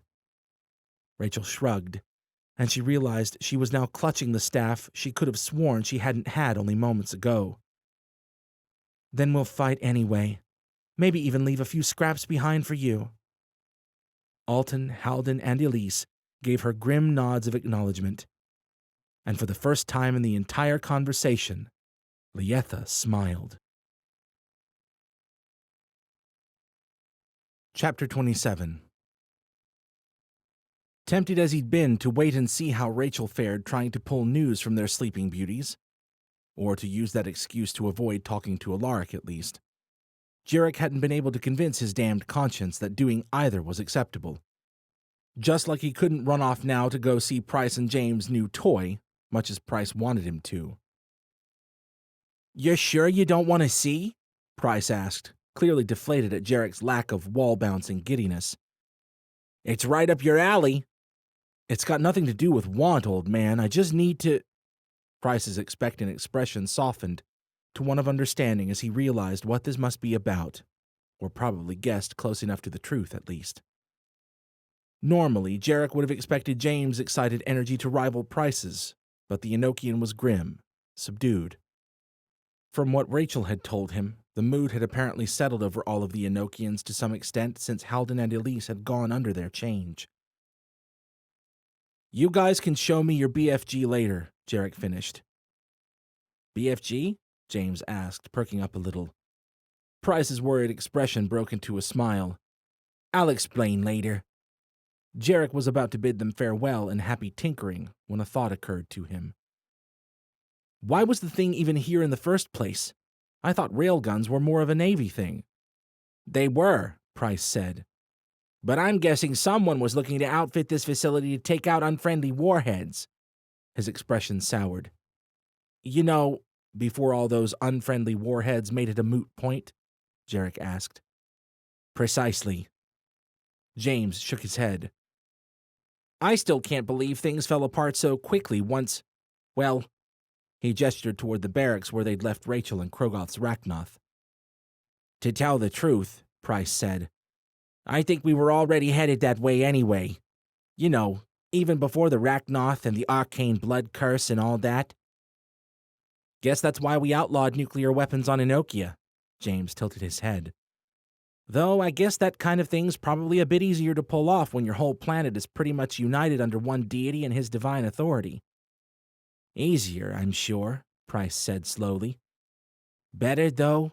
He trailed off, drifting to that distant, thoughtful place of his, until Jarek decided he'd best be on his way.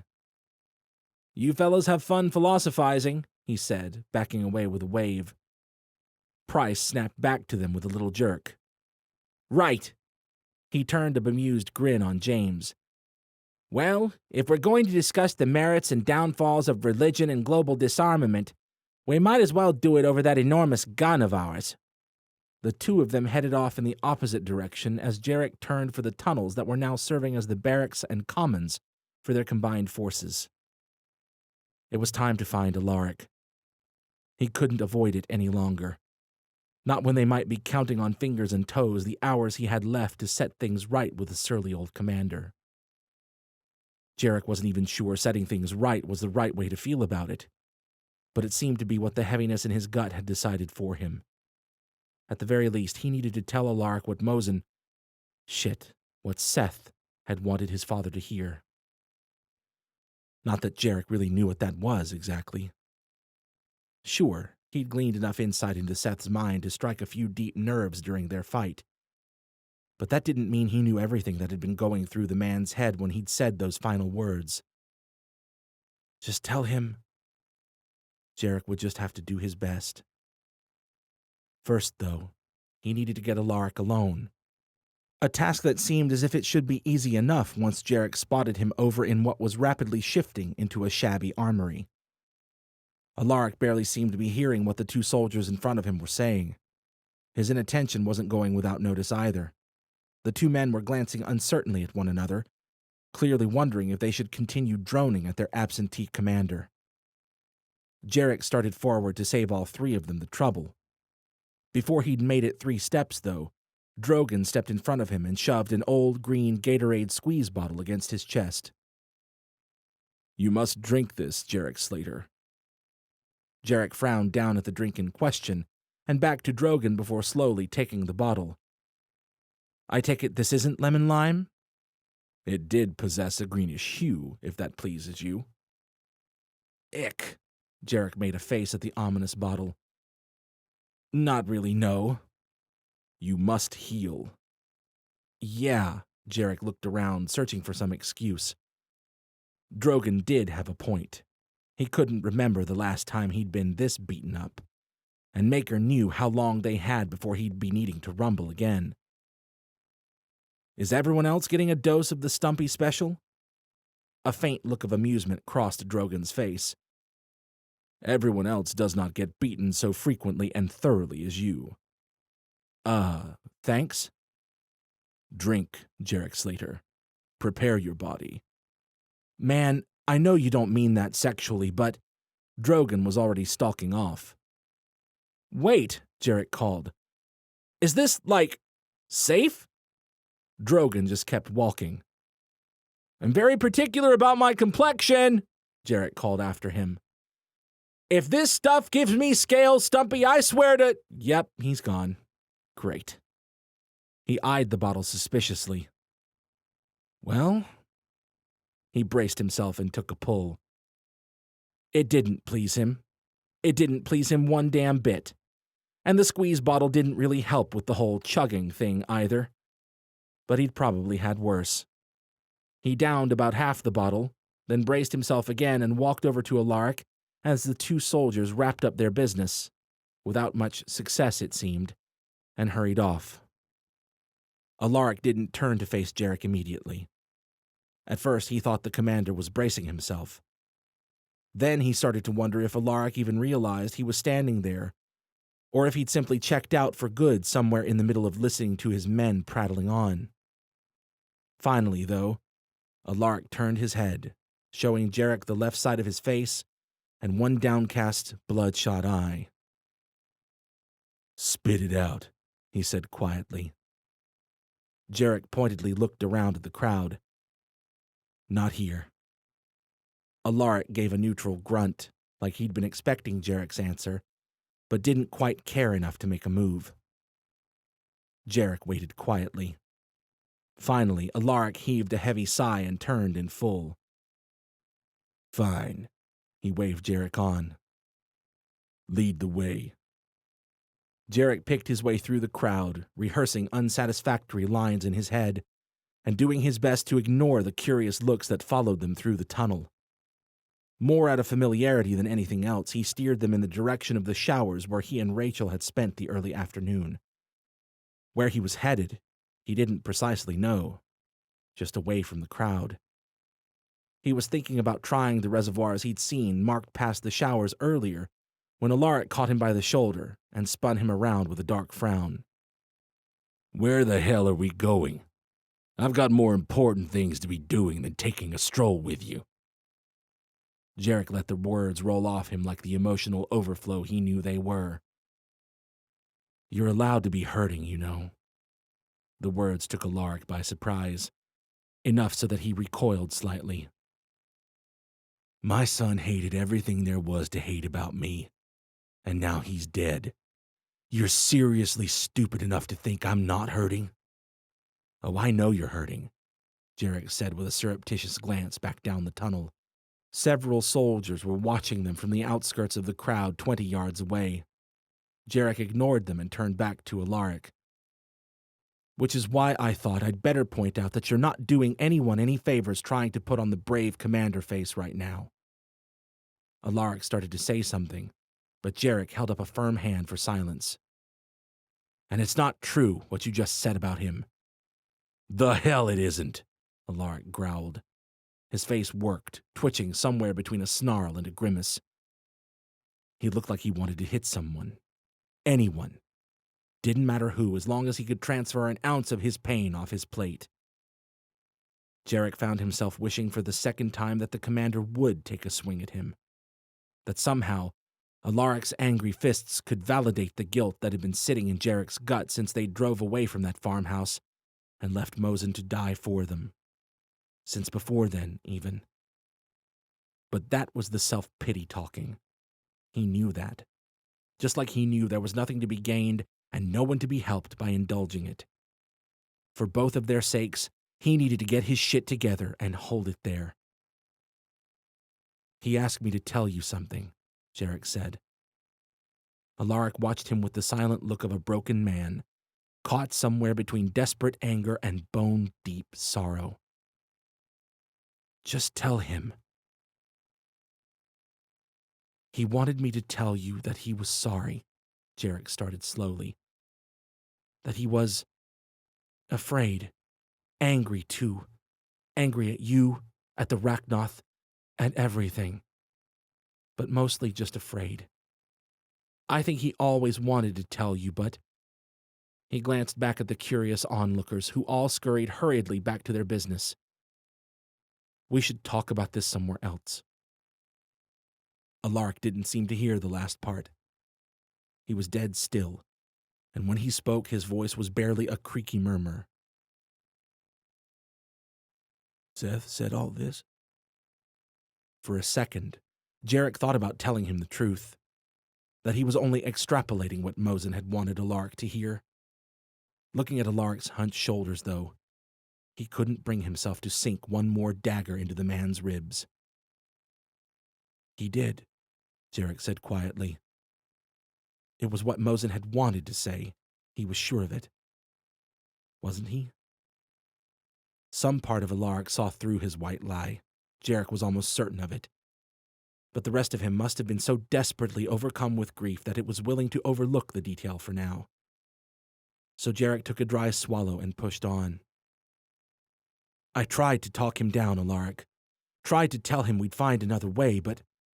Alaric finally unfroze and crossed into the next tunnel to sink onto a shipping crate and bury his scraggly face in his hands. "But there was no other way," he finally murmured into his palms after a long silence. "No," Jarek followed and cautiously sat beside Alaric.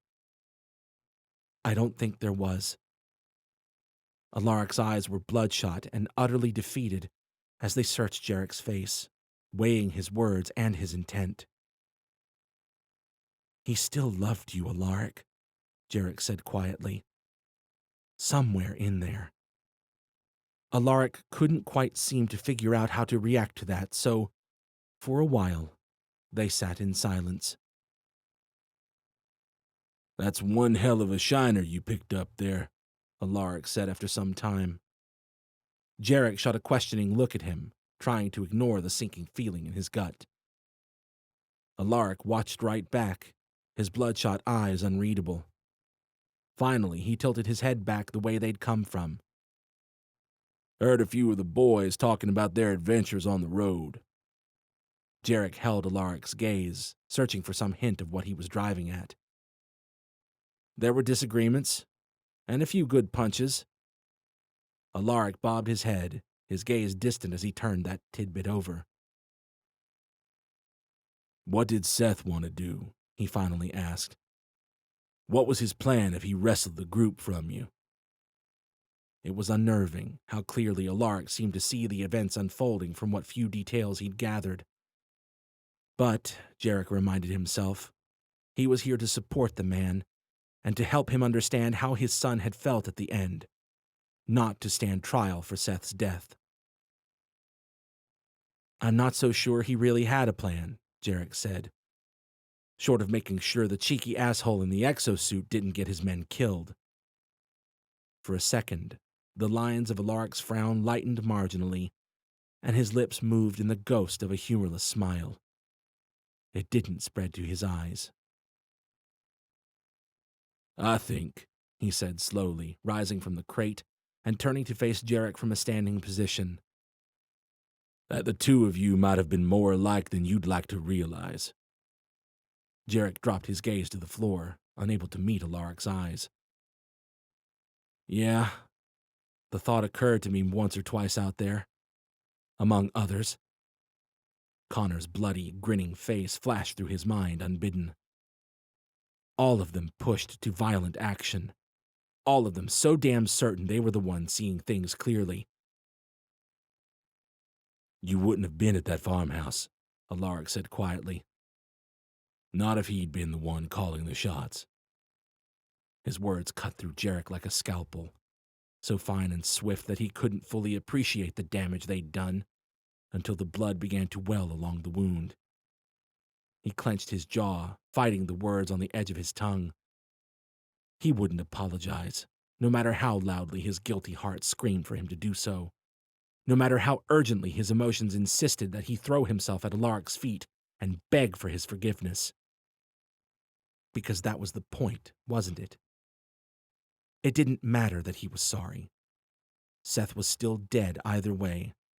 Just like the other 5 they'd lost back at the farmhouse were still dead too.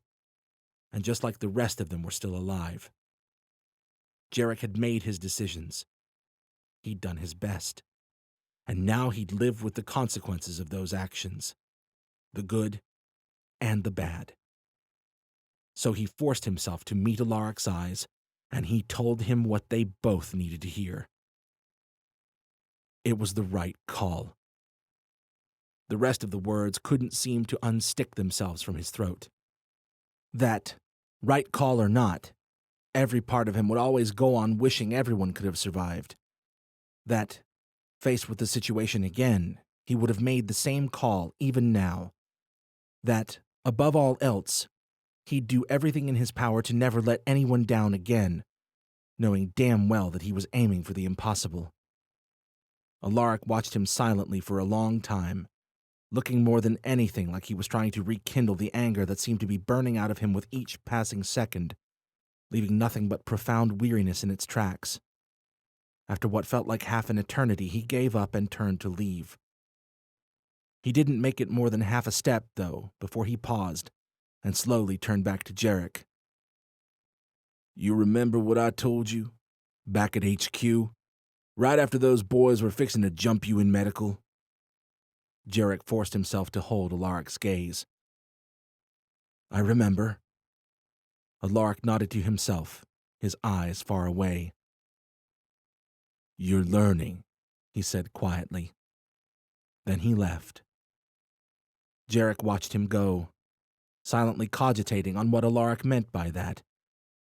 He couldn't quite decide whether he really wanted to know or not.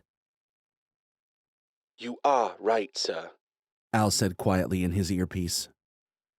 "From a logical standpoint, following the leads to Columbus and then to Cheyenne were the best of the available choices for maximizing our chances for long-term survival." "You don't have to tell me, Al," Jarek said. Then, less aggressively, "I appreciate it, buddy, but I don't know. Surviving and being right aren't exactly synonymous." "Rightness is hardly guaranteed in any action when we are discussing anything so subjective as human morality, sir. Al said.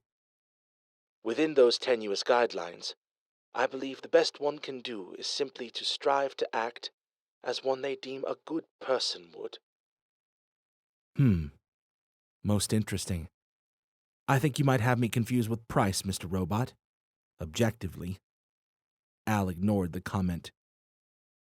"You are a good person, sir, as far as I understand the premise." Jarek smiled. "Well, if my robot says I'm a good little boy, it has to be true, right? Just like when Mommy and Daddy said they liked my finger paintings." "I'm sure they did, sir." Jarek chuckled and shook his head. "What will you do about Alaric, sir?" Al asked after some time. "I don't know. Stay out of his way, I guess, and let him have his shot at the Rakul when it's time." "Something tells me that time is not far off, sir." Jarek chewed his lip, absent-mindedly watching the soldiers ahead, some eating, some maintaining their equipment, many prepared to bed down for their first full, proper night of sleep in far too long. It was too good to last. "Something tells me you're right, Mr. Robot." Chapter 28. It was a pleasant enough planet, Vermaga decided. As much as anything was pleasant anymore, through the stale lens of far too many cycles. The inhabitants of said planet, though. The world ender had been wise to target Earth all those cycles ago. These humans, these nefarious little bipeds who pranced about with their feeble weapons. For now, they were nothing, held firmly in their helplessness by indignation and willful ignorance, not yet intelligent enough to understand what they could one day become. Not yet. But one day they would be. Or would have been, rather. That was entirely the point of the harvest, after all. Vermaga had watched from the mountaintop for a day and a night now. He hadn't twitched a single unit, save for the ones below, those pieces of himself with which he'd been busy at work, dividing, spreading, commandeering. He could still feel the odd bubbles there, the ones the craftiest of the humans had somehow constructed to bar the way to his extended senses. A curiosity, to be sure, but it hadn't stopped him from communicating with the pieces of himself below. There was nothing sensory about that. It was simply what the humans had once spoke in hopeful whispers of as quantum entanglement, and to Vermaga, it occurred as naturally as their breathing. At least whoever had constructed the barrier, he suspected the female that wretch, Gada, had warned them about, had attempted some form of resistance. And then there was the armored one and his pathetic band of fighters. True, the clan of the one who slew Kul Arman had been utterly inept in allowing Vermaga to slip a few spies among their group and track them all the way from the land of Pittsburgh. But, to their credit, they'd put up a noble struggle back at that crude country house once Vermaga had learned of their allies' location here at Cheyenne and given Ogren and Gada permission to destroy the convoy. At least they'd fought. The same could not be said of the rest of the humans below, who even now danced like sad little puppets to his every thought. Yes, in a few more of their millennia, these humans might have become troublesome, but for now, it was regrettably easy. Perhaps he and his brothers should have taken their time in coming to Earth. Once they'd realized the extent of their confounded underlings' treachery, though, Allowing the traitorous Rachnoth of Earth to escape punishment any longer had been out of the question. It simply would not do, allowing the other factions to believe such wayward disobedience could ever be met by anything other than the full might of their masters. So, Vermaga had set each tiny bit of himself in position to destroy the sad final bastion of these humans and his younger kin, and then he had waited for his brothers. They came as Earth's sun approached the horizon and painted the dark sky a mournful streak of red. Kulfraga and Kulvaish, the dagger and the wraith. Vermaga had no great love for either of the cutthroats. Then again, few of the Kull had any great love for much of anything anymore. No strong feelings at all, truly, with the possible exception of their current shared disdain for that meddling sapling, Gada. It mattered not. They were simply here to complete the work and restore order, which meant Fraga and Vaish were exactly the Kulls for the job. "You are ready inside, brother?" came Fraga's silent question. No matter how many times he heard it, the sound of Fraga's voice, mental or spoken, never ceased to strike Vermaga as unexpected. It was simply too thick for a creature so small. The little gremlin fingered his dark blades, silently reminding Vermaga to move on with it. "Wait," Vermaga sent. "The others will be here soon," Fraga said. Vermaga ignored his brother's reminder and concentrated. Nearly half a mile below, the piece of himself he'd set to wait in the vent dropped down into the isolated storage room he'd picked out hours ago. The rest of him stirred below, the pitiful servants he had infected throughout the base, glancing up in confused anticipation, sensing their moment was fast approaching, but not yet comprehending how or why. "The way is clear," Vermaga thought toward his brothers. Fraga grabbed onto Vermaga's proffered appendage and glanced back at Vaish. "You are prepared, Wallwalker." Vaish only continued to watch, swirling with nebulous wisps of apathy, as he always did. Vermaga had always suspected the prolonged quantum uncertainty involved in Vaish's shifting would inevitably touch his mind. He had not been wrong. "Splendid," Fraga sent. And with that, Fraga was gone. Or not gone, really, so much as no longer there. Vermaga felt him below already, standing over his smaller self in the storage room, waiting. "Tell the Wraith to hurry it up," Fraga sent. Vermaga turned his senses back to the mountainside, only to find Vaish had already gone, shifting down through earth and stone as readily as if it were thin air. "Tell him yourself," Vermaga thought back. "As if he'd give a damn. Yes, I'm talking about you, Wraith," Fraga added, as Vermaga felt Vaish shift from one side of the human's mysterious telepathic bubble to the other.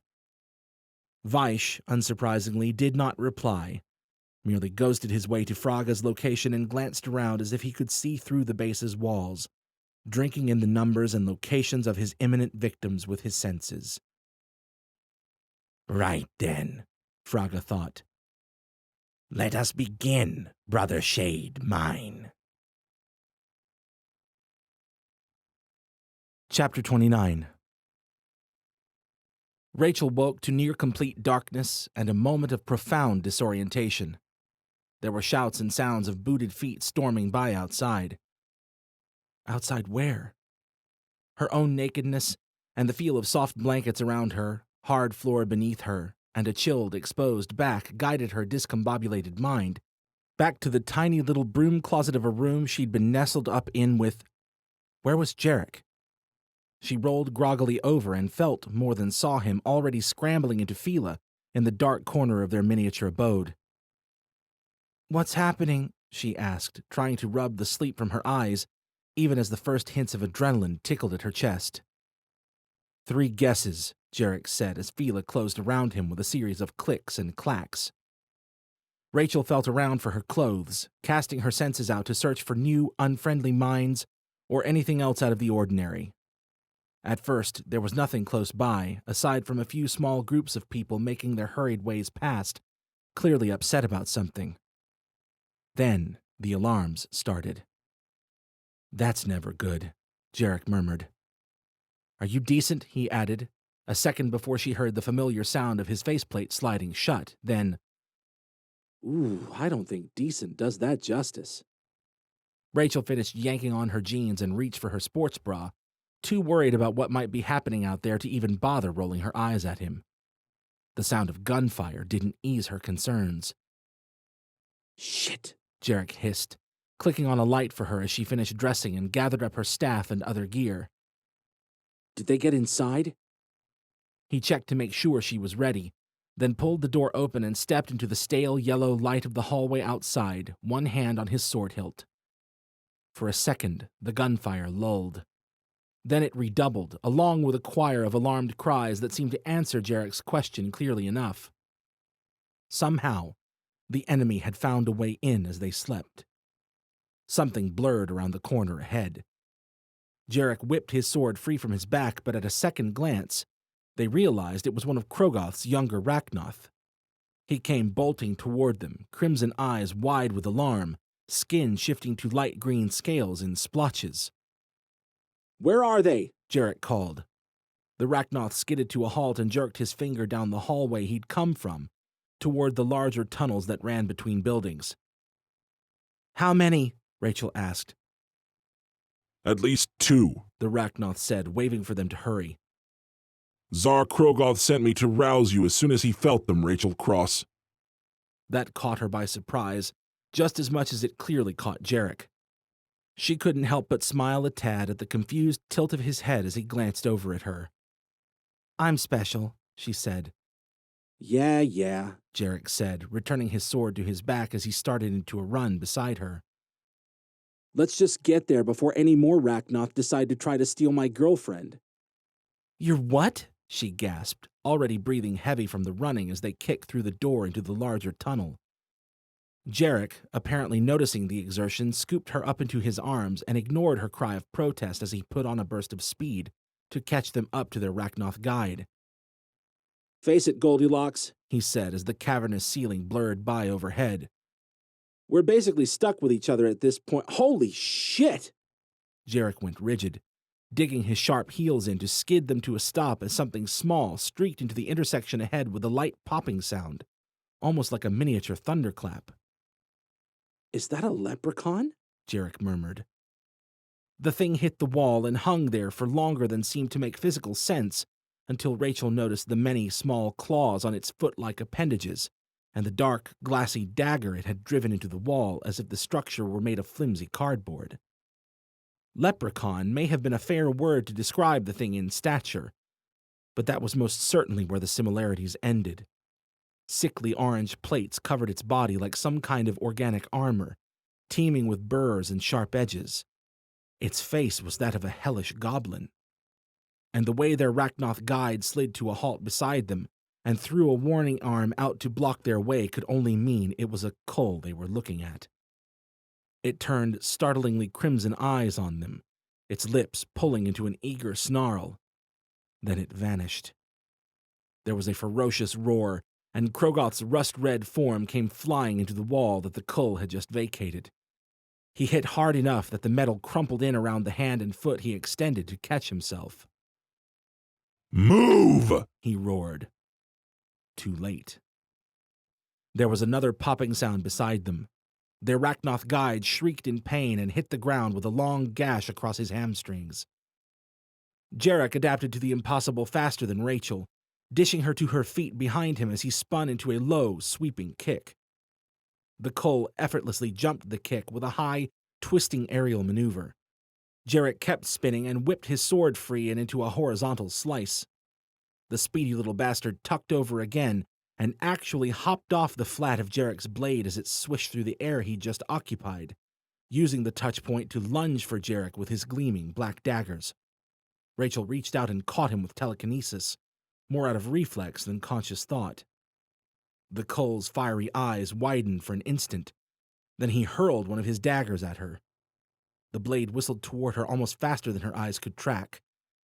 Fast for her to raise her defenses. Too fast, the blade jolted to a halt in midair and clattered to the stone floor. It took her stunned brain a moment to realize that Cole had thrown the knife fast enough that her bullet catcher had picked up on the threat. Krogoth and his Rachnoth were coming now.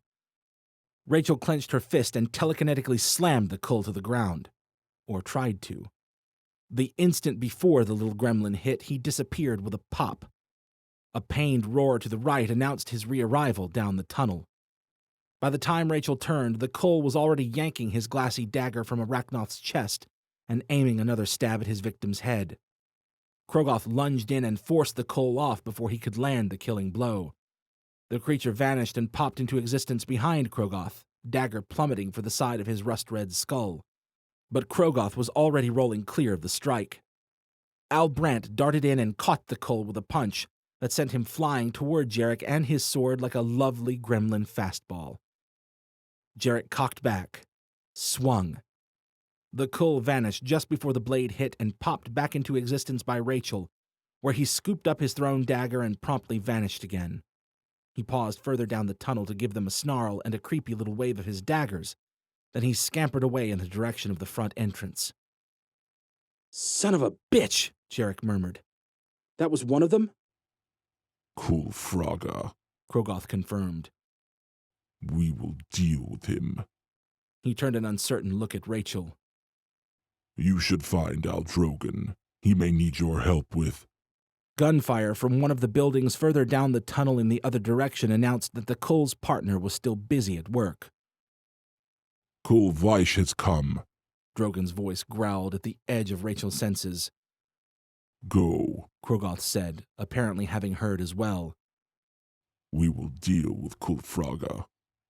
He must have been issuing telepathic orders in the meantime, because 3 of his Rachnoths stepped to join her and Jarek while Brandt and the rest followed him without a word. The pack set off after Fraga at an unnaturally fast sprint. Be wary, Rachel Cross. Krogoth's voice came to her as he reached the next intersection and rounded out of sight. Kul Vaish is not to be trifled with. Were any of the Cull? Between her near-dagger experience and Krogoth's apparent concern, she was too surprised to make any reply before he was gone. Come on, Jarek started for the sounds of fighting and paused to wave her on. Let's not leave Stumpy hanging. You okay? She nodded dumbly and set off with him and the rest of the Rachnoth at a run. When they reached the big white building the shots were coming from, the dark green Rachnoth who'd taken the lead ignored the stairs leading up to the doorway. Instead, he threw himself straight up and through the door with a rumbling battle cry. The door gave way with a sharp snap, and the other Rachnoth rushed into the building, Jarek on their heels and Rachel on his. At the top of the stairs, Rachel's first sight was of soldiers fleeing toward them, wild-eyed and frantic at whatever they'd just escaped. Not the best sign. She hurried after Jarek and the Rachnoth anyway. When they rounded the corner and caught sight of the thing the troops had fled, she couldn't say she blamed them. Her first impression was of the Grim Reaper made flesh and blood. Only, at second glance, she wasn't so sure about the flesh or the blood. Dark, swirling cloud of death was more like it. Kul Vaish glided through armed men like flowing smoke, his cruel, spindly appendages incorporeal one moment, then dripping blood the next as they solidified in the center of one man's chest, then another's head. Drogon faced the wraith with only one other Rachnoth in the narrow hallway, both of them doing their best to corral the soldiers away from Vaish, while keeping their distance themselves. Drogon turned at their entrance, looking grim. The wraith turned as well.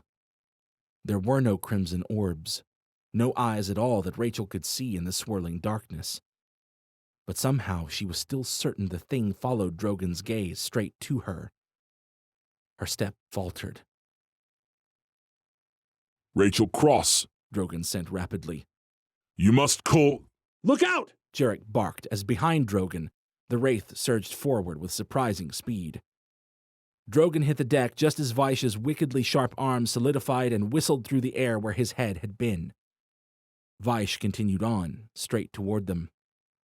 Rachel extended her hand and cast out with telekinesis to slow him down, It was like trying to catch sand with a net. Vaish slowed, but continued sliding forward. She raised her staff, thinking to try fire or a strong gale. The wraith came faster. Too fast. Armored arms grabbed her and yanked her from her feet, back into the hallway they'd come from. Their Rachnoth allies scattered in the other direction. Jarek deftly deposited her back to the floor, just as Vaish ghosted through the wall after them. "Behind you!" Rachel snapped. Jarek was already whirling around with the whacker. The hallway flashed azure. The wraith's dark form billowed out in wispy streaks around Jarek's sizzling blade, but quickly pulled back into its original shape. Then something dark and pointy emerged from Jarek's left hamstring, and he cried out in pain. Desperation gripped Rachel's chest. She reached out, pulling the energy to lash out, to do anything. Jarek's left leg buckled, taking him to the knee. Above him, Vaish aimed another spiky tendril of darkness. But Jarek wasn't done. He flipped his sword reverse grip with an angry snarl and aimed a sweeping cut at the first dark appendage where it protruded from his thigh. Vaish's body still looked incorporeal. The appendage wasn't. The air flashed azure again, and Jarek fell back from Vaish with the narrow spear of the Cole's dark, severed appendage still buried in his leg. Erratic spasms rushed through Vaish's swirling body, and from his dark depths came a sound like the wind itself screaming in agony. The Cole rocked back and bumped into the wall with part of his body, while the rest passed halfway through. It was as if the pain had dulled Vaish's control. Drogon didn't wait around for him to get it back. He appeared at Vaish's side, sank his claws into the Cole's flickering torso, and yanked Vaish around the corner and away from them. The other Rachnoth followed with a round of eager roars. Rachel waited a moment to be sure they were clear, then dropped to the floor beside Jarek, cupping the back of his neck in one hand as she leaned over to inspect the damage. Jarek dropped his sword and grabbed the severed end of Vaish's appendage with both hands. "Jarek, wait!" she gasped. "Are you sure that's—" He yanked the alien limb free with a heavy groan and a wet sucking sound that made Rachel's stomach squirm. "It's fine," he grunted. "Missed the bone. Al's compressing it." He looked up at the sound of a pained roar from around the corner. "Got any tricks to keep that shifty bastard solid?" Several soldiers watched them nearby, weapons clutched tightly, their stares like silent prayers for her to confirm that she did indeed have some master plan to stop that thing. What had Drogon tried to say? She must... Had he said Kull? No, not cool. That made no sense. Cool. Cold, she muttered as the logic fell into place, and she started considering the logistics of how the hell she was going to do it. "I think we need to freeze him." Jarek's faceplate swung to face her as he considered that, then he shrugged. "Yeah, sure. Why not?" His breathing sounded labored as he looked around this way and that for some kind of inspiration. "Cold things don't move so good, right?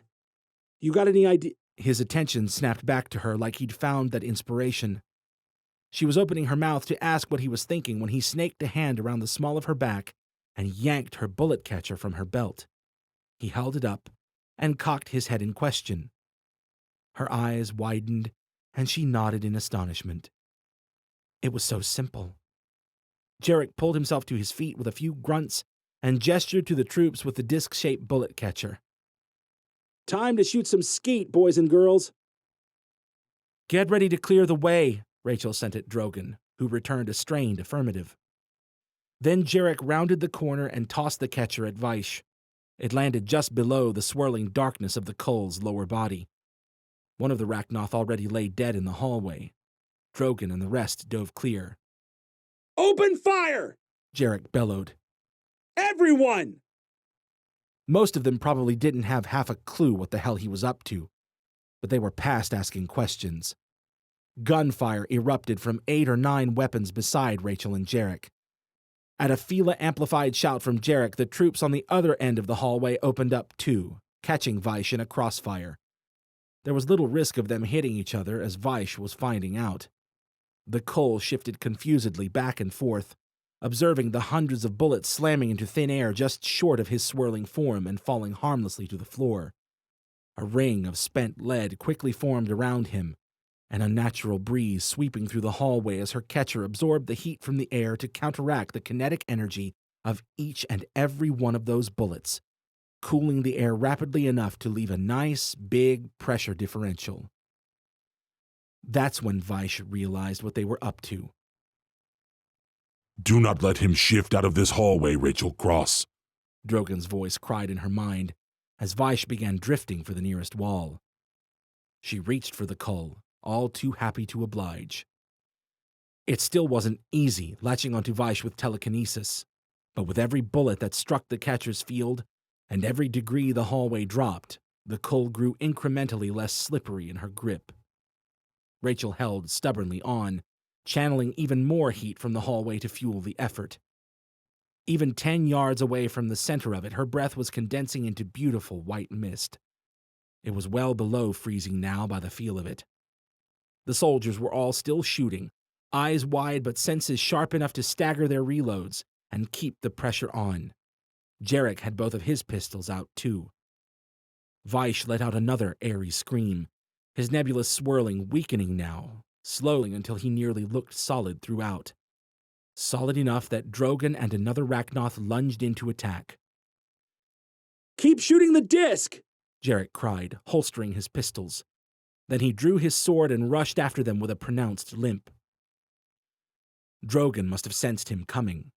The Rachnoth dodged around Vaish, drawing the Kull's attention just as Jarek closed and brought his sword down. The blade raked across Vaish's turned back in a bizarre fashion, almost as if it were only cutting at points and passing through others entirely without resistance.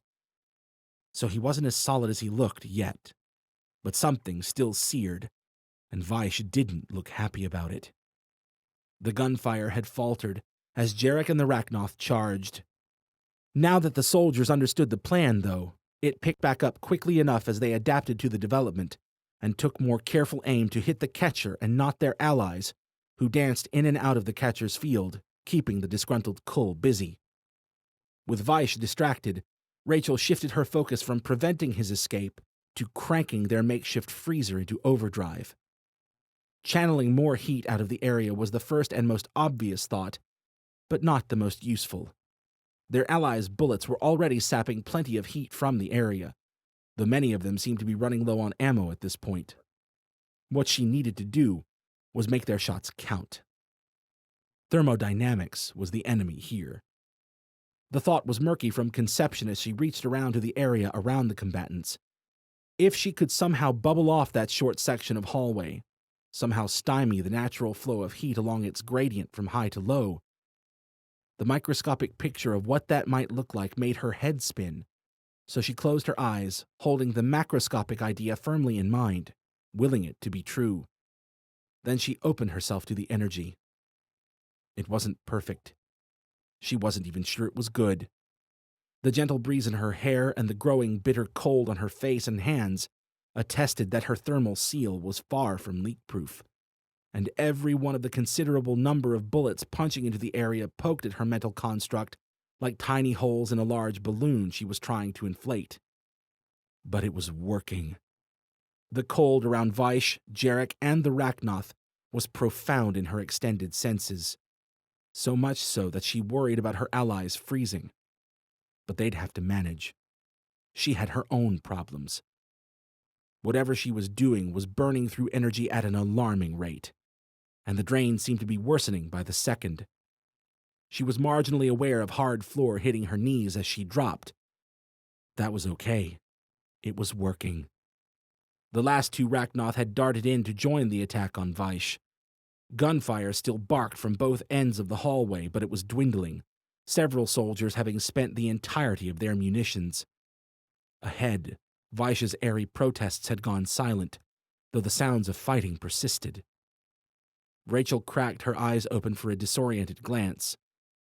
Jarek and the Rachnoth circled Vaish, their clothes and armor coated by frost that must have condensed and froze over as the temperature had plummeted. They fought well together, the Rachnoth ripping with tooth and claw, Jarek striking with the whacker. Rachel winced at the brilliant flare of azure heat that exploded from the heart of the cold in her extended senses as he took a hard swing. But it was well worth it.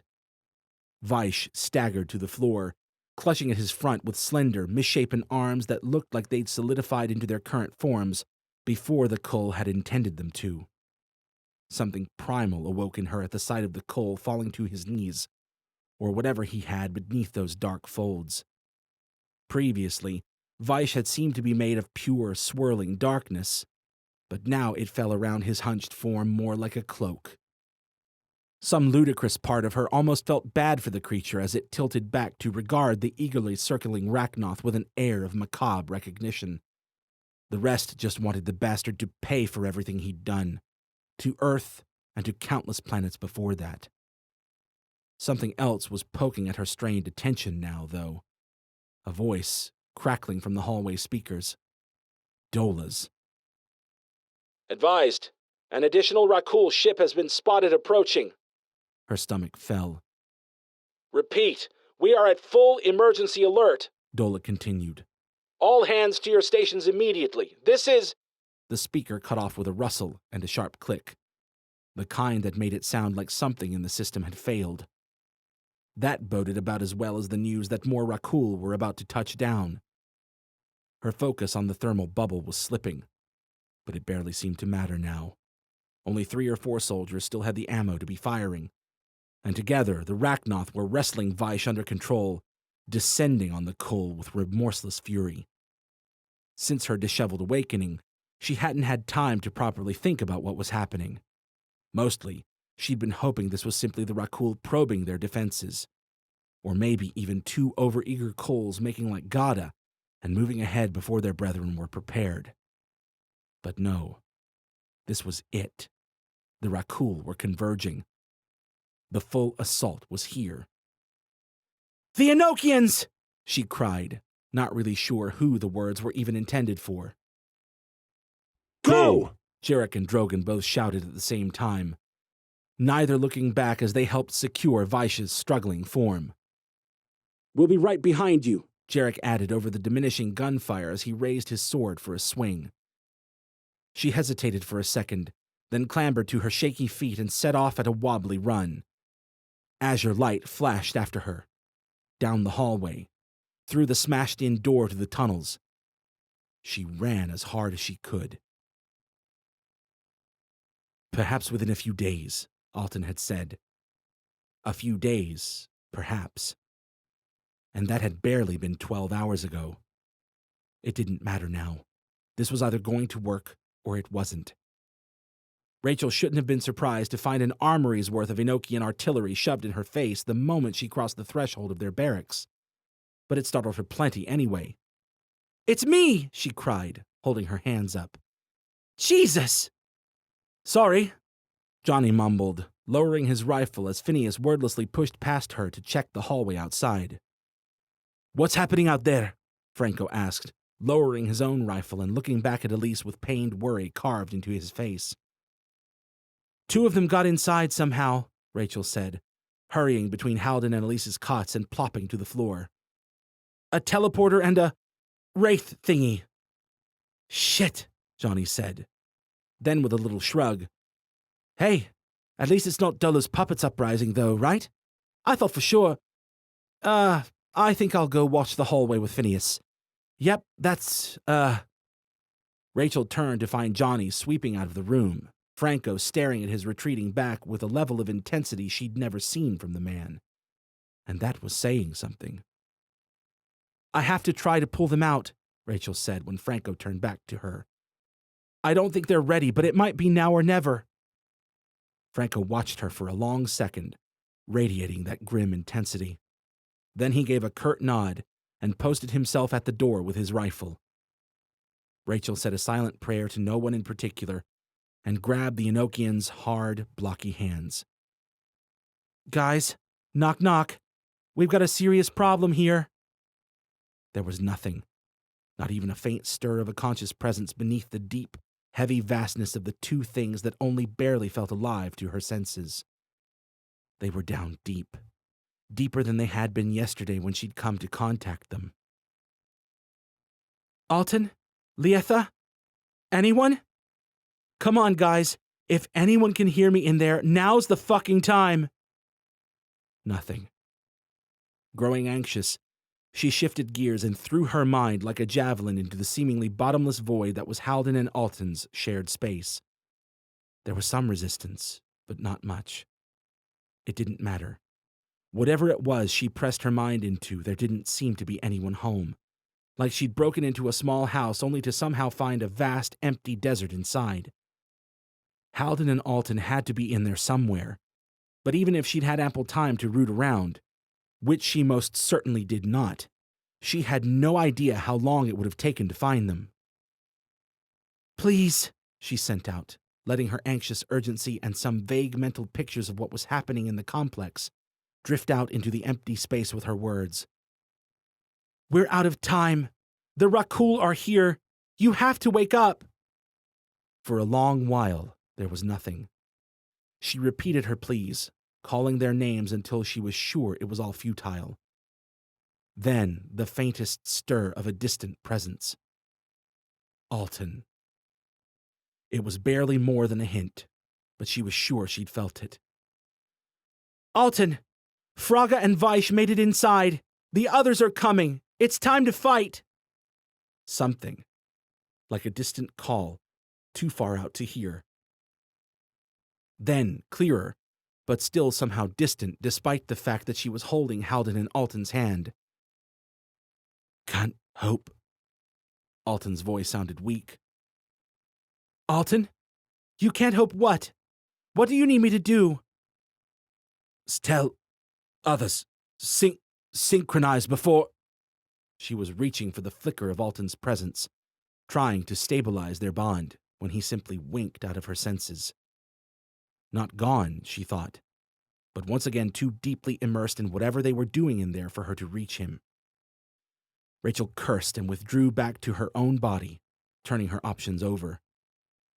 It wouldn't have hurt if Alton could have made one damn bit of sense with the precious few words he'd managed. Tell others. Which others? And tell them what? Had he meant that he needed to tell the others about the Rakul? Or that she should? And what had he meant by synchronize? Did that mean he and Halden were almost ready to wake up and try this dangerous new body of theirs together? Yep, one damn bit of sense would have been real nice. Still, the fact that she'd gotten anything out of Alton at all was a decent sign. She was just going to have to operate on the assumption that he'd heard her warning and was doing everything he could in there to get them ready. Come on, she whispered to no one in particular. We can do this. As far as she knew, 2 of the 12 Rakul were already dead. Assuming nothing had gone critically wrong out there, they were in the process of driving 2 more out of the complex. If the Enochians and their Rachnoth partners could just pull out of this thing, maybe, just maybe, there could be hope after all. Even so, they didn't have time for this. Anything? Franco asked from his post at the door. Maybe, she said, turning to face him. I'm not positive. I think Alton at least knows that the... Halden's hand jerked in hers an instant before Franco's eyes went wide. Elise jerked a second later. What's happening? Franco asked, rushing over to set his rifle against the wall and sink down beside Elise. I don't know. Rachel reached out with her senses and felt a confused jumble of activity raging just beneath the surface of each hybrid pair. Guys, she tried. What's happening? If there was a deliberate answer, it was too convoluted and distorted for her to make sense of. They felt frantic and... was that fear? I don't know, she said to Franco's pleading gaze. I can't tell what's happening in there. Elise jerked again, a full-body affair, and Halden kicked the way people sometimes did when falling asleep. Are they? Franco muttered, seemingly to himself. Rachel wasn't sure how she would have answered anyway. She couldn't tell if they were waking up or seizing or... Together, Halden and Elise both gave their most violent jerk yet and then fell limply back to their cots, unmoving. "What?" Franco hissed. Rachel looked back and forth between the two, reached out with her senses. They weren't breathing. "No," Franco murmured. "No, no, no!" Rachel scrambled to Halden's side and pressed a hand to his chest, felt the hard, alien skin of his neck for any sign. Nothing. "No," she breathed. "Elise," Franco's voice was thick, wavering. "Sweetie, please, please. Rachel!" His desperate cry only ratcheted the building panic in her chest that much higher. They couldn't. They couldn't have just blinked out like that. Not after everything. "Wake up," she sent.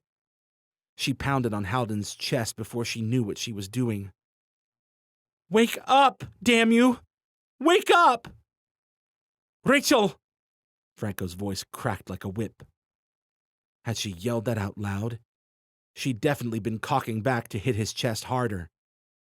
She lowered her fist and turned. "What do we do?" Franco asked, his eyes desperate but his tone level, demanding she get her shit together and help him figure this out. She looked down at Halden, utterly still. No heartbeat. No breathing. "Call for help?" she started weakly. "Or the Rachnoth? Maybe Drogon could—" Something cracked overhead and the room was plunged into darkness. Electric panic seized her. She reached down to feel Halden's still body, reached blindly back in Franco's direction, remembered her comm light and reached for it with a curse. "Shit!" Johnny's voice called from just outside the doorway. "What the—" Alarms yipped and red lights flicked to life on either side of the room, revealing Franco fumbling for his own comm, and Johnny's armed form in the doorway gaping in horror at Halden and Elise. "Pete," crackled a speaker in the corner. "The complex's defenses have been The lights and speaker all cut out with another sharp click. "What's happening?" Johnny whispered, sounding more afraid than she'd ever thought to hear him sound.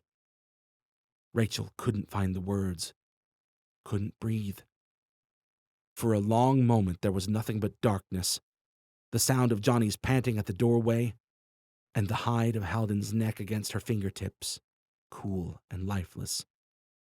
A distant roar in the tunnels outside, bestial and terrifying. "Prepare yourself, Rachel Cross," came Drogon's voice from somewhere toward the front entrance. "The Rakul come." Chapter 30. Jarek looked up at Drogon's puffed cheeks and the expectant angle of his reptilian brows and sighed. Then he shifted on his knees, and the sharp lance of pain in his thigh smacked him with an equally sharp reminder as to why he had to go through with this in the first place. So he tilted his head back, started to open his mouth wide, and paused. "No one ever hears about this, Stumpy. Ever." "Ring-a-ring," Drogon growled through what sounded like an entire mouthful of spit. "Yeah, I love you too, buddy, but still." Drogon waved impatiently, and for good reason, too.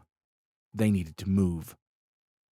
Kul Vaish lay in dismantled, and thankfully corporeal, pieces behind them, but there wasn't time to celebrate. Not when Fraga was still at large, apparently along with an unknown number of Vermaga's unwilling puppets. It was only in the silent moments following Vaish's death that Drogon had sniffed out the presence of one of the Kul's little wormies nearby. When the Rachnoth had all focused together, they'd realized it was more than just the one. The rest of the Rachnothan humans had already moved out to sweep the complex for the intruders. Jarek and Drogon needed to go help secure the front entrance and deal with Fraga. It was just that moving wasn't so pleasant right now after having taken a spindly Kul arm straight through the thigh. So Jarek tilted back, opened wide like a baby bird waiting for its worms, and accepted a disturbingly large globule of saliva from Drogon's mouth. He might have preferred regurgitated worms, The fluid was warm and viscous, with an overpowering wave of bitterness and a light, sickly twinge of acidity. He tried to pretend it was just another shot of the good stuff and downed it as such. It didn't go down nearly as well. He wiped furiously at his mouth, coughing and sputtering. Drogon wiped his own mouth, looking slightly amused by Jarek's reaction. I said you are behaving like a child. Yeah, thanks for the clarification, Jarek spat on the floor. Jesus Christ, I need some mouthwash. Or some whiskey. Or something trilled through him, starting in his head and rushing down through his chest and limbs. A tidal wave of pure, tingling, weapons-grade energy.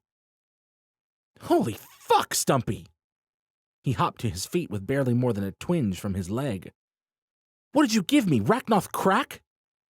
He was talking too fast, couldn't stop fidgeting, had to move. Something akin to it, yes, Drogon said. Along with a strong dose of Healing stuff! Shit, yeah, got it! I feel like a fucking... Gah! In a surge of relentless energy, Jarek turned and punched a hole through the adjacent wall. He looked back at Drogon, momentarily sobered by his own rash display of poor self-control. Well, that was unnecessary. Drogon cocked his head. Perhaps I overestimated with the stimulants. Regardless, we should get moving. Overestimated? That didn't seem cool, but hey, who cared? Jarek was bouncing on his feet, and Drogon had just used the word moving. Moving was good. Jesus, was this how dogs felt before walks? Whatever. At least Drogon was in a hurry, too. They bounded down the hallways, out of the building, and through the tall tunnels outside. By the time they were drawing close to the front entrance, the initial high was resolving back down from the level of tweaking balls to that of being merely hypercaffeinated. The ache was creeping back into his leg, but it wasn't terrible. Not yet, at least. How are we looking down there, Mr. Robot? Jarek asked as the compression provided by Fila's internal membrane reoriented around the wound site, presumably by Al's doing. Surprisingly well, sir. Blood loss is minimal, considering, and whatever Drogon gave you is already pulling some of the superficial tissues back together. Probably explains why I could go for a steak right now. They rounded the corner to find Krogoth standing alone over the body of a man who died with an expression of clear agony frozen on his face. His front was a bloody mess, his abdominal cavity grotesquely opened as if it had somehow imploded. A dead Rachnoth lay beside him. What happened? Jarek asked. Kul Fraga reclaimed a segment of Kul Vermaga from this host and used it as a link to teleport to safety, Drogon said.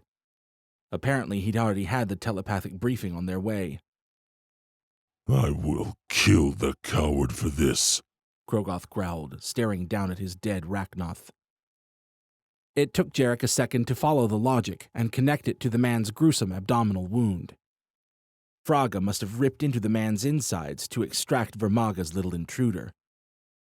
So apparently they hadn't found all of Vermaga's pieces back at that ratty saloon. If Vermaga still has people on the inside, Jarek started. We are tracking them, Krogoth said as if he were actively participating in the effort even as he stood there, which maybe he was for all Jarek knew. Most were smart enough to find cloaked bodies to hide within, but Albrandt has already found and secured 2 others. He glanced in the direction of the entrance.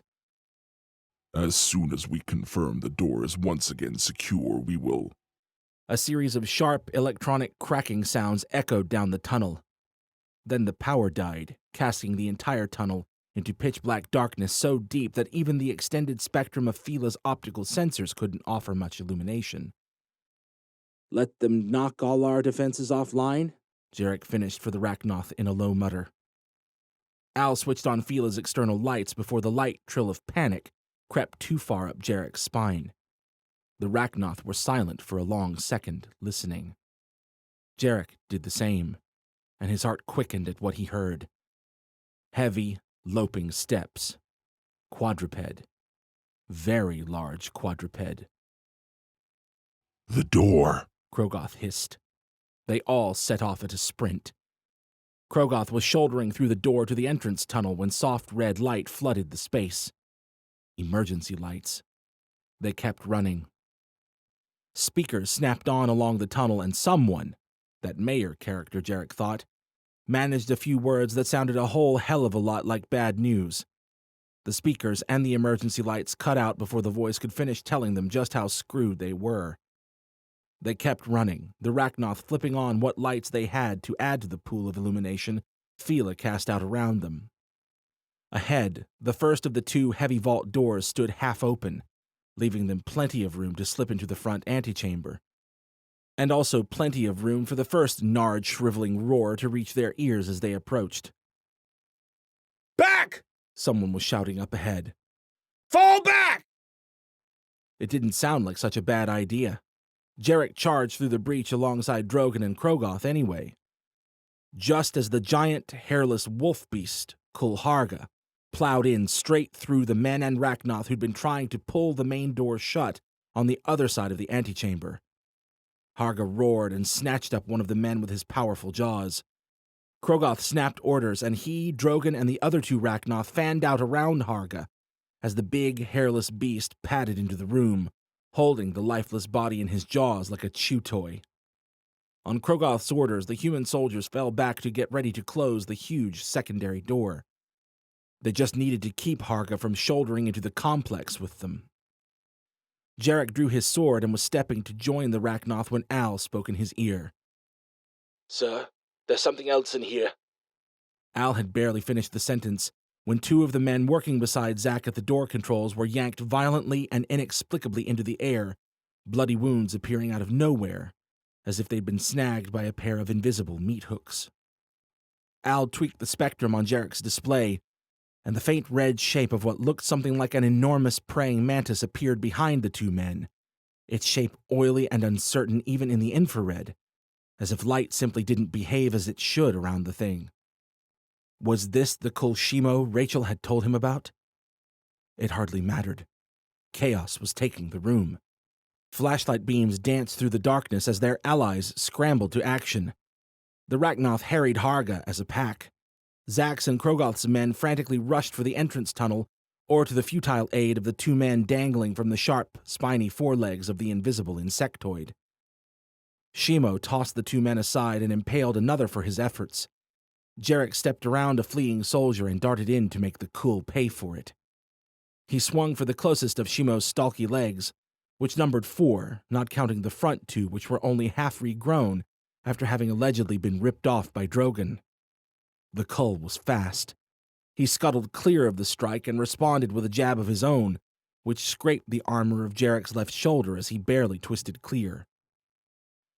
Whether it was a problem of duration or multitasking, or maybe just a point of pride or intimidation, Shimo dropped his camouflage as they moved into a rapid-fire exchange of blows. It was difficult, trying to fight something that wasn't even marginally humanoid.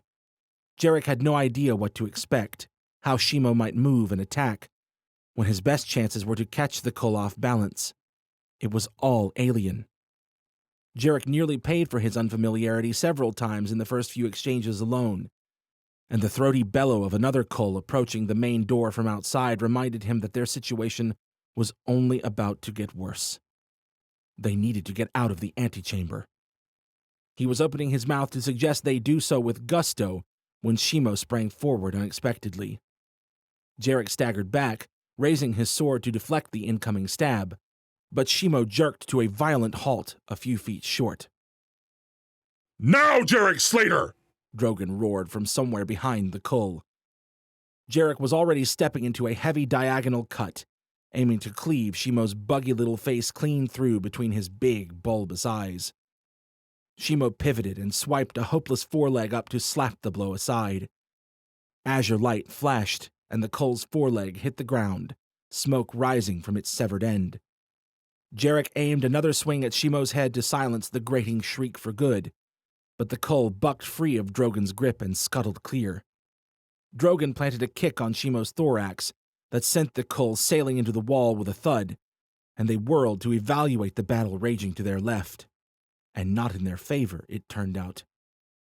Kulharga had Krogoth pinned on his back, eager jaws and gleaming fangs a mere foot from the Rachnoth's head. held at bay only by Krogoth's strong hands on the Kull's throat.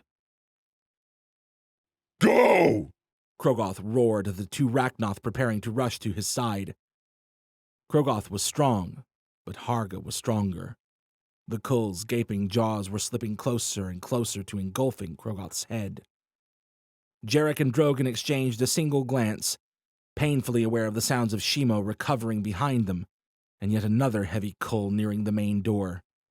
Then they rushed for Krogoth and Harga, side by side. Krogoth, seeing them coming, gave a great roaring heave, and managed to get his feet up and planted under Harga's thick chest like the world's most terrifying leg press.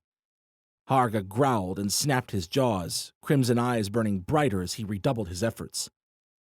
Then Krogoth kicked. At a rough estimate, Harga must have weighed at least 3 or 4 tons. That didn't keep him from nearly hitting the high ceiling of the antechamber at the end of his flight. Krogoth was already rolling to his feet. Drogon grabbed his arm, Jarek grabbed the other, and they pulled Krogoth along against his growling protests, hurrying back for the second security door. The ground shook with the force of Harga's landing behind them. The patter of Shimo's scuttling legs drew closer. A bellow erupted from the main door, where their reinforcement, Oghren, from the sound of it, had arrived. Krogoth wasn't resisting now. Together, the three of them darted toward the crack of the security doorway. Krogoth's Rachnoth were waiting on the other side to pull the enormous door shut as soon as they cleared it. Something that sounded Harga-sized slammed into the door, followed a second later by another angry Kull. The door wavered with each hit, not exactly loose on its hinges, given the sheer mass of the thing, but definitely not locked either. And without power, another floor-shaking thud hit the door. With the threat of death relegated from immediate to just uncomfortably close, Jarek's adrenaline and Drogon's waning stimulant cocktail dipped enough for the throbbing ache in his leg to reclaim its spot as profoundly unpleasant.